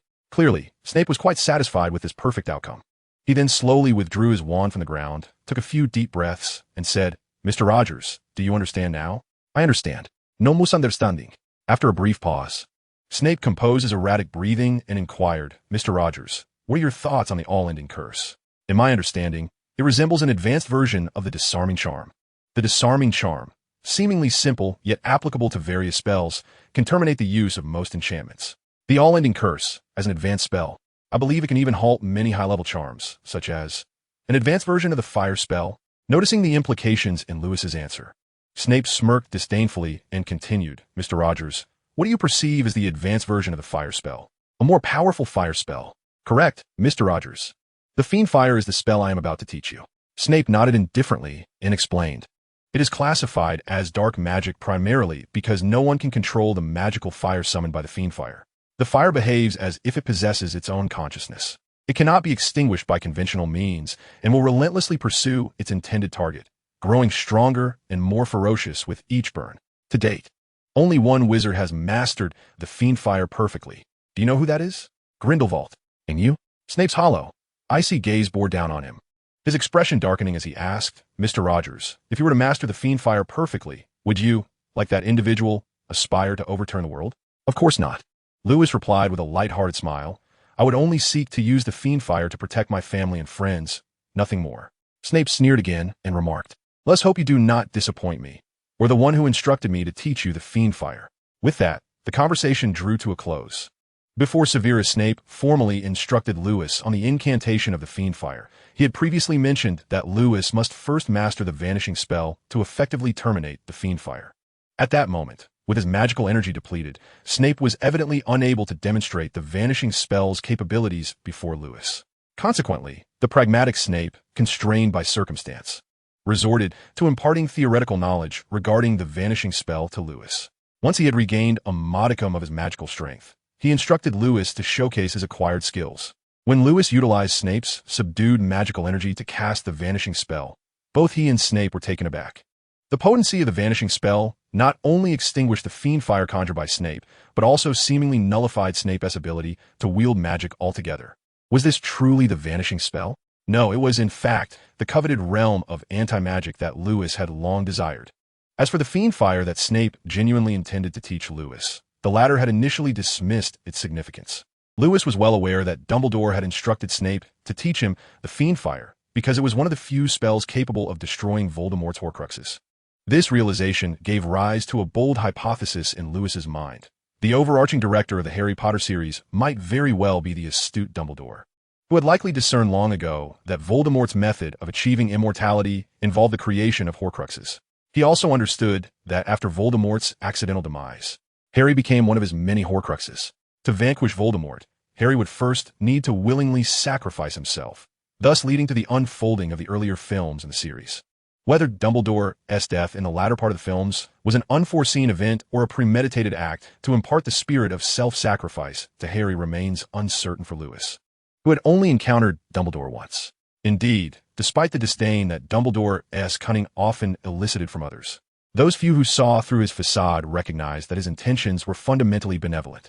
Therefore, Lewis resolved to adhere to his original plan, vowing to present Dumbledore with a different version of Harry 3 years hence. Meanwhile, Snape, having lost the ability to wield magic under Lewis's vanishing spell, was initially flustered for quite some time. Eventually, during the process of teaching Lewis the Fiendfire, he came to a profound realization. Could it be that this peculiar boy was destined to be entwined with fire? Chapter 66, The Light of Prophecy. It must be a remarkable fate.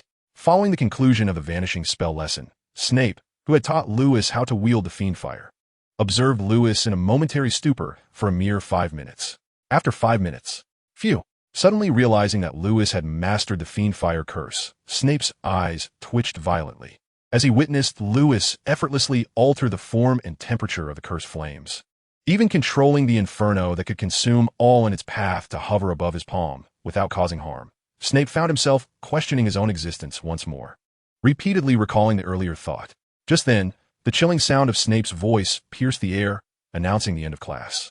Lewis, bewildered, watched as Snape departed, leaving him alone by the silent Black Lake. Lewis did not ponder the reason for Snape's departure. Instead, a brilliant smile graced his face as he slowly clenched his fist, extinguishing the fiery blaze in his palm. In the next moment, with a soft whoosh, he summoned his latent magical energy anew, not through the Fiendfire curse, but by employing the techniques of an intermediate transfiguration spell, transforming the energy into a blue flame. Suddenly, he intensified the output of his magic, converting the blue fire into a deep, starry black. With a gentle flick of his wrist, the surging black flames took on the forms of a fierce tiger and a malevolent dragon, before vanishing beyond his sight at the lake's edge. Lewis was evidently pleased with his manipulation of the flames, for, through a profound realization that had lasted a full 5 minutes, he had not merely inherited the legacy of the Dark Lord and mastered the Fiendfire curse, as Snape had presumed. Rather, he had achieved a perfect understanding of the curse. During his earlier epiphany, as he attempted to wield the Fiendfire curse, he experienced a curious sensation, as if every cell in his body could transform into the summoned flames at that very moment. Had it not been for Snape's presence, Lewis would have eagerly experimented to see if, having mastered the shadowy form of the Obscurus, he could also command a second elemental form, the Fiendfire shape. However, with Snape observing, Lewis suppressed the urge to transform into flames, merely showcasing what he understood to be the ordinary Fiendfire spell. Snape, taken aback, then coughed, seeking solace elsewhere. Within the walls of Hogwarts Castle, outside the headmaster's office, Snape entered rather brusquely, causing the portraits of past headmasters to turn their gazes upon him. Meanwhile, Dumbledore, inside the office, was captivated by a series of silver vials on the shelf. Only after a significant time did he notice Snape's exceedingly grim expression and, smiling, inquired Severus, "How did today's lesson go?" "Well, I suppose so," Snape retorted darkly. "Do you have any idea what kind of monster you've asked me to teach?" "Monster?" Dumbledore paused, slightly taken aback, and responded, "Are you referring to the Obscurus within that child?" "No," Snape clarified. "The monster I speak of is not his Obscurus identity, but rather his magical talent." Snape inhaled deeply and remarked, "Although he conceals it well in my presence, I can discern that he has been striving to mask something. Nonetheless, despite his utmost restraint, the disarming charm he employed effortlessly has the power to obliterate a wall reinforced by my magic. The ironclad spell he casually executed leaves me pondering what sorcery could possibly counter it. Especially remarkable is his innate talent for the Fiendfire spell. I must assert, Dumbledore, that your decision to have me teach him the Fiendfire spell was a grave misjudgment. Can you believe it?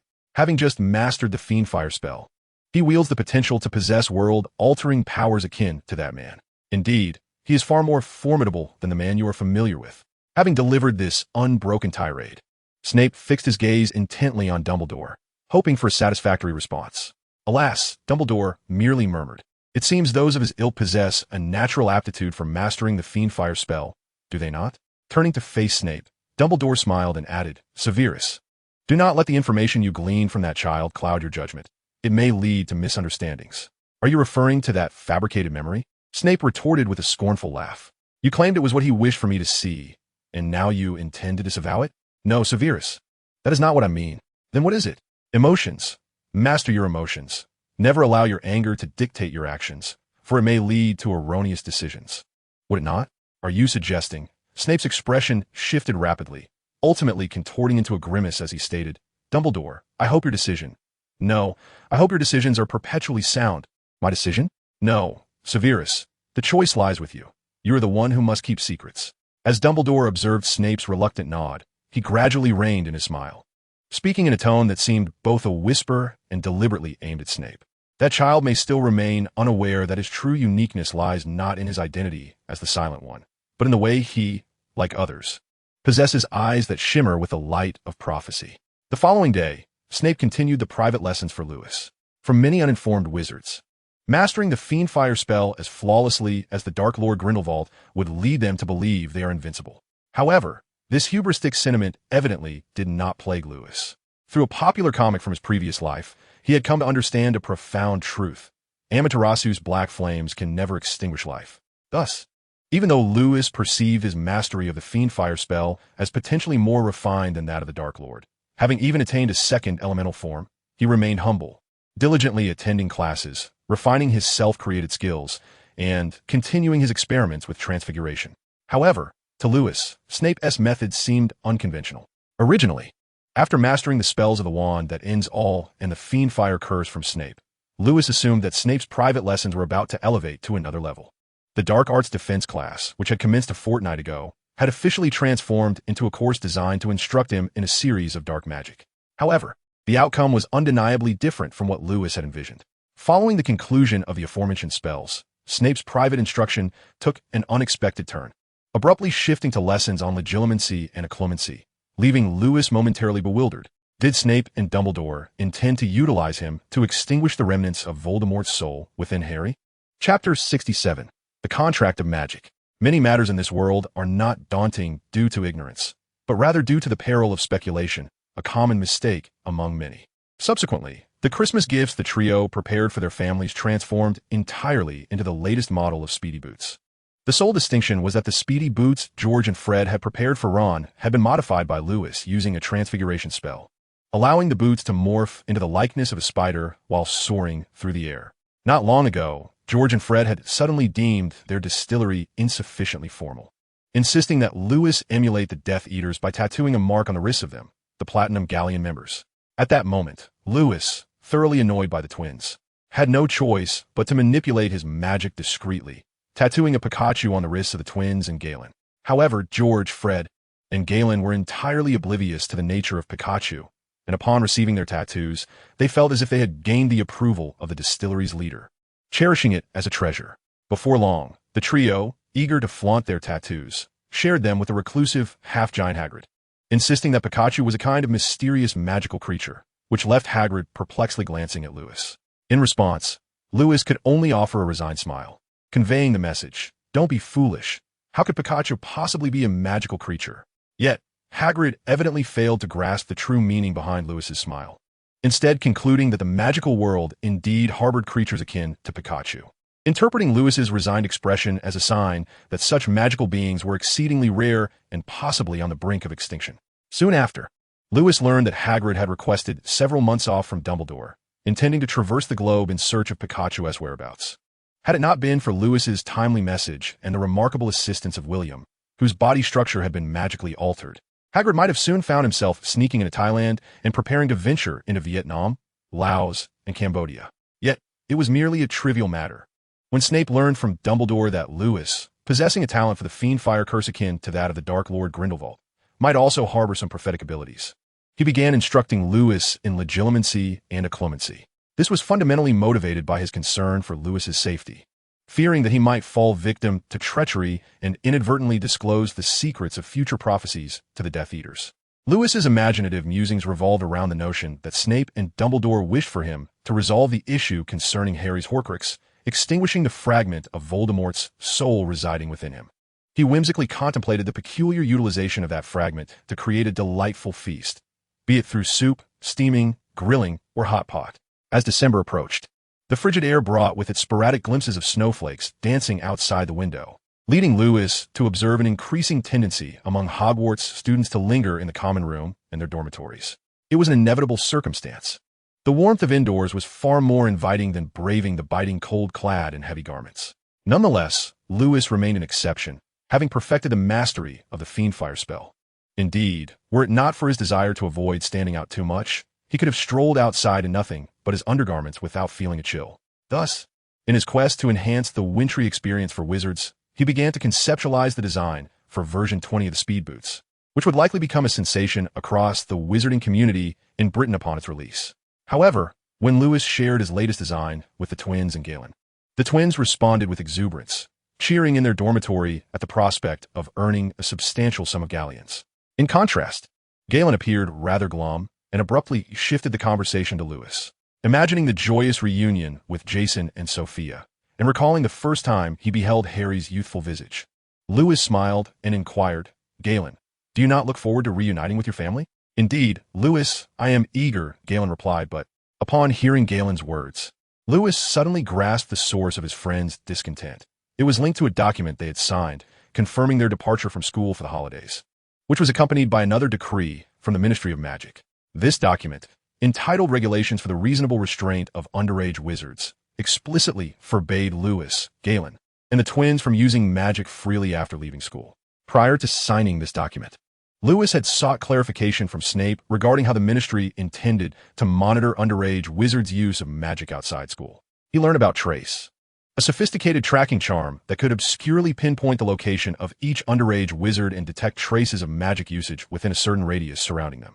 Upon first hearing about the trace, Lewis furrowed his brow, feeling a mix of confusion and apprehension. Snape, noticing Lewis's expression, smirked derisively and remarked, "Mr. Rogers, I am astonished that you believe there are problems in this world beyond your capacity to solve." Understanding the underlying implication in Snape's words, Lewis tentatively asked, "Professor, are you suggesting that the efficacy of the trace is not as formidable as I imagined?" "Indeed," Snape replied, "and yours?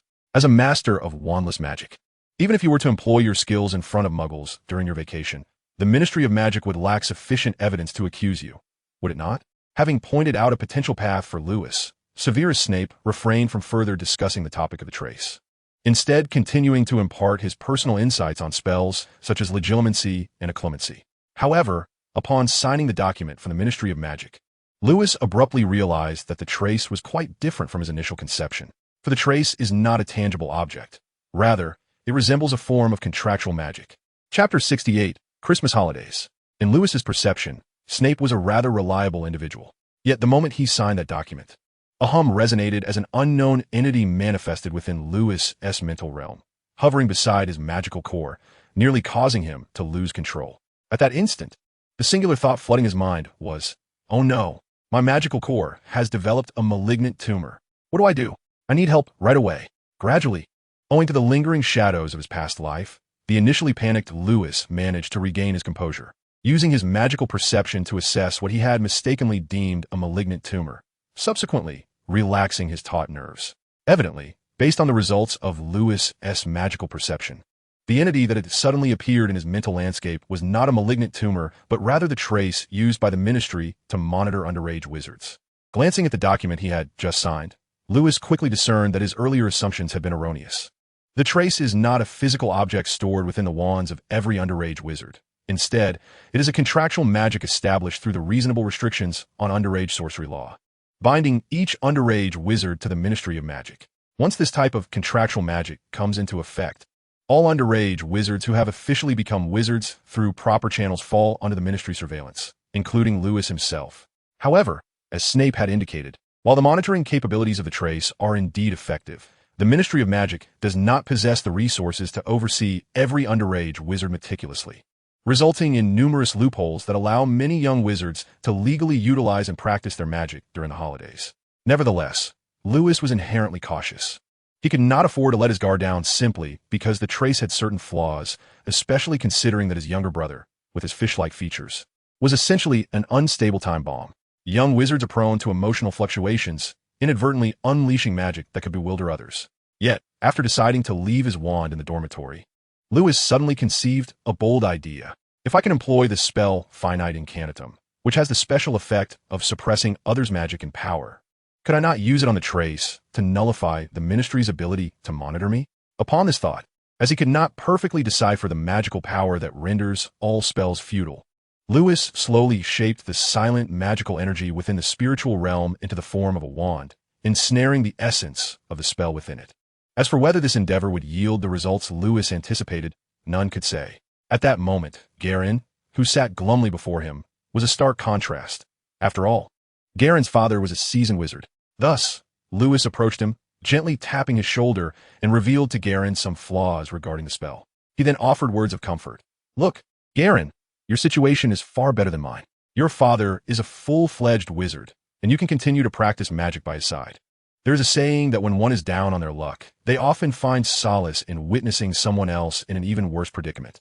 Garin was indeed a prime example of this. Upon receiving Lewis's reassurance, his earlier gloom dissipated, and he broke into a cheerful grin, soon joining George and Fred in comforting Lewis, advising him that having family nearby, even without the ability to wield magic, is indeed a blessing.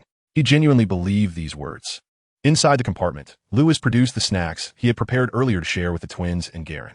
As they indulged in the treats, lively discussions emerged on a variety of topics of mutual interest. George, Fred, do you have any Christians in your family? Lewis inquired. Christians? George blinked in confusion, while Fred boldly asked, Garin, what is Christianity? Jesus. What is that? Observing George and Fred's perplexed expressions, Lewis felt an overwhelming urge to give Garin a sharp reprimand. Don't you know that Christianity and wizards don't exactly get along? Fearing that the twins and Garin might stumble into sensitive topics concerning religion and belief, their conversation soon escalated into a quarrel, with Garin's heated retorts leaving the twins bewildered. Consequently, Garin furrowed his brow and questioned, Is my mother wrong? Not exactly, Lewis replied. After pondering for a moment, Garin nodded vigorously, realizing that the trio was grasping nothing of substance. Before long, the conversation shifted to holiday plans, where to go and shop, and what snacks and toys they wished to purchase with their hard-earned galleons. Meanwhile, during the Christmas holiday, Lewis's sole interest in toys coincidentally found him riding alongside Jason and Sophia, en route to King's Cross Station to pick someone up. Seated alone in the back of the car, Lewis listened as Jason and Sophia engaged in discussions about wizards. Harry, equally intrigued, could not help but timidly interject, Aunt Sophia, is Lewis really a wizard? Harry, I've told you many times, you should call me Mom just like Lewis does. As for Lewis, just call him Lewis. Sophia gently corrected him once more regarding his address. After a brief pause, Harry pursed his lips and quietly asked, Mom, is Lewis truly a wizard? Of course. Sophia was quite pleased with the way Harry was addressed, smilingly nodding her head, and soon found herself brimming with pride as she thought of reuniting with Lewis after a long separation. Harry, your brother Lewis is undoubtedly the most exceptional wizard in all of London, nay, in all of Britain. I assure you, you will enjoy his company immensely. The sentiment, if one were to articulate it, might resemble the feeling of having one's most cherished toy snatched away by Dudley all those years ago. Chapter 69, The Meeting Gift. At dusk, the Hogwarts Express arrived at London Station. Having changed into fresh attire ahead of time and not burdened by heavy luggage like other students, Lewis and the twins, Galen, were among the first to disembark. They quietly slipped away from Platform 9, reuniting with their family without drawing any attention. Upon their first encounter, Lewis and the twins found it hard to comprehend that Quinn stood merely around 7 meters tall, with a slender frame and handsome features, especially when contrasted with the rugged Galen. Quinn, possessing a high emotional intelligence, conducted himself impeccably in all manners. After bidding farewell to Galen and Quinn, Lewis led the twins to Jason, who was engaged in conversation with Arthur, along with the remaining members of the Weasley family. Indeed, the Weasley clan seemed to relish in collective activities, despite having 4 individuals to meet. Arthur and Molly insisted on bringing Ron and Ginny along to create a lively atmosphere at the station. Soon, after exchanging farewells with the bustling Weasley family, Lewis, having not spotted Sophia at the station, subtly deduced something about Harry and smiled at Jason, asking, Are Dad, Mom, and Harry waiting for us on the train? You are quite perceptive, Lewis, You truly are my son, Jason replied, feeling a swell of pride as he reflected on how well Lewis had performed at Hogwarts. Did Professor Dumbledore mention anything special about Harry? Lewis inquired with curiosity. Well, he did mention something, Jason replied thoughtfully. He indicated that Harry's background was rather tumultuous, describing him as a boy who survived great adversity. Lewis, do you understand what that means? Of course. Lewis chuckled. Although he previously lacked access to the restricted section and had limited knowledge of dark magic, he was somewhat familiar with one of the unforgivable curses, the Cruciatus Curse. Thanks to Professor Binns. Later, under Snape's tutelage, he gained a deeper understanding of dark magic, becoming aware of the horrors of the Killing Curse and the Cruciatus Curse. Particularly the Killing Curse, which was infamous for its astonishing power. While Snape's Sectum Sempra was certainly formidable, it did not guarantee immediate death. It allowed the victim a fleeting sense of hope, as if they might still be saved. The Killing Curse, however, was an entirely different matter. The curse cast upon the one who utters it results in immediate demise, an enigma that has instilled fear in countless wizards, simultaneously establishing Harry's reputation within the British magical community. He is the sole individual to have survived such a curse, earning him the moniker of the boy who lived. However, according to Lewis's insights gleaned from the Harry Potter films, it appears that the true embodiment of survival is not Harry, but rather Voldemort.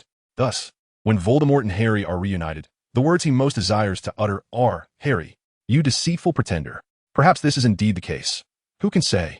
There are even claims that wizards who undergo an appendectomy can no longer wield magic. Yet it seems no one has managed to substantiate this assertion.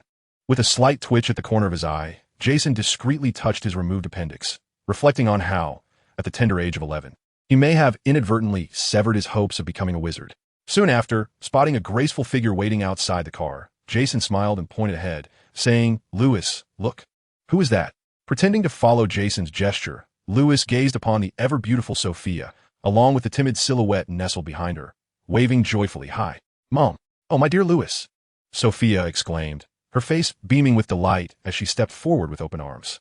She then warmly embraced Jason. After their affectionate reunion and a kiss on the cheek, Lewis, feeling slightly awkward yet maintaining his decorum, noticed Sophia gently tousling his hair, smiling as she said, "Lewis, darling, I truly missed you." This was evident. Lewis smiled sheepishly, then turned to Harry, whom Sophia had momentarily disregarded, and asked, "Mom, may I greet Harry?" Of course, Jason and Sophia replied in unison, nodding in understanding. Sophia then guided Lewis to Harry, introducing him. "Harry, this is Lewis, our little wizard. Lewis, this is your brother Harry, whom you have expressed a keen desire to meet in your letters, correct?" "Indeed," Lewis replied, nodding as he extended his hand toward Harry with a friendly grin. "Hi, Harry. I am Lewis Rogers, your brother. You just call me Lewis." "Hello, Lewis. I am Harry, Harry Potter," he responded. However, upon seeing Lewis's outstretched hand, Harry hesitated momentarily due to the shadows of his childhood experiences, refraining from reciprocating the gesture. Seizing this opportunity, Lewis took a moment to observe Harry closely. It was evident that Jason and Sophia had taken great care of him. He donned brand new black shoes, a smart children's casual suit, and a thick overcoat, his bright, emerald eyes shining. Yet, some of Sophia's dreams seemed to have manifested through Harry, as she had styled his long hair into a ponytail, with a few rebellious strands poking up at the back of his head. This appearance of Harry appeared to align with Severus Snape's aesthetic preferences. As this thought crossed his mind, Lewis subtly nodded. Noticing that Harry appeared somewhat shy, he suddenly reached into his satchel and smiled. "Harry, it's a pleasure to meet you. I have a small gift prepared for you. Would you like to see it?" Before Harry could respond with a hesitant nod, Jason, eager to alleviate the awkwardness of their first encounter, exclaimed, "Oh, a gift? Let us see what our little wizard has prepared for his brother." Lewis retrieved a notebook with a black cover from his bag and handed it directly to Harry, saying, "Here it is." "Is this a notebook?" Harry asked, accepting the item. Having often heard Jason and Sophia mention that Lewis was a wizard, he curiously examined the notebook, hoping to uncover its wondrous secrets. From this, it was evident to Lewis that Harry was filled with a thirst for knowledge about the magical world. He then playfully remarked, "Harry, you're correct. It is a notebook, but it is not an ordinary one." "What is it?" Harry inquired eagerly. "Does it contain some kind of monster?" "Not quite," Lewis said, leaning closer to Harry and whispering mischievously, "Harry, do you have someone you despise? This notebook is called the Death Note. If you write someone's name in it, that person will die the next day." With that, as Lewis's words hung in the air, Harry's heart raced in confusion, causing him to fumble the notebook, dropping it to the ground. However, When Jason and Sophia expressed concern for Harry's well-being, he quickly picked up the fallen notebook and forced a smile, saying, "I'm fine." He then cast a meaningful glance at Lewis, tightly holding the so-called Death Note, and added, "Thank you for your gift, Lewis. I really like it." Chapter 70. The choice seeing Harry accept Lewis's gift with delight brought a satisfied smile to his face, while Jason and Sophia exchanged relieved glances, silently exhaling. Often, the roles of foster parents can be as awkward as those of step-parents, as they must balance the fine line between not indulging the child and not being overly strict, lest they harm the child's relatively fragile spirit. This had led to countless disagreements between Jason and Sophia regarding how to educate Harry. Thankfully, Harry was a well-behaved and sensible child, unlike Dudley, which spared them considerable worry. However, the question of how to manage the relationship between Lewis and Harry had always been a source of concern for them. Now, it appeared that the two children were getting along quite well. Truly, divine providence. The long-standing issue seemed to have resolved itself, and Sophia radiated a contented smile as she gently observed Lewis and Harry before her. Jason, with a more reserved smile, subtly instructed Sophia to sit in the front seat as he opened the car door, thereby creating an opportunity for Lewis and Harry, who occupied the back seat, to engage in conversation. However, perhaps due to the myriad of experiences from his childhood, Lewis perceived Harry not as the vivacious, cheerful, and loquacious character depicted in the HP films, but rather as a self-effacing, sensitive child of few words, who will be the first name inscribed in Harry's notebook.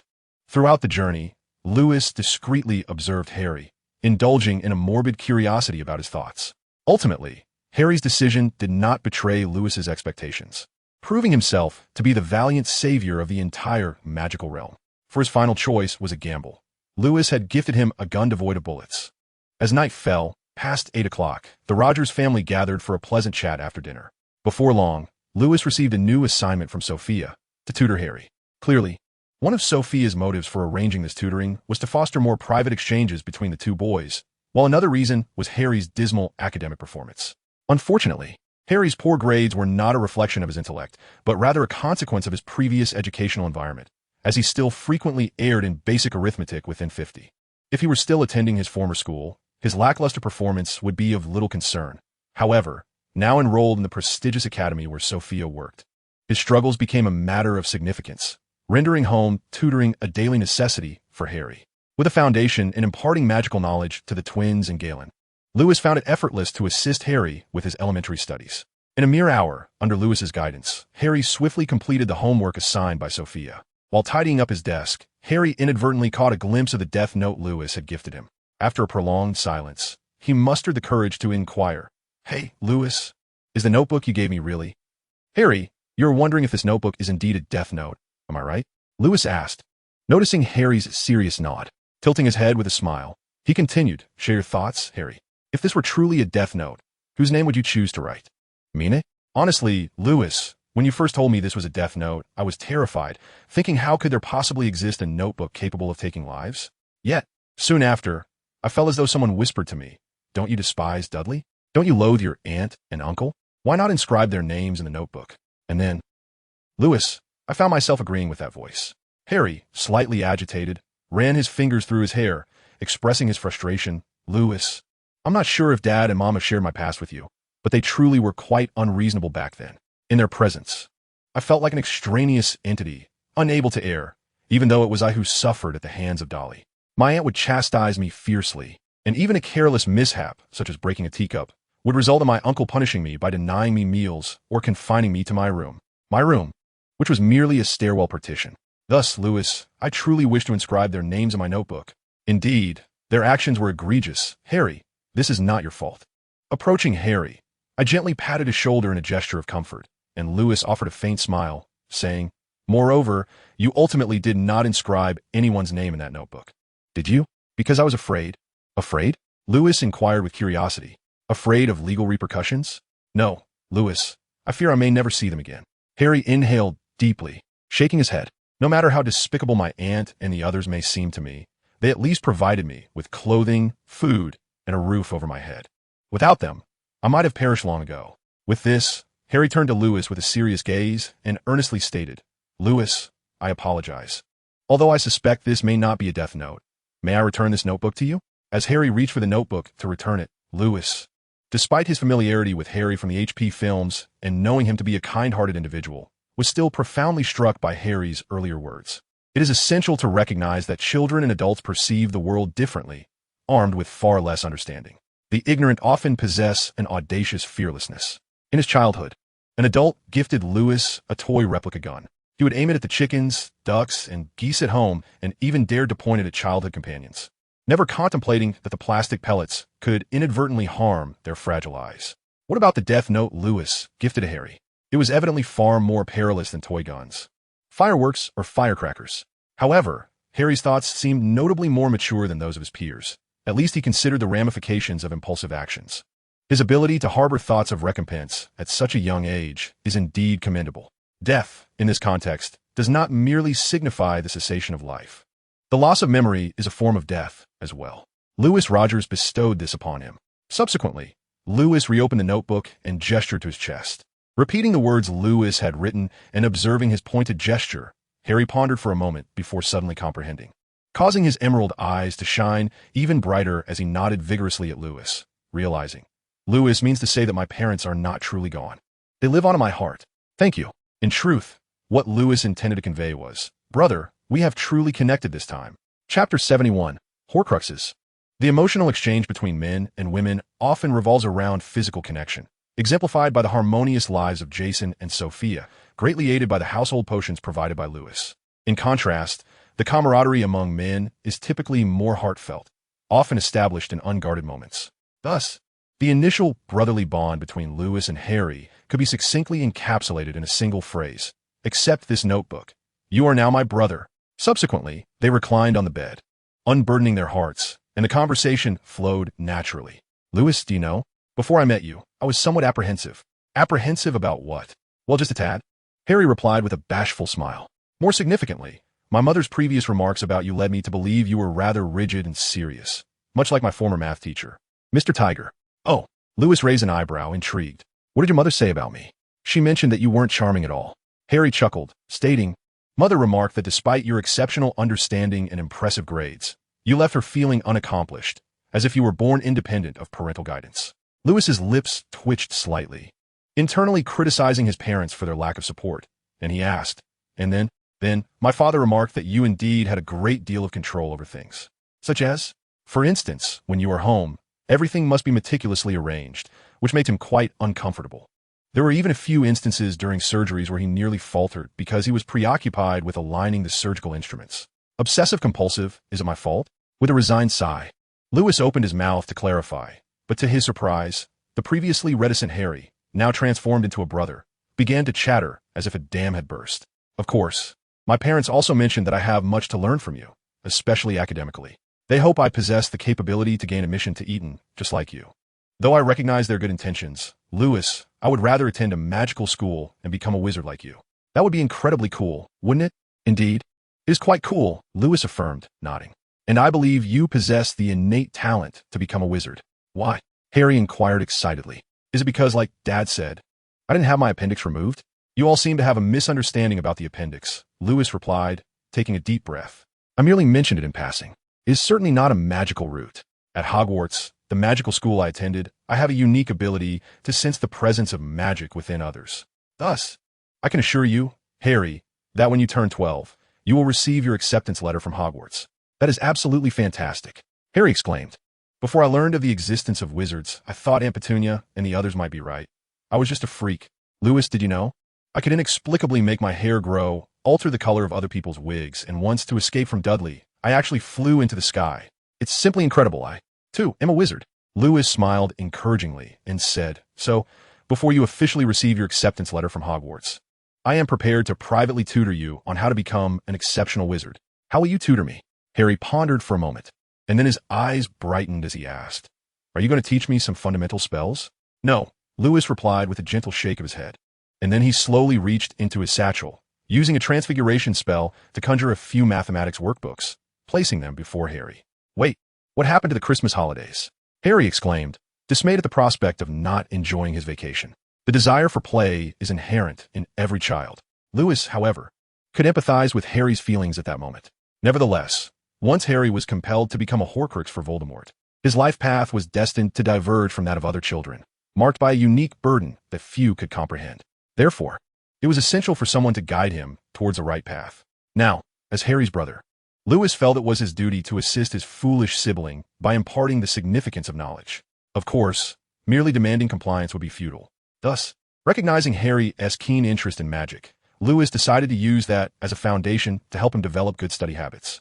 For instance, completing a workbook before delving into magic.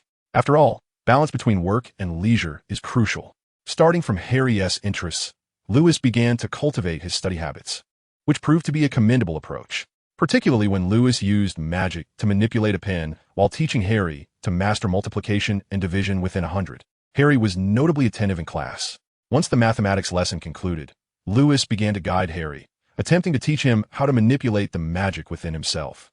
Unfortunately, after much effort, Harry could only manage to make the pen move slightly, failing to demonstrate the formidable magical talent that Lewis had envisioned.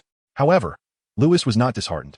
After all, when he first encountered magic, he might not have fared any better than Harry. Moreover, once Harry, thoroughly exhausted from the initial foray into magical study, succumbed to sleep, Lewis finally found an opportunity to delve deeper into the mysteries of Harry's soul. Subsequently, he quietly prepared his magic. Thus commenced the first exploration into the enigmatic depths of Harry's soul. As Lewis delved into Harry's being with his quietly potent magic, he encountered a slight obstruction early in the exploration, most likely a protective charm cast by Lily for Harry. To illustrate, it was akin to a vital membrane. With the strength of his magic, Lewis possessed the capability to forcibly breach this membrane. However, such an action would undoubtedly strip Harry of Lily's protective enchantment, thus endangering him further. Therefore, Lewis was left with no choice but to search for a gap in that membrane, seeking a method that would allow him to explore the mysteries of Harry's soul without causing harm to that vital barrier. At long last, through Lewis's relentless efforts, he discovered several fissures in the veil, manipulating the latent magic to penetrate deep within Harry's being. As he forcefully subdued the restless energies of this latent magic, Lewis, now acutely aware of Harry's internal state, soon realized something extraordinary. Harry possessed a mental realm. In his earlier naivety, when he had little understanding of the magical world, Lewis had assumed that every wizard possessed a mental realm akin to his own, a sanctuary for storing magical energy and memories. However, subsequent revelations proved that ordinary wizards lacked the capacity to cultivate such a realm, not even Severus Snape, a new unit of measurement in magic. Thus, based on Lewis's conjectures, those capable of creating a mental realm were likely beings of the caliber of Dumbledore or Voldemort. One could manipulate memories stored within their mental realm to share through the pensieve, while the other had mastered the art of Horcrux creation. However, these conclusions remained speculative, lacking sufficient evidence for validation. Lewis surmised that Harry's ability to manifest a mental realm was intrinsically linked to his identity as a Horcrux, directly associated with Voldemort. Chapter 72, Parseltongue. The British magical community, predominantly governed by pure-blood wizards, has led many to absurdly conclude that a wizard's magical aptitude is determined by their bloodline, a notion Lewis vehemently rejects. Setting aside the fact that Lewis himself hails from a Muggle family, consider Voldemort, a half-blood who possessed formidable magical talent. He serves as the ultimate refutation of pure-blood supremacy. Thus, in Lewis's view, a wizard's magical prowess is unrelated to their lineage. A young wizard born into a pure-blood family merely has earlier exposure to magic. As for their future achievements, that remains uncertain. After all, examples such as Zhang Yong remind us that even those with prodigious talent in childhood may not achieve remarkable feats later in life. Furthermore, Lewis must emphasize his criticism of Harry's actions in the HP films, which epitomize the reckless squandering of youth and talent. Based on what Lewis knows, regardless of whether Harry inherited magical gifts from his mother, Lily, or his father, James, Harry's unique circumstance, being transformed into a Horcrux by Voldemort, thereby unlocking his mental realm, suggests that his future prowess in magic will undoubtedly allow him to surpass his peers, and perhaps even rival Snape, if not Dumbledore or Voldemort. Yet, in the HP films, Harry's magical abilities appear to pale in comparison even to Hermione's. Can you believe it? Thus, when Lewis learned that Harry had fortuitously carved out a mental realm, his magical aptitude among his contemporaries possibly rivaling his own, he promptly set a modest goal for Harry's 2 years of magical education. That goal was to ensure that Harry possessed at least twofold the magical prowess of Severus Snape. Now, let us delve into the circumstances within Harry's spiritual world. Evidently, it was not overly complex. Initially, Lewis aimed to delve into Harry's mental domain with his subtle magical influence. However, he first encountered resistance from the magic of Lily, followed by a more formidable barrier emanating from the fragment of Voldemort's soul, recognized as notorious adversaries within the British wizarding community. It was ironically amusing to find that Voldemort's splintered soul quietly safeguarded Harry's mental realm. Lewis found this rather comical, as their relationship seemed to embody a blend of love and enmity. Regrettably, at this juncture, Voldemort had not yet been resurrected, and his control over his Horcruxes was relatively feeble, resulting in the fragment of his soul within Harry's mental world possessing less than 8 times the defensive capacity of Snape. Consequently, even with Lewis's limited magical influence, breaching this barrier appeared remarkably effortless. However, despite Lewis's meticulous calculations, he could not have anticipated that this second-generation Dark Wizard would display such cowardice. As Lewis's magical perception first entered Harry's mental realm, he immediately discerned the distinct and non-interfering souls of Harry and Voldemort. Just as Lewis began to wield his subtle magical energy, intending to taste the essence of Voldemort's soul, a sudden hum interrupted him. Without hesitation, the fragment of Voldemort's soul swiftly merged into Harry's essence. Witnessing the two souls intertwining and entangling before him, Lewis felt a twitch in his eye and sighed in exasperation, lamenting the daunting nature of the task akin to occupying Paris before the French army surrender. While reflecting on this, Lewis was acutely aware that attempting to manipulate his subtle magic to consume the fragment of Voldemort's soul would entail a perilously high degree of difficulty, risking harm to Harry's soul and potentially resulting in catastrophic consequences, such as transforming Harry into a mere vegetable. Moreover, the Voldemort who lacked even a primary school diploma evidently did not grasp the principle of the higher the magic, the greater the understanding. Did he truly believe that by retreating, Lewis would be rendered powerless? How naive! Consequently, as Lewis boldly directed his subtle magic toward the task at hand, he took it upon himself to impart a lesson to Voldemort. Soul searching. Care to enlighten? The following morning, in a bid to heed Lewis's admonition regarding the futility of excessive sleep, Harry had deliberately adjusted his alarm clock the previous night, resetting it to 6:30 a.m. As the alarm rang, Harry, sensing its call, awoke and turned it off. Upon rising, he felt surprisingly invigorated rather than fatigued. Lewis was indeed correct. Rising early was far simpler than he had previously imagined. As Harry silently pondered, a smile broke upon his face. After completing his morning routine, he prepared to don his glasses and follow Lewis's instructions to review his studies. However, the moment he put on his glasses, an extraordinary phenomenon occurred. Harry harbored grave doubts that Lewis might have performed some peculiar act while he was asleep the previous night. Upon awakening, he had not noticed that without his glasses, he could perceive the world with remarkable clarity, whereas the moment he adorned his spectacles, everything became obscured. Nevertheless, he deemed this improvement in vision a positive occurrence. Thus, he placed his glasses in a drawer and devoted himself wholeheartedly to the studies Lewis had guided him through.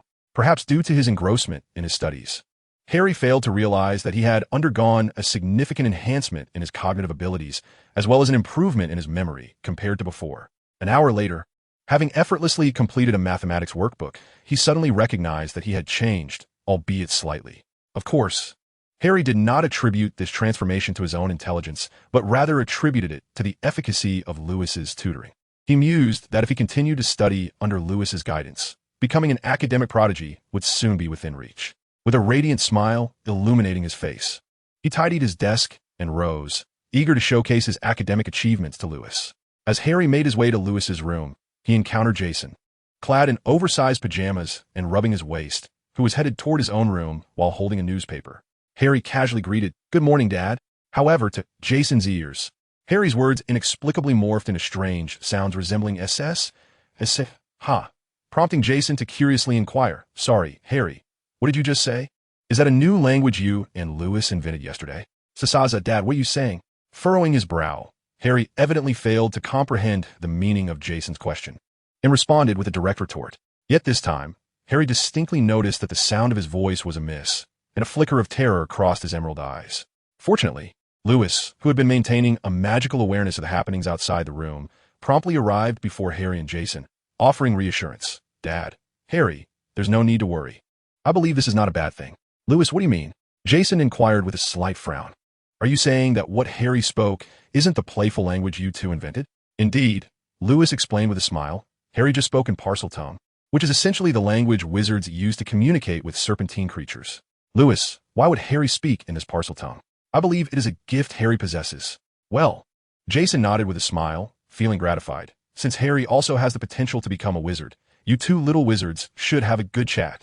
However, after Jason departed, Harry remained with a furrowed brow, his expression urgent as he turned to Lewis and inquired in Parseltongue. Lewis, is what you just said true? Is speaking Parseltongue truly a wizard's gift and not a sign of illness? In response to Harry's inquiry, Lewis maintained his smile and nodded. Of course what I said is true. Parseltongue is indeed one of the gifts you possess as a wizard. Chapter 73, Roger's Diary. First impressions hold immense significance when it comes to new experiences, and Lewis is no exception. For instance, consider Harry. Why did he harbor such disdain for Slytherin in the HP films, insisting he did not wish to be sorted into that house?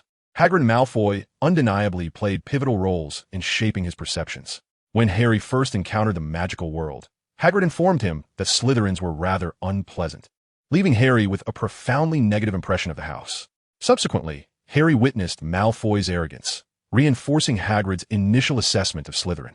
Had it not been for Dumbledore's intervention during Harry's sorting, there was a genuine possibility that he, having inadvertently inherited a portion of Voldemort's magical abilities, could have been placed in Slytherin by the Sorting Hat. Now, let us discuss Parseltongue. Historically, wizards who possessed this ability were often viewed unfavorably, leading many in the wizarding community to regard Parseltongue as a malevolent language, thus fostering prejudice against it. Lewis personally believes this view is misguided. Its most apparent function is merely as a unique means of communication with serpentine creatures. Lewis approaches Parseltongue with an attitude akin to that towards dark magic, asserting that the language itself is neither good nor evil. It is solely the wizard who wields it that embodies those moral distinctions. As of now, Harry's bias against Parseltongue has dissipated. In fact, when Lewis conversed with him in Parseltongue, Harry instinctively began to perceive the mastery of this language as a fundamental skill for any wizard, leading him to mistakenly conclude that those who could not speak it were not proficient wizards, resulting in some rather amusing situations for Lewis. Those tales can be recounted another time. At present, what Lewis needs to do is teach Harry how to master Parseltongue, restoring his ability to communicate normally with non-magical individuals. This task posed no challenge for Lewis. Within a matter of minutes, Harry had grasped the language under Lewis's guidance, adeptly switching between English and Parseltongue in conversation. However, shortly after acquiring this linguistic prowess, Harry suddenly inquired in Parseltongue, "Lewis, I heard that mastering a foreign language requires certification. What level is my Parseltongue classified as according to wizarding standards? Well, how long would it take for me to attain advanced proficiency in Parseltongue?" Harry continued with curiosity. To achieve advanced Parseltongue, it may require more than mere practice, Lewis sighed. Harry, do you know Thomas Edison's famous quote? Harry scratched his head, pondering for a moment before replying. Is it that genius is 1% inspiration and 99% perspiration? Precisely. Lewis nodded and smiled, remarking that many misconstrue Edison's words, believing he implied that diligence far outweighs talent. In truth, this statement is merely the first half. Harry, do you know what follows? Upon hearing this, Harry shook his head. Observing his confusion, Lewis continued, stating that the latter half reveals how, at times, that singular spark of inspiration holds greater significance than the 99 drops of sweat. Much like our desire to master the advanced art of Parseltongue, it requires not merely practice, but inherent talent. Upon finishing, Lewis noticed Harry still bore a puzzled expression. So he approached and patted his shoulder, choosing not to delve further into the topic of Parseltongue.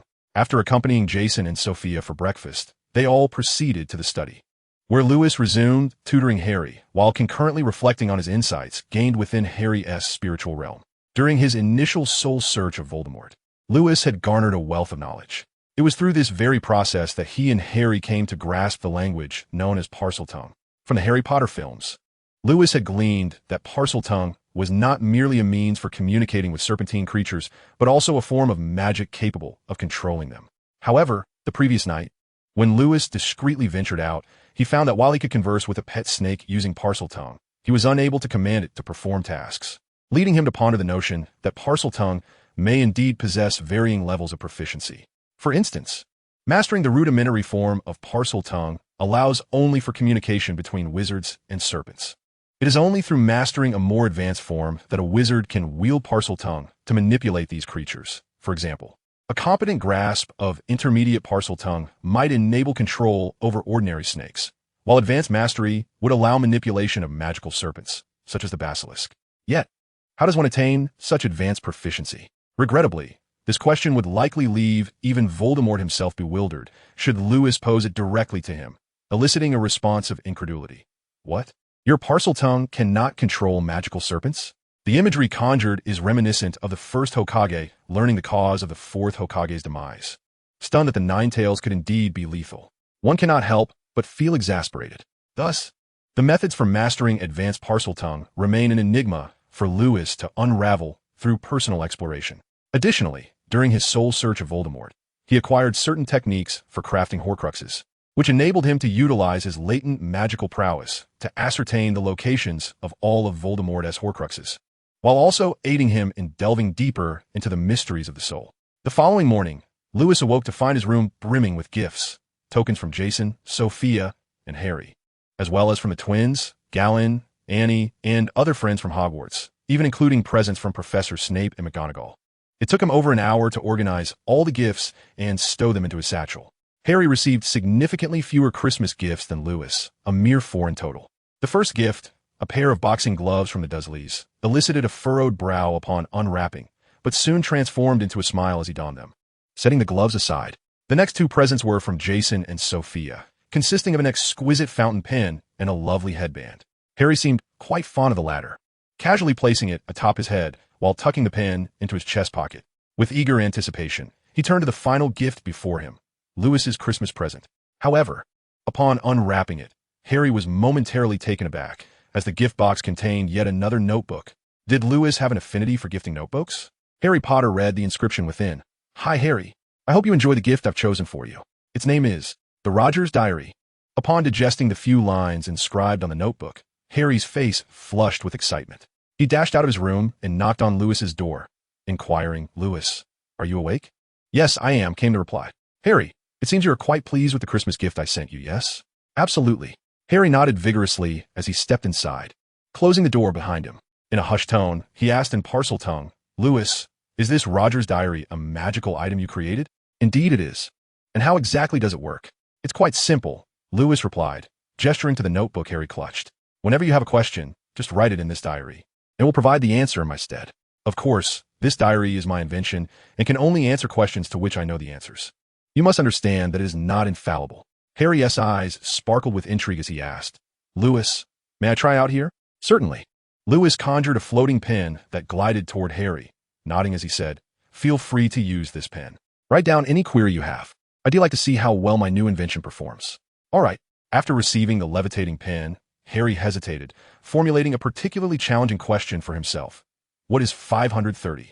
In the blink of an eye, the response appeared, 5. Satisfied, Harry continued, scribbling, and what about 1093? Once again, in the blink of an eye, the answer materialized, 13. With a radiant smile, Harry beamed as he regarded one of the results he had obtained while confronting Voldemort, now treating it as a new toy. No, as a calculator. Perhaps what seemed like simple arithmetic to a primary school student in my homeland appeared as daunting as functions to the British. Lewis sighed, feeling somewhat exasperated and inexplicably disappointed, for the laborious effort he expended in creating the Rogers Diary was not intended to fashion a magical calculator for Harry. The diary crafted by Lewis, known as the Rogers Diary, is not a Horcrux. Rather, it is a magical artifact ingeniously transformed using his subtle magic, drawing inspiration from the creation techniques of Tom Riddle's diary. However, if Harry were to pose some profound inquiries, such as his current question regarding what Sophia and Jason were doing the previous night, Lewis would respond with, Buzz. Harry, that is an affair for adults. Children ought not to inquire. Thus, while the Rogers Diary, created by Lewis and intended as a communicative bridge between brothers, serves primarily to assist Harry with the myriad challenges he faces, it also facilitates Lewis's remote teaching of various knowledge to Harry, as well as a deeper understanding of Harry's emotional life and psychological changes.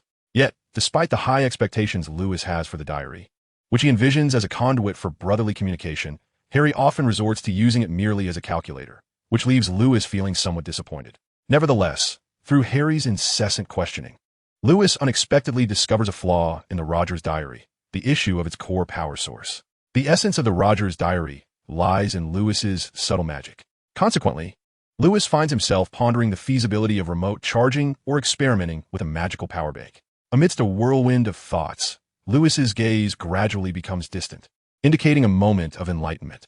However, just as the fog before him begins to dissipate, revealing the secrets of remote charging and the design concept of the magical power bank, he suddenly senses an unusual trace of magical energy, pulling him from his moment of clarity and drawing an annoyed furrow to his brow. At that very moment, Harry seems to sense Lewis's shift in mood. He sets aside the cherished Roger's diary and inquires, "Lewis, what is the matter?" "It's nothing," Lewis replies, offering a slight smile as he reaches into his bag and retrieves a 3-foot-long sword, which he then steps upon, causing it to float gracefully to the window. Preparing to venture toward the source of the anomaly. Observing Lewis soaring on the sword, Harry feels a surge of bewilderment. Seizing the opportunity as Lewis opens the window, Harry, with a twitching smile, hurriedly asks, "Lewis, how are you able to fly on the sword?" Harry, is there something amiss?" Lewis responds with a calm demeanor, countering, "As a wizard, I find it entirely reasonable to carry a means of transportation with me." "That is indeed reasonable," Harry nods, albeit somewhat perplexed, before realizing something seems off and continues to question, "But why specifically a sword?" "Oh, so you are curious about my method of flying on a sword?"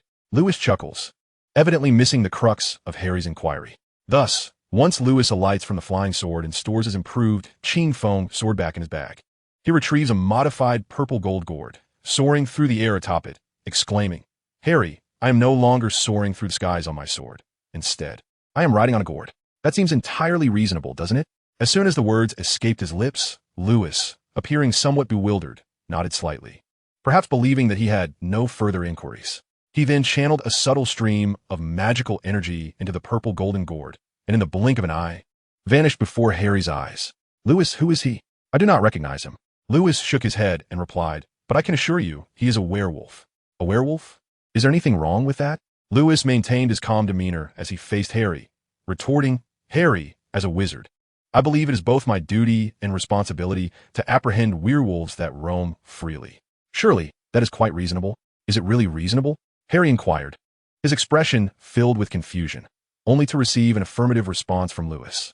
Ultimately, Harry found himself swayed by Lewis's seemingly rational arguments. Consequently, under Lewis's influence, Harry's perception of a wizard's daily life transformed into one of soaring on swords, riding gourds, and capturing werewolves. Chapter 75, The Werewolf of Madrid. What did Harry once envision a wizard's daily life to be? Upon hearing Harry's description, Lewis could only exclaim in awe, "What a marvelous twist of fate." For Harry's original notion of a wizard involved flying on broomsticks and, during leisurely moments at home, tinkering with various potions in glass jars, a routine reminiscent of Severus Snape's days at Hogwarts. However, it was evident that Harry had been thoroughly convinced by Lewis's series of logical assertions.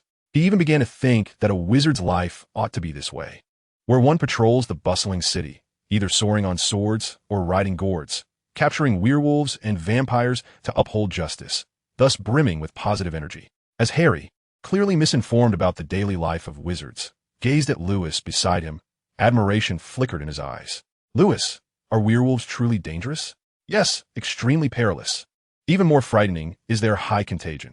When a werewolf bites or scratches a wizard, those who survive often transform into new werewolves themselves, enduring excruciating torment on every full moon, requiring several days for relief." Upon hearing this, Harry took a few steps back in alarm, swallowing hard as he continued, "Lewis, are werewolves truly as terrifying as you describe?" Lewis gently shook his head. "Harry, werewolves are actually far more dreadful than I have described. Would you like to see?" "How?" "Like this." As Lewis's words faded, accompanied by a chilling howl, Harry suddenly witnessed a ragged, emaciated man before him sprouting coarse, brownish-gray fur, transforming in an instant into a monstrous creature nearly 2 meters tall, with elongated arms and a mouth full of sharp teeth. With eyes glowing crimson, he appeared utterly deranged, struggling desperately against the magical sand that bound him. Unfortunately, he could not break free. Meanwhile, Harry was so horrified by the werewolf's transformation that his legs weakened, nearly causing him to collapse beside Lewis. However, when Harry cast a sidelong glance at Lewis, he found him to be remarkably composed, and the indomitable spirit that surged within Harry inexplicably transformed into the courage required to confront the ferocity of a werewolf. Steeling himself with clenched fists, Harry took a deep breath and feigned nonchalance, declaring, The werewolf is not as terrifying as you say. Bravo, Harry. Lewis gently patted Harry on the shoulder, praising, "Not every wizard possesses the audacity to face a werewolf. With that alone, I am certain you will become an exceptional wizard in the future." "Let's hope so," Harry replied, a bit bashfully scratching his head, and then, without a trace of fear regarding the werewolf, he inquired, "Lewis, what do you intend to do with this fellow? Will you turn him over to the authorities?" In the wizarding vernacular, that would mean reporting him to the Ministry of Magic. "Are you indeed planning to hand him over to the Ministry?" "Indeed. What a pity." Harry expressed a hint of regret. "Lewis, I thought you might teach me some spells to deal with werewolves so that I could practice a bit. Perhaps in the future." "All right." Seeing Harry willing to cover for him with Jason and Sophia, Lewis then employed the disillusionment charm twice without a wand, causing both himself and the werewolf to vanish from Harry's sight in an instant. He subsequently transformed into a shadowy mist, carrying the werewolf away to a distant abandoned factory. Upon witnessing the sudden disappearance of Lewis and the werewolf, Harry refrained from expressing astonishment or asking questions. He deemed it reasonable for a wizard like Lewis to possess the ability to apparate. After Lewis departed with the werewolf, Harry picked up the Rogers diary once more and inscribed, "I wish to know how to use spells against werewolves." Spells against werewolves? A splendid starting point. Once Harry masters the art of telekinesis, his path toward growth is clearly laid out by Lewis. Thus, as long as Harry diligently practices the methods recorded in the Rogers diary, Lewis is confident that when Snape encounters the magical shield Harry employs 2 years hence, he will undoubtedly be filled with despair. As for the present, the werewolf named Madrid before him undoubtedly presents a more enticing challenge than merely training Harry. Initially, upon sensing the unusual magical energy emanating from Madrid, Lewis was irked by the abrupt interruption of his insight. However, upon regaining his composure and witnessing Madrid's audacity in transforming into a werewolf in London to attack surrounding humans, he nearly incinerated Madrid in a fit of rage. Upon further contemplation, Lewis realized something was amiss. Wasn't it the case that most werewolves could only transform on a full moon? Could it be true that werewolves, as rumored, could also transform autonomously in a state of extreme anger? With such queries swirling in his mind, Lewis suppressed his desire to reduce Madrid to ash. With a swift application of mental manipulation, Madrid was rendered utterly incapable of resistance. However, the Ministry of Magic in Britain, seemingly rendered inept under the malevolent shadow of Voldemort, operates with commendable efficiency.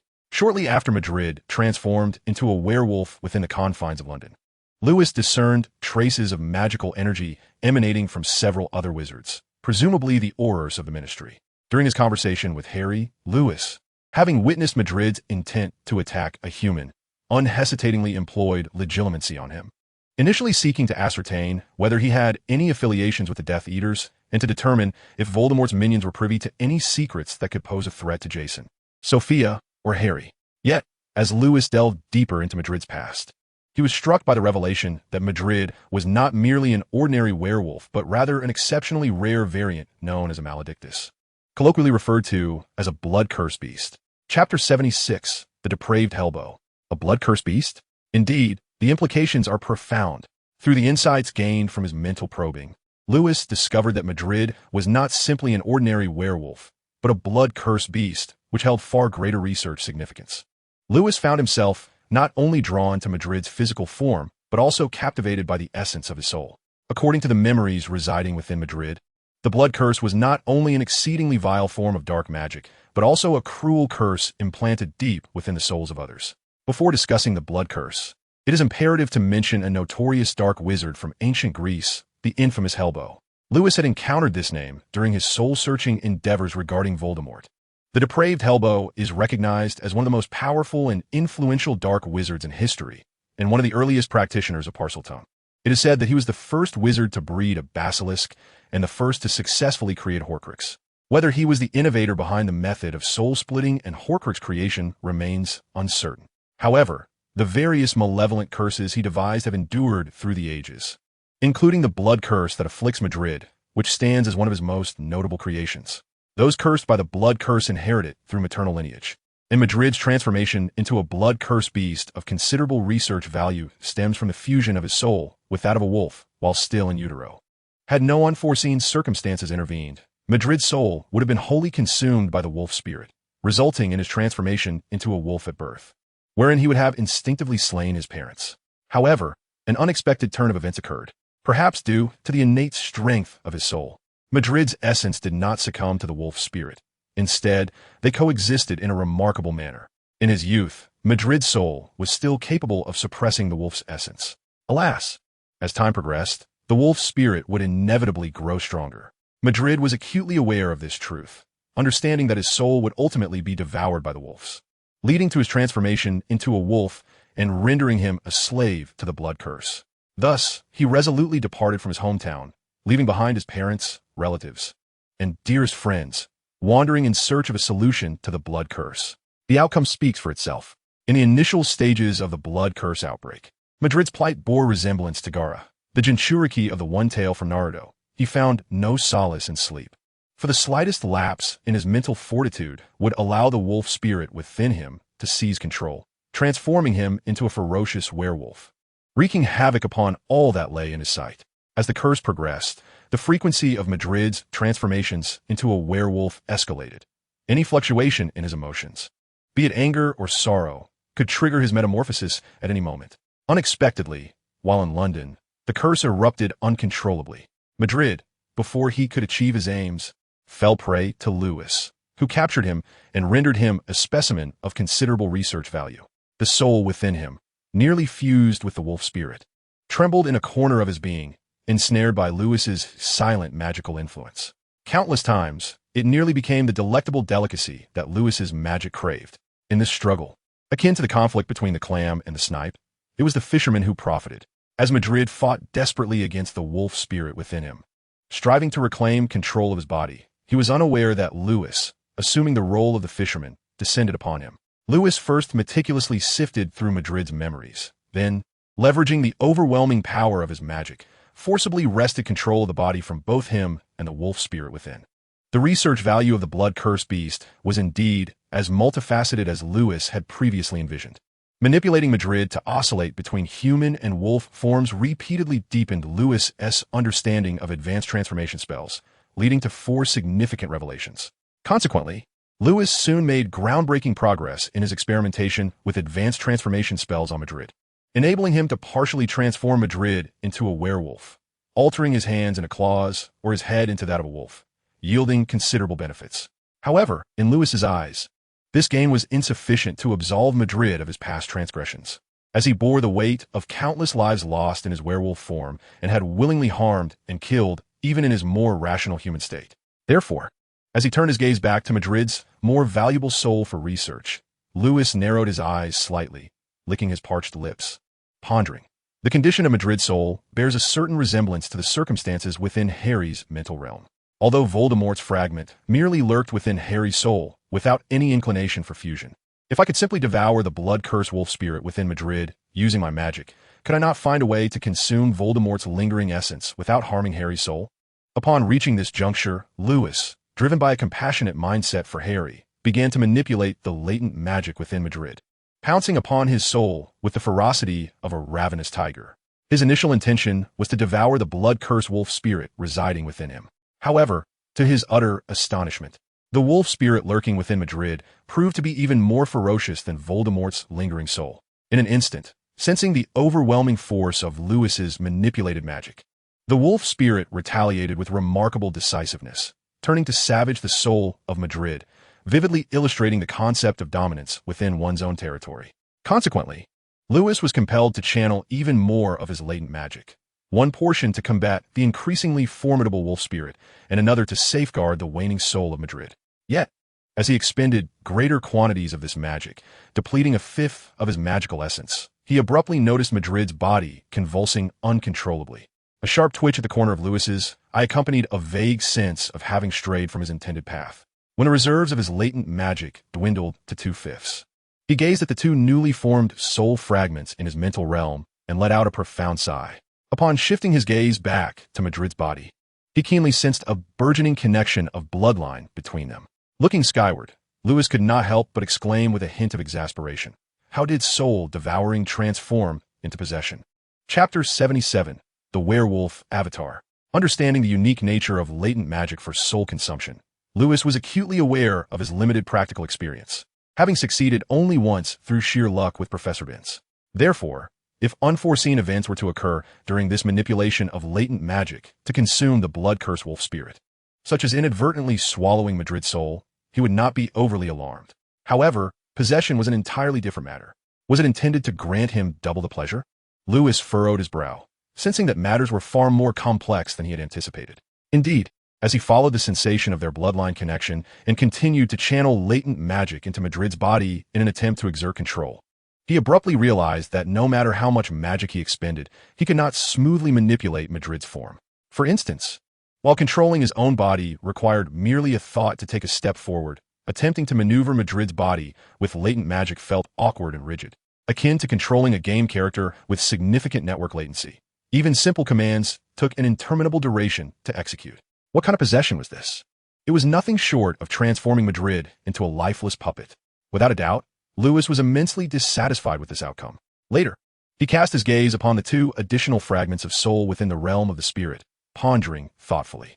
The reason I am unable to precisely manipulate Madrid's body with my silent magic does not stem from the quantity of my magical output, nor does it appear to be a matter of proficiency. Rather, it seems that Madrid's body subconsciously rejects my silent magic. How might this dilemma be resolved? Should I forcefully impose my will? Transform Madrid's body entirely with silent magic? That would hardly be a prudent decision. Aside from the time and effort it would require, the results may not align with my expectations. Thus, upon reaching this conclusion, Lewis enveloped one of Madrid's soul fragments with his silent magic, returning it to his body. Clearly, Lewis's intention was to render Madrid's body more receptive, diminishing its resistance to the silent magic. The outcome was remarkably favorable. When Lewis applied the same method to return the other fragment of the blood-cursed wolf soul, a wondrous phenomenon occurred. As both Madrid and the fragment of the blood-cursed wolf soul were restored to their original forms, Lewis witnessed the awakening of Madrid's spiritual realm, followed by the consumption of the 2 fragments by the residual silent magic, transforming into another magical elixir that now floated within his spiritual realm. However, the magical elixir within Madrid's spiritual domain was quite diminutive, comparable in size to a grain of rice, akin to the original magical elixir that Lewis had first condensed. Then, as Lewis curiously focused on Madrid's magical elixir and attempted to manipulate the silent magic to sense it, the elixir appeared to respond to the call of its origin.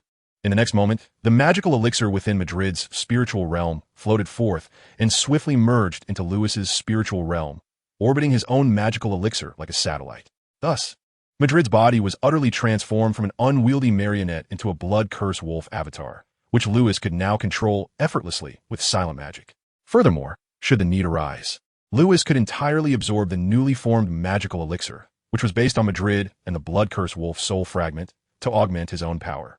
However, after a brief contemplation, Lewis, not swayed by the immediate allure of such a benefit, chose to forego this shortcut of growth through absorption, deciding instead to allow his magical elixir to mature naturally. The reason? It stemmed from various concerns regarding the consumption of souls.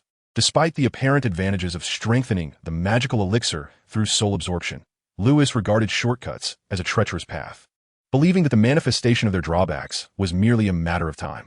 Fearing that consuming the satellite within the spiritual realm might lead to influences from Madrid or the blood-cursed wolf soul, potentially altering his own perspectives towards the world, Lewis felt an inexplicable sense of relief upon relinquishing the notion of absorption for personal growth. As Lewis dispelled the illusion spell and revealed his presence before Harry, who had been anxiously waiting in his room for over half a day, Harry couldn't help but be overwhelmed with tears, his expression a portrait of grievance. He opened his mouth to exclaim, "This bladder is about to burst."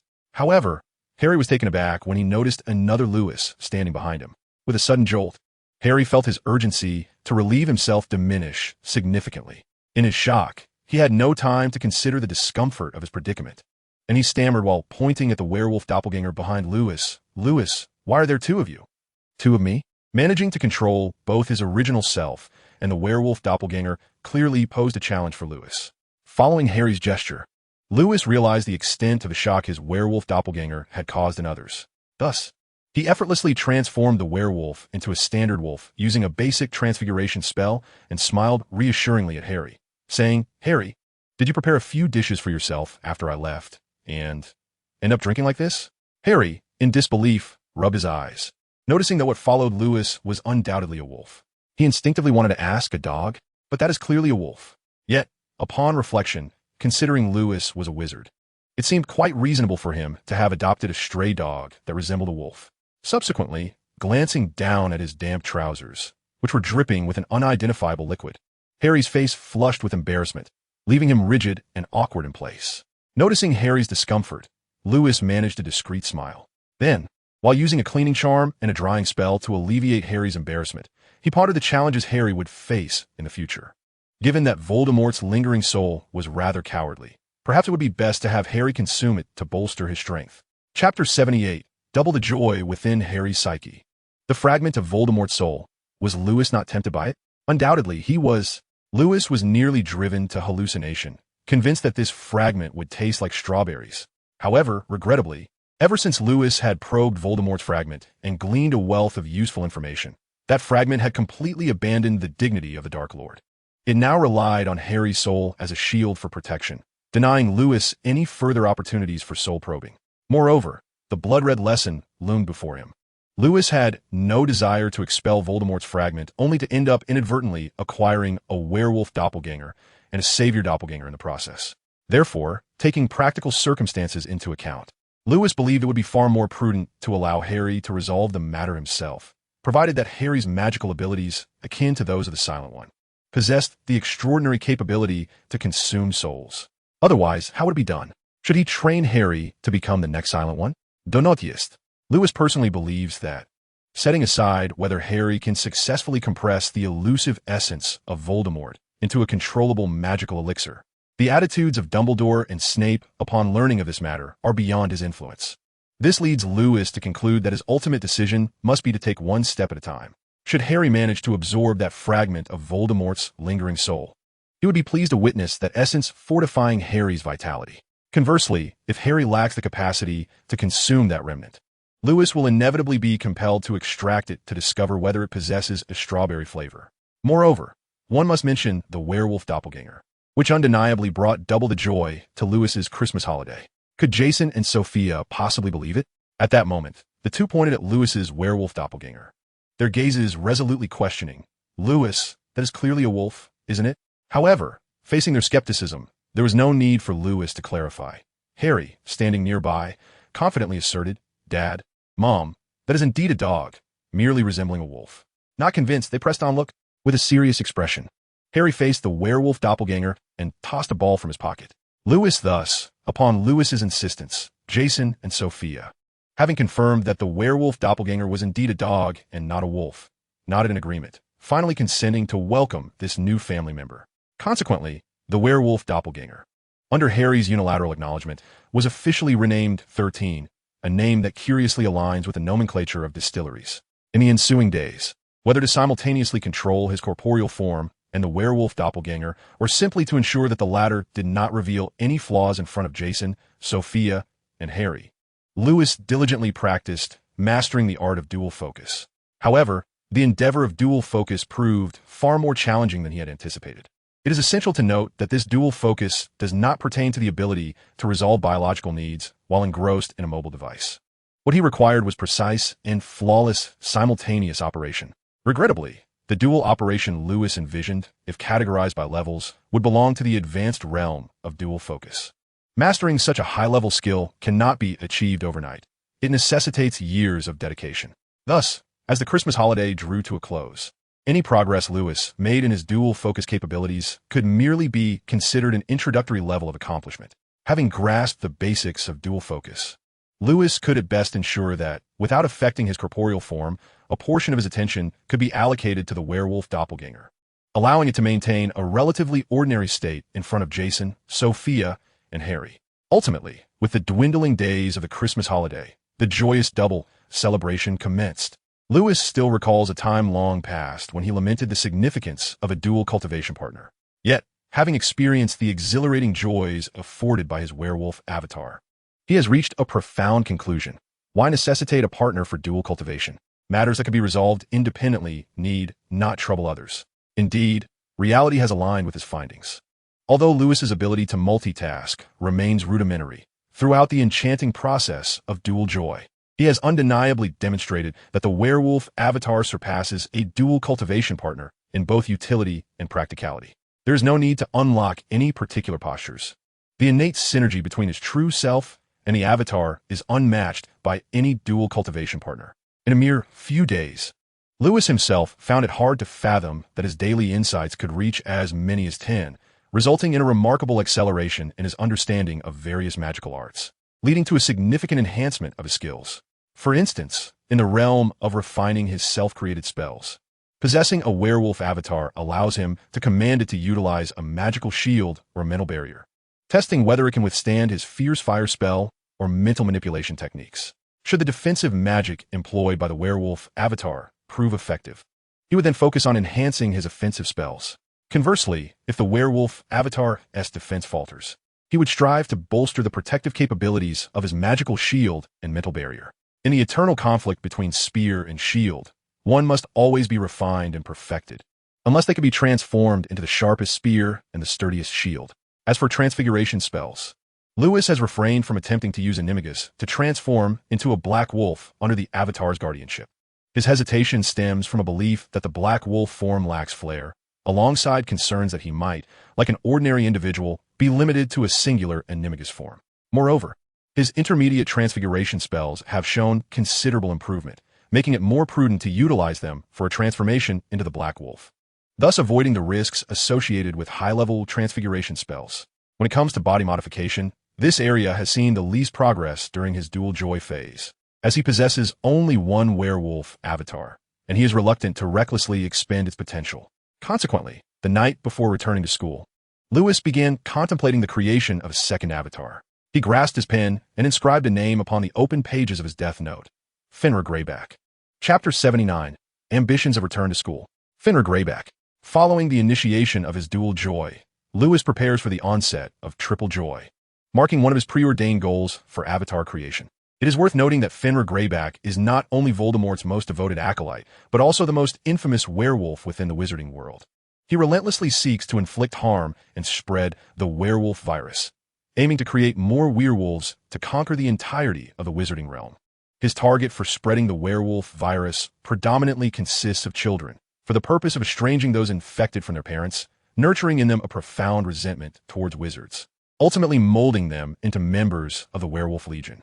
A vivid memory for Lewis is Remus Lupin, a former member of the Gryffindor Quartet, who was transformed into a werewolf after being bitten by Fenrir Greyback. Additionally, there is Bill Weasley from the Harry Potter films.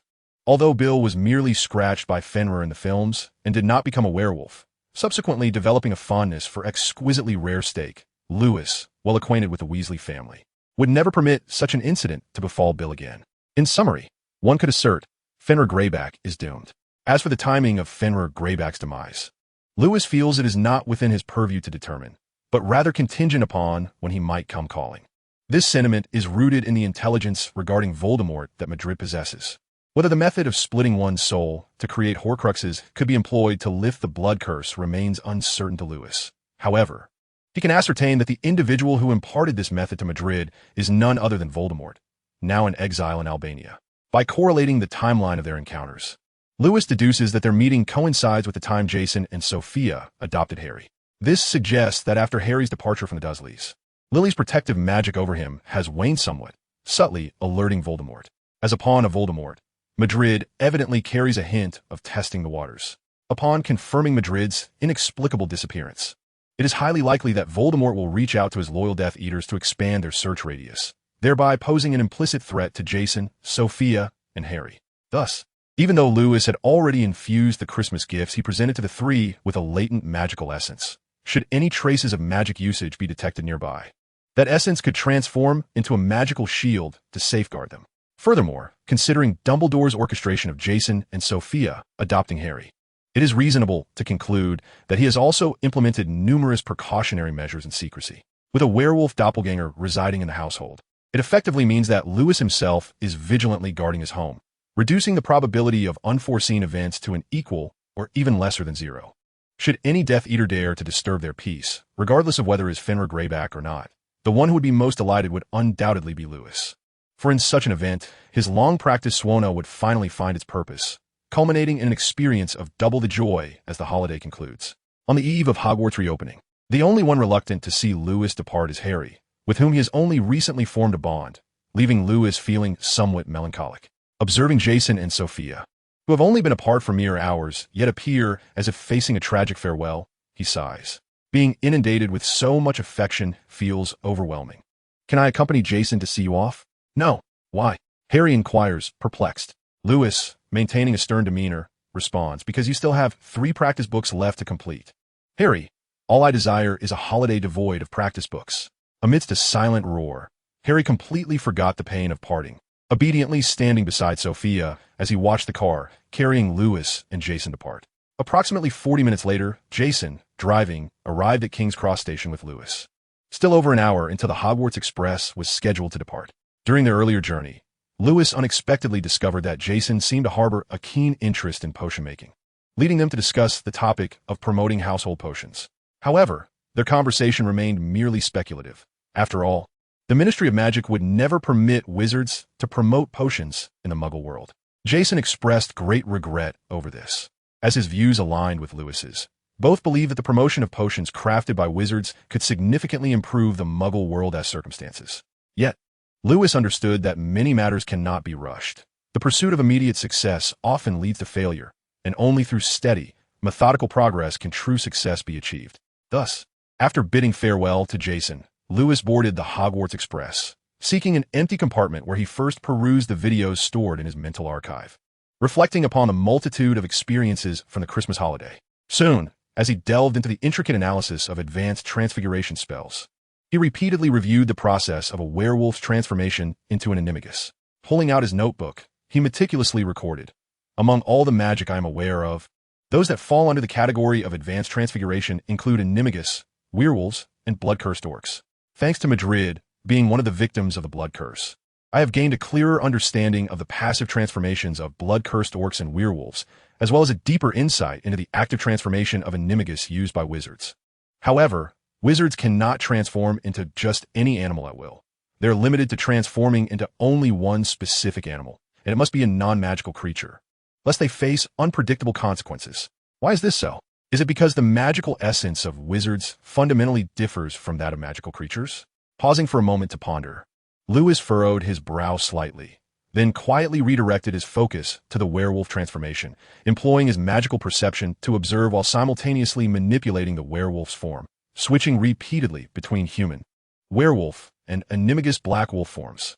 As his magical energy dwindled to about 10% of his total capacity, he exhaled deeply, a sense of validation washing over him, and could not help but entertain thoughts of exploring the Slytherin chamber upon his return to school.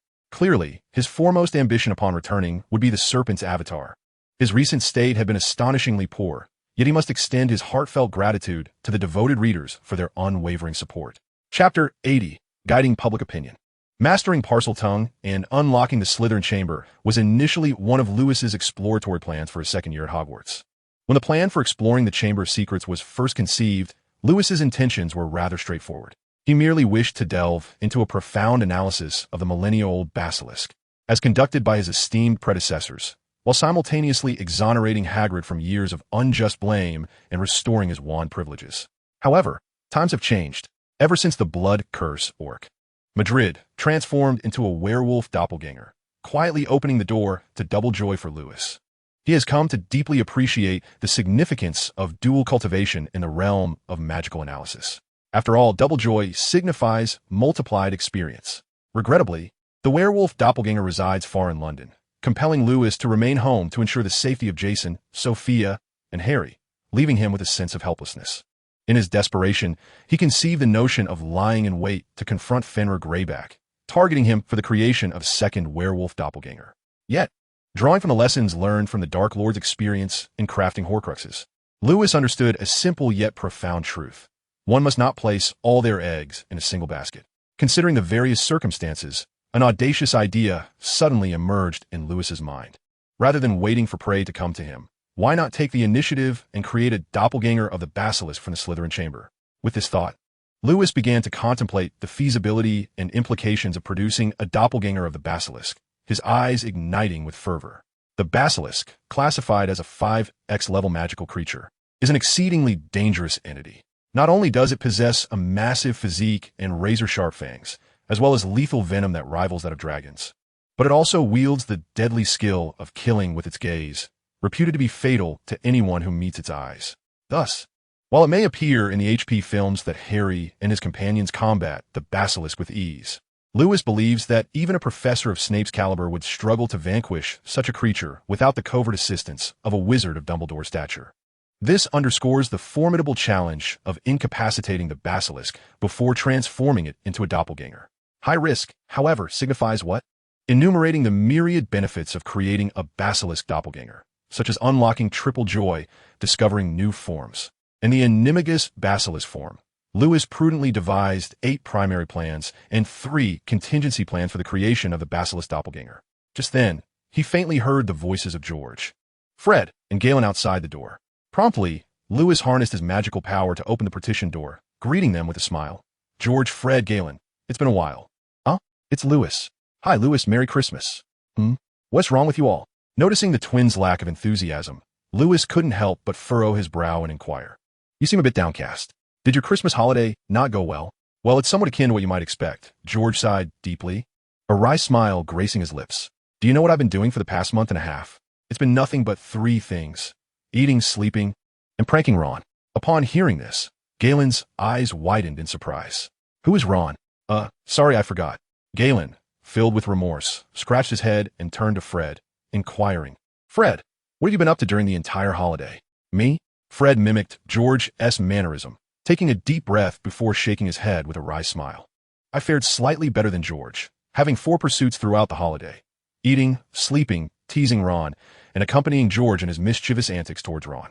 Do you find our holiday amusing? A sharp intake of breath escaped both Lewis and Galen, who thought to themselves, isn't Ron the most unfortunate one in your family? Indeed, George and I plan to remain at Hogwarts, continuing our grand enterprise. Speaking of their enterprise, both George and Fred turned in unison to Lewis, asking, Lewis, did you devise any new products for the sprinting boots over the break? Also, have you been keeping up with the news in the Daily Prophet? Many articles published therein could adversely affect our business. What news? Who authored these articles? Seeing the bewildered expression on Lewis's face, George and Fred exchanged knowing smiles. And even Galen couldn't help but roll his eyes. Fortunately, George and Fred were somewhat acquainted with Lewis's character, despite being the spokesperson for the brewery. He was rather hands-off in his approach. Subsequently, George retrieved a stack of newspapers from his satchel, while Fred, appearing utterly exhausted, remarked, Lewis, most of the articles targeting us are penned by that renowned journalist, Rita Skeeter. Well, why don't you peruse the contents of these papers? All right. As Lewis took the newspapers to read the news, George and Fred felt as though they had found a steadfast ally, and they began to vocally express their disdain for Rita Skeeter. Unfortunately, their vocabulary was rather juvenile, and their insults amounted to little more than name-calling, which Lewis found devoid of any substantive critique. If it were him, he would have launched a scathing tirade against Rita Skeeter, dissecting her life from her infancy to her 30s, extending his critique to her ancestral lineage. Rest assured, Lewis would not bring shame upon the citizens of Zaun.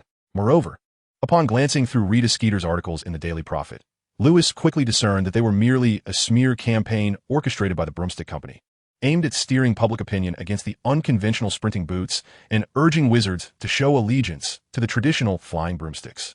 From this, it was evident that the Broomstick Company was likely in dire straits, possibly on the brink of financial loss. Otherwise, they wouldn't resort to such unscrupulous tactics. Furthermore, it was clear that their underhanded strategies were effective, observing the concerned expressions on George and Fred's faces. Lewis understood that the sales of the Christmas edition of Sprinting Boots had undoubtedly been significantly impacted. As for how to counteract such manipulative public relations tactics in the past, Lewis, wary of being thrust into the spotlight, would have found the notion of tackling the issue personally quite daunting. Now, however, with substantial capital at his disposal, Lewis set the newspapers aside, flashed a confident smile at George and Fred, and said, Rest assured, I shall handle this matter personally, and when the time comes, I will convey a profound saying to Rita Skeeter. Chapter 81, The Guardian Spirit. Before attending Hogwarts, Garin held his father, Quinn, in the highest esteem, for he possessed a remarkable ability to pacify his mother whenever she was in a fit of rage. However, Garin vividly recalls every moment of the holiday season. After dinner, when the family gathered for casual conversation, Quinn would often tiptoe and gently touch his own head, solemnly exclaiming, Your friend Lewis has managed to make money alongside you. An achievement I could only dream of. It is truly remarkable. Consequently, by the conclusion of the Christmas holiday, the individual who had ascended to the pinnacle of Garen's esteem was none other than Lewis, whom Quinn subtly admired. At that moment, seemingly influenced by the confident smile adorning Lewis's face, Garen, having not fully grasped the conversation among the others, turned to George and Fred, thumping his chest with enthusiasm, and declared, "George, Fred, you must trust Lewis like I do. He claims he can resolve this matter, and I assure you, he will." "All right then," George replied reluctantly, quickly exchanging glances with Fred beside him. Observing their silent communication, Lewis, even without delving into their thoughts, discerned that the mischievous twins had already devised a plan to address the public sentiment, and their previous topic was merely a means of seeking his input. Indeed, Lewis's intuition proved correct. After a brief exchange of glances, Fred took a deep breath and tentatively inquired, "Lewis, could you share your proposed solution?" "Me?" Lewis chuckled, casually fabricating. "After dinner, I intend to visit Professor Snape. I believe he will have a way to manage this situation, won't he?" "Lewis, are you certain Snape can assist us?" George asked, frowning. "Perhaps you would consider our solution, Fred, and I have devised?" "Yes, go ahead." Lewis nodded, encouragingly. George and Fred exchanged knowing smiles, then leaned forward over the table, lowering their voices deliberately. "Lewis, Fred and I have been discussing this for some time. Since they intend to suppress our Nimbus 2000 with negative press, we shall create an even larger scandal to overshadow their firebolt. Indeed, Lewis, we have prepared the latest model, the Nimbus 1700 Plus, for you. Just a little modification, and we can present it to Charlie. When Charlie rides in the Quidditch match, haha." George and Fred shared a chilling grin, extending their arms in unison, proclaiming, "Boom." The Nimbus 1700 Plus suffers a catastrophic failure, injuring Charlie severely. Consequently, no one will ever desire to purchase brooms from the Firebolt Company again. Do you not find our idea splendid? After patiently listening to the resolution that the two had previously conspired, Lewis felt a slight twitch at the corner of his mouth, finally comprehending why Percy, who had taken it upon himself to discipline them, appeared somewhat aged before his time. It was because the duo he had painstakingly tried to guide were nothing short of unruly beasts, with their uncanny ability to scheme and set traps. Lewis firmly believed that it was only a matter of time before they brought down the Quidditch Broom Company. And then what? If the company ceased to exist and no longer developed new flying brooms, from whom would we draw inspiration for our latest line of Swift-Stride boots? Absolutely not. This matter must not involve George and Fred. Determined to safeguard the future of the Swift-Stride boots, Lewis gradually suppressed his smile and stated sternly, "George, Fred, while your idea may have merit, have you considered Charlie's feelings?" "Charlie?" George and Fred paused, taken aback, and retorted, "We can explain everything to Charlie afterward, can't we?" "Of course not." Lewis furrowed his brow and chastised them sharply. "It is true that we profit from the Swift-Stride boots, but we cannot harm others or deliberately tarnish our competitors' reputations for the sake of profit. George, Fred, I hope you will reflect on your mistakes. Otherwise, I shall consider withdrawing from the distillery."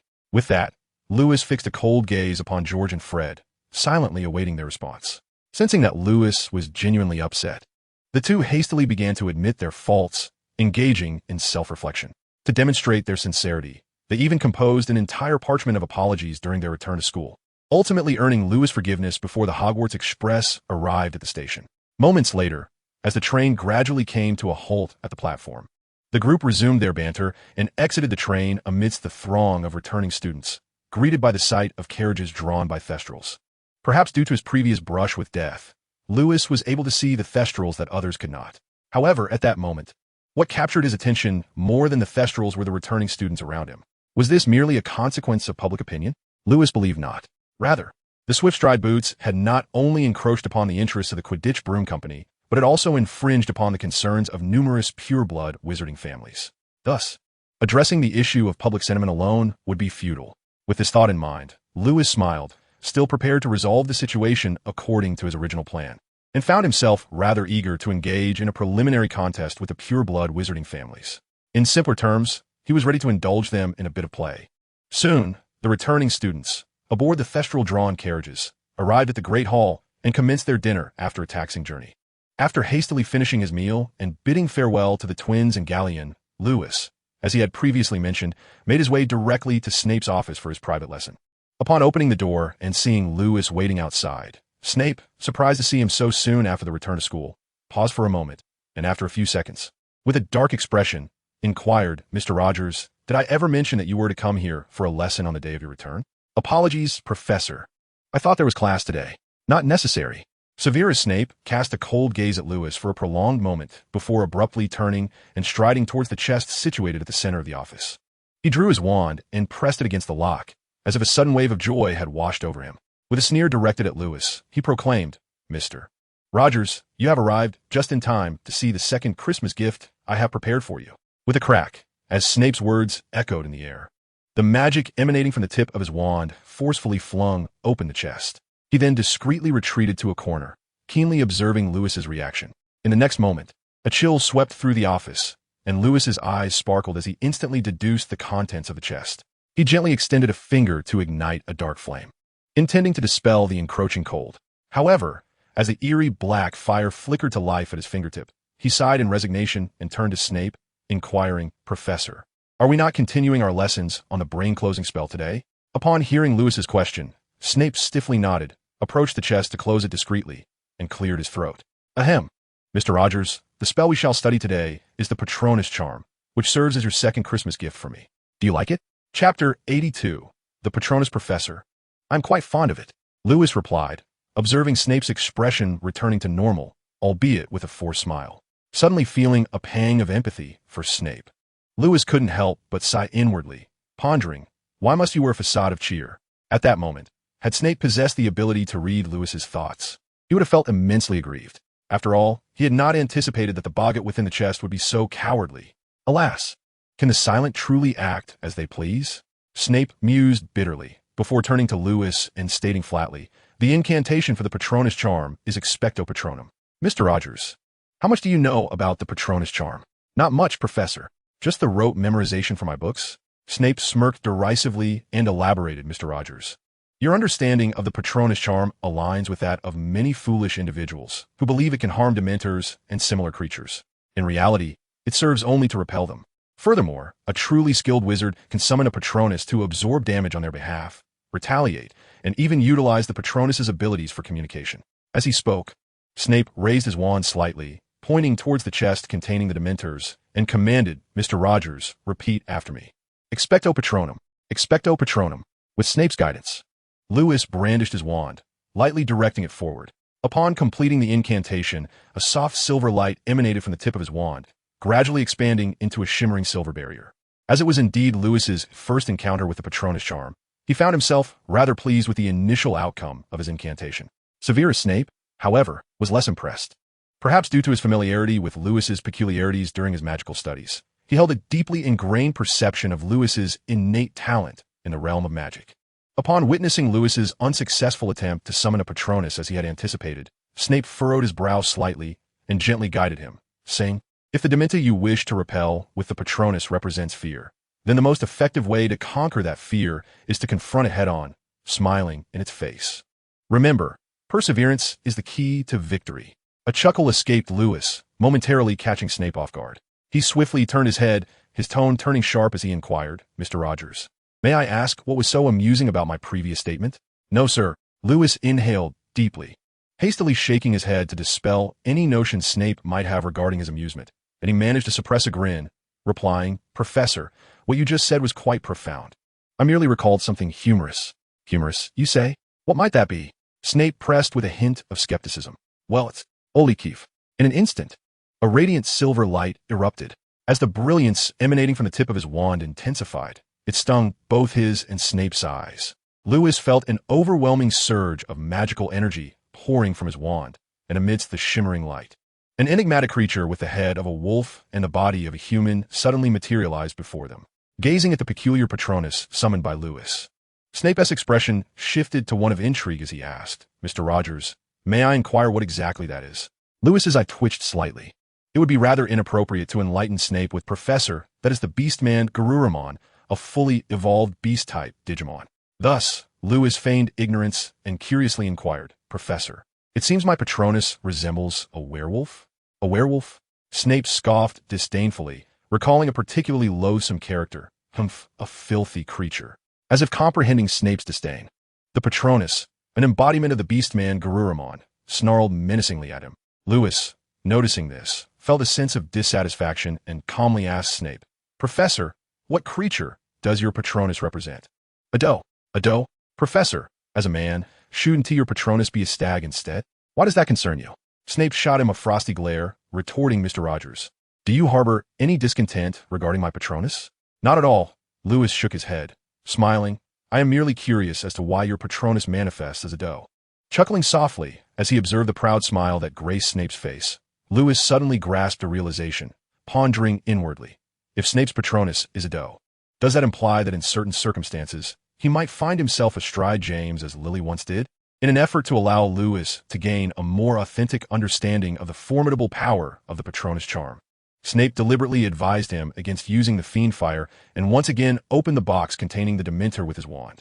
To his surprise, the very moment the box was opened, a loud bang resounded as the Dementor extended its withered, decaying hand and promptly closed the box once more. Lewis, upon witnessing this, expressed profound regret, fearing he would miss the rare opportunity to confront a Dementor head-on. As for Snape, observing the beast summoned by Lewis, a werewolf named Garaloo, squinting its eyes and licking its lips in a predatory manner, he could somewhat empathize with the Dementor's perspective.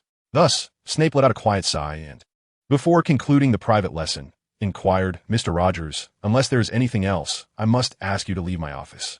Upon hearing this, Lewis retracted his summoned Patronus, all the while locking onto the gaze of someone lurking in the shadows, and smilingly asked, Professor, are you familiar with the legend of Slytherin's chamber? At this moment, despite the sensitive nature of Lewis's inquiry, Snape did not contemplate any alternative implications.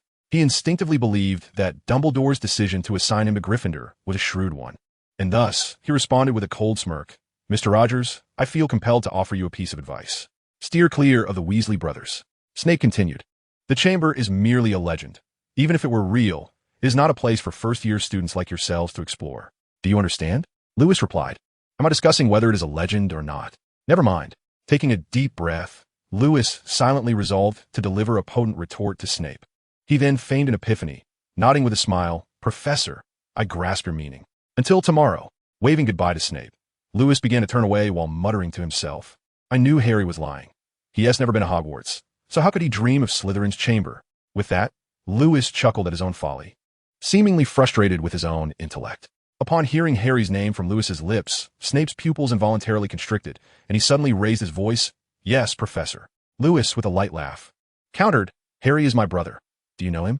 After a moment of contemplation, Snape's expression shifted as he received a hint from Dumbledore, eventually stating, Mr. Rogers, let us discuss the chamber you mentioned earlier. Oh, Lewis slowly reined in his smile, calmly asking, Professor, did you not just say that it was a mere legend? Indeed, it is a legend. However, with a slight twitch at the corner of his eye, Snape exhaled deeply, regaining his composure as he spoke. However, I am acquainted with some intriguing rumors that may prove beneficial to you. Pausing momentarily, Snape then recounted in his deep, resonant voice, there exists a legend, originally confined to mere myth.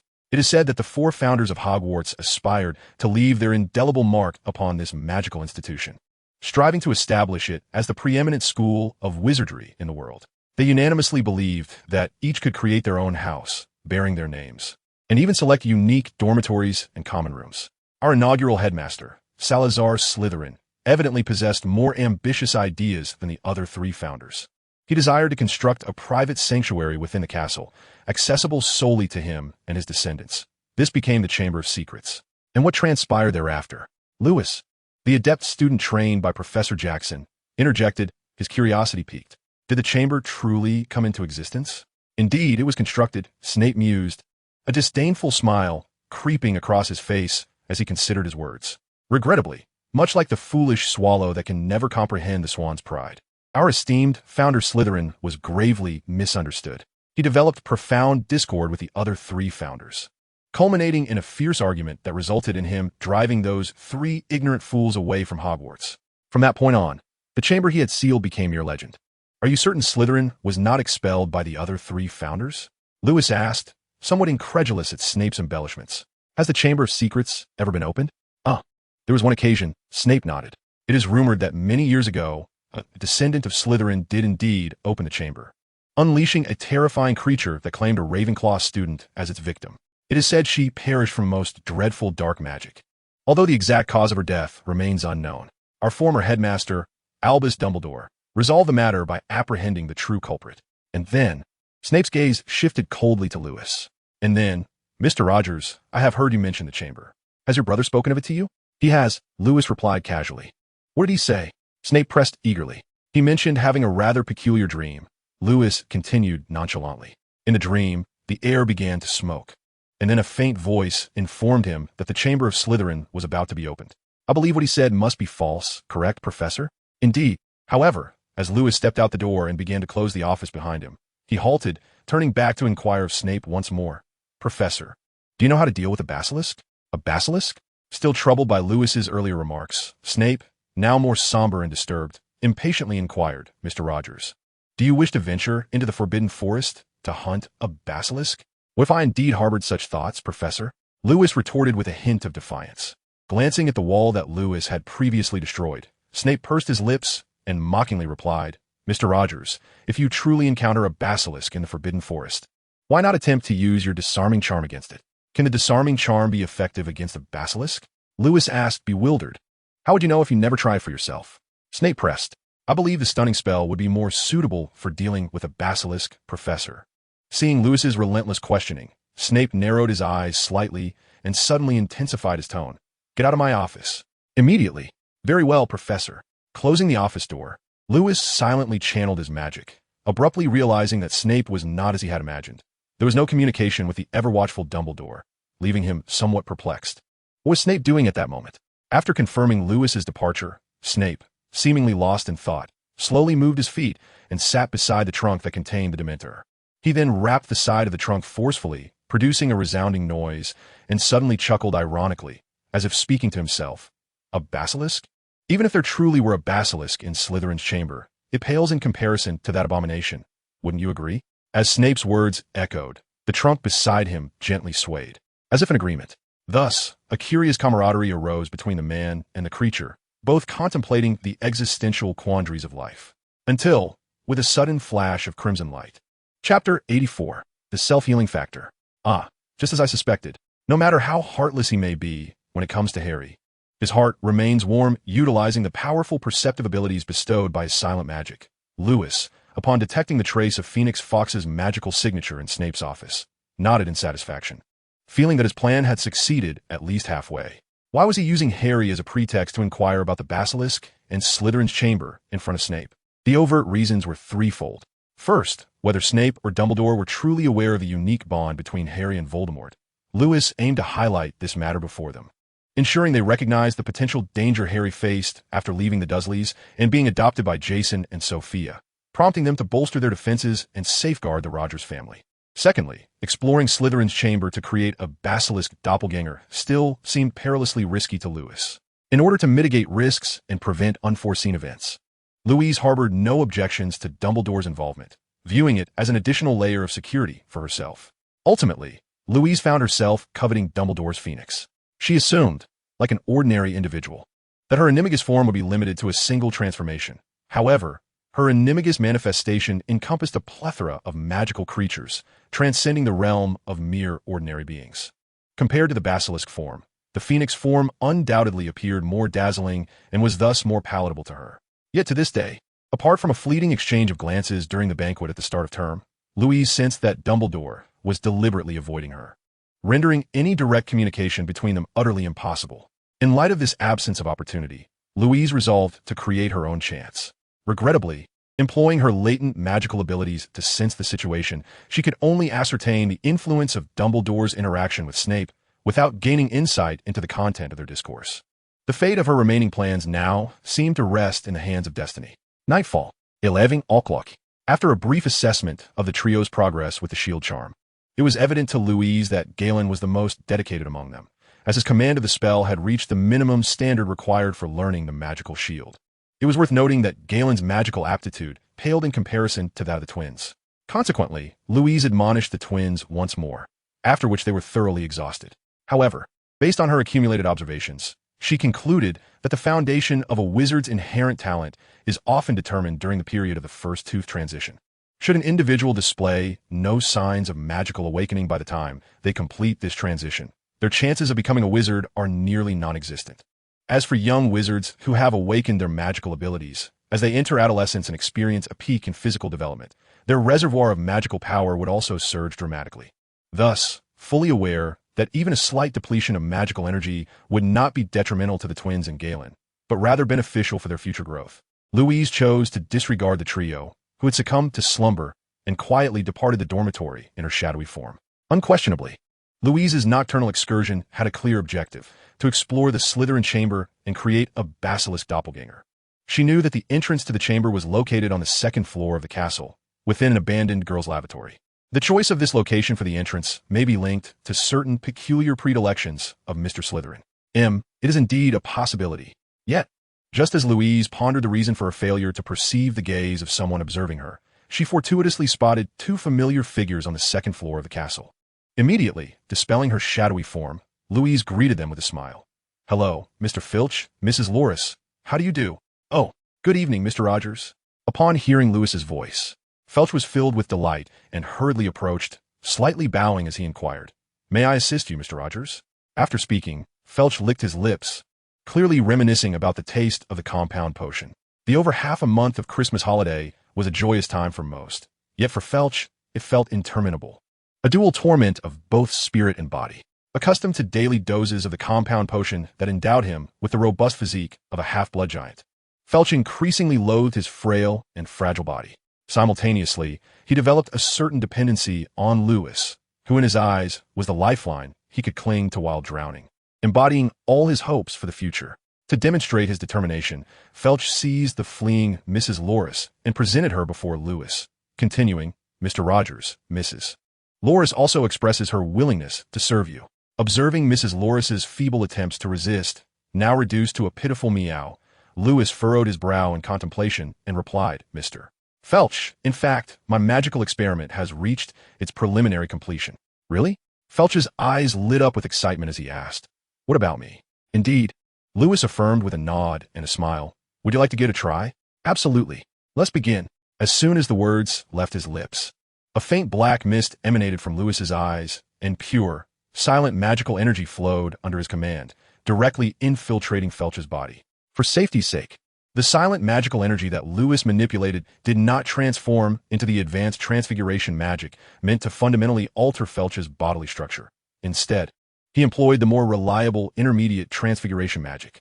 A myriad of wondrous sensations flooded Filch's mind. He felt his vision sharpen and the strength within him surging. Once Lewis utilized the intermediate transfiguration magic to thoroughly remodel his body from within, a sudden transformation occurred. Filch cast aside Mrs. Loris and gazed at his palm, astonished to discover that his formerly fragile nails had morphed into sharp wolf claws with merely a thought. Exposing two equally sharp fangs, Filch, disregarding the pain, used one claw to scratch his arm, watching with satisfaction as warm blood flowed from a wound. However, what truly captured Lewis's attention was not Filch's imperfect lycanthropic transformation or the sharpness of his claws, but rather the injury on Filch's arm, which was visibly healing at an astonishing rate. Could this remarkable self-healing ability stem from the latent regenerative factors within the blood curse werewolf cells? Chapter 85. The Exploration of the Secret Chamber. It is evident that the regenerative factors Lewis referred to differ fundamentally from those of the neighboring Marvel entities.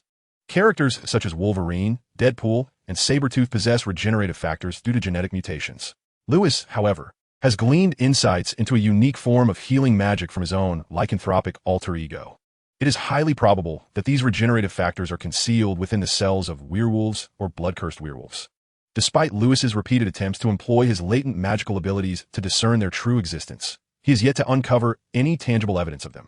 Fortunately, thanks to the selfless dedication of Filch, who willingly offered himself for magical experimentation, the existence of these regenerative factors has been further substantiated, thereby opening a novel avenue of inquiry for Lewis. Observing Filch's elated demeanor, Lewis surmised that he was likely pleased with certain aspects of his werewolf transformation, prompting him to inquire, "Mr. Filch, how do you feel?" "Absolutely marvelous," Filch exclaimed, retracting his fangs and claws. "Mr. Rogers, I believe you are the greatest wizard in the world, bringing hope to all of us who once felt powerless." As his expression turned serious, Filch unexpectedly knelt on one knee before Lewis, his demeanor grave as he declared, "Mr. Rogers, you have granted me a new lease on life. Please accept my unwavering loyalty. I, Argus Filch, vow to serve the Rogers family for generations to come. I shall brave any peril without hesitation." Having acquired considerable insider information from the Weasley brothers, Felch ceremoniously extended his right hand toward Lewis, revealing part of his wrist. Lewis was momentarily taken aback and asked, "Mr. Felch, what do you intend to do?" "Master, you may call me Felch from now on. I am your most loyal servant," he replied. "And then what?" Felch forced a smile, albeit a rather unsettling one, and said, "Master, like George and Fred, please leave an indelible mark upon me." Lewis responded, "Why has it suddenly become so ambiguous with you?" His eyes twitched in exasperation as he sighed, ultimately drawing his wand and tracing a tattoo of a squirtle upon Felch's wrist. Felch beamed with satisfaction at the tattoo, treating it as a treasured possession, and turned back to Lewis to ask, "Master, does this mean I have joined the distillery you are establishing?" "That seems to be the case," Lewis replied. Felch's eyes sparkled with excitement as he continued, "Master, please bestow a name upon me." "What do you mean by bestow a name?" "It's the code name for the distillery." "A code name, you say?" Lewis mused, considering that Felch, despite his seemingly dim-witted demeanor, was perhaps the only reliable individual in the entire distillery. After a brief moment of contemplation, Lewis smiled with a sense of relief. "Felch from now on. The title Gin shall be your lifelong code name within the distillery. I hope you do not disappoint the organization's expectations of you." "At your service, my master." Felch responded emphatically with a nod, signifying the establishment of the gin within the enigmatic organization of the distillery. As the third-generation Dark Lord and a loyal ally of Nulinshin Ergwotu, he was destined to emerge as a figure of dread, known to countless wizards as the infamous Jinn that specializes in slaying wizards. Half an hour later, before parting ways with Jin Furky, Lewis deliberately cautioned him not to reveal his partial werewolf abilities, in order to avoid being mistaken for a werewolf and subsequently expelled from Hogwarts. He also reminded him to uphold the core values of the distillery and adhere to the principles of honor and shame. In response, Furky patted his chest in assurance. Fully aware of the prevailing sentiments towards werewolves among the wizarding community, and committed Lewis's advice to memory with gratitude. After bidding farewell to Furky and Madame Loris, who were on their nightly patrol, Lewis transformed back into a shadowy form and made his way to the abandoned girls' restroom. Discovering that Myrtle, the victim from the last opening of the chamber, was absent, Lewis's suspicions were confirmed. However, where was the Phoenix? Why had it not arrived? After lingering patiently for several minutes without perceiving any signs of Fawkes, Lewis decided to explore the chamber. Approaching a faucet adorned with serpentine engravings, he uttered the command in parcel tongue, "Open."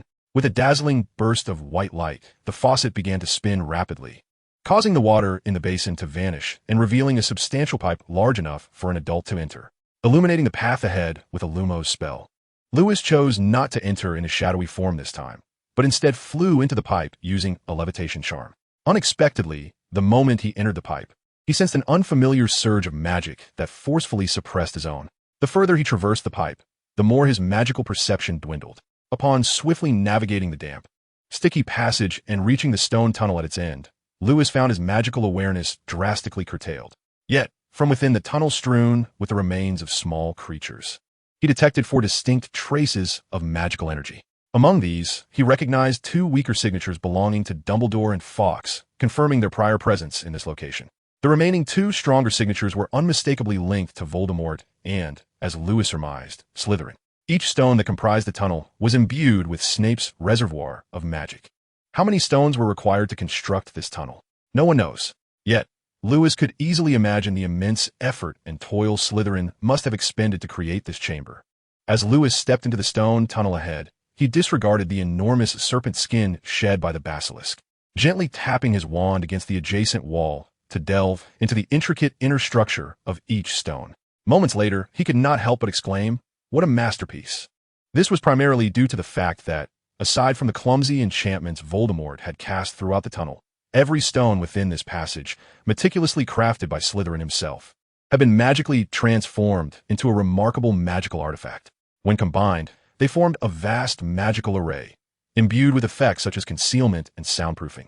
The experience was as astonishing to Lewis as witnessing an individual assemble a transforming, sentient robot from ordinary components like steel pipes and bearings.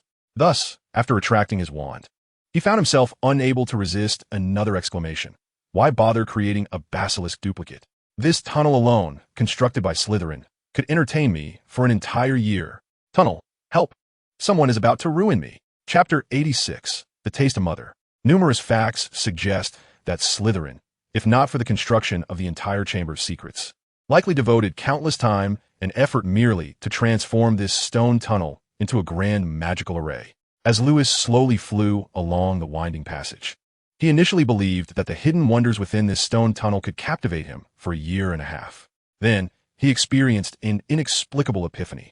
Subsequently, the duration Slytherin spent constructing this stone tunnel was still beyond Lewis's comprehension. However, he could precisely calculate that he required a mere 20 seconds to obliterate Slytherin's masterpiece. This was because, during his moment of clarity, as the magic Slytherin had imbued into each stone was condensed and revealed as fragments of memory within his mental realm. The magical energy sustaining the grand array was mistakenly perceived by his magical core as a snack, which he promptly devoured. Thus, 20 seconds later, as Lewis naturally emerged from his moment of insight, his magical perception fully restored, he glanced around in slight bewilderment, then stood frozen in place. Goodness! The magical core floating in his mental realm had now grown to the size of an egg yolk. Impurities? Or perhaps Slytherin's lingering essence? Gazing at the wisps of gray mist swirling around the magical core, Lewis furrowed his brow, feeling an inexplicable sense of agitation, akin to observing the splinters from a broken disposable chopstick, desperate to eliminate them at once. But how could he remove them? Would fierce flames be effective? Lewis resolved to give it a try. In the next moment, boom! He summoned the silent magic to ignite fierce flames within his mental realm, sweeping toward the gray mist encircling the magical core. Time passed, though he could not discern how long the intense pain dissipated alongside the gray mist, and Lewis, drenched in perspiration, let out a sigh. After employing a cleansing charm and a drying spell to tidy himself up, he squinted slightly, reflecting inwardly. As I suspected, taking the shortcut of soul consumption to amplify magical power indeed carries its drawbacks. A moment's carelessness could lead to the merging of another's soul and will, at best. One might experience a drastic change in character due to external influences, and at worst, one could be entirely supplanted by another's essence, becoming someone entirely different. In reaching this conclusion, Lewis pondered whether his terminology was accurate, for self-awareness varies greatly among individuals. Some might still cling to the notion of being uniquely themselves, even under the complete sway of another soul. However, having fortuitously completed a genuine act of soul consumption due to a moment of enlightenment, Lewis couldn't help but marvel at the unexpected benefits he had reaped. He had consumed the entirety of the magical essence left behind by Slytherin, akin to the magnification of a magical elixir, which contained a wealth of practical magical experiences. There was little need to elaborate on that here. In retrospect, Lewis considered his two most significant gains: a deeper understanding of the practical applications of fiendfire and an elevation in the level of Parseltongue. It was rather narrow-minded of most wizards to classify fiendfire as dark magic. Its essence could be described as a fire of the soul, even possessing the ability to purify the spirit. With it, the negative repercussions of soul consumption seemed less daunting, and the plan to consume the remnants of Voldemort's soul could now be set in motion. Moreover, regarding Parseltongue, after absorbing Slytherin's magical power, he felt as though his skills in the language had advanced, enabling him to command ordinary serpentine creatures. Thus, if he wished to elevate his Parseltongue to a level capable of manipulating magical serpents, perhaps he should consider consuming some of Voldemort's remnants to test the waters? With this thought, Lewis shook his head, resolving to adhere to his original plan of crafting a basilisk duplicate before pursuing other matters. Shortly thereafter, he approached the end of the stone tunnel, where an imposing wall blocked his path, adorned with the engraving of two serpents entwined.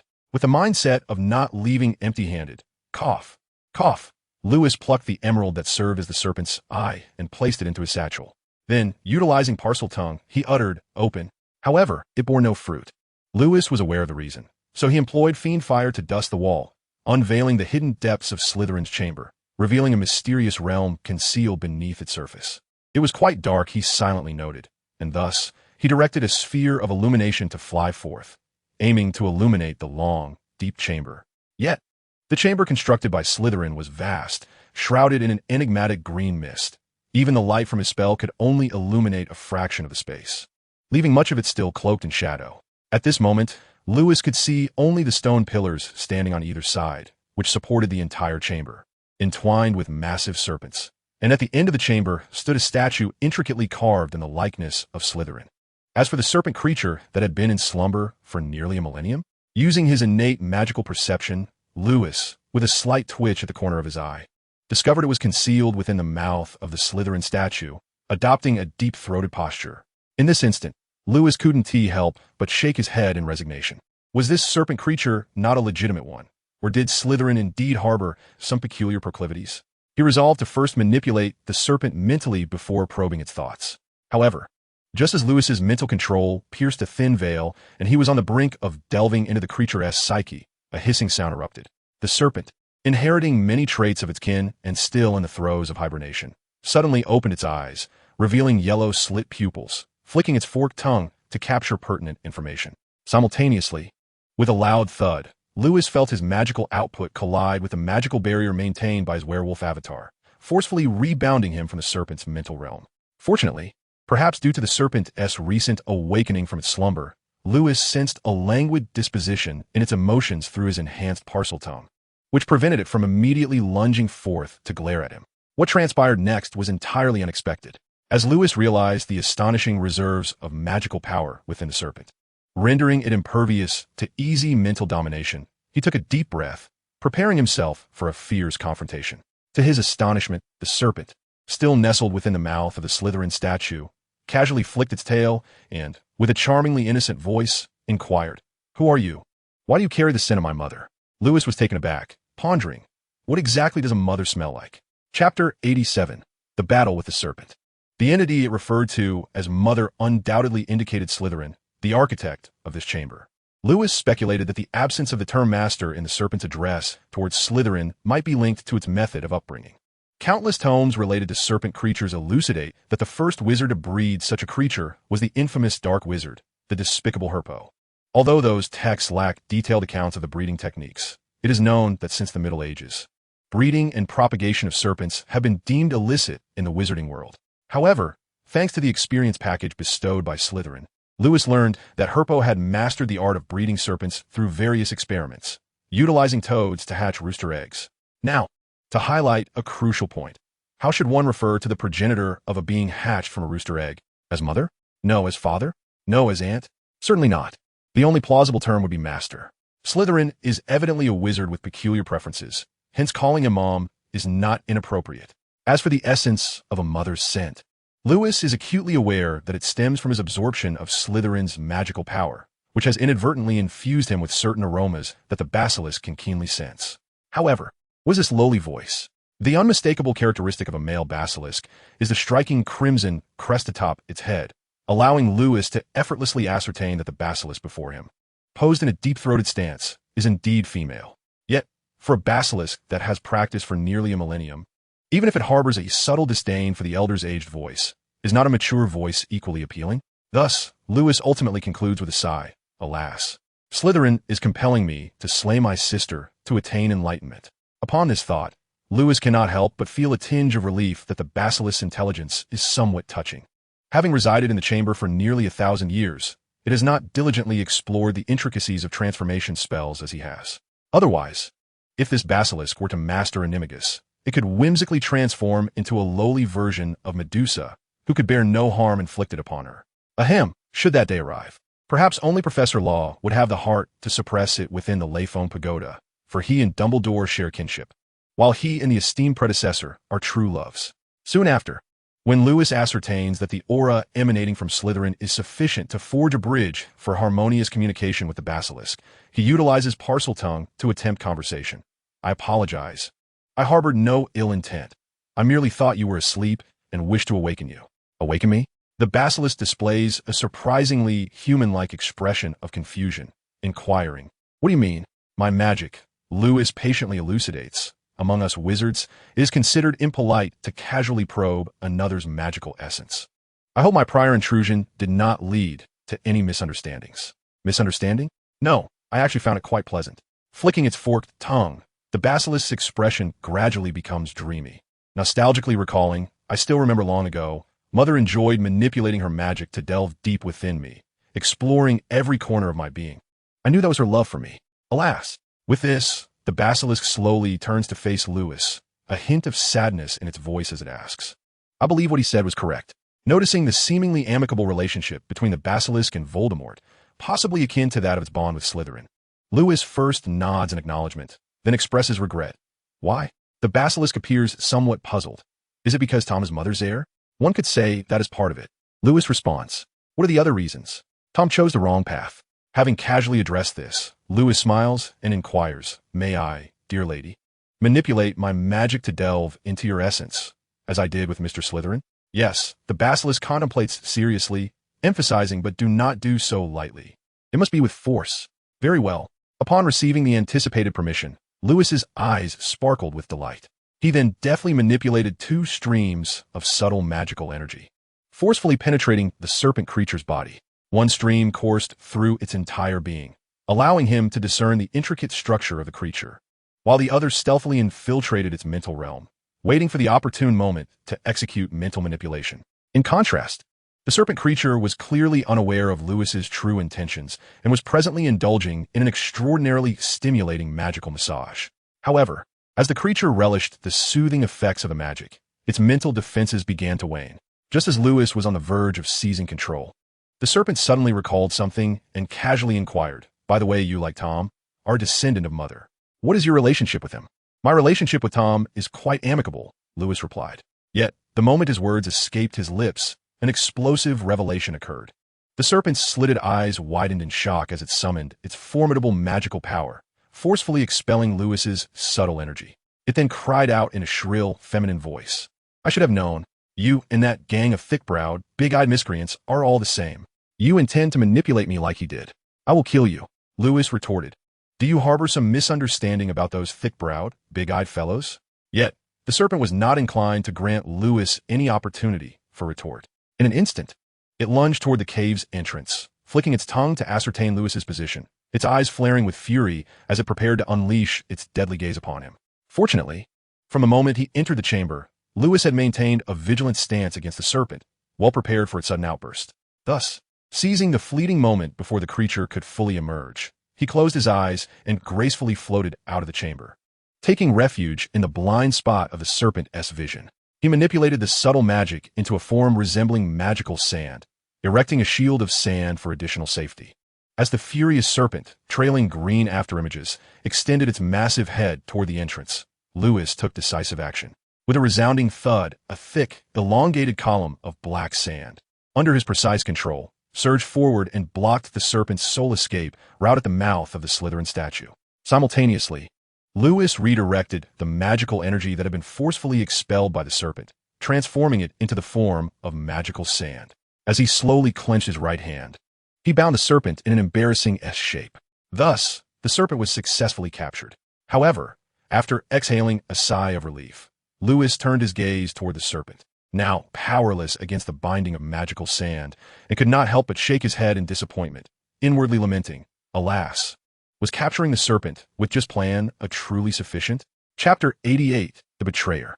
The British magical community of Hogwarts evidently lay beyond the jurisdiction of heavenly decrees, and there existed no regulations prohibiting any beings from attaining sentience since the establishment of the nation. Long before Lewis utilized Parseltongue to communicate with the serpent, he had already discerned that this creature, having cultivated its essence in a hidden chamber for nearly a millennium, had evolved to possess cognitive faculties rivaling those of humankind. In pursuit of successfully crafting a doppelganger of the serpent, he meticulously devised over 10 intricate capture strategies. Alas, what did the Monkey King in the subsequent tales proclaim? "I hardly exerted myself, and yet you fell." At this moment, Lewis could deeply empathize, lamenting that many of his painstakingly conceived plans might never see the light of day. Could he simply release the serpent for another attempt? That was out of the question. Lewis could at most manipulate a basic transformation spell to transmute a small quantity of magical sand before the serpent into a mirror, merely to ascertain if it might gaze back at itself and face the possibility of petrification. To his astonishment, upon seeing its reflection, the serpent merely quivered slightly, its thoughts resonating with dread. "Who dares to disturb me? Why do you bear such a repugnant visage?" It had not been petrified. Upon realizing that his alternative strategy, Plan 8, was ineffective against the serpent, he fashioned a safety mask and goggle from a portion of the magical sand, encasing the creature in a protective 3-point armor. Subsequently, he removed the long and thick object from the Slytherin statue, and following Professor Snape's guidance, he extended his finger, aiming at the serpent within the opening, channeling precisely 3 measures of Snape's silent magic, declaring, "Disarm." In the next instant, a dark orb of energy surged forth, colliding squarely against the serpent's head. However, perhaps due to its remarkably high magical resistance, the serpent's fangs remained intact, and its eyes did not dislodge. It merely succumbed to a state of physical unconsciousness. Lewis could not help but inwardly muse. Indeed, Snape was correct. The disarming spell is the optimal approach for subduing the serpent. Seizing the opportunity while the serpent was incapacitated, Lewis swiftly commanded the silent magic to penetrate its mental realm, employing psychic manipulation to fully subjugate it, thus successfully taking the first step toward creating the serpent's doppelganger. He then prepared to conduct a mental reading to discern whether any valuable information resided within the serpent's mind. Yet, just as the mental reading commenced, and he caught a fleeting glimpse of the serpent's memories of hatching, a sudden pulse reverberated through him. To his astonishment, another pure and potent surge of magic abruptly emerged within the serpent's mental domain. Lewis furrowed his brow and directed his gaze toward the source of this magical manifestation. What did he behold? The magic intertwined to form a ghostly humanoid figure. Upon closer inspection, the visage bore an uncanny resemblance to an aged monkey, with sparse white whiskers nearly reaching the navel. Could it be Salazar Slytherin, the architect of the hidden chamber? Lewis could scarcely believe that Slytherin had managed to preserve a fragment of his soul within the serpent's mental landscape, mimicking the method of soul-splitting utilized in the creation of Horcruxes. Fixated on the slowly approaching figure of Slytherin, Lewis discreetly prepared to unleash fiendfire at any moment while maintaining an innocuous smile on his face. "Good day.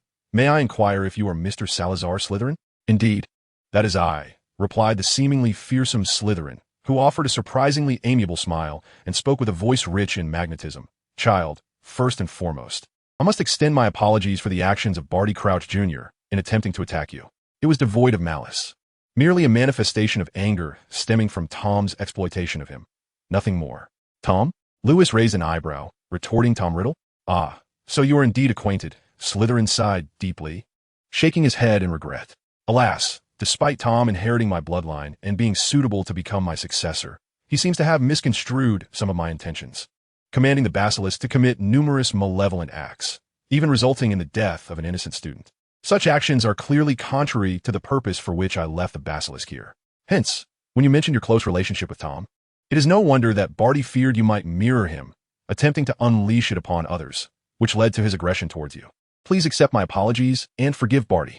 Upon finishing, the once haughty Slytherin gradually lowered himself, willingly bowing in penance for the serpent's prior aggression toward Lewis. As Lewis learned the basilisk's name was Barty, he couldn't help but muse inwardly. Barty, betrayer, traitor? Could it be that Slytherin, as Snape portrayed him, was merely misunderstood by the other three founders of Hogwarts, leading to irreconcilable disputes that drove him to part ways in indignation?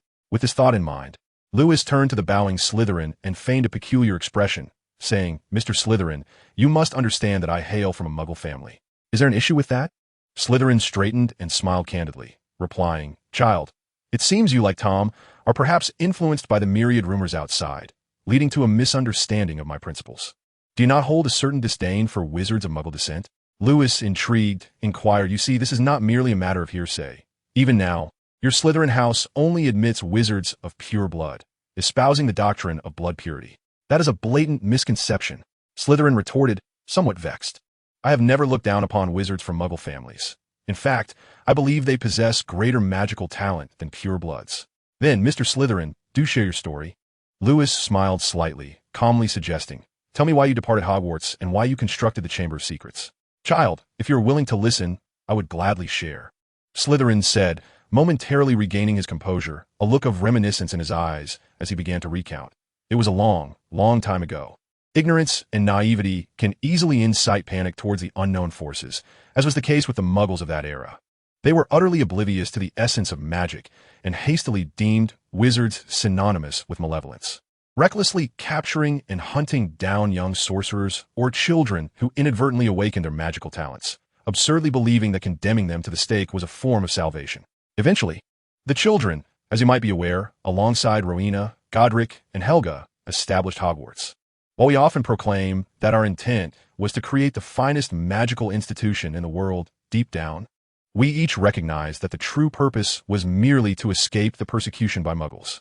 In the beginning, our camaraderie flourished, and we even founded the 4 houses you are familiar with under our respective names. However, The narrative took a pivotal turn when Slytherin fell into an unexpected silence. Lewis, understandably dissatisfied, furrowed his brow and urged, "And then? What happened next?" At this, Slytherin paused, a self-deprecating smile gradually spreading across his face as he grimaced. Then, not long after, the secret of Hogwarts' existence was revealed to the Muggles by that traitor among us, a wizard hailing from a Muggle family. Chapter 89. The Truth of the Legacy. Betrayal.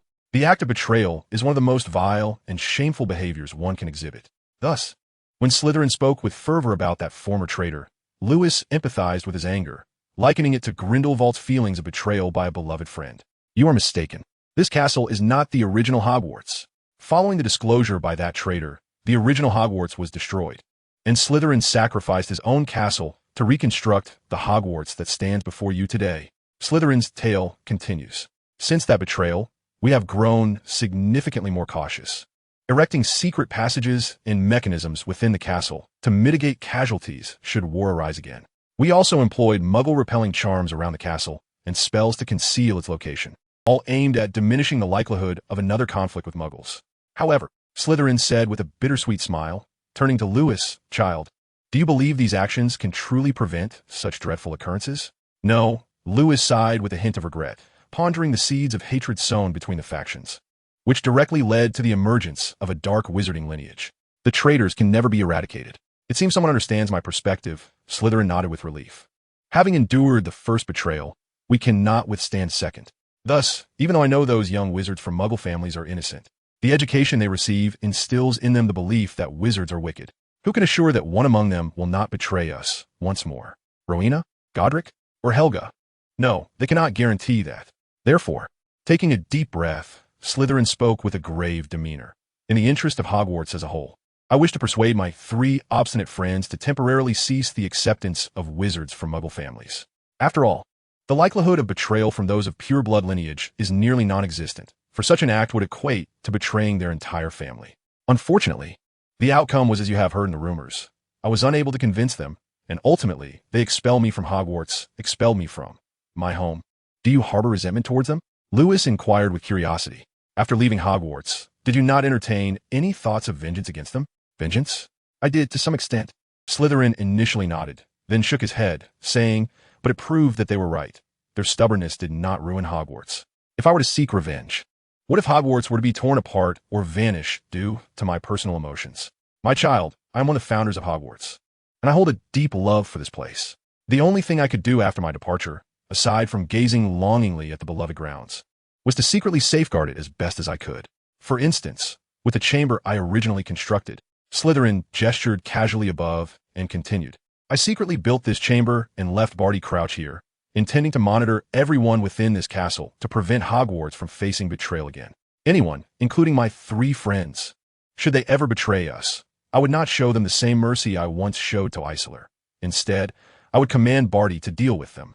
Alas, Tom, much like you before, misunderstood me and employed Barty to commit some dreadful acts. And what were you doing at that time? Lewis raised an eyebrow and asked, or were you not able to leave your magic within Barty? Oh, my child, I did my utmost. Slytherin sighed. Tom, like me, is a Parselmouth, inherently gifted with the ability to manipulate it. Barty was incapable of defying any command from Tom, and in my current state, I could do no more than barely free Barty from Tom's control. Otherwise, if Tom commanded Barty to kill all Muggle-born wizards at Hogwarts, why was it that only one innocent victim resulted? Upon hearing Slytherin's explanation, Lewis couldn't help but think. So that's it. No wonder, when Voldemort first opened the chamber, the only victim was Moaning Myrtle. In the HP films, after the chamber reopened, all the victims managed to escape direct contact with the basilisk's gaze due to various coincidences, being petrified only through indirect contact. Previously, without understanding the underlying circumstances, Lewis found the situation rather peculiar, instinctively attributing it to the demands of the plot. Now it seemed, too many coincidences could only indicate deliberate intent. Thus, there's no need for Snape's embellishment. Slytherin was, in essence, a good person. Contemplating this notion, Lewis scrutinized the lingering specter of Slytherin before him, hesitating momentarily about whether to proceed with his original plan of transforming him entirely into a part of the magical elixir. Observing Lewis's uncertainty, Slytherin smiled and inquired, Child, having conversed for so long, may I know your name? Lewis Rogers. The surname Rogers seemed unfamiliar to Slytherin. After a moment of serious contemplation, he suddenly smiled in realization, saying, "Very well, Lewis. May I address you as such?" "Of course, Mr. Slytherin." "No. I wish to call you Lewis, precisely because I prefer not to be addressed as Mr. Slytherin." "Oh." Lewis smiled slightly and asked, "Mr. Slytherin, what title do you prefer?" "I would rather you call me teacher." Slytherin slowly pointed to himself, stating, "I once regretted not having the opportunity to converse with Tom properly. However, upon learning of Tom's character, I felt fortunate not to have bestowed my legacy upon him. Now decades have passed, and I am uncertain if I shall witness the opening of the Chamber of Secrets again. So, Lewis, to which house do you belong? I suspect you are not from my house. Could it be Ravenclaw of Rowena? I was meant to be there, but alas." "What?" Slytherin exclaimed, his eyes twitching in disbelief. "You claim you are from Godric's house? Is it truly capable of nurturing wizards as remarkable as yourself?" Lewis shrugged, replying with a hint of resignation, "Mr. Slytherin, have you heard of Dumbledore?" "Indeed, I have." Slytherin nodded, then inquired, "Lewis, are you suggesting that Dumbledore is also an alumnus of Godric's house?" "Precisely." "Do you aspire to become a wizard as distinguished as Dumbledore?" As he posed his question, Slytherin gazed deeply into Lewis's azure eyes, his lips curling into a confident smile as he remarked, "If you wish to surpass Dumbledore, you need only accept my legacy to achieve it."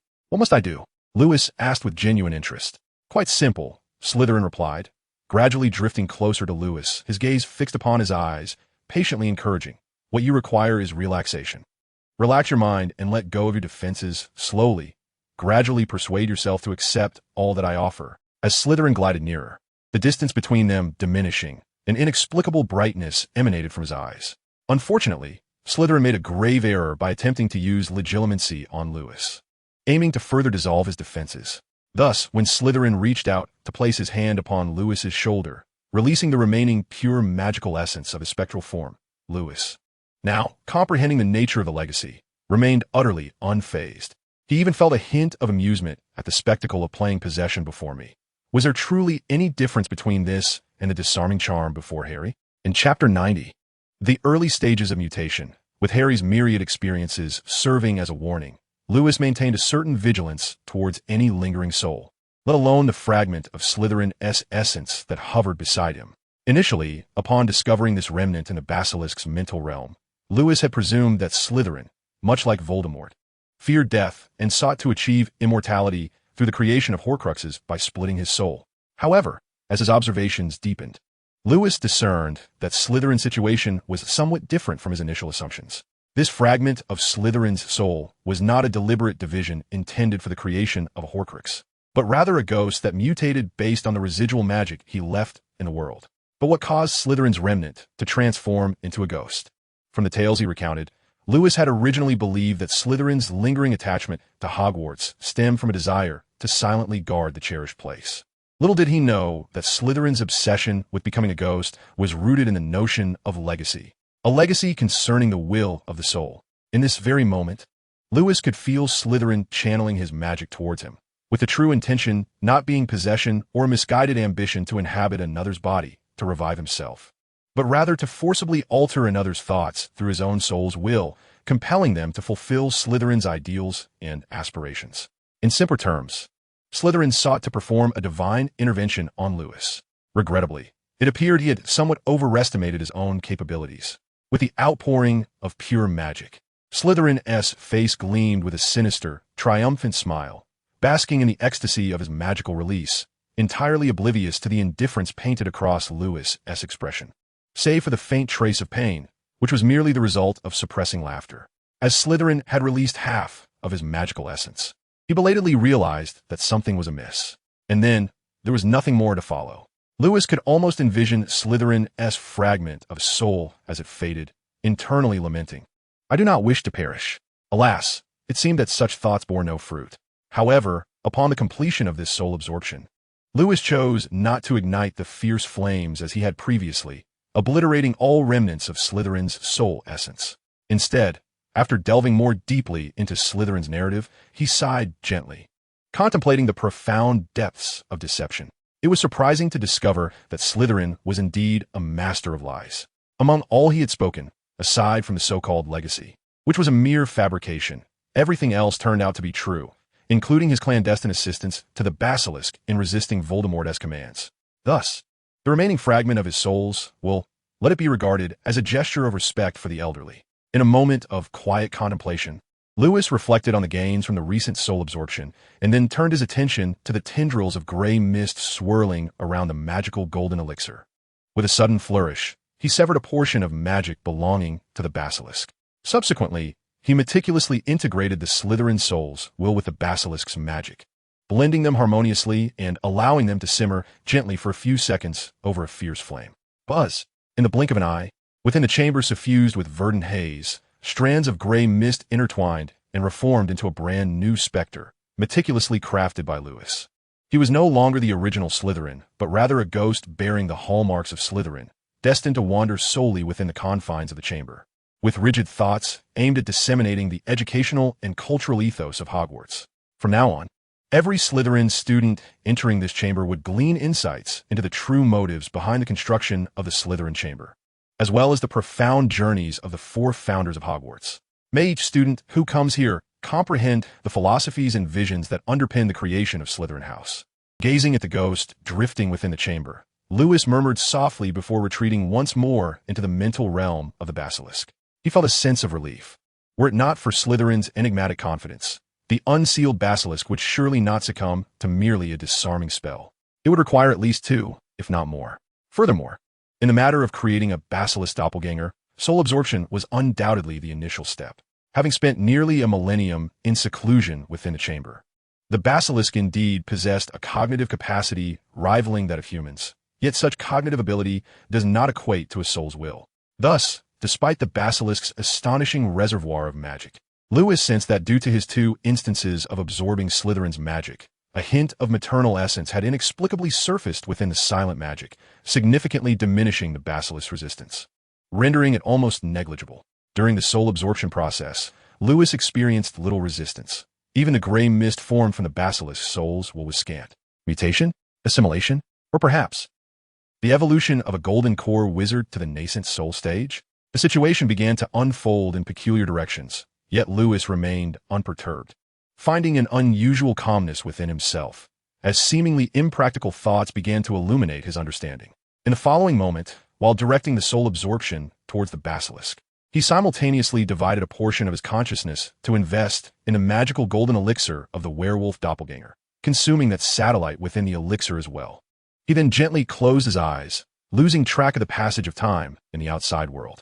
Uncertain of how long had elapsed, when Lewis finally reopened his eyes, he beheld his irises shifting from yellow, serpent-like eyes to brown wolf-like ones, before ultimately reverting to his original cerulean gaze. Within the confines of his mental realm, three magical golden elixirs hovered gracefully in suspension, each adorned with intricate patterns representing himself, the serpent creature, and the beast man, Garaloo.